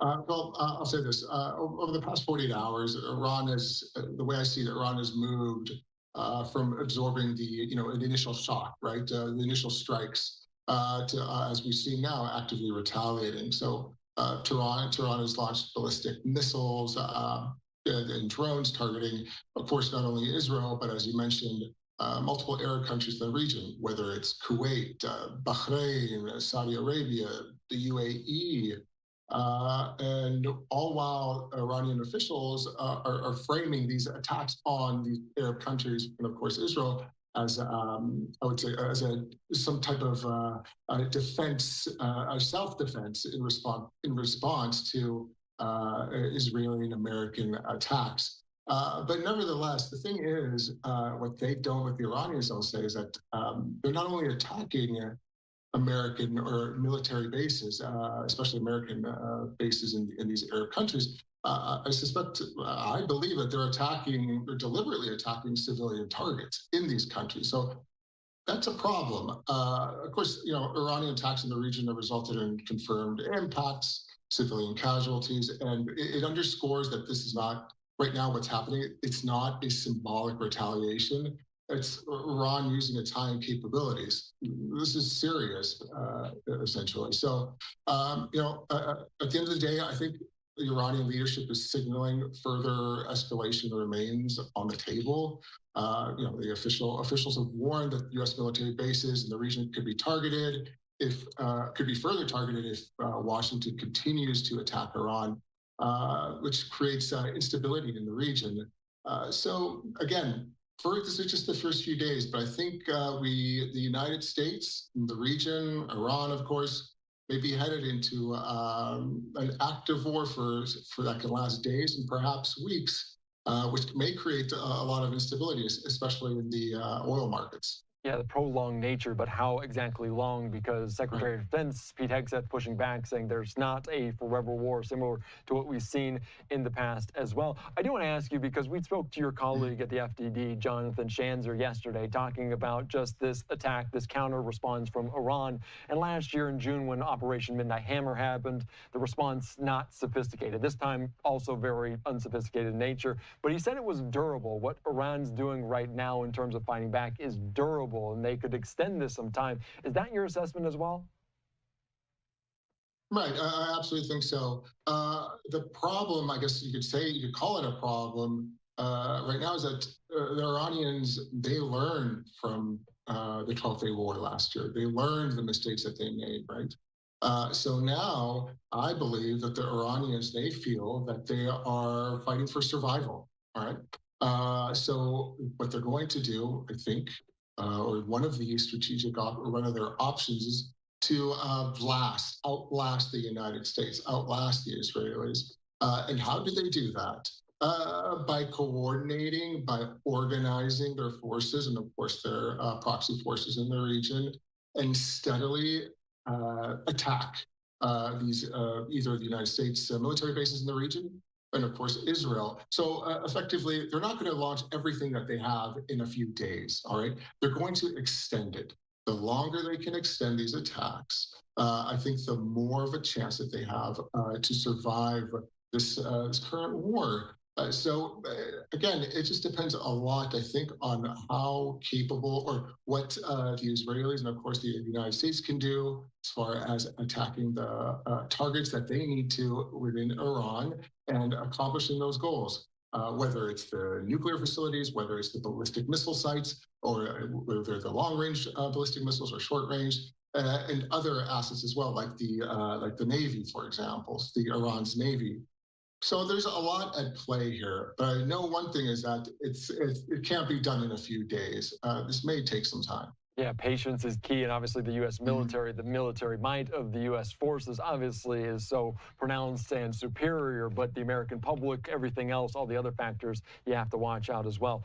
Joe, my last question before I let you go, because 48 hours, we could potentially be at a month for this. That is kind of the expectation. What are you looking at the next several days? What are you keeping your eye on that could make or break what's going on in this Operation Epic Fury? Right. Well, we haven't talked a lot about, at least in our conversation now, Iran's proxies, right? You have, of course, for example, Iraqi militias that have already begun firing at the U.S. assets in the region, in Iraq, for example. You have the Hezbollah in Lebanon, who has just entered the fray by firing rockets and drones at northern Israel in the last 24 hours, but we haven't heard much about the Houthis. All right, we know how much problems they have caused in the past, but at the moment they have not entered. So there's a lot of actors involved here, which is my point. And I think there are countries in the region, especially the Gulf countries, that can only sustain so much attacks by not only the proxy organizations, but of course by Iran. So I don't know how they can hold out, how long they can hold out. And if they can't hold out, what will happen? These Gulf countries will start pressuring the United States to end the war, pressuring, of course, and Israel as well, which is something I think the United States doesn't want. It wants to see these military missions accomplished, right? Again, proxies are a factor, other actors are a factor. Let's see how long these Gulf states and other countries can sustain these attacks. Maybe the Iranians can outlast them. We don't know yet, but again, we're just a few days in. So I think there's a lot of time ahead of us to see what's going to happen. And that's why Secretary of State Marco Rubio kind of alluded to the fact why it was happening now, so they couldn't strengthen over the better part of a year, and then potentially if this happened in a year's time, they would have a little bit more stockpile of different assets. Joe Truzman, thank you so much for your insight. I appreciate you sticking around with us here for that King of 8 meeting. I appreciate your time here on Live Now. Thank you. All right, thank you so much. All right, great conversation about what's going on, and we heard from different Democrats, Republicans at this Gang of Eight meeting being briefed on that Operation Epic Fury. Now some 48 hours since it all went down in that heart of Tehran back on early Saturday morning. We are learning more information right now and getting live pictures from Tel Aviv, Israel. It's just past 6 o'clock on the East Coast, but early morning hours right now, about 1 in the morning or so local time, as sirens are sounding. Rocket fire seen over that skyline. I do want to put up a post from the Israeli Air Force, as they have identified a short while ago missiles launched from Iran toward the territory of the States of Israel Defense Systems operating to intercept the threat. In the last few minutes, the Home Front Command has issued a preliminary directive directly to mobile phones in the relevant areas. The public requested to exercise responsibility and act in accordance with other directives, saying they save lives, saying exit from the protected space will be permitted only after receiving an explicit directive to continue to act in accordance with this. So concern over that, as we've seen a barrage of rockets coming from Iran already, and it has not been necessarily 100% blanket or umbrella over that, as there are casualties on the ground in Israel. We do know the death toll of U.S. service members has risen to 6 within the last several hours. All right, I also want to put out this here from social media. Secretary of State Marco Rubio in a video to all American citizens in the Middle East, saying safety and security is our #1 priority. Sign up to receive Step Up alerts. Let's take you out to this video he posted on social media, a message to U.S. citizens in the region. Department of State, our #1 priority is the safety and the security of American citizens everywhere in the world. Now, with what's going on in the Middle East with Operation Epic Fury and the cowardly attacks that we're seeing from Iran against Gulf countries, I wanted to take this chance to speak directly to Americans who are in the Middle East about the work we are doing to try to keep you safe. So immediately following the beginning of this operation, at my direction, the State Department activated a 24/7 task force, surging personnel and resources necessary to help provide American citizens with up-to-the-minute safety and security information. Now, in order to receive these updates from the nearest U.S. embassy or consulate, you have to register with the Smart Traveler Enrollment Program. You have to register with STEP, and here's where you do it. You go to step.state.gov. That's step.state.gov and register so we can reach you. We also encourage Americans abroad to follow our security updates for U.S. citizens channel on WhatsApp and follow @TravelGov on social media as well. The latest alerts are also available on travel.state.gov. That's our website, travel.state.gov. Finally, Americans in the Middle East, you can reach the Department of State 24 hours a day, 7 days a week at the following phone number: 1-202-501-4444. That's 1-202-501-4444. All right, direct message there from the Secretary of State Marco Rubio to American citizens right now in the region. Let's continue on, as the United Nations Secretary General is condemning the U.S. and Israeli attack on Iran, and he's demanding that countries return to negotiating and stop fighting. We're going to be joined right now on the ground in New York City, just outside of the United Nations, by Fox's Asher Red. Asher, the United States and Iranian officials, they have faced off at the United Nations. What can you tell us about what happened? Well, Andy, the UN held an Emergency Security Council meeting on Saturday to talk about these strikes in the Middle East, but the U.S. envoy Mike Waltz got into it with the Iranian ambassador to the UN about some unsolicited advice. Take a listen.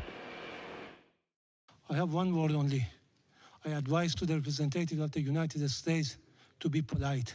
It will be better for yourself and the country you represented. Thank you. As this representative sits here in this body, representing a regime that has killed tens of thousands of its own people and imprisoned many more, simply for wanting freedom from your tyranny. Thank you, Mr. President. Israeli and U.S. forces blasted Iran's military infrastructure and took out dozens of regime officials on Saturday, including the country's supreme leader. The White House says the strikes were aimed at eliminating threats from Iran and stopping the nation from building nukes. Meanwhile, many Iranians around the world celebrated the Ayatollah's death. We saw celebrations in Los Angeles, Boston, and right here in New York City. One woman even got emotional in Times Square, describing to us the regime's control over the Iranian people. This moment, I never thought that I'm going to see. I thought that I'm going to die, never see this day. So very emotional. It's you have to understand, we were in a big jail for 47 years and no hope of freedom, no hope. And anti-war protests are popping up in dozens of cities across the U.S. today. Here in New York, the NYPD says it's bumping up its security measures in certain parts of the city, especially diplomatic or religious sites. Andy? All right, thank you so much. Obviously, so many people in that country, such a melting pot in New York City, obviously with the United Nations there as well. Asher, thank you so much for your time here on Live Now. Thanks, Andy. All right, thanks so much. All right, great conversation about what's unfolding. We saw some comments from the United Nations, the Security Council meeting led by the First Lady, Melania Trump, earlier on around a different subject, but nonetheless, all eyes on what different dignitaries and delegations from countries are speaking to right now there in New York City. A live look right here in Tel Aviv in Israel, sirens sounding in the early morning hours following Operation Epic Fury. We're following it all closely here on Live Now from Fox. Let's slide away for a quick 2-minute break.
All right, welcome back in here to Live Now from Fox. I'm Eddie Mack. Depart now. That's the message from the State Department to U.S. citizens in more than a dozen countries in the Middle East following the escalation and potential extended entanglement there between the United States in that region as they unleashed Operation Epic Fury early Saturday morning. And we're hearing more, learning more about the response from Iran right now in the early morning hours. Sirens are sounding across northern Israel. You can see Trey Yanks there with reporting, doing a great job on the ground in the middle right now of this conflict. We also heard a Gang of 8 meeting with different Democratic and Republican leaders as the Secretary of State, Marco Rubio, expressing what exactly the objectives were of this operation that's unfolding there as 6 U.S. service members losing their lives. A live look right there in Tel Aviv. You don't really see any flares in the background, some cars coming and going, but they're urging people to stay hunkered down until they receive a all-clear alert. But obviously this could go on for some time, as President Trump saying it could happen for 4 or 5 weeks.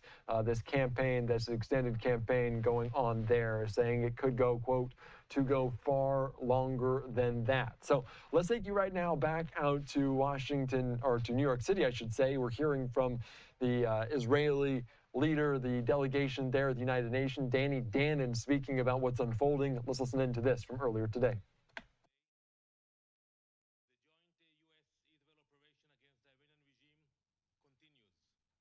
Israel and the U.S. are acting with strength, coordination, and determination.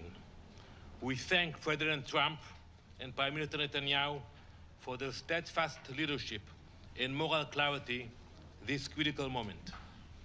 Our objectives are clear: no nuclear weapon, no ballistic missile threat, destroy their navy, and crush the regime's proxy network.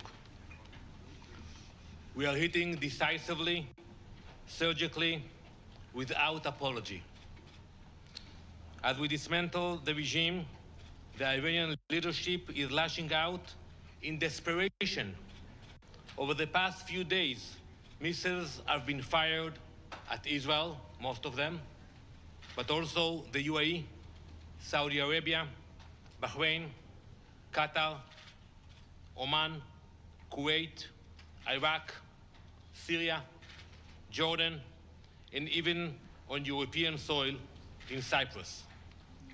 This is not strategy. It is panic. It is desperate. While we strike military facilities and the machinery of terror with precision, the Iranian regime strikes civilians, families, airports, hotels, shopping centers, people's home. In Beit Shemesh, a city near Jerusalem, 4 apartment buildings were destroyed.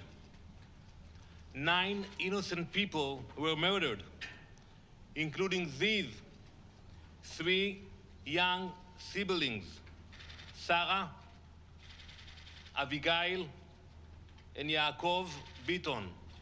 Same family, together.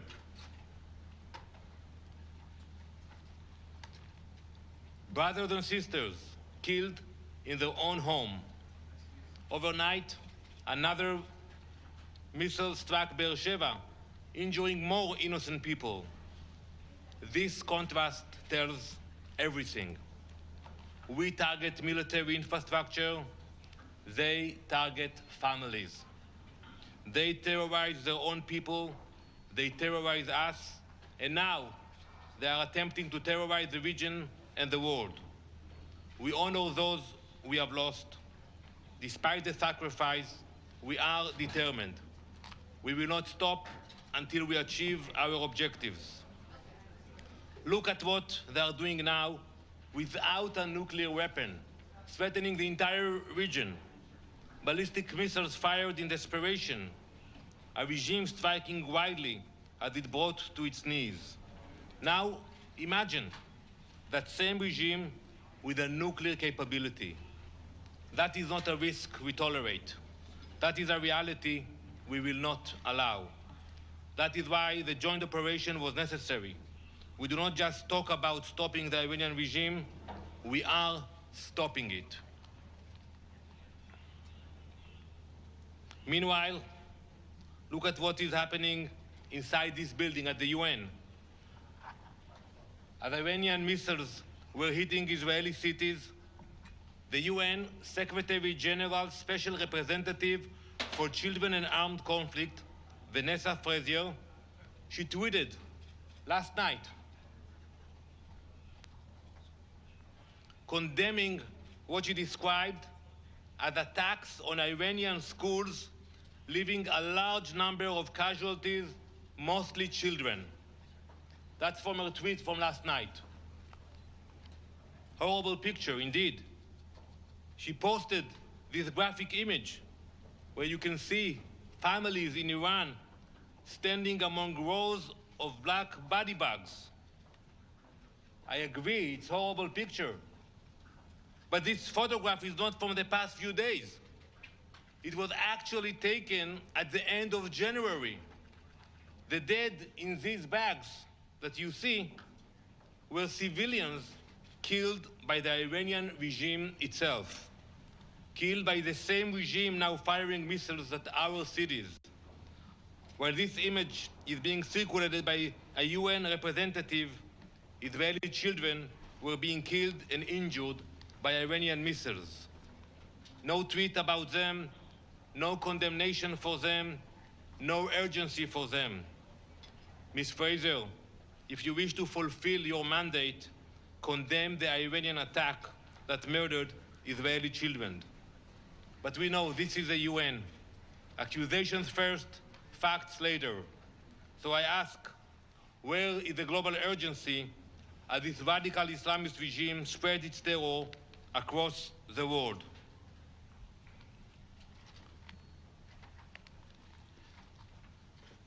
I will be clear. We will do whatever is necessary to protect our people, to protect our borders. Thank you very much. What about a comment on the Iranian schoolgirls who were killed in Nanif? Well, please. Thank you. It's Pamela Falk from U.S. News and World Report. We heard just this morning from the U.S. that there will be several more weeks of strikes. Are Iranian nuclear facilities within those targets? Thank you. So I said it very clearly that one of the goals of this joint operation is to make sure that they don't have nuclear capabilities to threaten the entire world. And we all know that those sites, unfortunately, after the summer, they continue to develop them and to rebuild them. So we will do whatever is necessary to make sure they don't have nuclear capability. All right, just listening in there from the delegation, Israel's Danny Danon speaking at the United Nations, talking about what could be a prolonged entanglement in the region. And the U.S. State Department also urging U.S. citizens in neighboring countries around Iran to depart now. You can see this from the representative Ansari from Arizona, saying Americans in the Middle East, depart now, follow all State Department instructions. You can see the amount of countries between Bahrain, Egypt, Iran, Iraq, obviously Jordan, Kuwait, Lebanon, Oman, Qatar, Saudi Arabia, Syria, UAE, Yemen, and others. So concern for U.S. citizens in the region, as we do know that 6 U.S. service members tragically losing their lives following this Operation Epic Fury. I'm Andy Mack. We're back after this.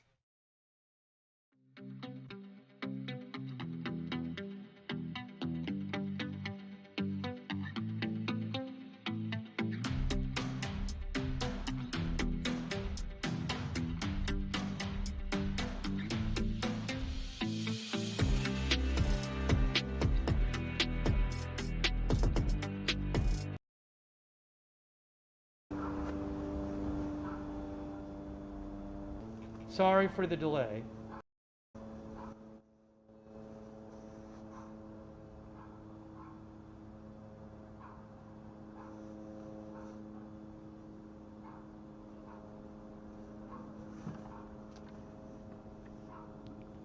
President Trump announced whoa, what's that? What's that? We just heard an explosion.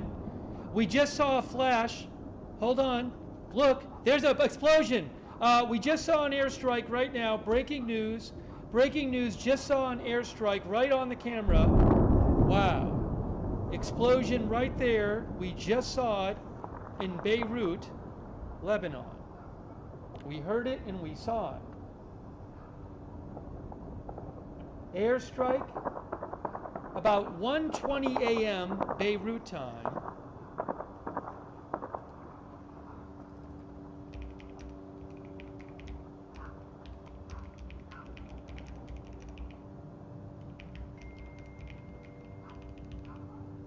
We just saw that. Wow.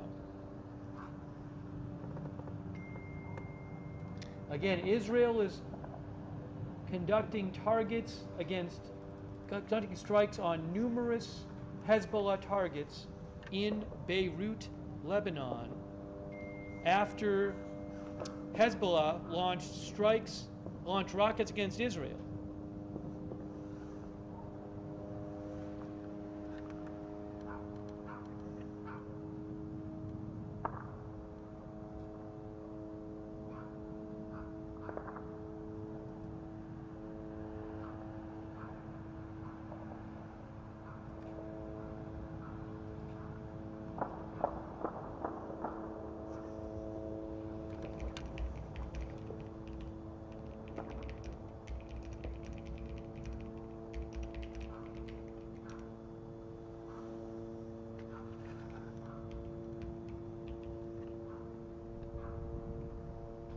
Here's the smoke there.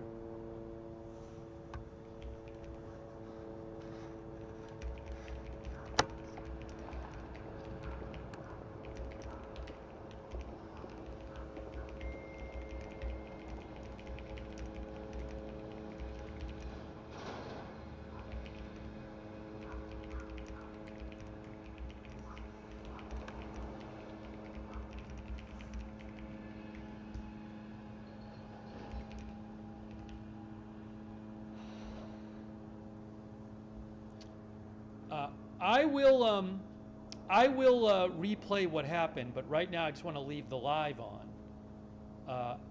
I actually have two camera angles from this.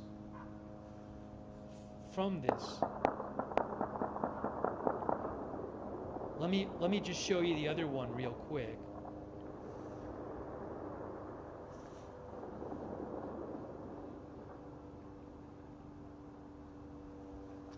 Let me do this and just... Oops, hold in. It's going to get confusing. There's two.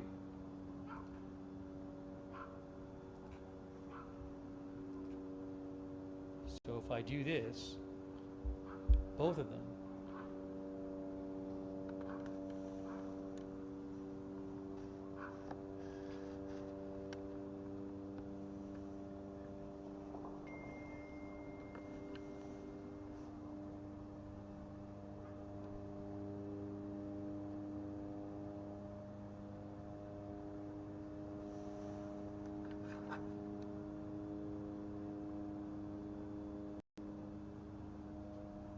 Get from Seattle to Delhi, you could fly Emirates from Seattle to Dubai. I will and see then if I can connect on to find Delhi. out if the Israeli government is posting anything about this. But again, we just saw a strike by Israel in Beirut, Lebanon.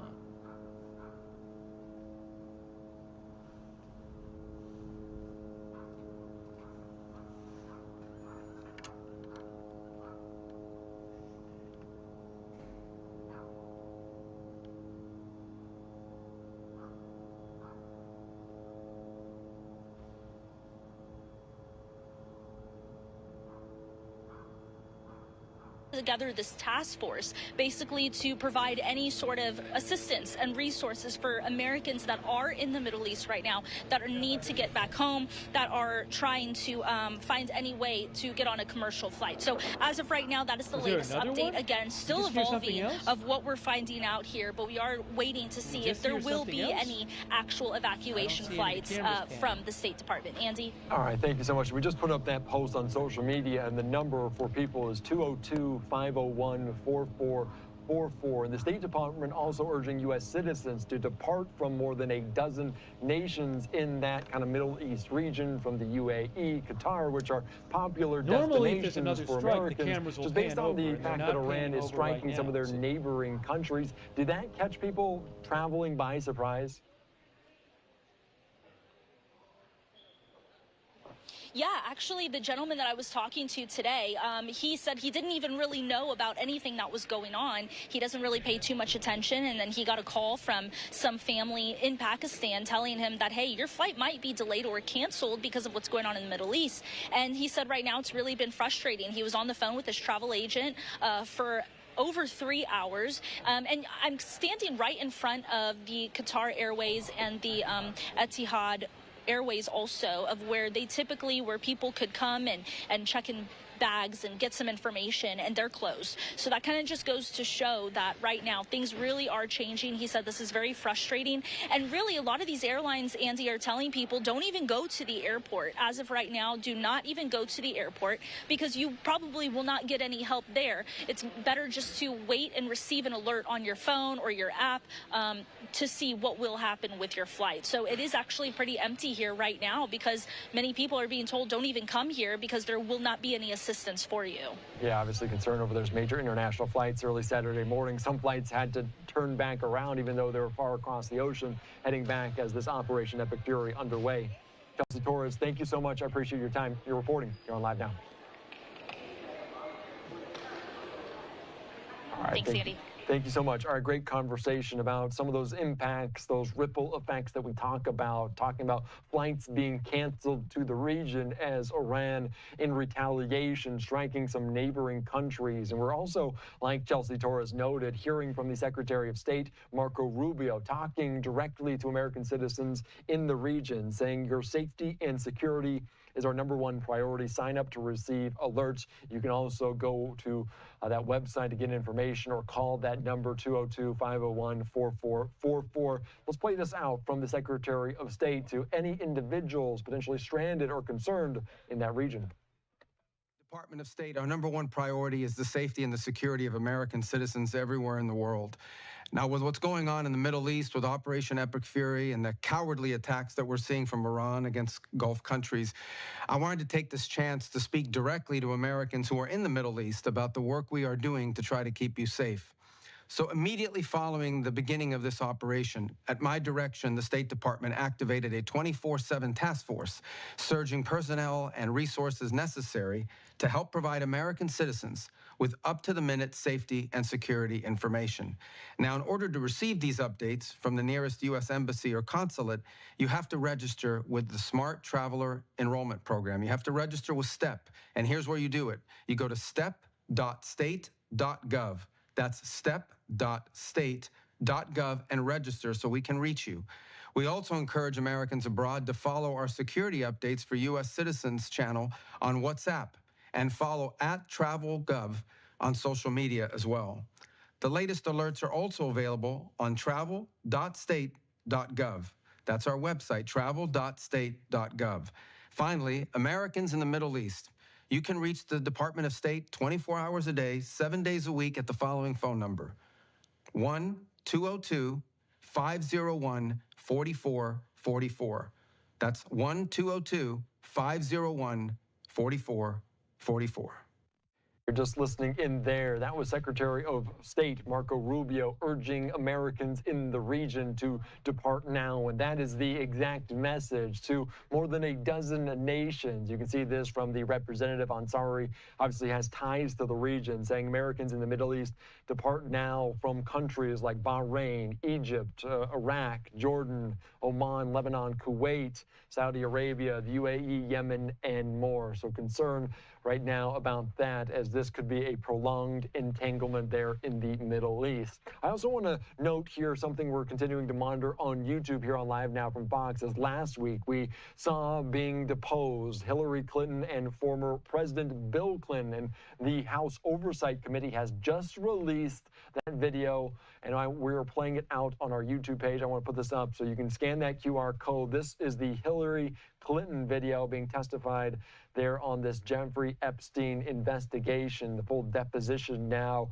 Plenty of tense moments between Republicans, Democrats. Scan that QR code on your screen right now to take you to that page. Of course, we're also monitoring what's going on with Bill Clinton, and we want to put that one up as well. So 2 different codes will take you to our YouTube links as videos of the former president and former Secretary of State answering questions about the convicted sex offender Jeffrey Epstein, released on Monday by a House committee investigating the late financier. All right, we're following it all here on Live Now from Fox. We'll slide away for a quick 2-minute break.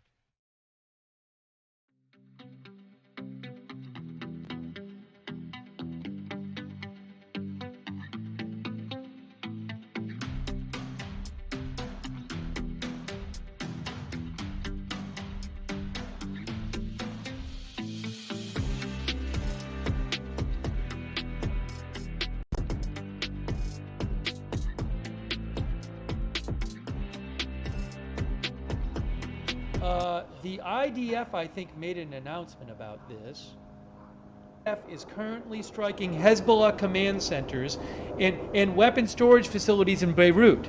Hey guys, 10 minutes ago, Israel said the IDF is currently striking Hezbollah command centers and weapon storage facilities in Beirut.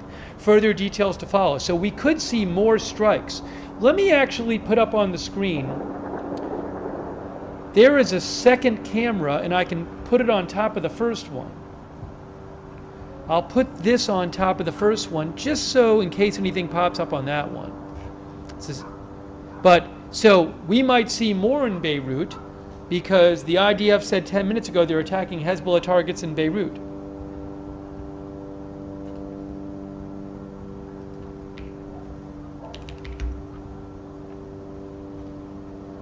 This on top of the... So we'll have to wait and see.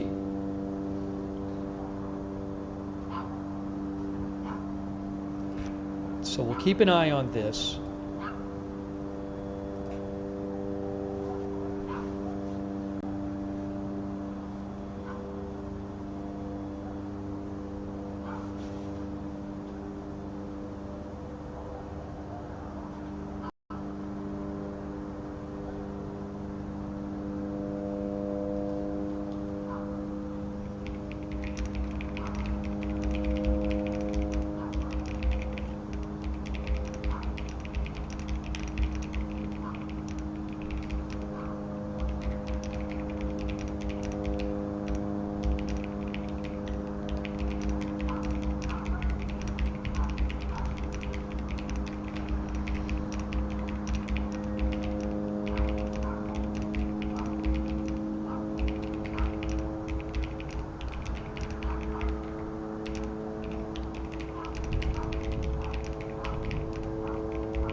All right. Sorry, just was checking on some things. We may be seeing more strikes in the coming minutes by Israel on Hezbollah targets in Lebanon.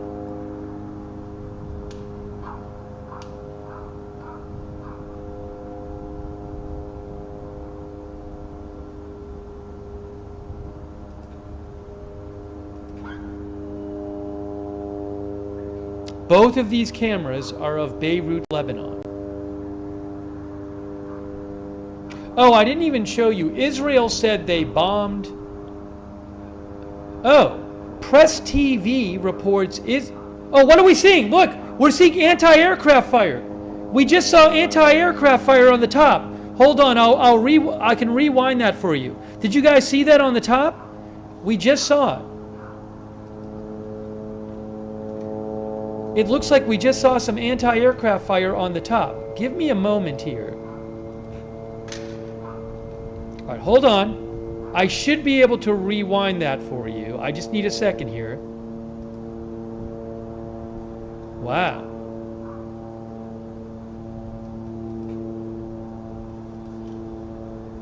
It's a bit delicate here.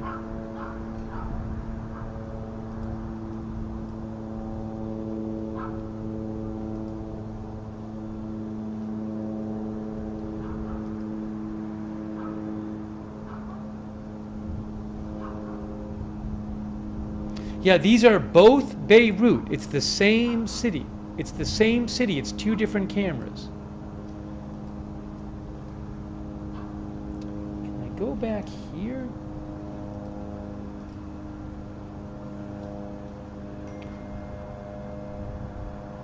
Yeah, just give me a second. I can find that clip. It'll take me a second to do it, okay? But we again looked like we saw some anti-aircraft fire there. What I need to do, clip and download. Where is this here?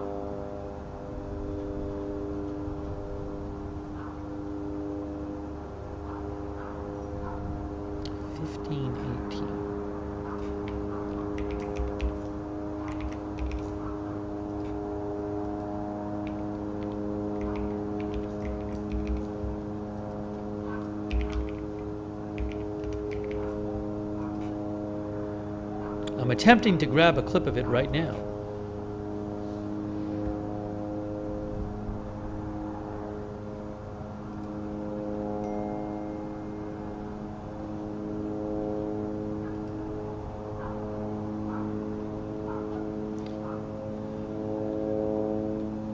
Bear with me. As soon as I can grab that, I will put it on the screen for you. I'm just dealing with that right this second. I didn't see it on the other camera though. I only saw it on one camera.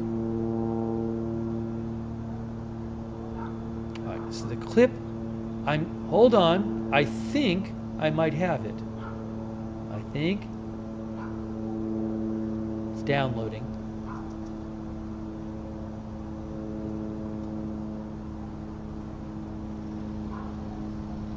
Oh, it was behind my head on this clip? Was it on this clip too? Behind my head? Well, that I can get pretty easily. All right. I'm going to rewind. It was on both cams. Oh, I can definitely get it. Hold on. Well, how many minutes ago was it? Like 2 minutes? 3 minutes? There it is. Oh, you can barely see it. Hold on. This is a replay. See it right there? Watch. You'll see it. The big cam is now on replay mode. So watch where my head was. Look at where my head was, and you should see some of it go by.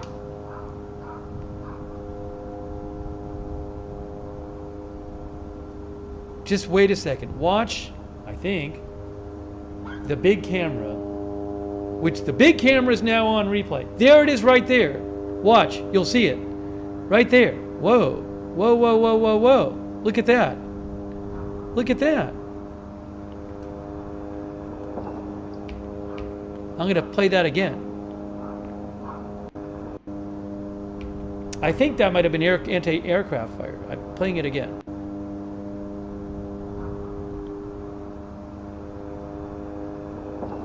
Okay.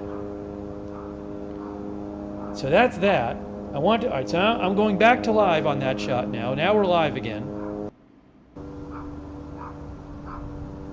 Our viewers think it was tracers. And let's see if I have it on the other camera to replay.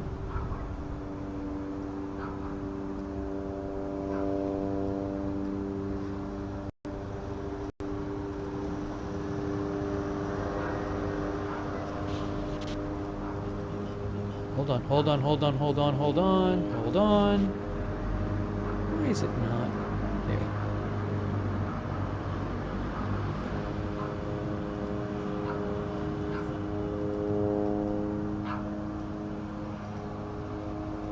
I don't know if I'm going to be able to find it on here. Oh my gosh, I got it. This is crazy. Hey, look at this. Look at this from moments ago. Wow, this is really nuts.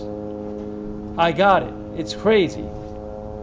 I think it's crazy. All right, give me a moment. I'm going to show you this right now. Here is the replay. You ready?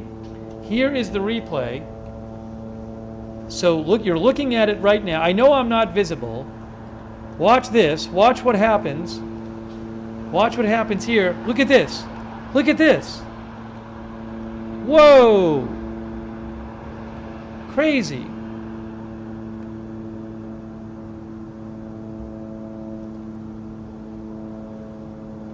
That's about 10 minutes ago.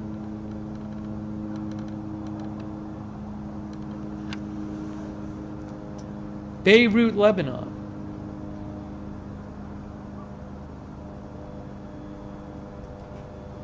Play it one more time.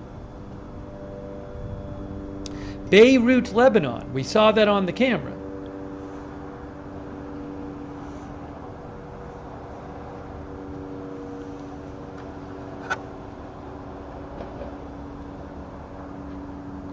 Maybe anti-aircraft? Oh, is there audio of it? Is there audio of it? Hold on. I'm going to put the audio on and see if we heard there was any audio of it on the camera. I don't know. Listen. Crazy. I didn't really hear anything.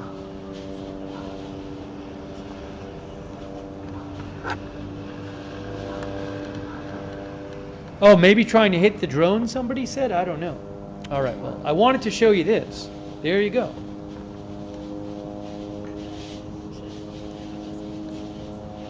All right, so we saw that. We saw that. We'll go back to the live.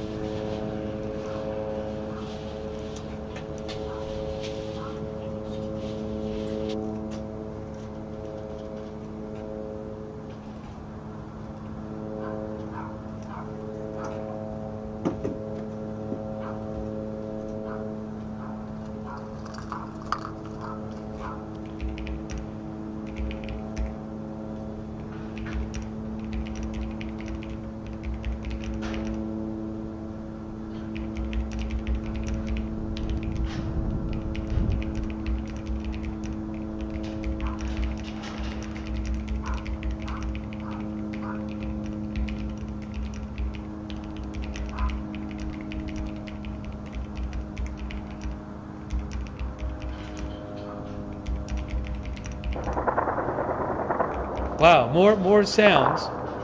Gunfire.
I disappear.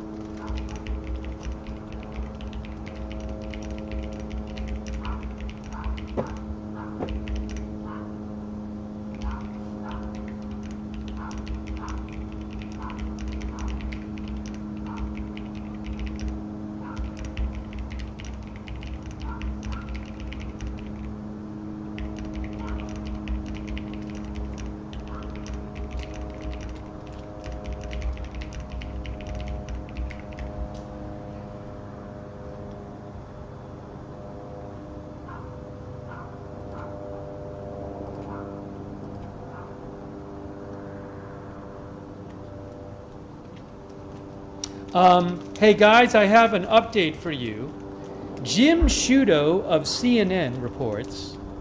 Jim Sciutto of CNN reports. Ready?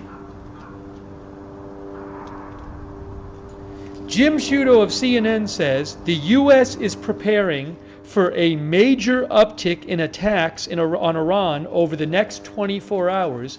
A senior U.S. official tells me the U.S. has assessed that a first round of attacks has achieved the goal of weakening Iranian defenses, and the next phase will heavily focus on destroying the country's missile production, unmanned aerial vehicles, and naval capability, the official said.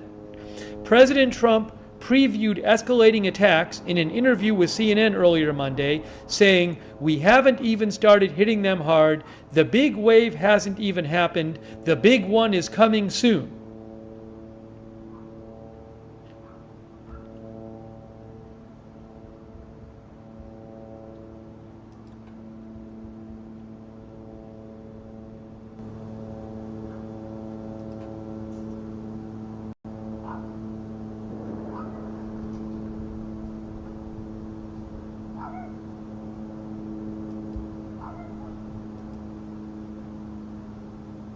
I got to thank our moderator. So I got to thank a couple people. I'm sorry, I've gotten behind on thanking people. Let me shout out our moderators. We have Ruth is moderating, Beth Mythical is moderating. Thank you. They're over there on YouTube. I really appreciate it. Also, hang on a moment here.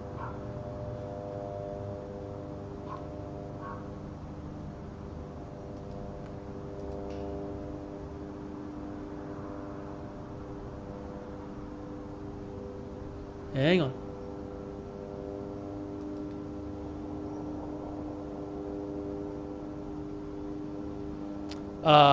Bash and Girl, LB Prairie Dawn on Twitch, Idaho Star, I got that fire. Oh, more anti-aircraft fire. We just saw more anti-aircraft fire on the top there. Look. Did you guys see that? It just happened again. I'll have to replay that for you. We just saw more I think it was anti-aircraft fire on the top. I'll replay for it. We just saw it again. In a different direction. Give me a moment. Wow.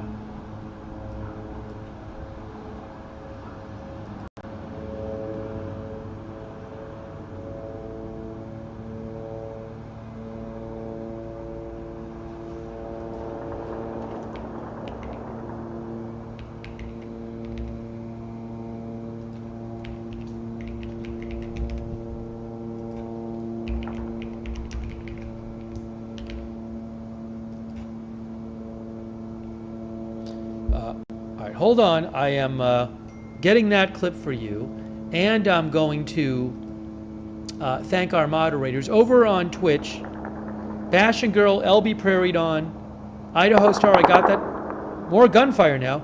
Idaho Star, I got that fire. Mark HNC, Matthew Kohai 3, McBritches, and Surly Dev, all there on Twitch moderating. Linda Belk, Larry, and Misha on X. Thank you so much for moderating there. And hold on a second here.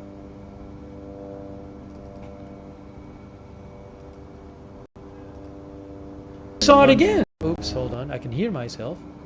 Facebook, Shannon Davis Hughes. Charlotte Webb. Thank you for moderating. Margaret Riley. I really appreciate it. Thank you. I am getting that clip right now. Hopefully of the new looked like anti-aircraft or tracers or something, whatever it is. I am getting that right now so I can show that to you. Let me see if I was able to get it.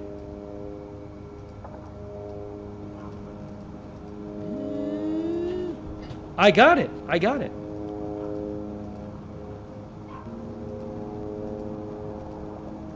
Did I get all of it? Hold on. I might have to make the clip again. Yeah, I think I'm going to have to make the clip again.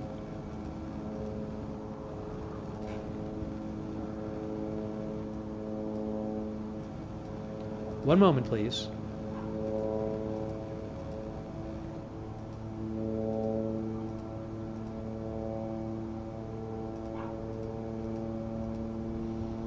Let me re-download that clip.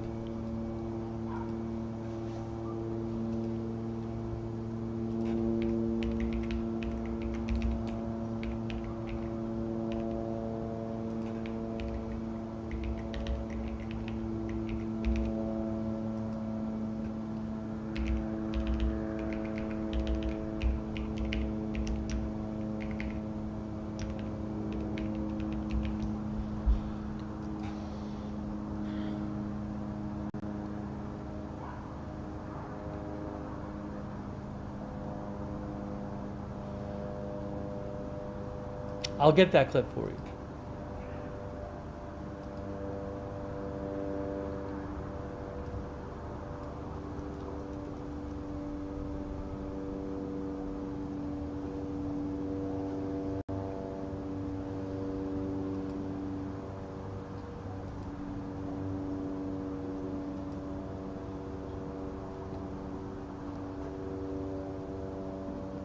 Hey, thanks also to James Pennell. Thank you, James Pennell. I appreciate that. Also, Vicky Healy. Thanks so much, Vicky Healy.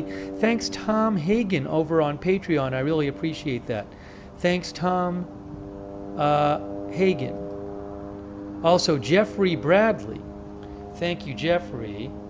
And I have to thank a couple more people here. Is this downloading or not?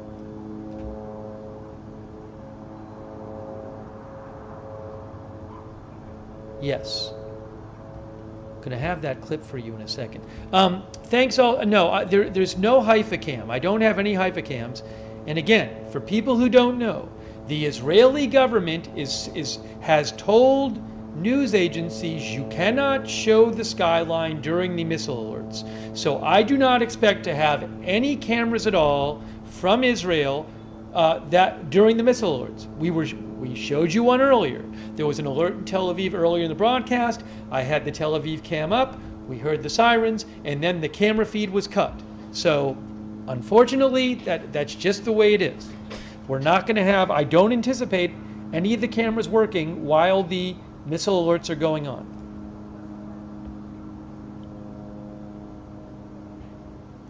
Thank you, Dysfunctional Fam, ECCAF1, Castle Survival, thank you, LGS, Josie, PV Randechich. I believe you're hearing an Israeli drone on this stream. Or drones. Samurai Project, Skip Y2U, Unlike Echo, Turfard Manhat. Thank you.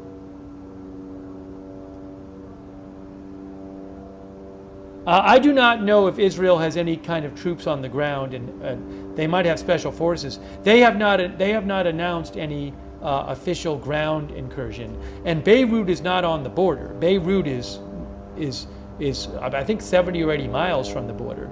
So, but again, I don't know. But they have not announced an official ground operation in Lebanon. Thank you to Sharon, RC1DM, Calmstoned, Kareel, PT Break, Vinny Singh, Turfard Manhat, ICUER, Unlike Echo, the Sean Tone. I'll catch up on some more thank yous in a second. Let me try to show you that clip of what looked like AA fire.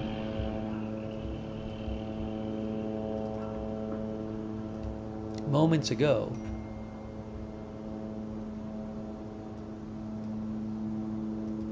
Oh, I'll check on other updates as well.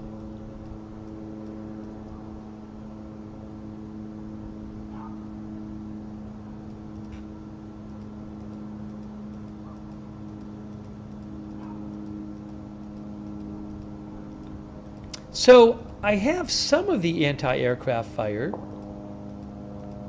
on a video. I'll show you right now. This is the other anti-aircraft fire. If I have all of it, it's weird. Where did it all go?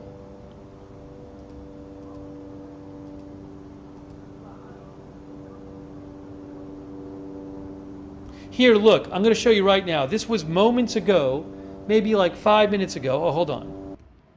Hold on, wait. This is like 5 minutes ago. Here, look at this. Watch this. This is from like 5 minutes ago. See that?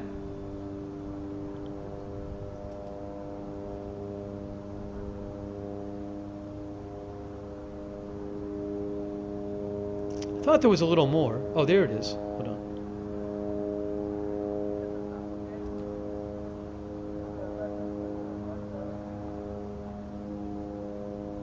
Again, this is a replay from about 5 minutes ago or so.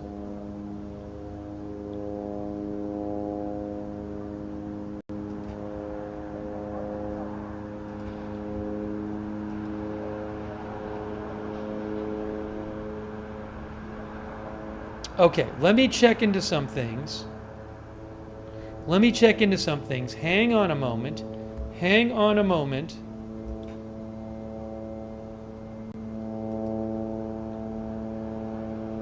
Now, give me a moment.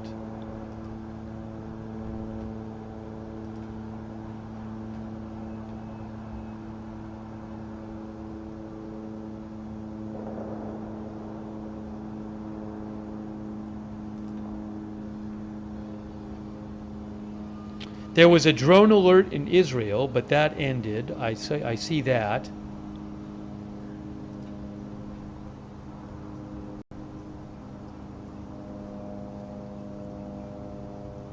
According to Al Jazeera, Qatari defense says they intercepted 2 ballistic missiles targeting several areas in the country.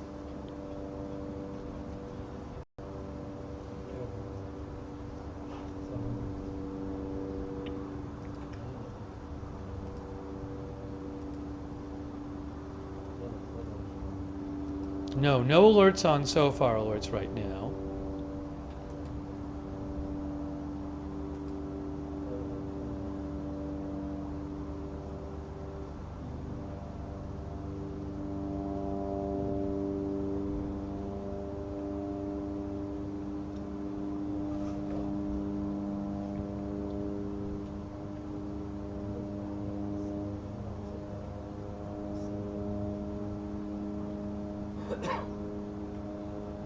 States attorneys out to familiarize them with the evidence that they found, that the evidence that's obvious and visible, so that going forward in prosecution, they have seen the property before it's released. People keep saying Riyadh. To the public, I'm following all kinds of Middle Eastern news outlets. Okay, hold on. I'm seeing that right now. What they were doing. Fire at the U.S. Embassy in Riyadh, Saudi Arabia. I just saw a report about that. Explosion heard at U.S. Embassy in Saudi Arabia. Smoke rising, says Reuters. Some people in the chat were mentioning that. Thank you. BNO News says Reuters says explosion heard at U.S. Embassy in Riyadh, smoke seen rising. At the moment, I don't have any video of it right now, but I'll keep an eye out.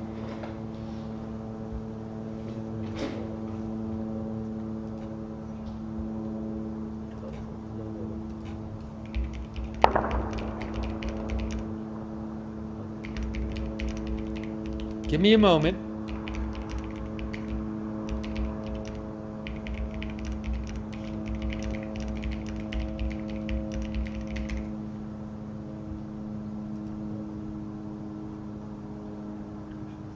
So reports of fire.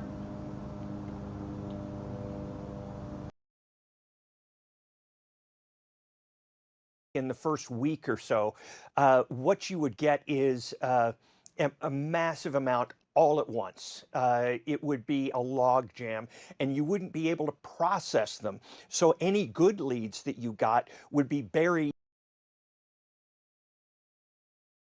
The first one.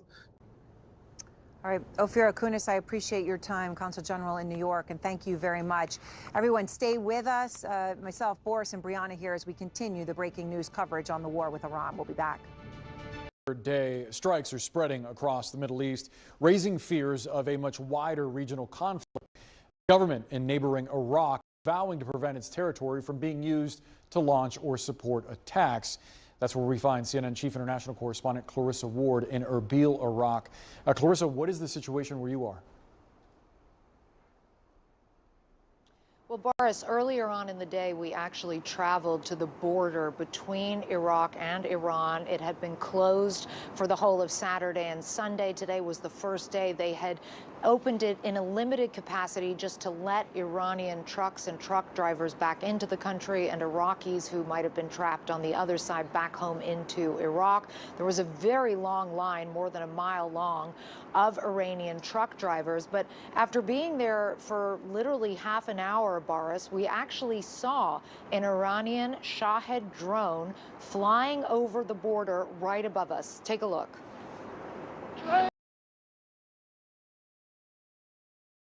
regime change, going after ballistic missiles. What did you learn from today? Yeah, so what Marco Rubio said today, that it was, quote, abundantly clear that if Iran came under attack by anyone else, the United States or Israel or anyone, they were going to respond against the United States.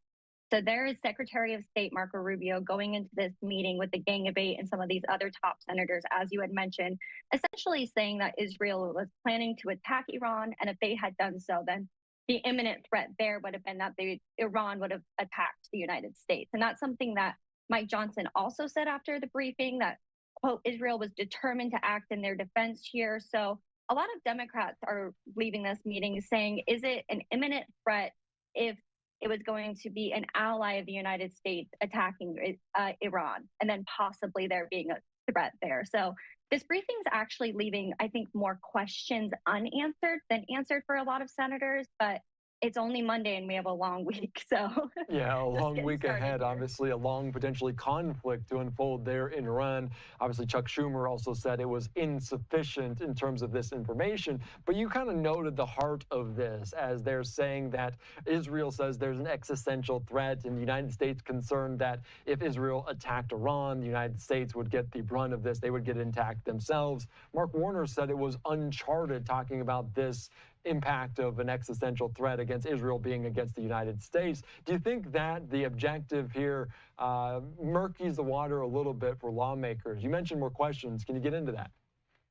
Yeah, I do think that in particular, those Rubio comments may become a little bit of a headache for GOP lawmakers in particular, as they're faced with a few war power resolution votes this week. And as you noted earlier, learning about more of the deaths from U.S. service military members who have now been killed in action due to these strikes. So I think that those Rubio comments may raise more questions here about what exactly an imminent threat is, if that then raises to the level of justification for these strikes, and if the Trump administration is planning on putting troops on the ground.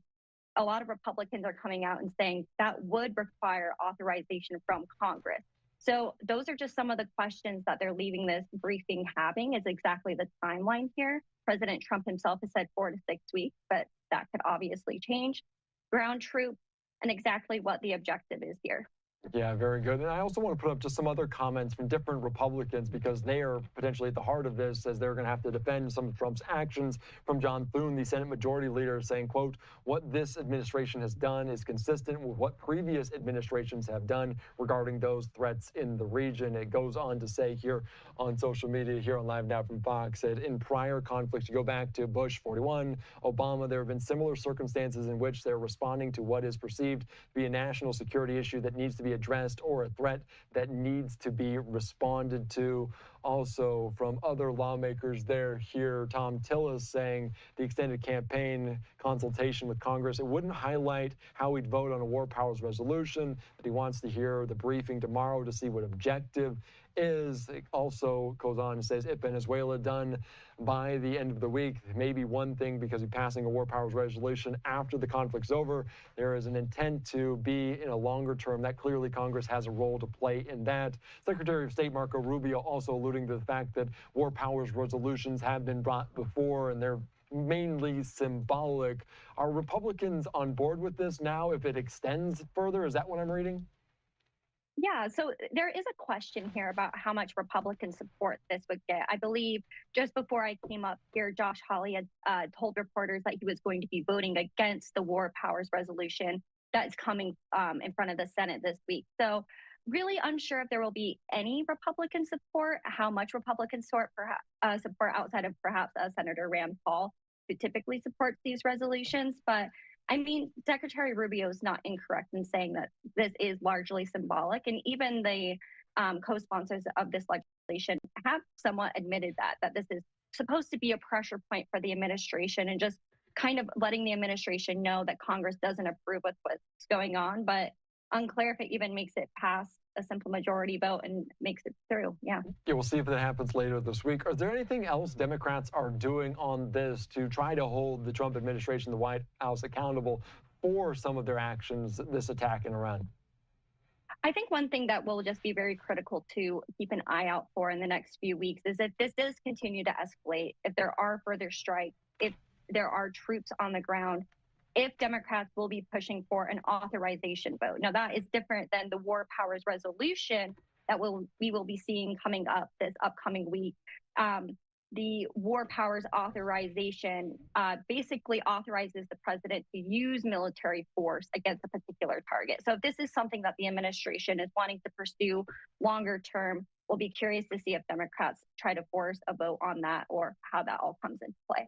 That's a good clarification. I do want to ask you, because the death toll also now rising, 6 U.S. service members tragically losing their lives. And we heard both sides kind of saying that this is a very sad, a very tragic moment to have them involved in this. Does that change the complexion for either side, the fact that U.S. lives are cost during this conflict? I think it makes it harder for the Trump administration to justify the attacks, and I do think it makes it harder for congressional Republicans to also justify the attack or to get behind the administration here. I mean, we know a little bit about these service members. They were working in kind of a temporary bunker in Kuwait. They didn't have a proper warning about the strike. It's a very tragic situation, and it definitely has added a layer of complexity for congressional Republicans in general here. Yeah, a lot to get into. That briefing with the full chambers tomorrow. Savannah, anything else you're monitoring? Anything else you're keeping your eye on? It's going to be a busy week as we're just 48 hours into this. Yeah, one thing that I was really struck about going into the evening vote in the Senate today is whether this will impact the DHS shutdown currently. That's kind of a argument that Republicans and the Trump administration have been making, that this ongoing conflict or this new conflict should stop the ongoing shutdown in the DHS. And a lot of Democrats were coming out and saying, no, those two things aren't really related. This is a separate conflict here. So I was curious to see if this conflict would have made any movement on the shutdown front, but as of Monday evening, seems like it's not going to. Not a priority as of yet. Savannah, thank you so much. I appreciate your time. You're reporting. You're on live now. Thanks for having me. All right, thanks so much. All right, great conversation about everything, all the happenings on Capitol Hill there from the CQ roll call reporter. A live picture right now there in Washington, D.C. We did see some flurries of snow in our nation's capital just past 7:10 on the East Coast. I'm Andy Mack. We're back after this.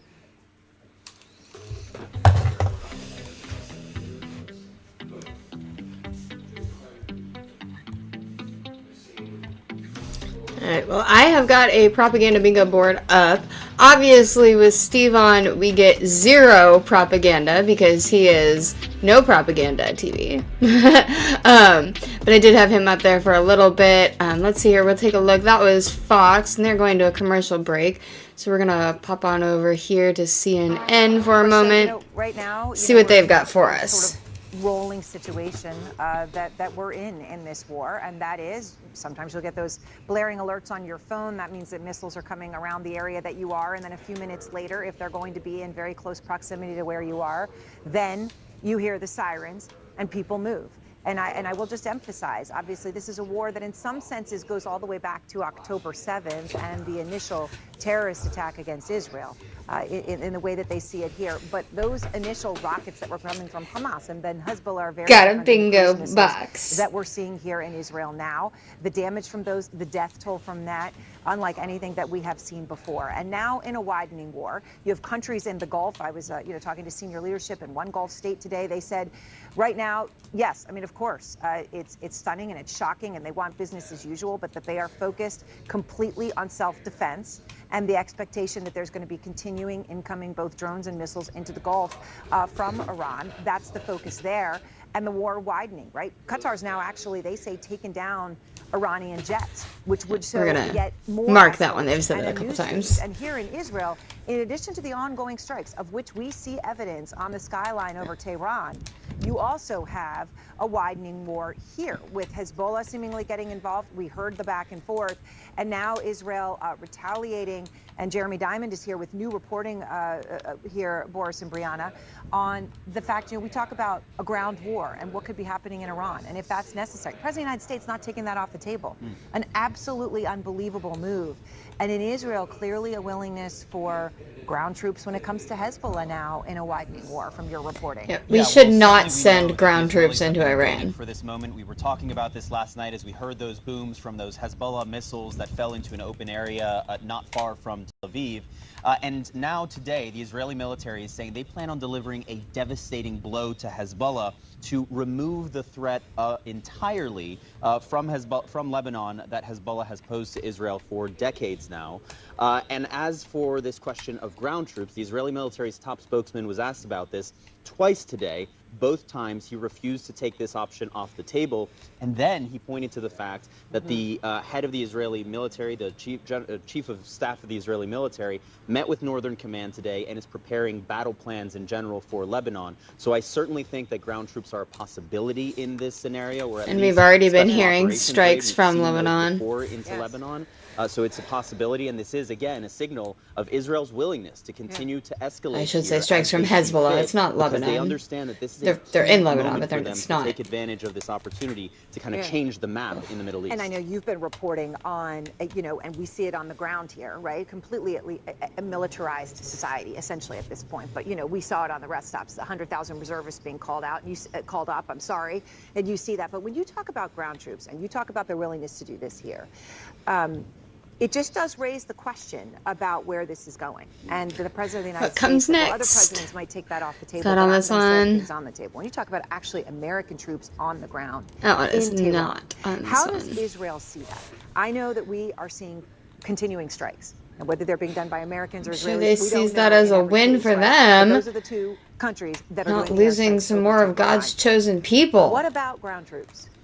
I haven't talked to Israeli officials about ground troops. I don't think they certainly have an appetite for that. Would they welcome the United States doing something like that? I'm sure. I mean, I think by and large, the Israelis want to see this go as far as possible in terms of changing the regime in Tehran. I think it was interesting today. You heard Defense Secretary Pete Hegseth.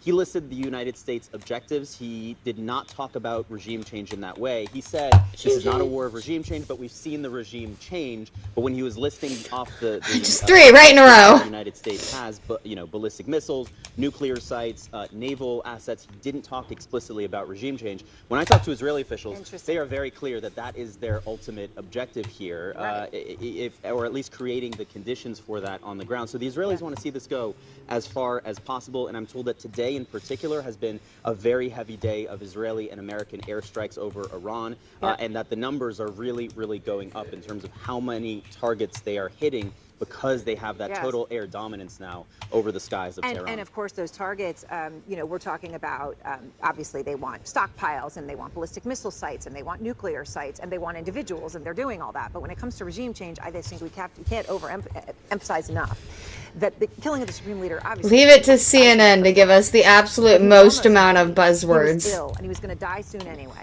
And everybody knew that, including everybody in Iran. He's gonna die soon anyway. When he wasn't a ceasefire last summer. So in terms of the contingencies beneath him, that had been made. So I guess the question is, what does regime change really mean? And what are people willing to accept? Absolutely, and I think it's clear that the United States knew going into this that regime change would not be so simple as what we saw in Venezuela. I mean, this is not just a one-man rule. This is a system, a whole structure inside of Iran that has multiple layers of succession, that has all of these different systems in place to remain in power, and we're seeing those plans being executed now inside of Iran. Regime change entirely is going to have to come from the Iranian people, it seems. I think that's the view of the United States right now. Yeah, and Boris and Brianna, That's where it should come when we from. talk about this. I was with the Iranian president, Pezeshkian, last fall. MIGA is good and all, but it should be from Iranians. What they serve to do was have Iranians become more aligned and more connected to, quote unquote, the system. Now, that was pre all the mass demonstrations and the horrific crackdown that we saw from the Iranian regime.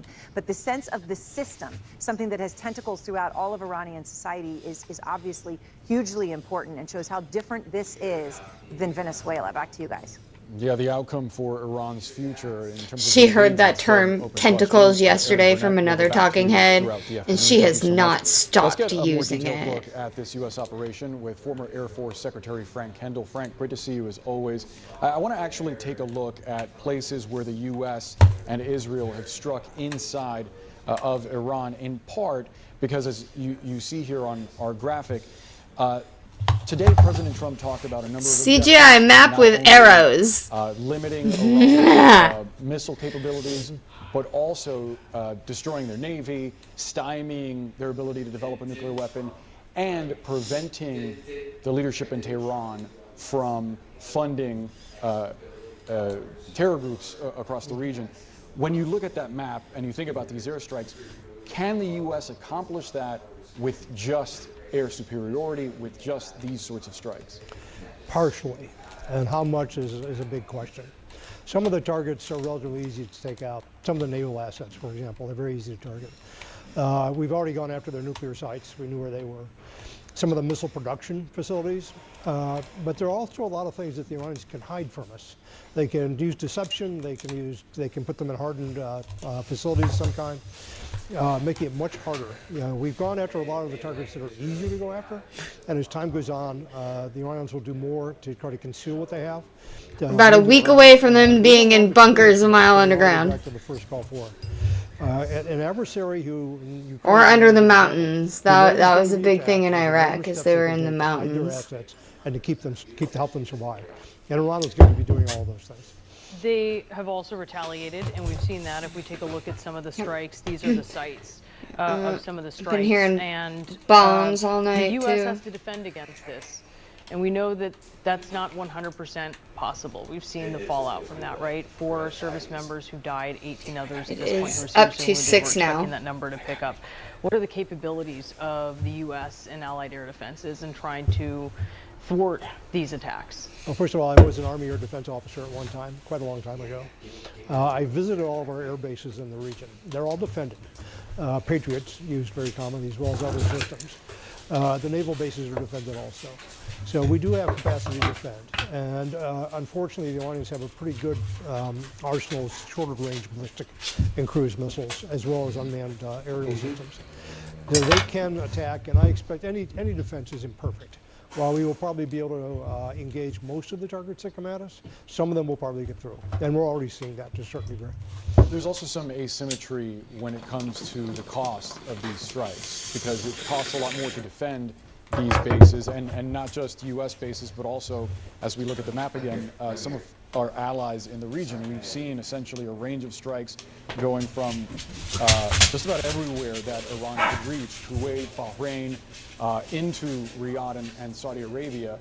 I wonder what you think will last longer, the endurance of these Gulf allies and the U.S. and Israel to defend, or the ability of Iran to send relatively cheap unmanned drones and that sort of capacity.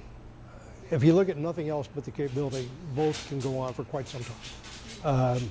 I don't think Iran can inflict enough damage to prevent us from doing operations. I don't know that we can inflict enough damage to get Iran to capitulate. It took several weeks for Serbia to capitulate when during the war in the Balkans. In the case of Venezuela, a raid and a decapitation attack got the government to cut a deal very quickly. I think Donald Trump would like to see that. I think that was his anticipation. He thought it would be like Venezuela. It doesn't have to be that way. And I think Iran, if they want to be resilient and continue, they can inflict damage on us and our partners for quite a long time. It was interesting today that the president and also the defense secretary didn't rule out boots on the ground. It doesn't seem they're inclined. It doesn't seem that there's I should have boots on the ground on this one. I need another counter for right boots now, on the ground. but They say it wouldn't all rule the it out, time. so that's really significant. And they keep There are saying a it lot, more and more. Of bases. Which means that at have one been point it's going to targeted. happen. There are a lot of assets that are there in the region. How real of a possibility do you think it is that we could see American boots on the ground in Iran? I've seen senior military people very reluctant to talk about scenarios in which we actually invade Iran. It's a very large country. It has some very difficult terrain. It has 90 million people, has a large military, not well armed necessarily, but still armed. And if you want to try to get to Tehran, that's a long way from the coast. Something along the coast that perhaps try to secure the Straits of Hormuz might be more manageable. That's difficult terrain too, but it's a more manageable operation potentially.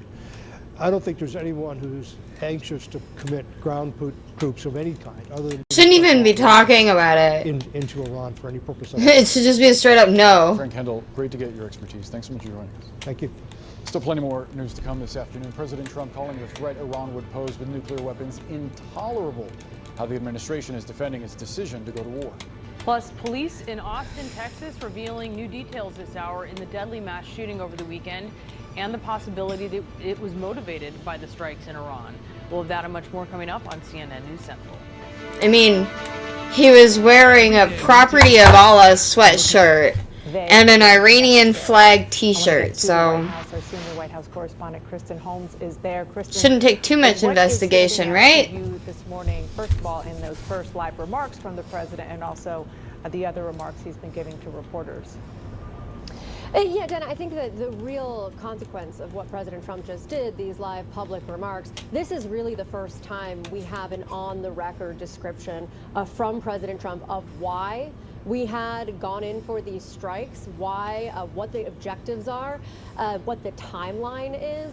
This will serve as that record, and history, of course, will judge based on what happens at the end of all of this. Now, I did notice President Trump gave himself some wiggle room here. Nothing was definitive, and that's what we've seen really across the board in terms of 4 to 5 weeks. Yeah, breaking news, politicians are non-committal. To crush the leadership in Iran. They had already gotten through that, so they were ahead of schedule. But then, as you noted, he also said it could go much longer.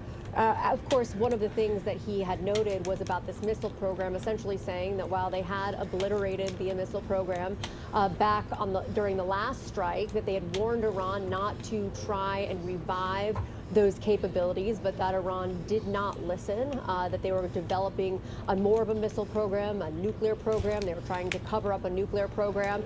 He, of course, as you noted, viewed this as the last and best chance to eliminate the threat of Iran. I do want to note, he said one line about how they had already had missiles that were capable of reaching Europe, and soon those missiles would reach America. Our that board again does reset. not line up with what we had reported or are reporting from people who have seen the intel, who said it would still be years until that happened. But I do want to go through just quickly, because I think Americans are wanting to know. He did tick through what the objectives are, and again, this leaves him room because these are open to interpretation, or at least some of them are. Destroy missile capabilities and capacity to produce new ones, annihilating the Navy, stopping nuclear ambitions, and then essentially ensuring that Iran cannot arm, fund, help terrorist armies outside of their borders. And I do know from lawmakers who had spoken to Trump, particularly these Iran hawks, part of the selling point of this had been this idea that until you knock out Iran, cut the head off the snake, then you can't really have peace in the Middle East because they are funding all of these outside terrorist groups. I mean, the conventional wisdom has not necessarily been that Iran has been behind all of it. That's more in the last 5 years or so. Interviews that he did with all of several news agencies. This is the first time he's actually talking on camera. No questions yet from the press. The primary is just that they would spring up anyway. Outlined for the American people, or because while Iran is the largest funder, their terrorists are still going to terrorist, and even if they don't have a leader, they're still going to do. The White House. Thank you so much, Kristen. Appreciate it. I want to now go to Riyadh, Saudi Arabia. Nick Robertson is there now. Nick, this conflict is widening, it seems, by the hour, including where you are in Saudi Arabia. How successful has Iran been in what they're trying to do there, which is targeting oil refineries? Which they hope, and that's certainly interpretation here in Saudi Arabia, that Iran appears to hope that it wants to drive up the oil prices. And it's not just targeting them, as you've been saying, in Saudi Arabia. We're hearing in Qatar as well, of multiple targeting of their facilities there, the liquid natural gas production facilities.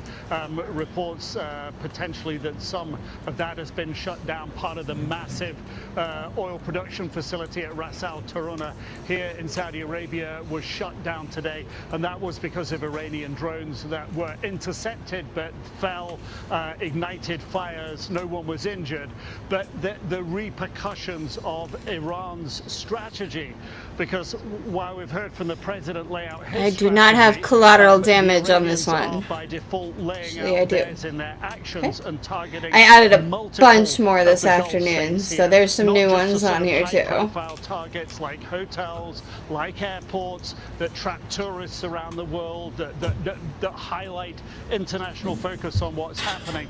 They're going after the economics of this war in a way that they appear to hope that President Trump can't bear that pain. I think the concerns here will be understanding that President Trump is talking about a 4 or 5 week war.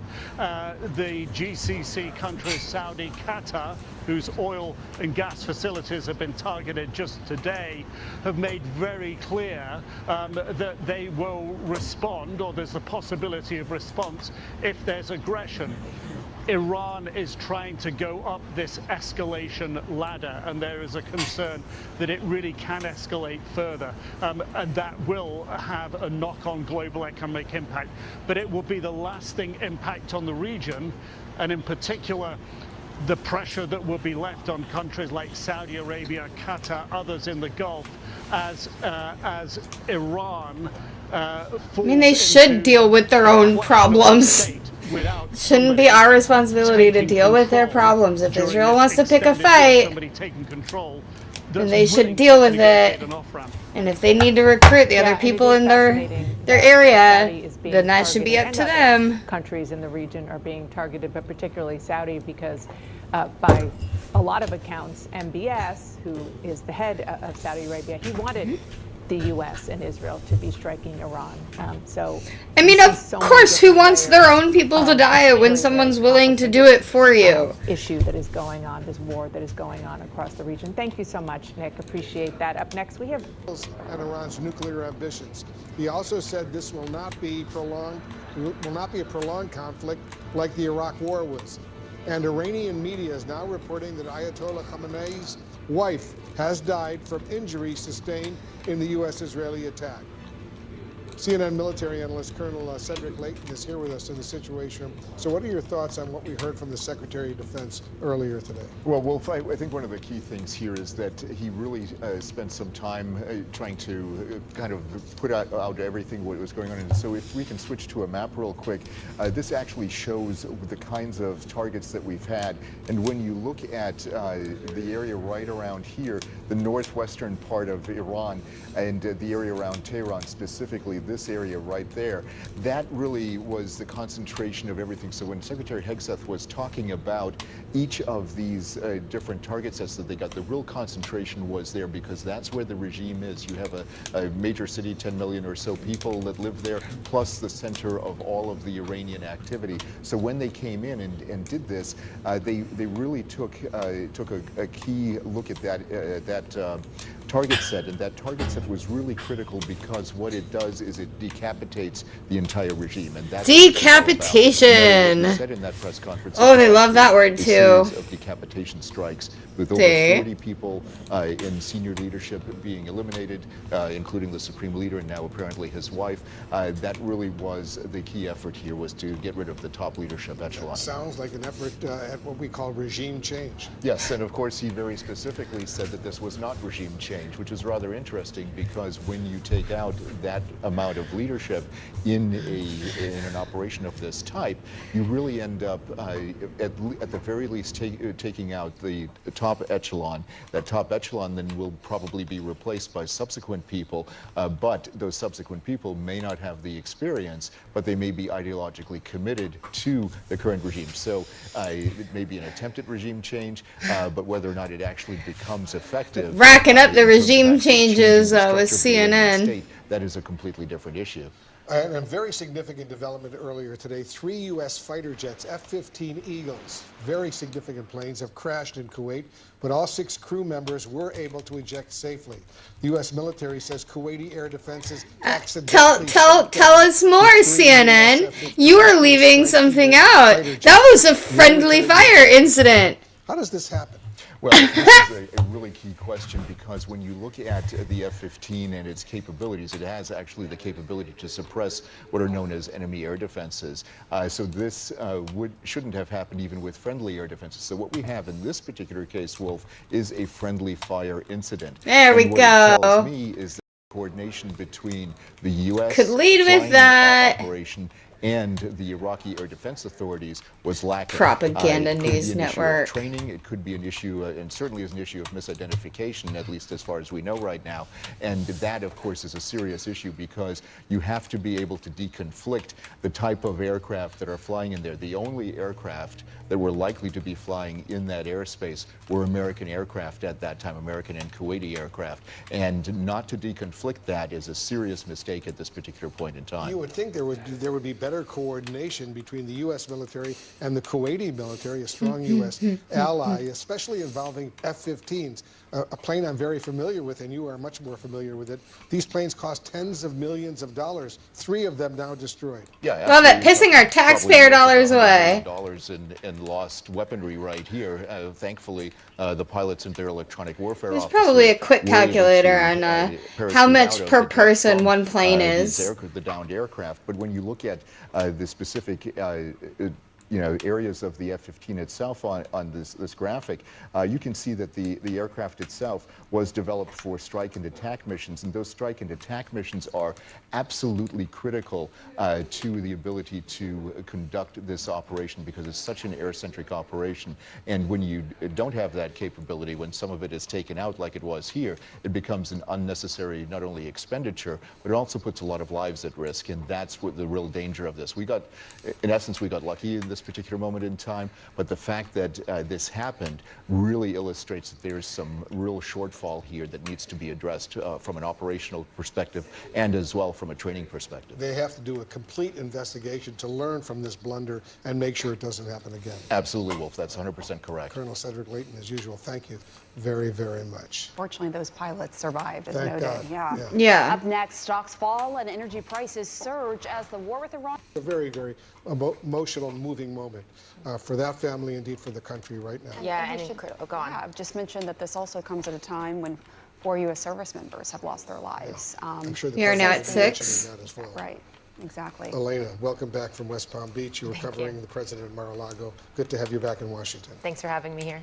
And this war has now seen its first apparent friendly fire incident involving American forces. Oh, The US now they can't military stop says saying it. Kuwaiti air defenses mistakenly shot down 3 American F-15 Eagle fighter jets. One of They them realized, wait a minute, falling from the sky. this makes them All look 6 bad. crew members ejected We from can the say this a planes, lot. and they are safe, thank God. CNN international diplomatic editor Nick Robertson is following the story for us. He's in Riyadh, Saudi Arabia, not too far away. What more do we know, Nick?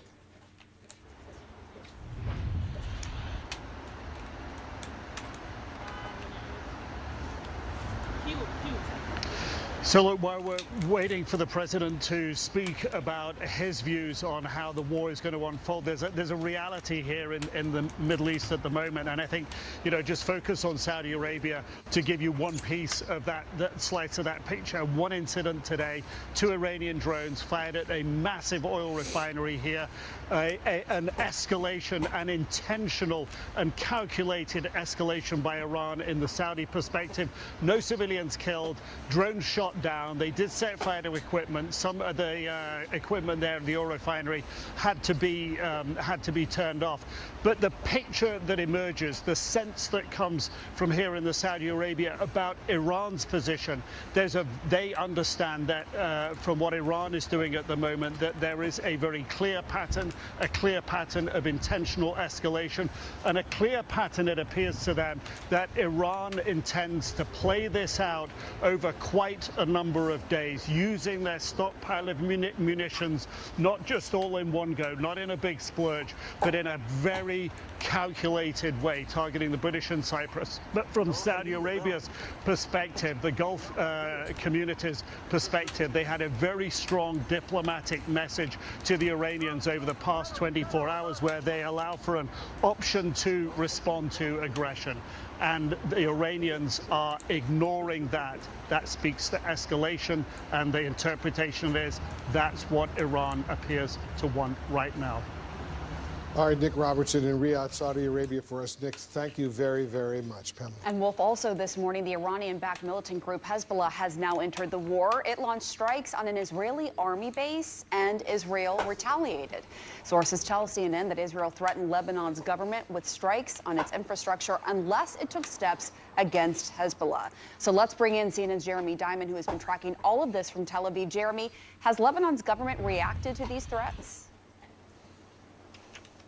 They have indeed, Pamela, and it seems to have followed some pressure from the Israeli government. Israel, after opening up this new front in this war with Iran by striking back at Hezbollah after Hezbollah fired a series of rockets toward northern Israel last night, the Israeli government then sent a message via the Cypriot authorities to the government of Lebanon threatening that there would be strikes on infrastructure targets in Lebanon unless the Lebanese government took action to designate Hezbollah as a terrorist organization or ban the group in some form. And indeed, today, the Lebanese government announcing that they have banned Hezbollah's military and security activities, declaring them to be illegal. This is a major step from the Lebanese government, a Lebanese government that we have seen go farther than any Lebanese government before towards taking steps against Hezbollah.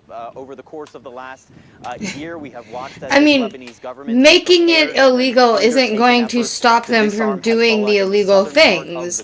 Good, but it's not going to stop them. Strikes that are now underway in Lebanon, including in the Lebanese capital of Beirut, are not only devastating at this moment and risk to continue to escalate in the coming weeks, but they also are something that the Israelis have really been preparing for some time. And Hezbollah, by firing rockets and joining in this multi-front war that is engulfing the Middle East at the moment, gave Israel the perfect pretext to be able to go on the offensive against Hezbollah in Lebanon, an operation that they had prepared for quite some time and now are very much executing, as we are seeing tens of thousands of Israeli reservists being called up, and the Israeli Air Force now striking targets across Lebanon.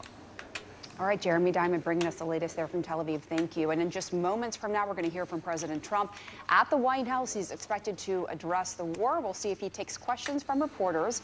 Of course, we will bring That was that earlier today. More of our breaking news coverage when we come back. All right. Go ahead and find another one. Maybe one that has something more recent.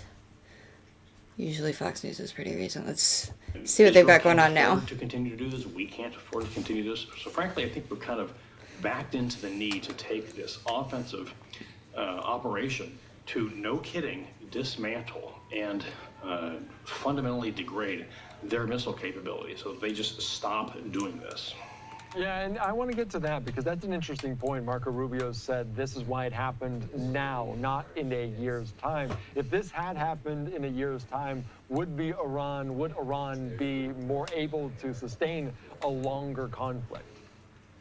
Well, I think it's a function of if they keep firing the missiles and we and our partners and our allies in the region run out of the means to stop them. And that's, I think, the just a numbers game that seemed to be going on, and so that's why time wasn't on our side. All right, my last question before I let you go, because this is 48 hours in, we could be seeing weeks of this. That's what President Trump is saying they have the capability to do it with the U.S. military might. What are you looking at? What other interesting facets are you looking at for maybe this going in the right direction for the base case scenario? What notes might be out there that you're keeping your eye on? Yeah, I think it's going to be real important just how much the situation on the ground, because it's going to be very hard to do this, everything from the air. It's really hard to believe that there wouldn't need to be at least special forces doing things, if for no other reason than to inspect and to try to get a sense of, hey, when we bomb a missile, an underground missile city, an underground missile tunnels, like was it successful, do we think? So we're going to have that confidence that this is working. And then in terms of other things to be watching, I think it's fundamentally comes down to seeing the job through. Last summer, frankly, it was sort of throwing. So forever wars are started. We gotta see the job through. What's the goal? Terror. Where's terror? Everywhere. That is a foregone conclusion for some Iranian leaders now. But no kidding, it needs to be seen through. If the argument that's been laid out is that this program has to be completely degraded and gotten rid of, then let's make sure that gets done before we stop, because it's not going to get easy in the future.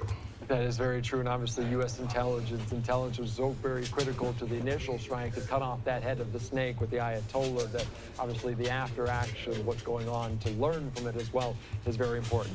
All right, Tom, thank you so much. I appreciate your time, your insight. You're live now. Thank you.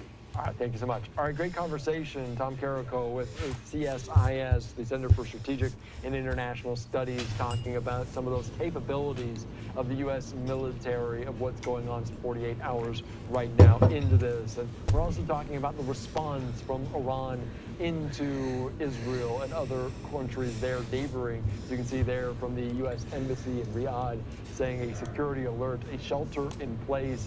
U.S. mission to the Kingdom of Saudi Arabia, security alert. We heard also from Jennifer Griffin. I'm out of coffee. I will be right back. The embassy in Riyadh was empty at the time of this Iranian drone strike, saying no injuries. It was interesting to note that Tom Carrico talked about those one-way drones that were used. They said they were reverse engineered from something that Iranians had used prior, calling it somewhat poetic justice for what's going on there. It is able to make them at a much cheaper clip and obviously have less U.S.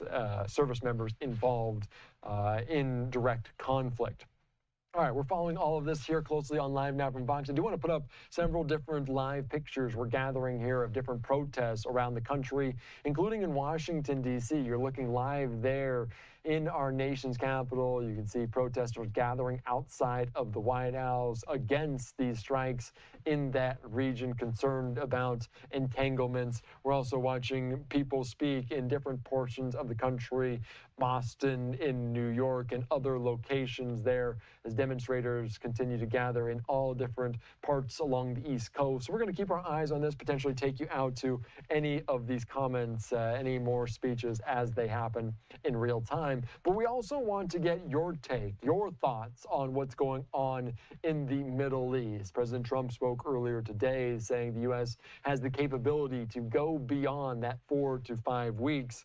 You can see this here on your screen. What questions do you have about Iran? Scan that QR code at the top right portion of your screen. My colleague Austin Westfall, Shana Kalafi will be asking different experts later on this evening what you have on your mind, what you think about this region, some questions in terms of assets, targets, other facets of this conflict, as we do know that retaliation is underway in neighboring countries and neighboring Gulf states. The State Department has told U.S. citizens there on the ground in the Gulf states, like Saudi Arabia, like Kuwait, like UAE, to... We've got a report of Shahed 136 impacting another building at Dubai. Against Israel, neighboring Gulf states, targets critical to the world's production of oil and gas. The intensity of the attack, the lack of apparent exit plan, though, set the stage for a prolonged conflict. Israel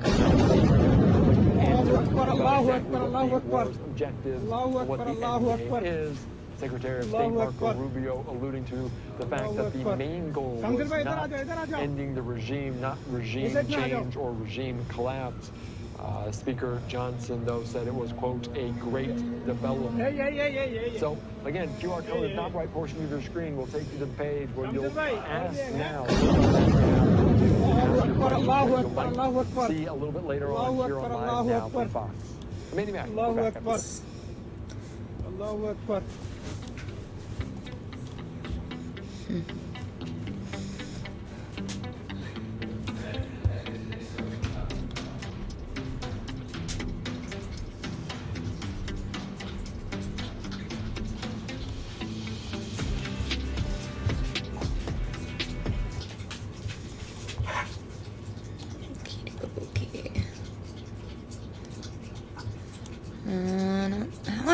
This one has been on repeat all day. Turned that one on at like 8 o'clock this morning. Oh no.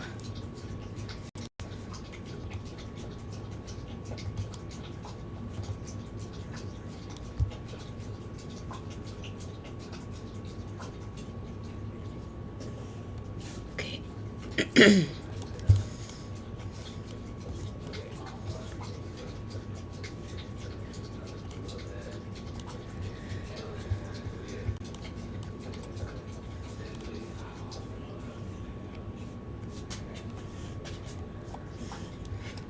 Find another one here that's not on repeat.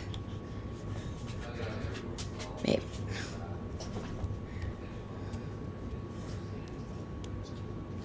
a lot of the news stations also just have cams. It's like they have all of their talking heads do one 20-minute segment, and then they repeat it on one cam, and then on another cam they repeat the other one all day.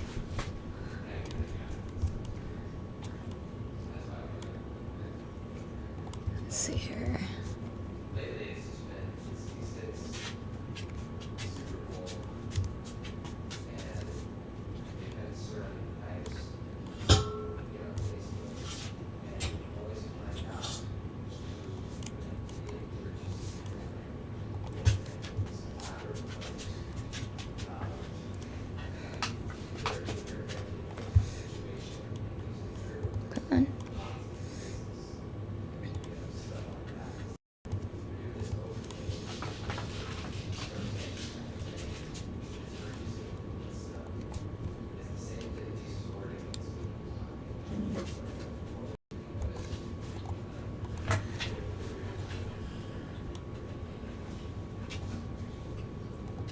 It's almost in terms of the kind of calculations that were done by the US side. Shivan. All right, let's also go across to Sanjay Suri, who continues to be with us. It's also late Sanjay, enough in the day that we tend to get many more channels from the other side of the world. There's Iranians now saying that they're the ones who downed these jets. Now, it's pretty rare, for the benefit of our viewers, for an American F-15 to be downed. Now, if Iran managed 3 of them, that could indeed be egg on the face of Americans.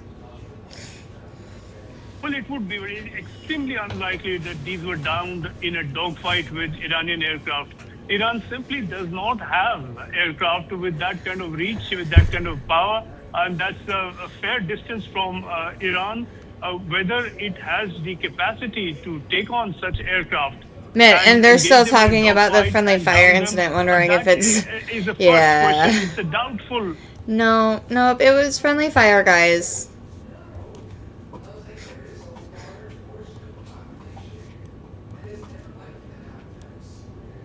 Let's see here. It looks like there's a gathering in Times Square. Wonder what they're doing. Wonder what are they up to? What are you guys doing? Oh, it looks like a protest in Times Square. Let's see. So you guys here on X can see it. I'm gonna just pop that right over there. But you can see the flags down here. And sometimes it's really hard to see actually what's going on in Times Square because this particular cam is so far away. But I figured once there was enough flags, we would definitely be able to see the flags. Oh. Washington, D.C. Yep, here we go. There's protests outside of Washington, D.C. as well. Fox News has that one up. I'm popping that one up on this cam here. If you are on X, you'll be able to see all of the cams that I have on YouTube. I think there's still a few of them that are not on my X feed. Yeah, let's see. Oh, no, that one is. It is right above my face. So the protest is going on. That one is in D.C. Fox News has that. I'm actually going to go ahead and turn that volume on. And then there is the Times Square as well, and I have that down below.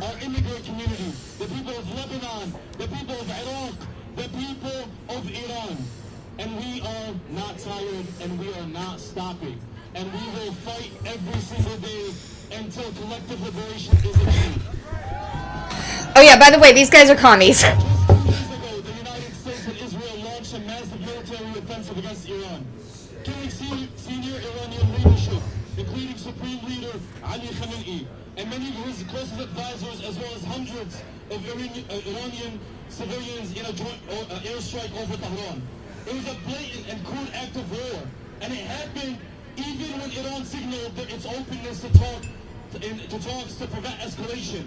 And Iran has been in negotiations for almost a full year. This echoes last year's 12 days of war. Countless other instances where the U.S. and its allies have responded to diplomatic openings with bombs. Just like Venezuela, just like Palestine, and now like Iran. The U.S. shows its true face. Naked violence and militarism is the only language it knows. And it makes one thing clear. There is no negotiating with an arrogant beast that is empire. Shame. We know from the last 2 years of genocide in Gaza what Israel and the U.S.'s goals truly are. Land and resources, conveniently extracted from a region smothered of any sovereign ambition. Will it impress people who can't resist the theft and barbarity they are subject to? Israel is not bluffing when it proclaims its ambition to be a land from the Nile to the Euphrates, and are marching blind with lust and greed to secure its genocidal dream. Empire is carrying out the final act of play, to empty the region of any forces willing to counter its hegemony, and that's what's happening to Iran now. Israel's strikes have hit deep inside of Iran, including a girls' elementary school. I repeat again, a girls' elementary school. The children! Think of the children! Oh, it's not even on this video. Okay, anyway, while we are here looking at this protest, here is a reminder of how quickly they make these signs. Printed signs by like the highest quality printer in. See, This is how we make our sign. Are you gonna be able to see that? I don't think you guys are gonna be able to see that over on X. Hold on, let me go ahead and just grab the link and put it over here. We can watch it right here.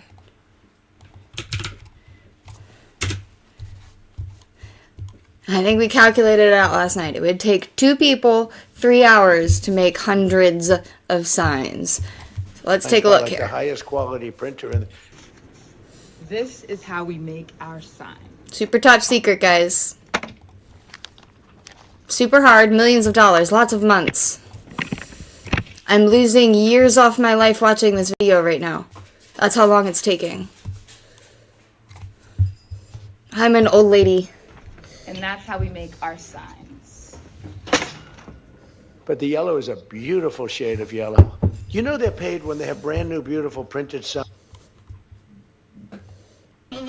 They are not funded by George Soros. They are funded by mutual aid. Costs maybe $2 to go out and make a sign like that. $2 to $10. Uninterrupted. My thanks to Andy Mack. He's been up here with you the past few hours. I'm Austin Westfall. I'll be up here with you for several more hours as we continue to track live vantage points in the Middle East. Now go back to the protest. We've seen Iranian missile barrages shot toward Tel Aviv, intercepted above the skies of the city by Israel's Iron Dome. A live look at the White House. President Trump making some appearances today. The first time we've seen him back in D.C. since he spent the weekend in southern Florida as those strikes were being carried out over the weekend. The White House, by the way, has been sending out new photos.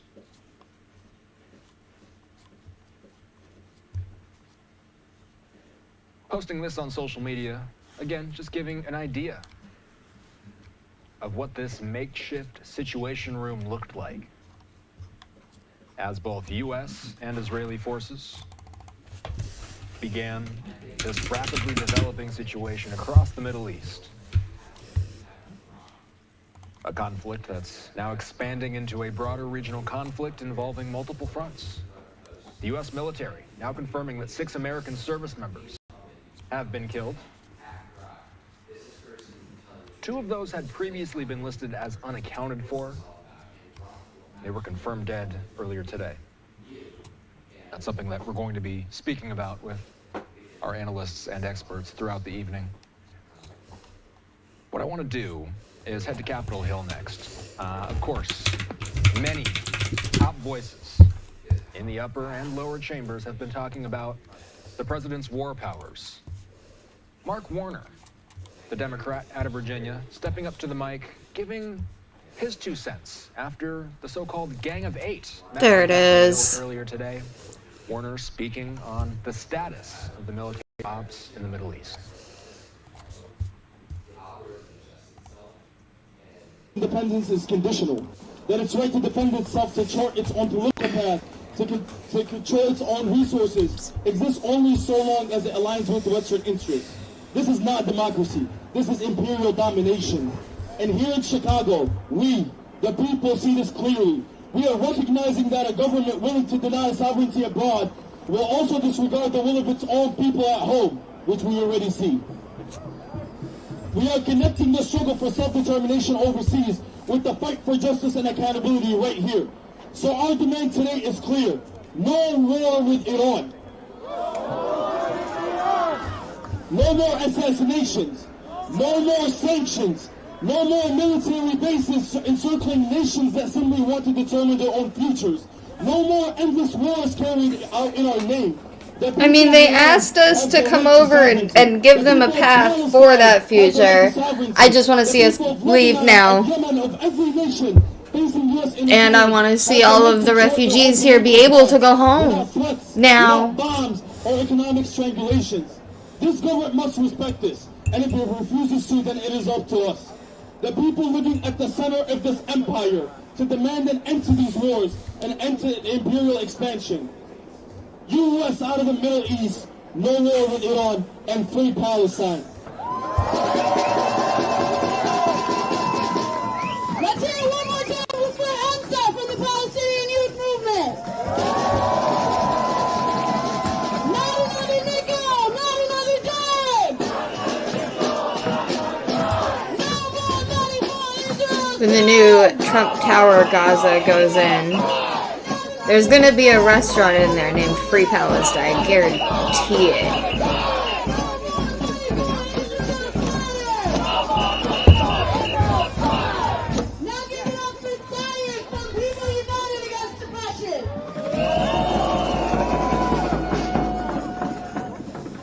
Good evening. My name is Syed Hassan. I am with People United Against Oppression. We're standing here today because we are tired of endless wars. And go home and go to bed. Tired of lies masked as liberation. And stop telling them. Watching bloodshed justified in the name of freedom. Trump has said that bombing Iran is about freeing the Iranian people. But let me ask you something. If you bomb a school, if over 100 schoolgirls lose their lives, if families are torn apart, how is that freedom? Don't put schools in military bases like that.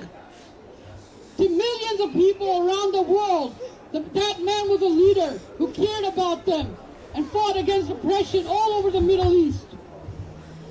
How can Trump critique anyone? That's creepy. Come on, guys. Over 1,000 times. You're making a martyr out of a legitimate evil person. Come on. You expose powerful people in our country that are eating babies and raping children. Donald Trump. People can care about multiple things. Of no more wars. But like a tyrant, dictator, you single-handedly made the decision to kidnap President Maduro and assassinate the Supreme Leader, Sayyid Ali Khamenei. And then he bombed what's-his-face's grave. Castro's grave, yeah. Without the approval of Congress. As American citizens, we should have the right to make any decisions and decide where our tax dollars are spent. That's why we vote in the president and the Congress, and he was voted in by a majority of the population. We have seen this pattern before. We were told Iraq was about weapons of mass destruction. We were told Libya was about democracy. We were told Afghanistan was about security and liberation. And what was the result? Destroyed nations, hundreds of thousands dead, millions displaced, trillions of American dollars gone, and here we are all over again. The American people are struggling. Families can't afford groceries. Healthcare costs are crushing working people. Cities across this nation are battling with crime, addiction, homelessness, and corruption. Yet somehow, there's always money for violence. If you guys would let Trump do all of the things that he wants to do, then these things would start to get better. Stop being obstructionists. We don't want another generation of soldiers sent into endless conflict. We don't want another nation destabilized in the name of democracy. This guy was out at a protest Friday night as well, I believe. Start at home. And powerful elite. is it Status Coup that we were watching that night? Files. Let them clean corruption in our institutions.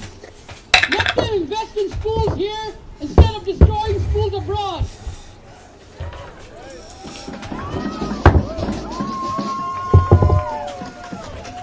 This is not about the left or the right. This is not about Democrats or Republicans.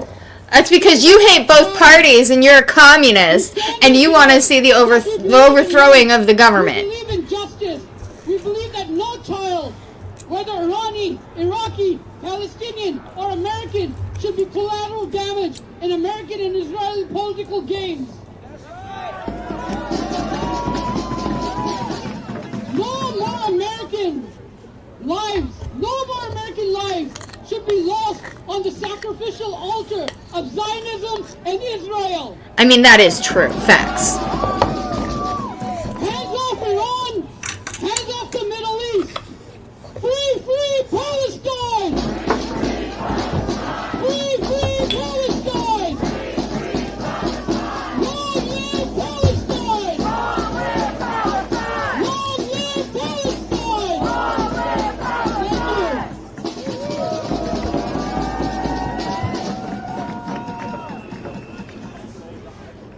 Free, free Palestine!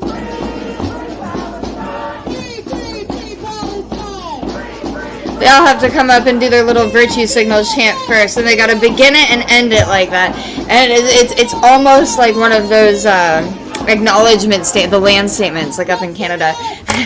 They have to do it. They have to make sure that the whole group knows that they know the chant too, and that they're also capable of leading.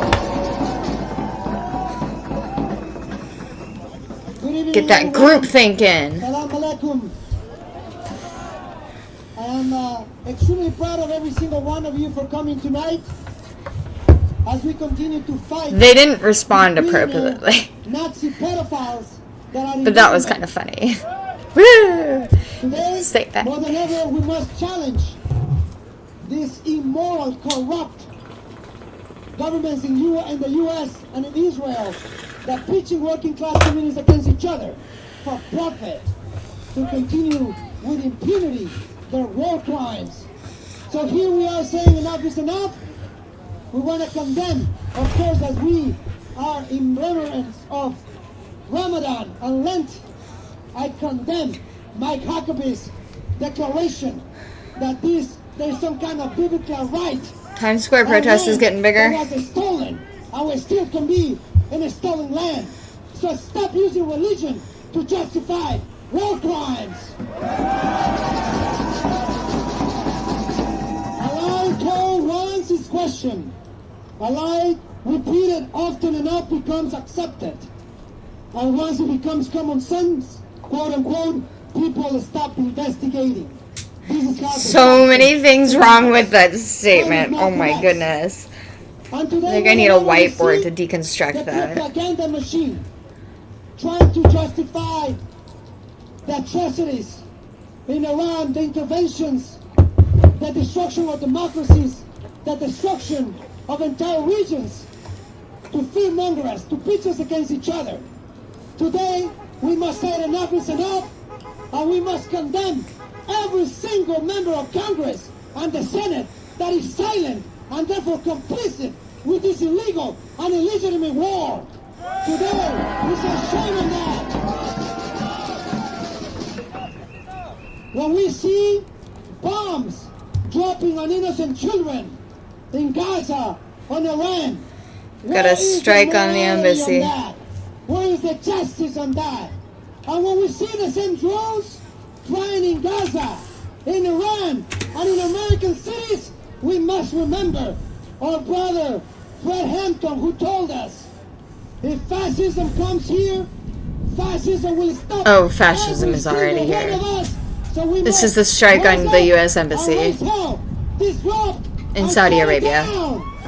Drones from Iran. I said that whole tweet backwards. I apologize. Iranian drone strikes on the U.S. Embassy in Saudi Arabia. A war criminal, a wannabe dictator, and one pedophile telling us with morality that we the immigrants are the problem. that we the immigrants are stealing the jobs. We the immigrants are to be blamed for the atrocities that they commit. We must announce the only criminal pitching us against each other and taking away American jobs are the criminals in the White House. So we will continue demanding justice for the victims of the Epstein files. We'll continue to demand justice to the victims of the bombs that have continued to drop in Gaza, that continue to block the aid. If you want to say hello, come here and say hello. Families, innocent people who actually have the right to their land, the right to self-determination, and the right to govern their lives. So today here in America we have the right, and I'm glad to see more veterans. The medicine that to see our own children, our brothers and sisters being put on the front lines, and the lives being taken away for welfare mongers, for pedophiles, for billionaires. Today is Oh, do you see yourself? I have my ring mirror here, and he sees himself in the mirror. Who is that handsome boy? Imperialism, colonialism, and terrorism of capitalism. Who is that? Pitching us against each other. And it's socialism and communism.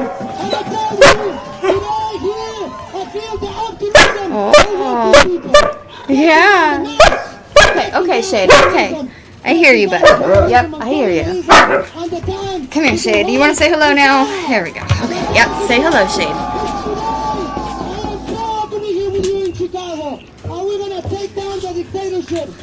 Nope. Okay.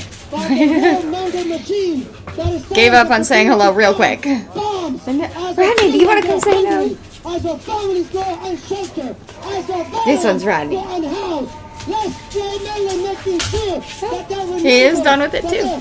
350 million Americans against a very small number of pedophile and Nazi billionaires.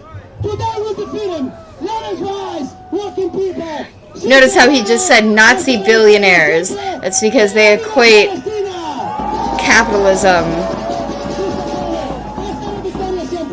in their terminology there.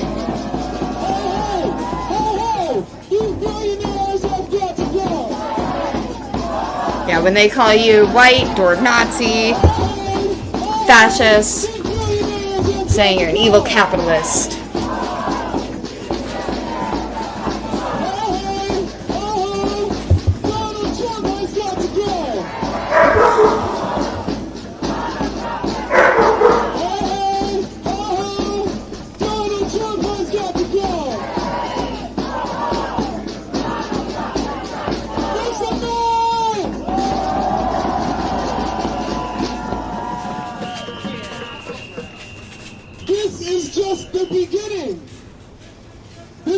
Boo. When I look at this crowd, I see possibilities. When I look at this crowd, I see hope. I see deportations. When I look at this crowd, I see the beginning of a historic anti-war movement. I see that can commies. stop this war in Iran. But we can only stop it. We can only stop it if we reach into our communities, if we talk to our co-workers, if we talk to our family members, and bring them out into the streets. And we will continue. We will stay in the streets. This Friday, March 7th, will be another National Day of Action, because today, just like on Saturday, over 70 cities around this country are standing up against this war.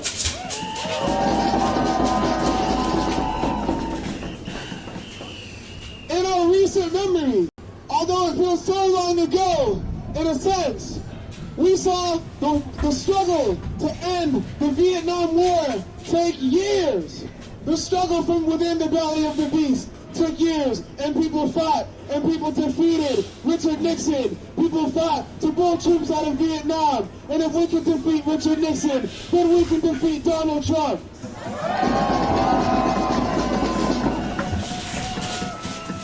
So we will be wrapping up. But this is just the beginning. And go and tell your people. Go and tell your loved ones. that we will be in the streets to make history and to fight for peace and to fight There's for going to be liberation. a lot of far left activity in the coming weeks. Between now and May, they are planning a lot of protests. If you want to see what they are planning, I have a link down below in the description to this app that will take you to the Opposition Monitor, where we track 82 different groups to see what the far left is doing. Alright, let's see if we can't find another feed.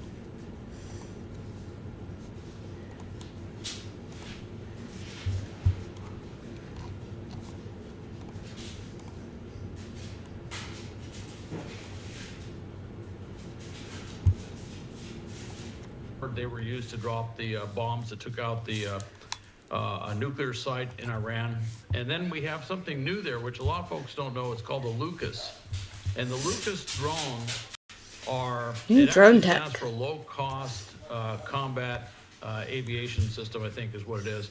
But it's a drone that's based on, of all things, the Iranian Shahed 136, which they have been sending to Russia, and Russia's been using that against the Ukrainians. That concept resonated. Now, the difference is these drones are loitering drones. And so one of the things we do with this is they send them out, and they can sit on top of a target area, say where they have a tunnel where maybe their drone launchers pop out of a tunnel to launch a drone, or a ballistic missile launcher pops out to launch a ballistic missile.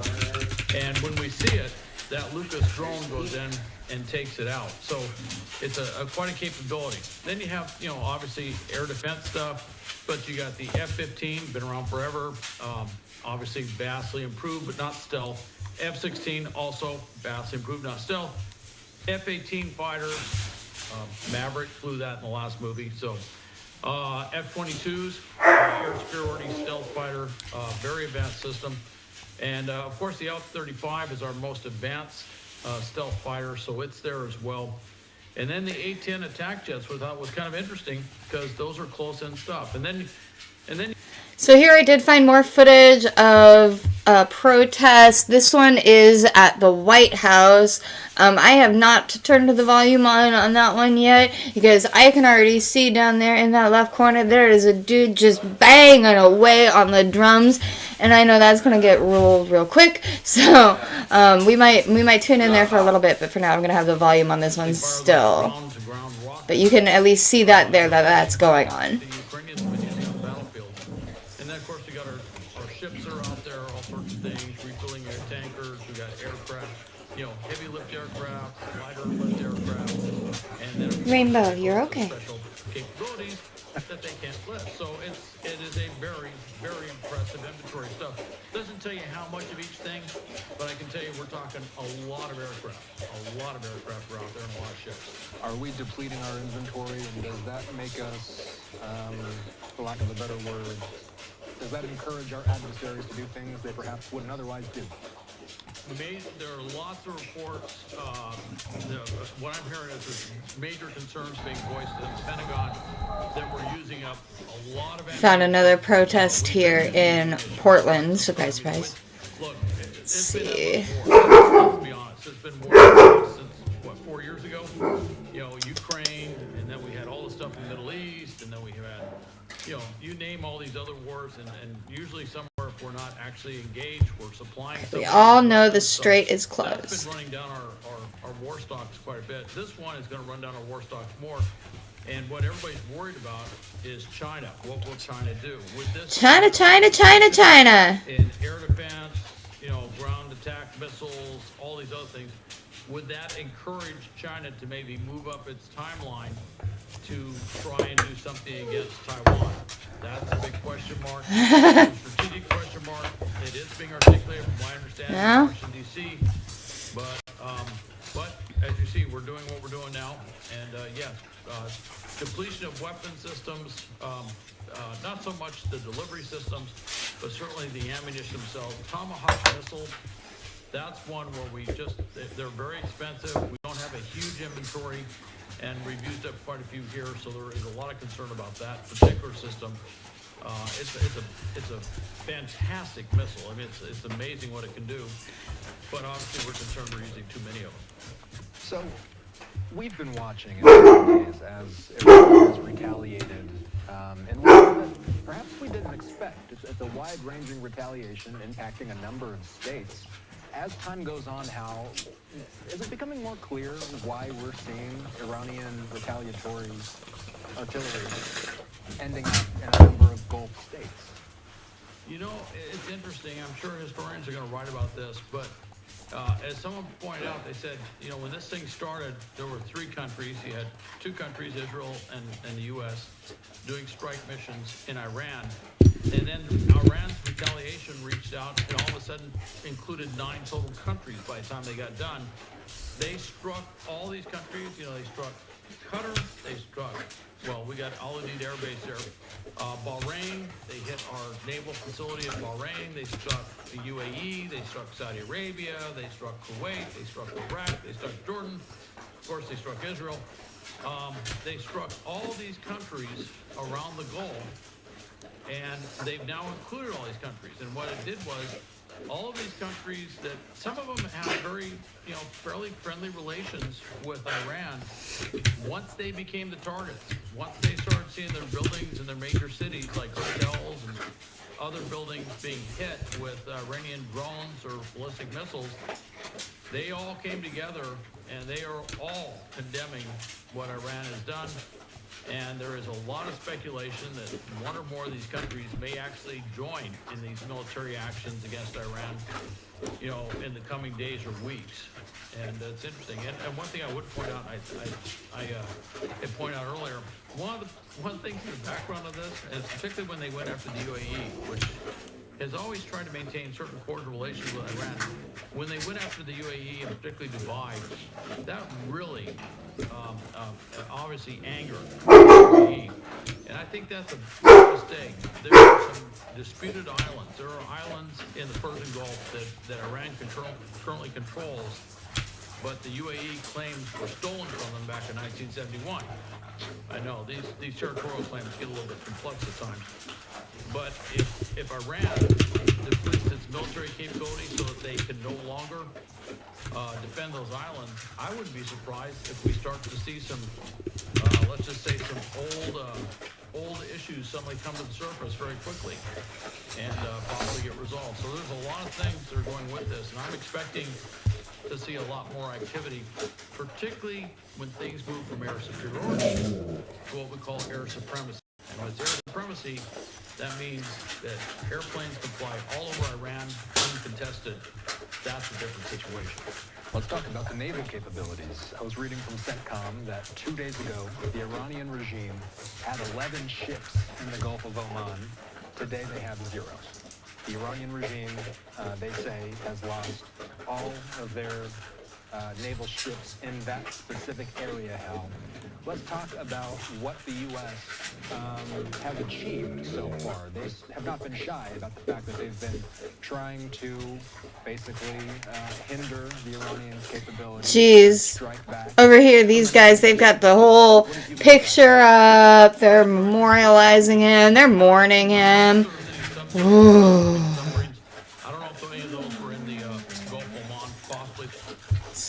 Check in on the crazies. This means for a moment right now, it means that we here in the United States have a duty.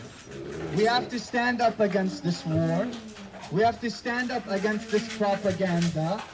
And we have to stand up for the truth. We have to stand up against identity politics. Stand up against this black and white narrative that if you don't agree with someone, you have to hate them vehemently. And we have to start using That's y'all. This war was not started by Iran. This war was started by the Zionists and the U.S. empire. They're the ones that struck first. They're the ones that have been building American bases in the region to dominate the region for years. And they're the ones that aggressed on the land first. They're the ones that occupied Palestine. They're the ones that declared war and destroyed Iraq. They're the ones that destroyed Syria. They're the ones that destroyed Sudan. They're the ones that How about you take your mask off, bud? So, as this war continues to rage on, think about the people of Iran that are protesting in support of their government, that are saying, we do not stand for this war of aggression against our homeland, that understand that anything that comes from the United States is poison and is traitorous. Because they're trying to overthrow the U.S. government. The fact that people all around the world are protesting against this war shows enough of what's happening. In India, in Kashmir, in Iraq, in Yemen, in Palestine, people are standing up and saying, we know the truth. We know what's the main contradiction. The main contradiction in our region is imperialism. Shame. And the only way to free ourselves is to be united against the cabal of imperialists, of capitalists, of pedophiles that are ruling the countries and are trying to rule the world. Shame. There they are, telling you once again. So, this is a very tough time for us. It's Ramadan right now. They think that they can break us because we are fasting. They think that we are weak. Hey guys, leave her alone, please. But they don't know. Yeah, go eat your own food. The fast strengthens us. The fast makes us tied to our Lord like I bet you feel strengthened now because it's after sundown, so you've probably had a nice fat meal. They don't know our history. They don't know our history of martyrdom. They don't know our history of standing up against oppression. They don't know our history of fighting for justice. Our Imam Ali alayhi salam, was martyred during Ramadan. Imam Hussein alayhi salam was martyred by people that claimed to love Islam, by people that claimed to love justice, but when he stood up against the tyrant, they cut him down. Shame. This is our history as Iranians, as Shia, as Muslims. We will not back down. We won't let them win. And we will say in their faces over and over again, هيهات منا الدلة هيهات منا الدلة هيهات منا الدلة هيهات منا الدلة هيهات منا الدلة. And that means never accept humiliation. And we truly are a people that will never accept the humiliation. No, don't drink my coffee. From Iran to Palestine, from Palestine to Yemen, we will not back down. Yeah. We will not give up, and we will kick the boot of imperialism off the neck of our region. Inshallah.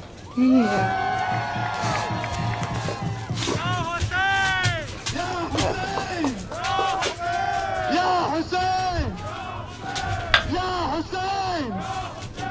Ya Hussein! Ya Hussein!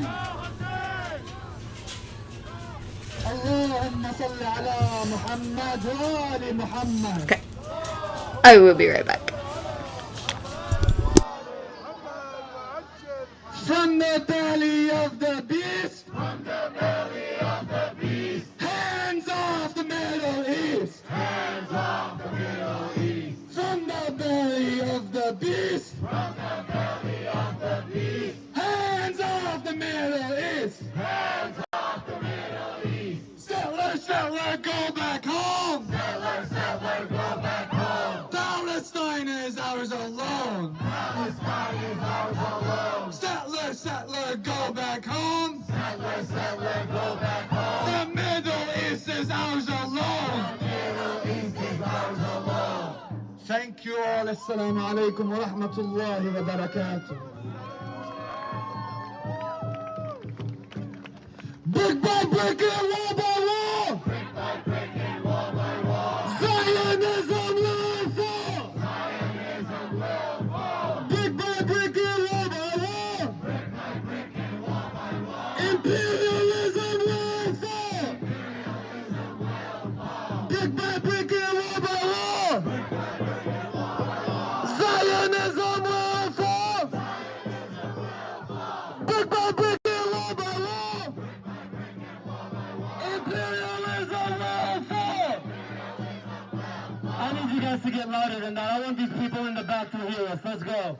Brick by brick and wall by wall. Brick by brick and wall by wall. Zionism will fall. Zionism will fall. Brick by brick and wall by wall. Brick by brick and wall by wall. Imperialism will fall. Imperialism will fall. From the belly of the beast. From the belly of the beast. Hands up the Middle East. Hands up the Middle East. No more coups and no more wars. No more coups and no more wars. The Middle East isn't yours. Middle East isn't yours. No more coups and no more wars. No more coups and no more wars. The Middle East isn't yours. Middle East isn't yours. From the river to the sea. From the river to the sea. Palestine will be free. Palestine will be free. And from the sea to the river. From the sea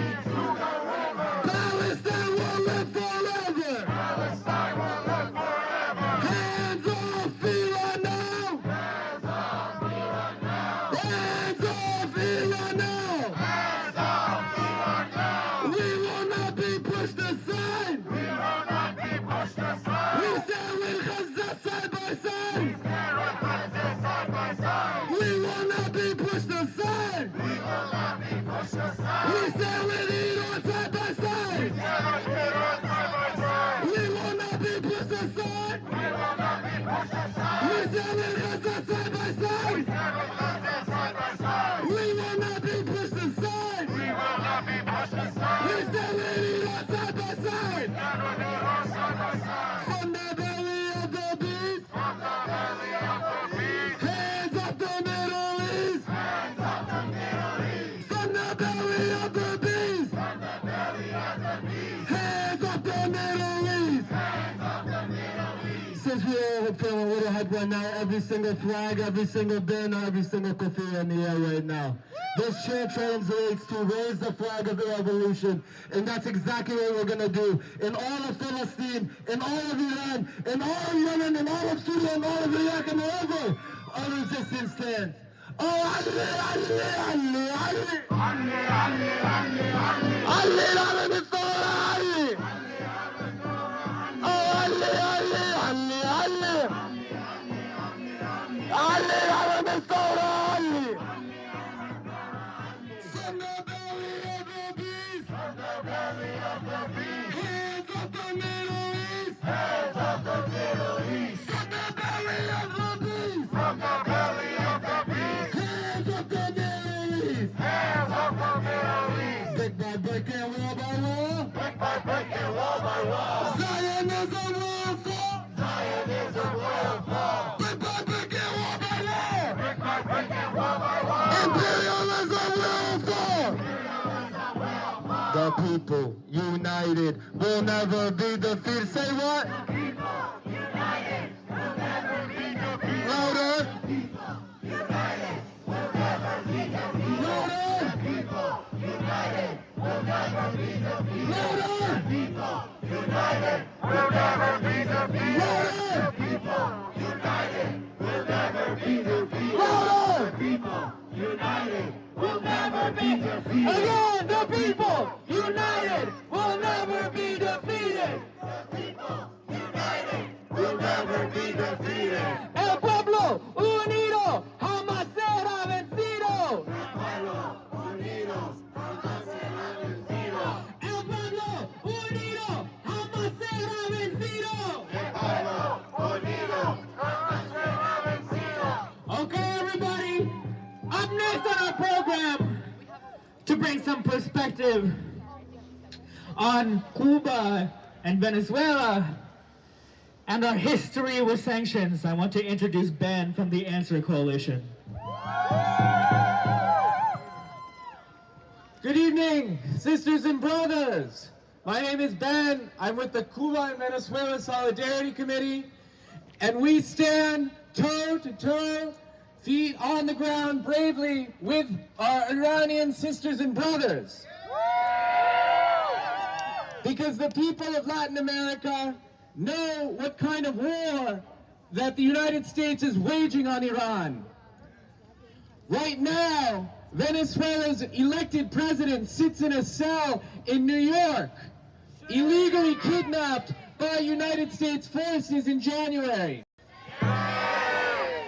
Right now, a crippling blockade, a genocidal blockade, enters more than 60 years on the people of Cuba. Fuel shipments from around the world are being blockaded and stolen by the United States military as pirates and then selling to them for their own profit. So it's very clear that there is a worldwide war on the people of the world, and there is one enemy of the people, and it's the United States imperialist system.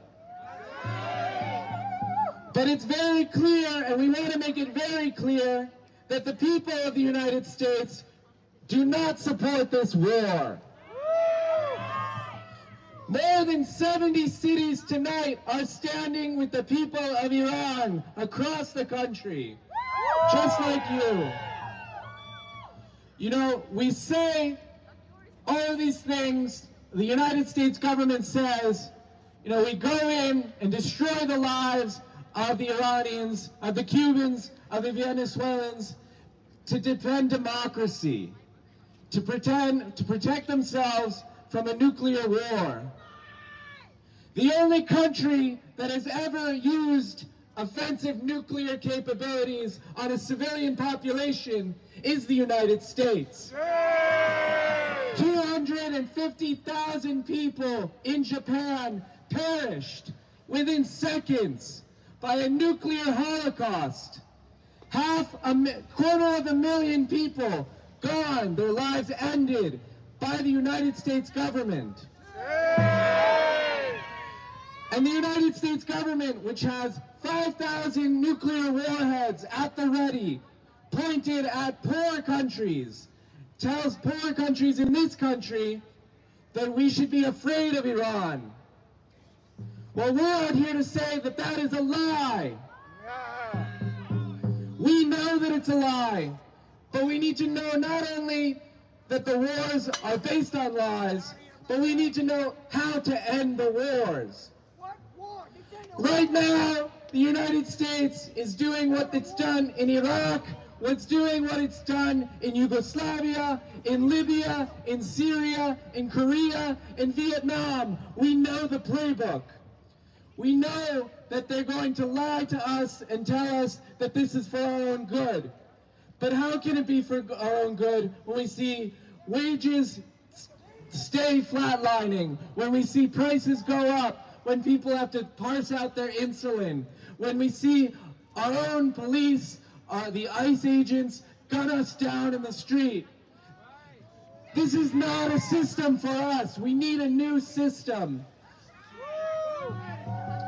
And so we need to stay in the See, they're trying to overthrow the U.S. government. They need a new system. They don't want to work within the system. They want a new one. Governments abroad, that we make our system ungovernable. And they do that through revolution. We need to continue to demand the Constitution. Instead of these bonds that are paying with tax season, that these taxes you don't own anything anymore. Little girls, more private property for you. They kill children It's no longer yours, but every starve people in Cuba. That instead, that these monies and resources stay in our community and keep our children here educated. They keep roofs over our head. They make sure that the transit that gets us to work is free. They make sure that our schools have heating. Right now, Baltimore cannot afford to heat its own public schools. Right now, we have a system where people are getting kicked off Medicare. They say they can't afford it. We know that they can't afford it. We know that we can provide all that we can for everybody, depending on their need. But they refuse to do so because they need this system to continue. In 1953, the CIA, the United States, and the United Kingdom conspired in Operation Ajax to overthrow a government in Iran led by Mohammad Mossadegh. It's called Operation Ajax because, like Ajax, they wanted to wipe the democracy out of Iran. So there you go. He also just said the thing. To each according to their needs is a core principle of socialist and communist theory. They want to make sure that Iranians cannot profit and put the wealth beneath their feet into development into their country. And so they overthrew Mossadegh. And they tried to overthrow this system. They said that the Ayatollah Khomeini is gone and therefore the government is completely collapsed. We know that's obviously not true because we see obviously Iran is continuing, and even they have admitted that it has really bolstered the people of Iran's confidence to defend their homeland. But right now, the role of people in the United States is to stand firmly against this war. And so, right now, we are announcing that on March 7th, there will be a day of action across the country. There we go, March 7th, there's going to be even more stuff going on. Demonstrations, marches, to make sure that the United States is very... Stay safe out there. That the people do not stand with this, and they will continue. And they will make sure that what happened in Iraq, what happened in Syria, does not happen in Iran. So I will see you in March 7th, and I will see you until we end these endless wars and we build a new system for us, not for Bezos, not for Epstein, not for Elon Musk, not for Donald Trump, but for our people. Thank you. Not another nickel, not another dime. Bombing Iranians is a crime. Not another nickel, not another dime. Bombing Iranians is a crime. We know what we're fighting for. Not another endless war. We know what we're fighting for. Not another endless war.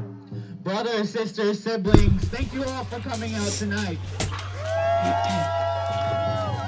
It is important that as people in the belly of the beast, that we continue to express our disapproval of this government that speaks in our name.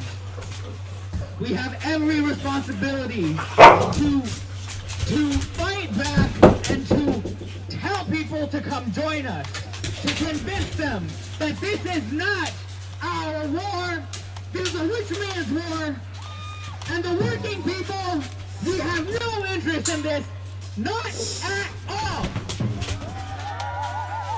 So repeat after me. National Day of Action. Saturday, March 7th. When is the National Day of Action? When is the National Day of Action? I will see you all there. Thank you all for coming out tonight. Stay warm and get home safely. Go home with a buddy. Thank you.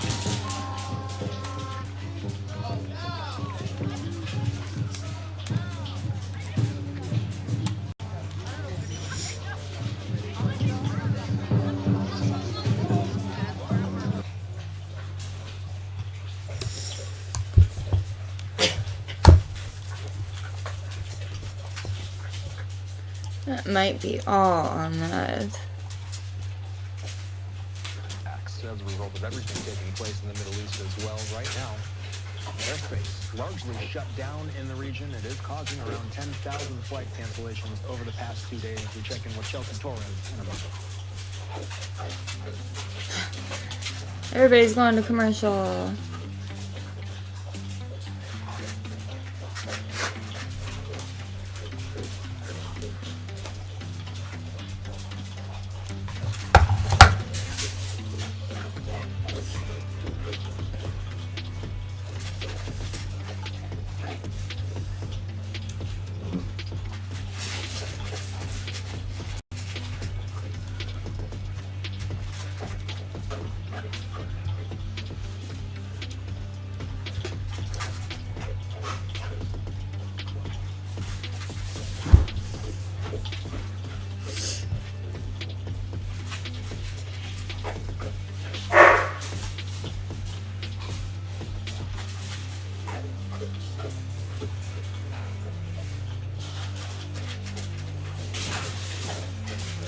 Here we go. Here's another protest feed.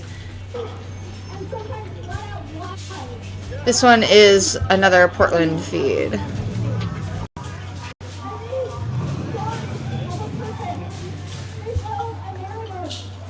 I'm gonna go around the perimeter and get more shots of more signs, okay guys?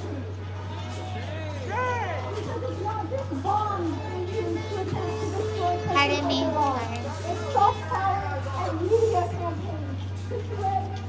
Okay, let's see this sign over here. It's not a very big protest. Good. Oh, look at this. Look at this. Who is this? I know her. Hi, Jamie. Who is this? Oh, who's that? This is a beautiful beast, isn't it, guys? If you don't hit like for the protest, hit like for this beautiful dog. Let's go around the other side. Alright, will you help? Because I need this kind of turned around. I need this loosened so I can flip it and like move with around it. the corner. Yeah. So, yeah, there we go. Yeah, like that.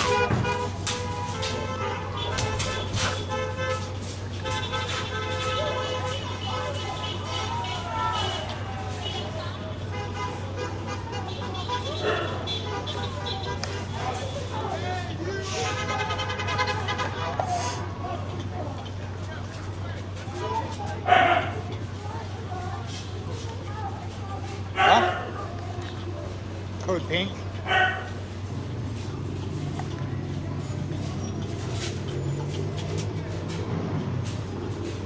Peace, not war. What do you think? You hungry? I'm hungry. Guys, leave her alone. That's my beautiful wife. That's a cute dog. I like those dogs. I'd have to go in the street.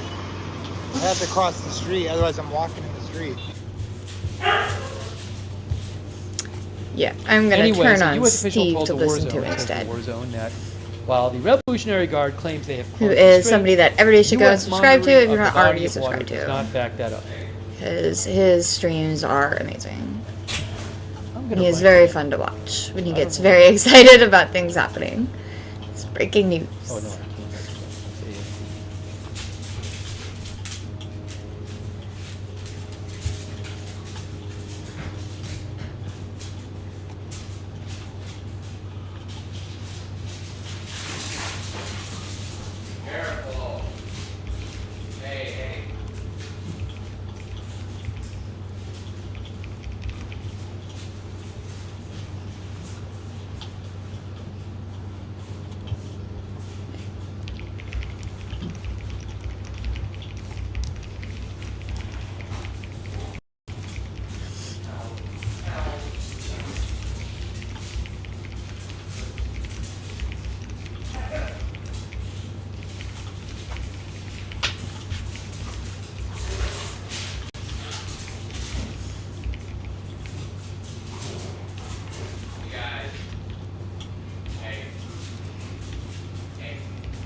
Got a lot of streams that are saying that they are anti-Trump and Iran protests that are now just people walking around. That don't look like they're actually at the protest. Like this person here that I have. They were at the protest initially. Oh, no, wait. Hold on. This one is... They're at a small gathering with signs. Oh, I see. It's spread out across a couple different streets. Alright, here we go. Really spread out, but there is another one there. This one, where is this one? Actually, not 100% positive where this one is. It's light out, so I imagine probably Portland as well.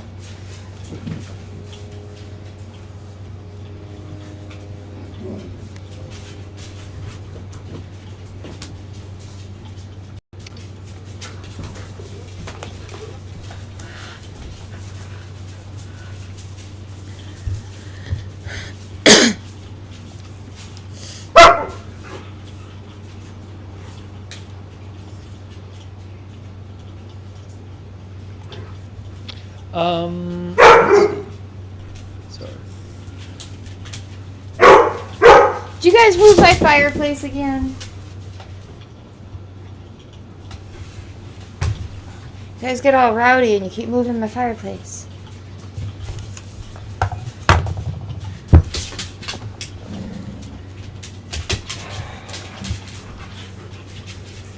With as spread out as this Oregon protest is, I'm wondering if as it goes into the night, if this is going to get a little bit more rowdy.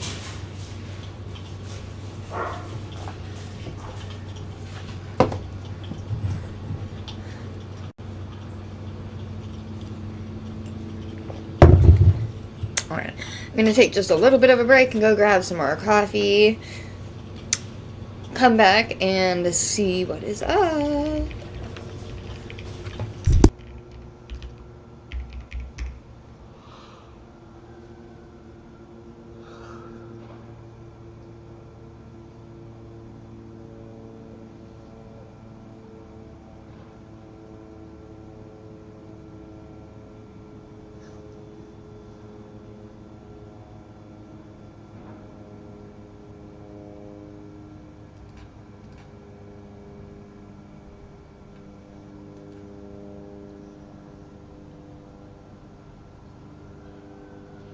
Flight Radar 24 says, following reports of explosions in Riyadh after a drone attack, flights bound for the Riyadh airport are holding or turning back.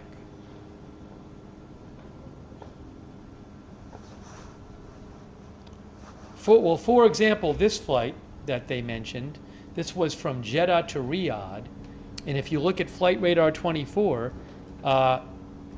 it had almost made it to Riyadh, and then it just stopped, and now it's just going in circles.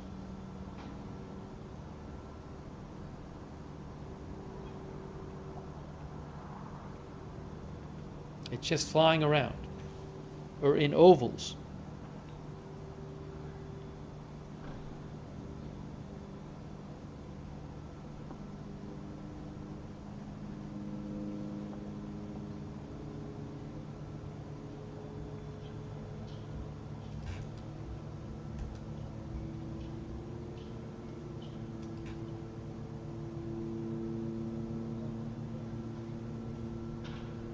I do not have any Bahrain cams.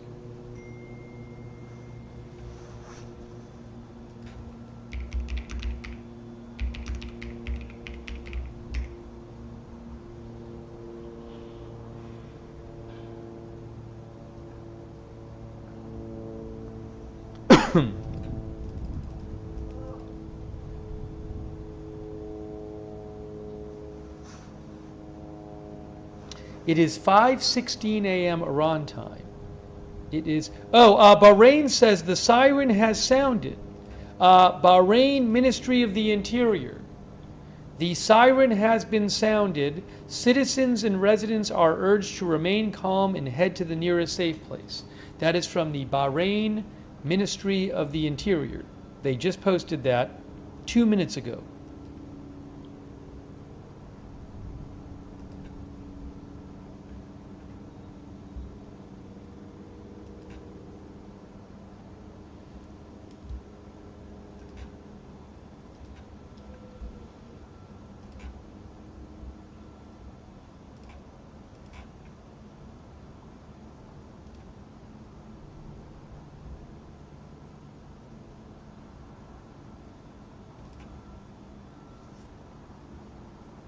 Bahrain is right near Iran. Hold on, I'll show you.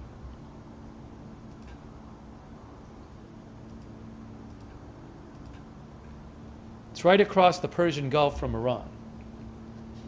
There is, you'll see it on the screen. You can see Iran is here, the Persian Gulf is here, Bahrain is right here, next to Saudi Arabia. There's Bahrain right there.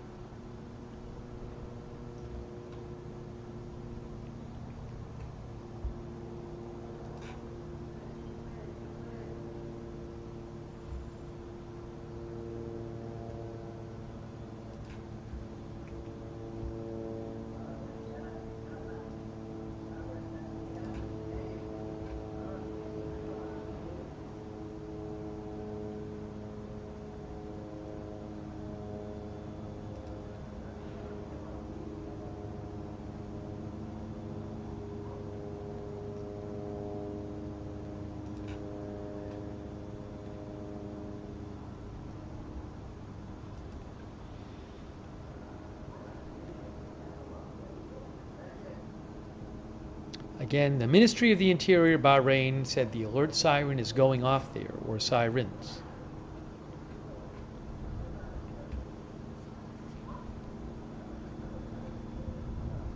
Oh, I didn't do something here.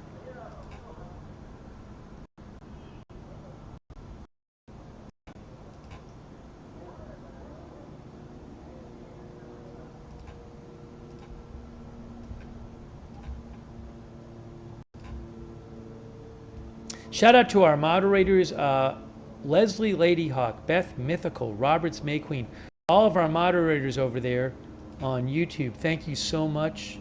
On Twitch, thank you so much to our moderators over there. We have Bastion Girl, Big Ball of Yarn, Good Luck Duck, Idaho Star, I Got That Fire, Mark HNC, Matthew Kohai 3, McBridges and Surly Dev. Thank you. Also, shout out Linda Belk, Larry, and Misha over on X. And thank you also to our Facebook moderators.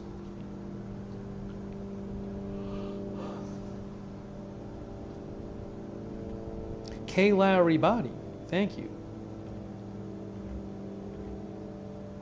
Margaret Riley, all of our other moderators there. Thanks to Barry Eisler for subscribing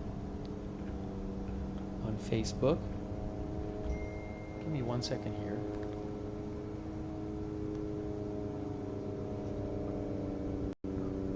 Hey, thanks to Kristen McConnell Gates for the Facebook stars.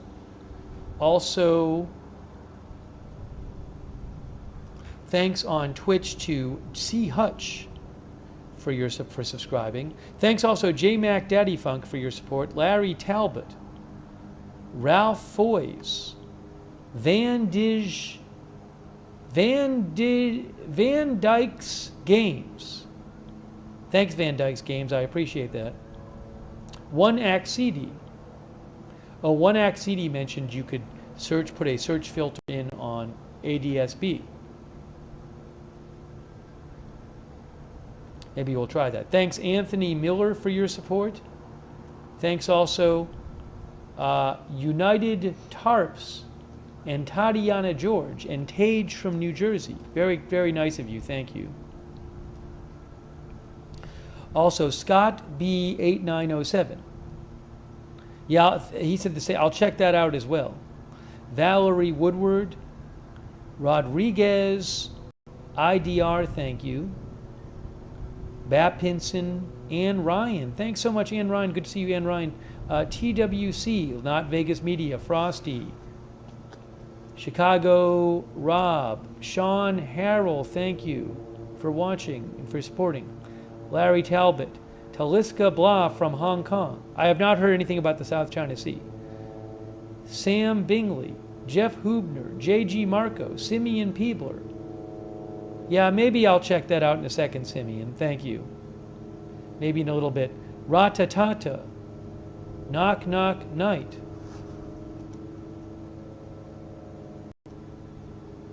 Stacy L.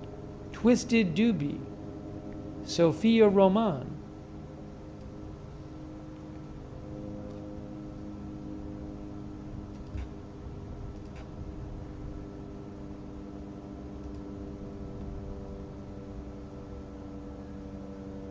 A couple of our viewers suggested, one moment here.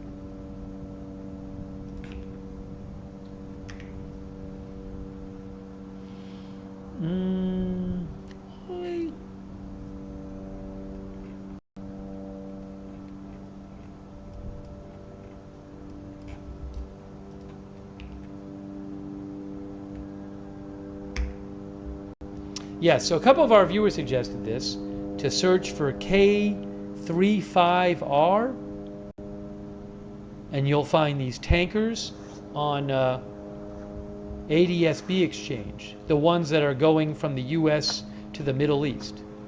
All of these tankers here. These are all, looks like, US Air Force tankers. There you go.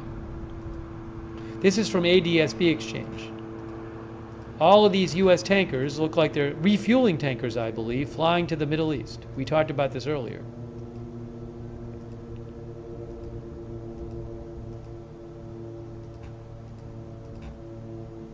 Thanks to the viewers for suggesting that. You can go to adsbexchange.com and check that out.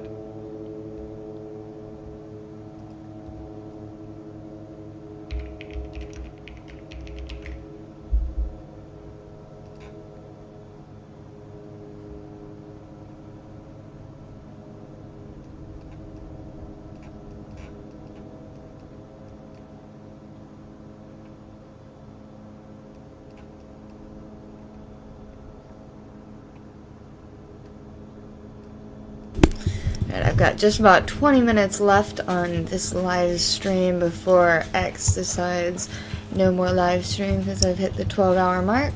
So pretty soon we'll go ahead and be restarting. I'll probably try and find some different streams to put up and we'll do another late night round of propaganda bingo. Go to marinetraffic.com as one of Stick our around, which is make sure that you've ship got tracking and marine notifications analytics on, provider, and you will know when I go marinetraffic.com. live again. And I went over there and I just looked at the Strait of Hormuz. So there's Saudi Arabia right here. The Strait of Hormuz is right in here. And if you go to the Strait of Hormuz, you do see a few ships in there. Now, I don't know. I mean, these are not. That's 10 hours ago. It was at 14 knots. That's a tanker. That's 6 hours ago. This one at 13 knots. That's a cargo ship. So there are some ships there in the strait that seem to be moving.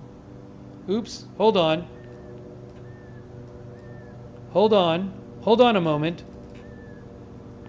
Totally wrong place. That was the wrong strait. You're totally right. That was the wrong strait. Here we go. I had the wrong body of water. My fault. Here we go. This one. Right here. Because this is the one next to the Persian Gulf. My bad. Here. So you have this one. Oil products tanker, 12 knots as of recently, 10 minutes ago. So that's traveling through there. This one is 3 minutes ago. Well, that's a oil products tanker moving at 8 knots. This is a tanker's trying to go through there right now. Oh, they're crazy. Knots, crude oil tanker. There's not that much traffic in there. So these are the military vessels, or here in red, and then here in yellow-orange are the different tankers. And reportedly, a lot of ships are not going through there at the moment. No, of course not. It's sunny with a chance of bombs.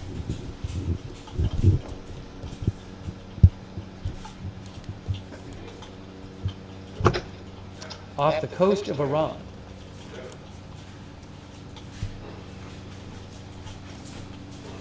But you can go, one of our viewers says you can see the ships backed up, bunched up. You can go to marine traffic. I don't know if these are just, maybe they're not always like this. All of these here and here. But you can go to marinetraffic.com and check it out. Marinetraffic.com. You can also check out my link in the description. It'll take you right to the War Room headquarters command center. And from there, you can click on Live Maps and click on Maritime Traffic. And use this handy dandy little filter to filter out the different types of ships that you would like to see. Right now I just have it on military and tankers because that's typically what the news tends to focus on and what the bombs tend to target. So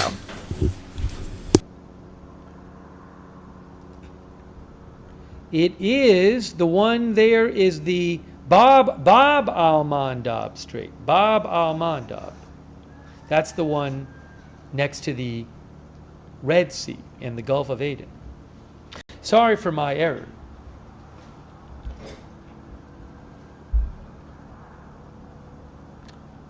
One of our viewers said Bab al-Mandab is right off of Djibouti. Again, though, marinetraffic.com, you can go around there and go check it out and go around yourself and look up different ships.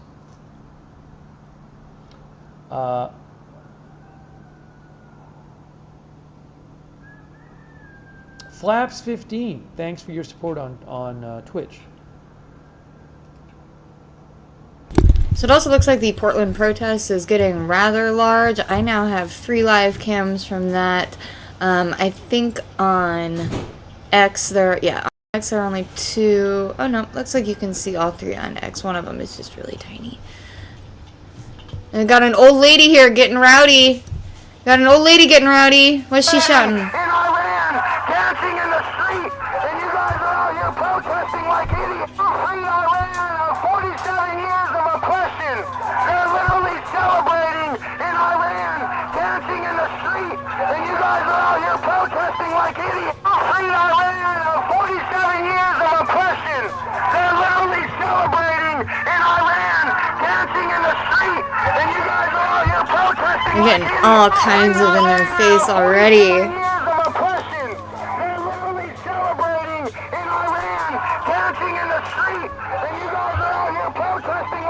Those SSRIs. 47 years of oppression. They're literally celebrating in Iran, dancing in the street, and you guys are out.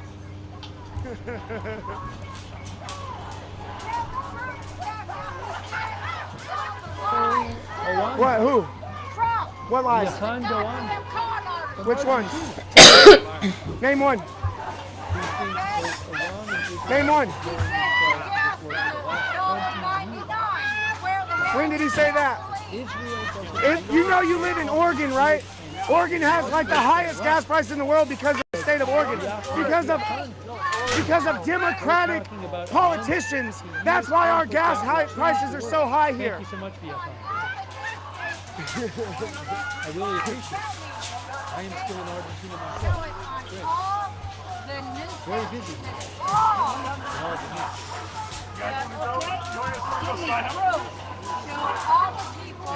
Proof of what? What are you talking about? In the red states, there's gas that's like $2.50 a gallon right now. Literally. Yeah. We're in Portland, Oregon. It's the politicians in Oregon with the gas tax. That's why it's so high in Oregon.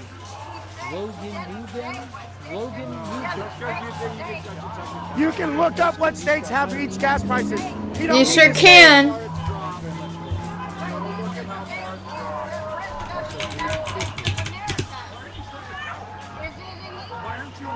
Yeah, he is the greatest president of our nation. In our lifetime, that's for sure. It's $2.19 a gallon in Wisconsin.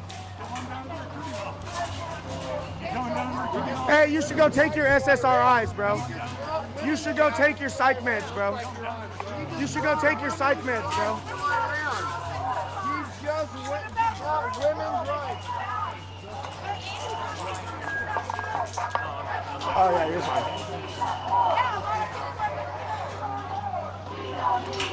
I don't think he has ill intentions like that. Alright, so here's a handy dandy map from Gas Buddy. Shows a heat map of where the cheapest gas prices are and where the most expensive gas prices are. And you can see here that along the coast, especially the West Coast, you can't argue your beliefs. is far more expensive than the Midwest. And there are a few counties in the deeper south that are under $1.88 a gallon right Get out now. of my face, you Looney Tune. Jeffy, thank you, bro. And that is gasbuddy.com if you want to go look that up. You guys are They're very fast. Oh, they're all fast. They don't like free speech. No. They also want to shut the government down. I say shut that fucker down. No more EBT, no more Section 8. Shut it down. Shut it all down. You shouldn't be able to be on Section 8 for life, bro. Right. No more free money. No more Section 8 for life and passing it down to your kids. And you know what I mean? That's just ridiculous, bro. It's supposed to be a boost to help you get off your feet. You're not supposed to be on it forever. Yeah, exactly. You're not supposed to be on it forever, bro. You're not supposed to live off of $300 in food stamps every month. You want to steal from the family of your Several hours ago, there were some launches by Iran missiles. You forget the people who gave their lives for that. There's no war in Iran. We just took out that supreme leader. There's no war We just took his ass out. There's absolutely no war. We just took that motherfucker and made him a pancake. I mean, they're still fighting. I'm not black, bro. You're a criminal. You're a criminal. He's talking shit. Iran signed the Nuclear Proliferation Act, so them making nuke weapons is illegal. And you're an ugly bitch. Wow. Just goes for it. Yeah, that's pretty much what's about to be happening. Alright guys, I've got about 10 minutes before it's gonna die off on me here on X. So I'm gonna go ahead and pop off of this live and restart the stream in about 10 minutes or so. I will definitely be back by 9:30. We are going to cover more of this protest. Going to see if there's more protest activity as well. And then probably play some more late night propaganda bingo. I will see you guys all later. Please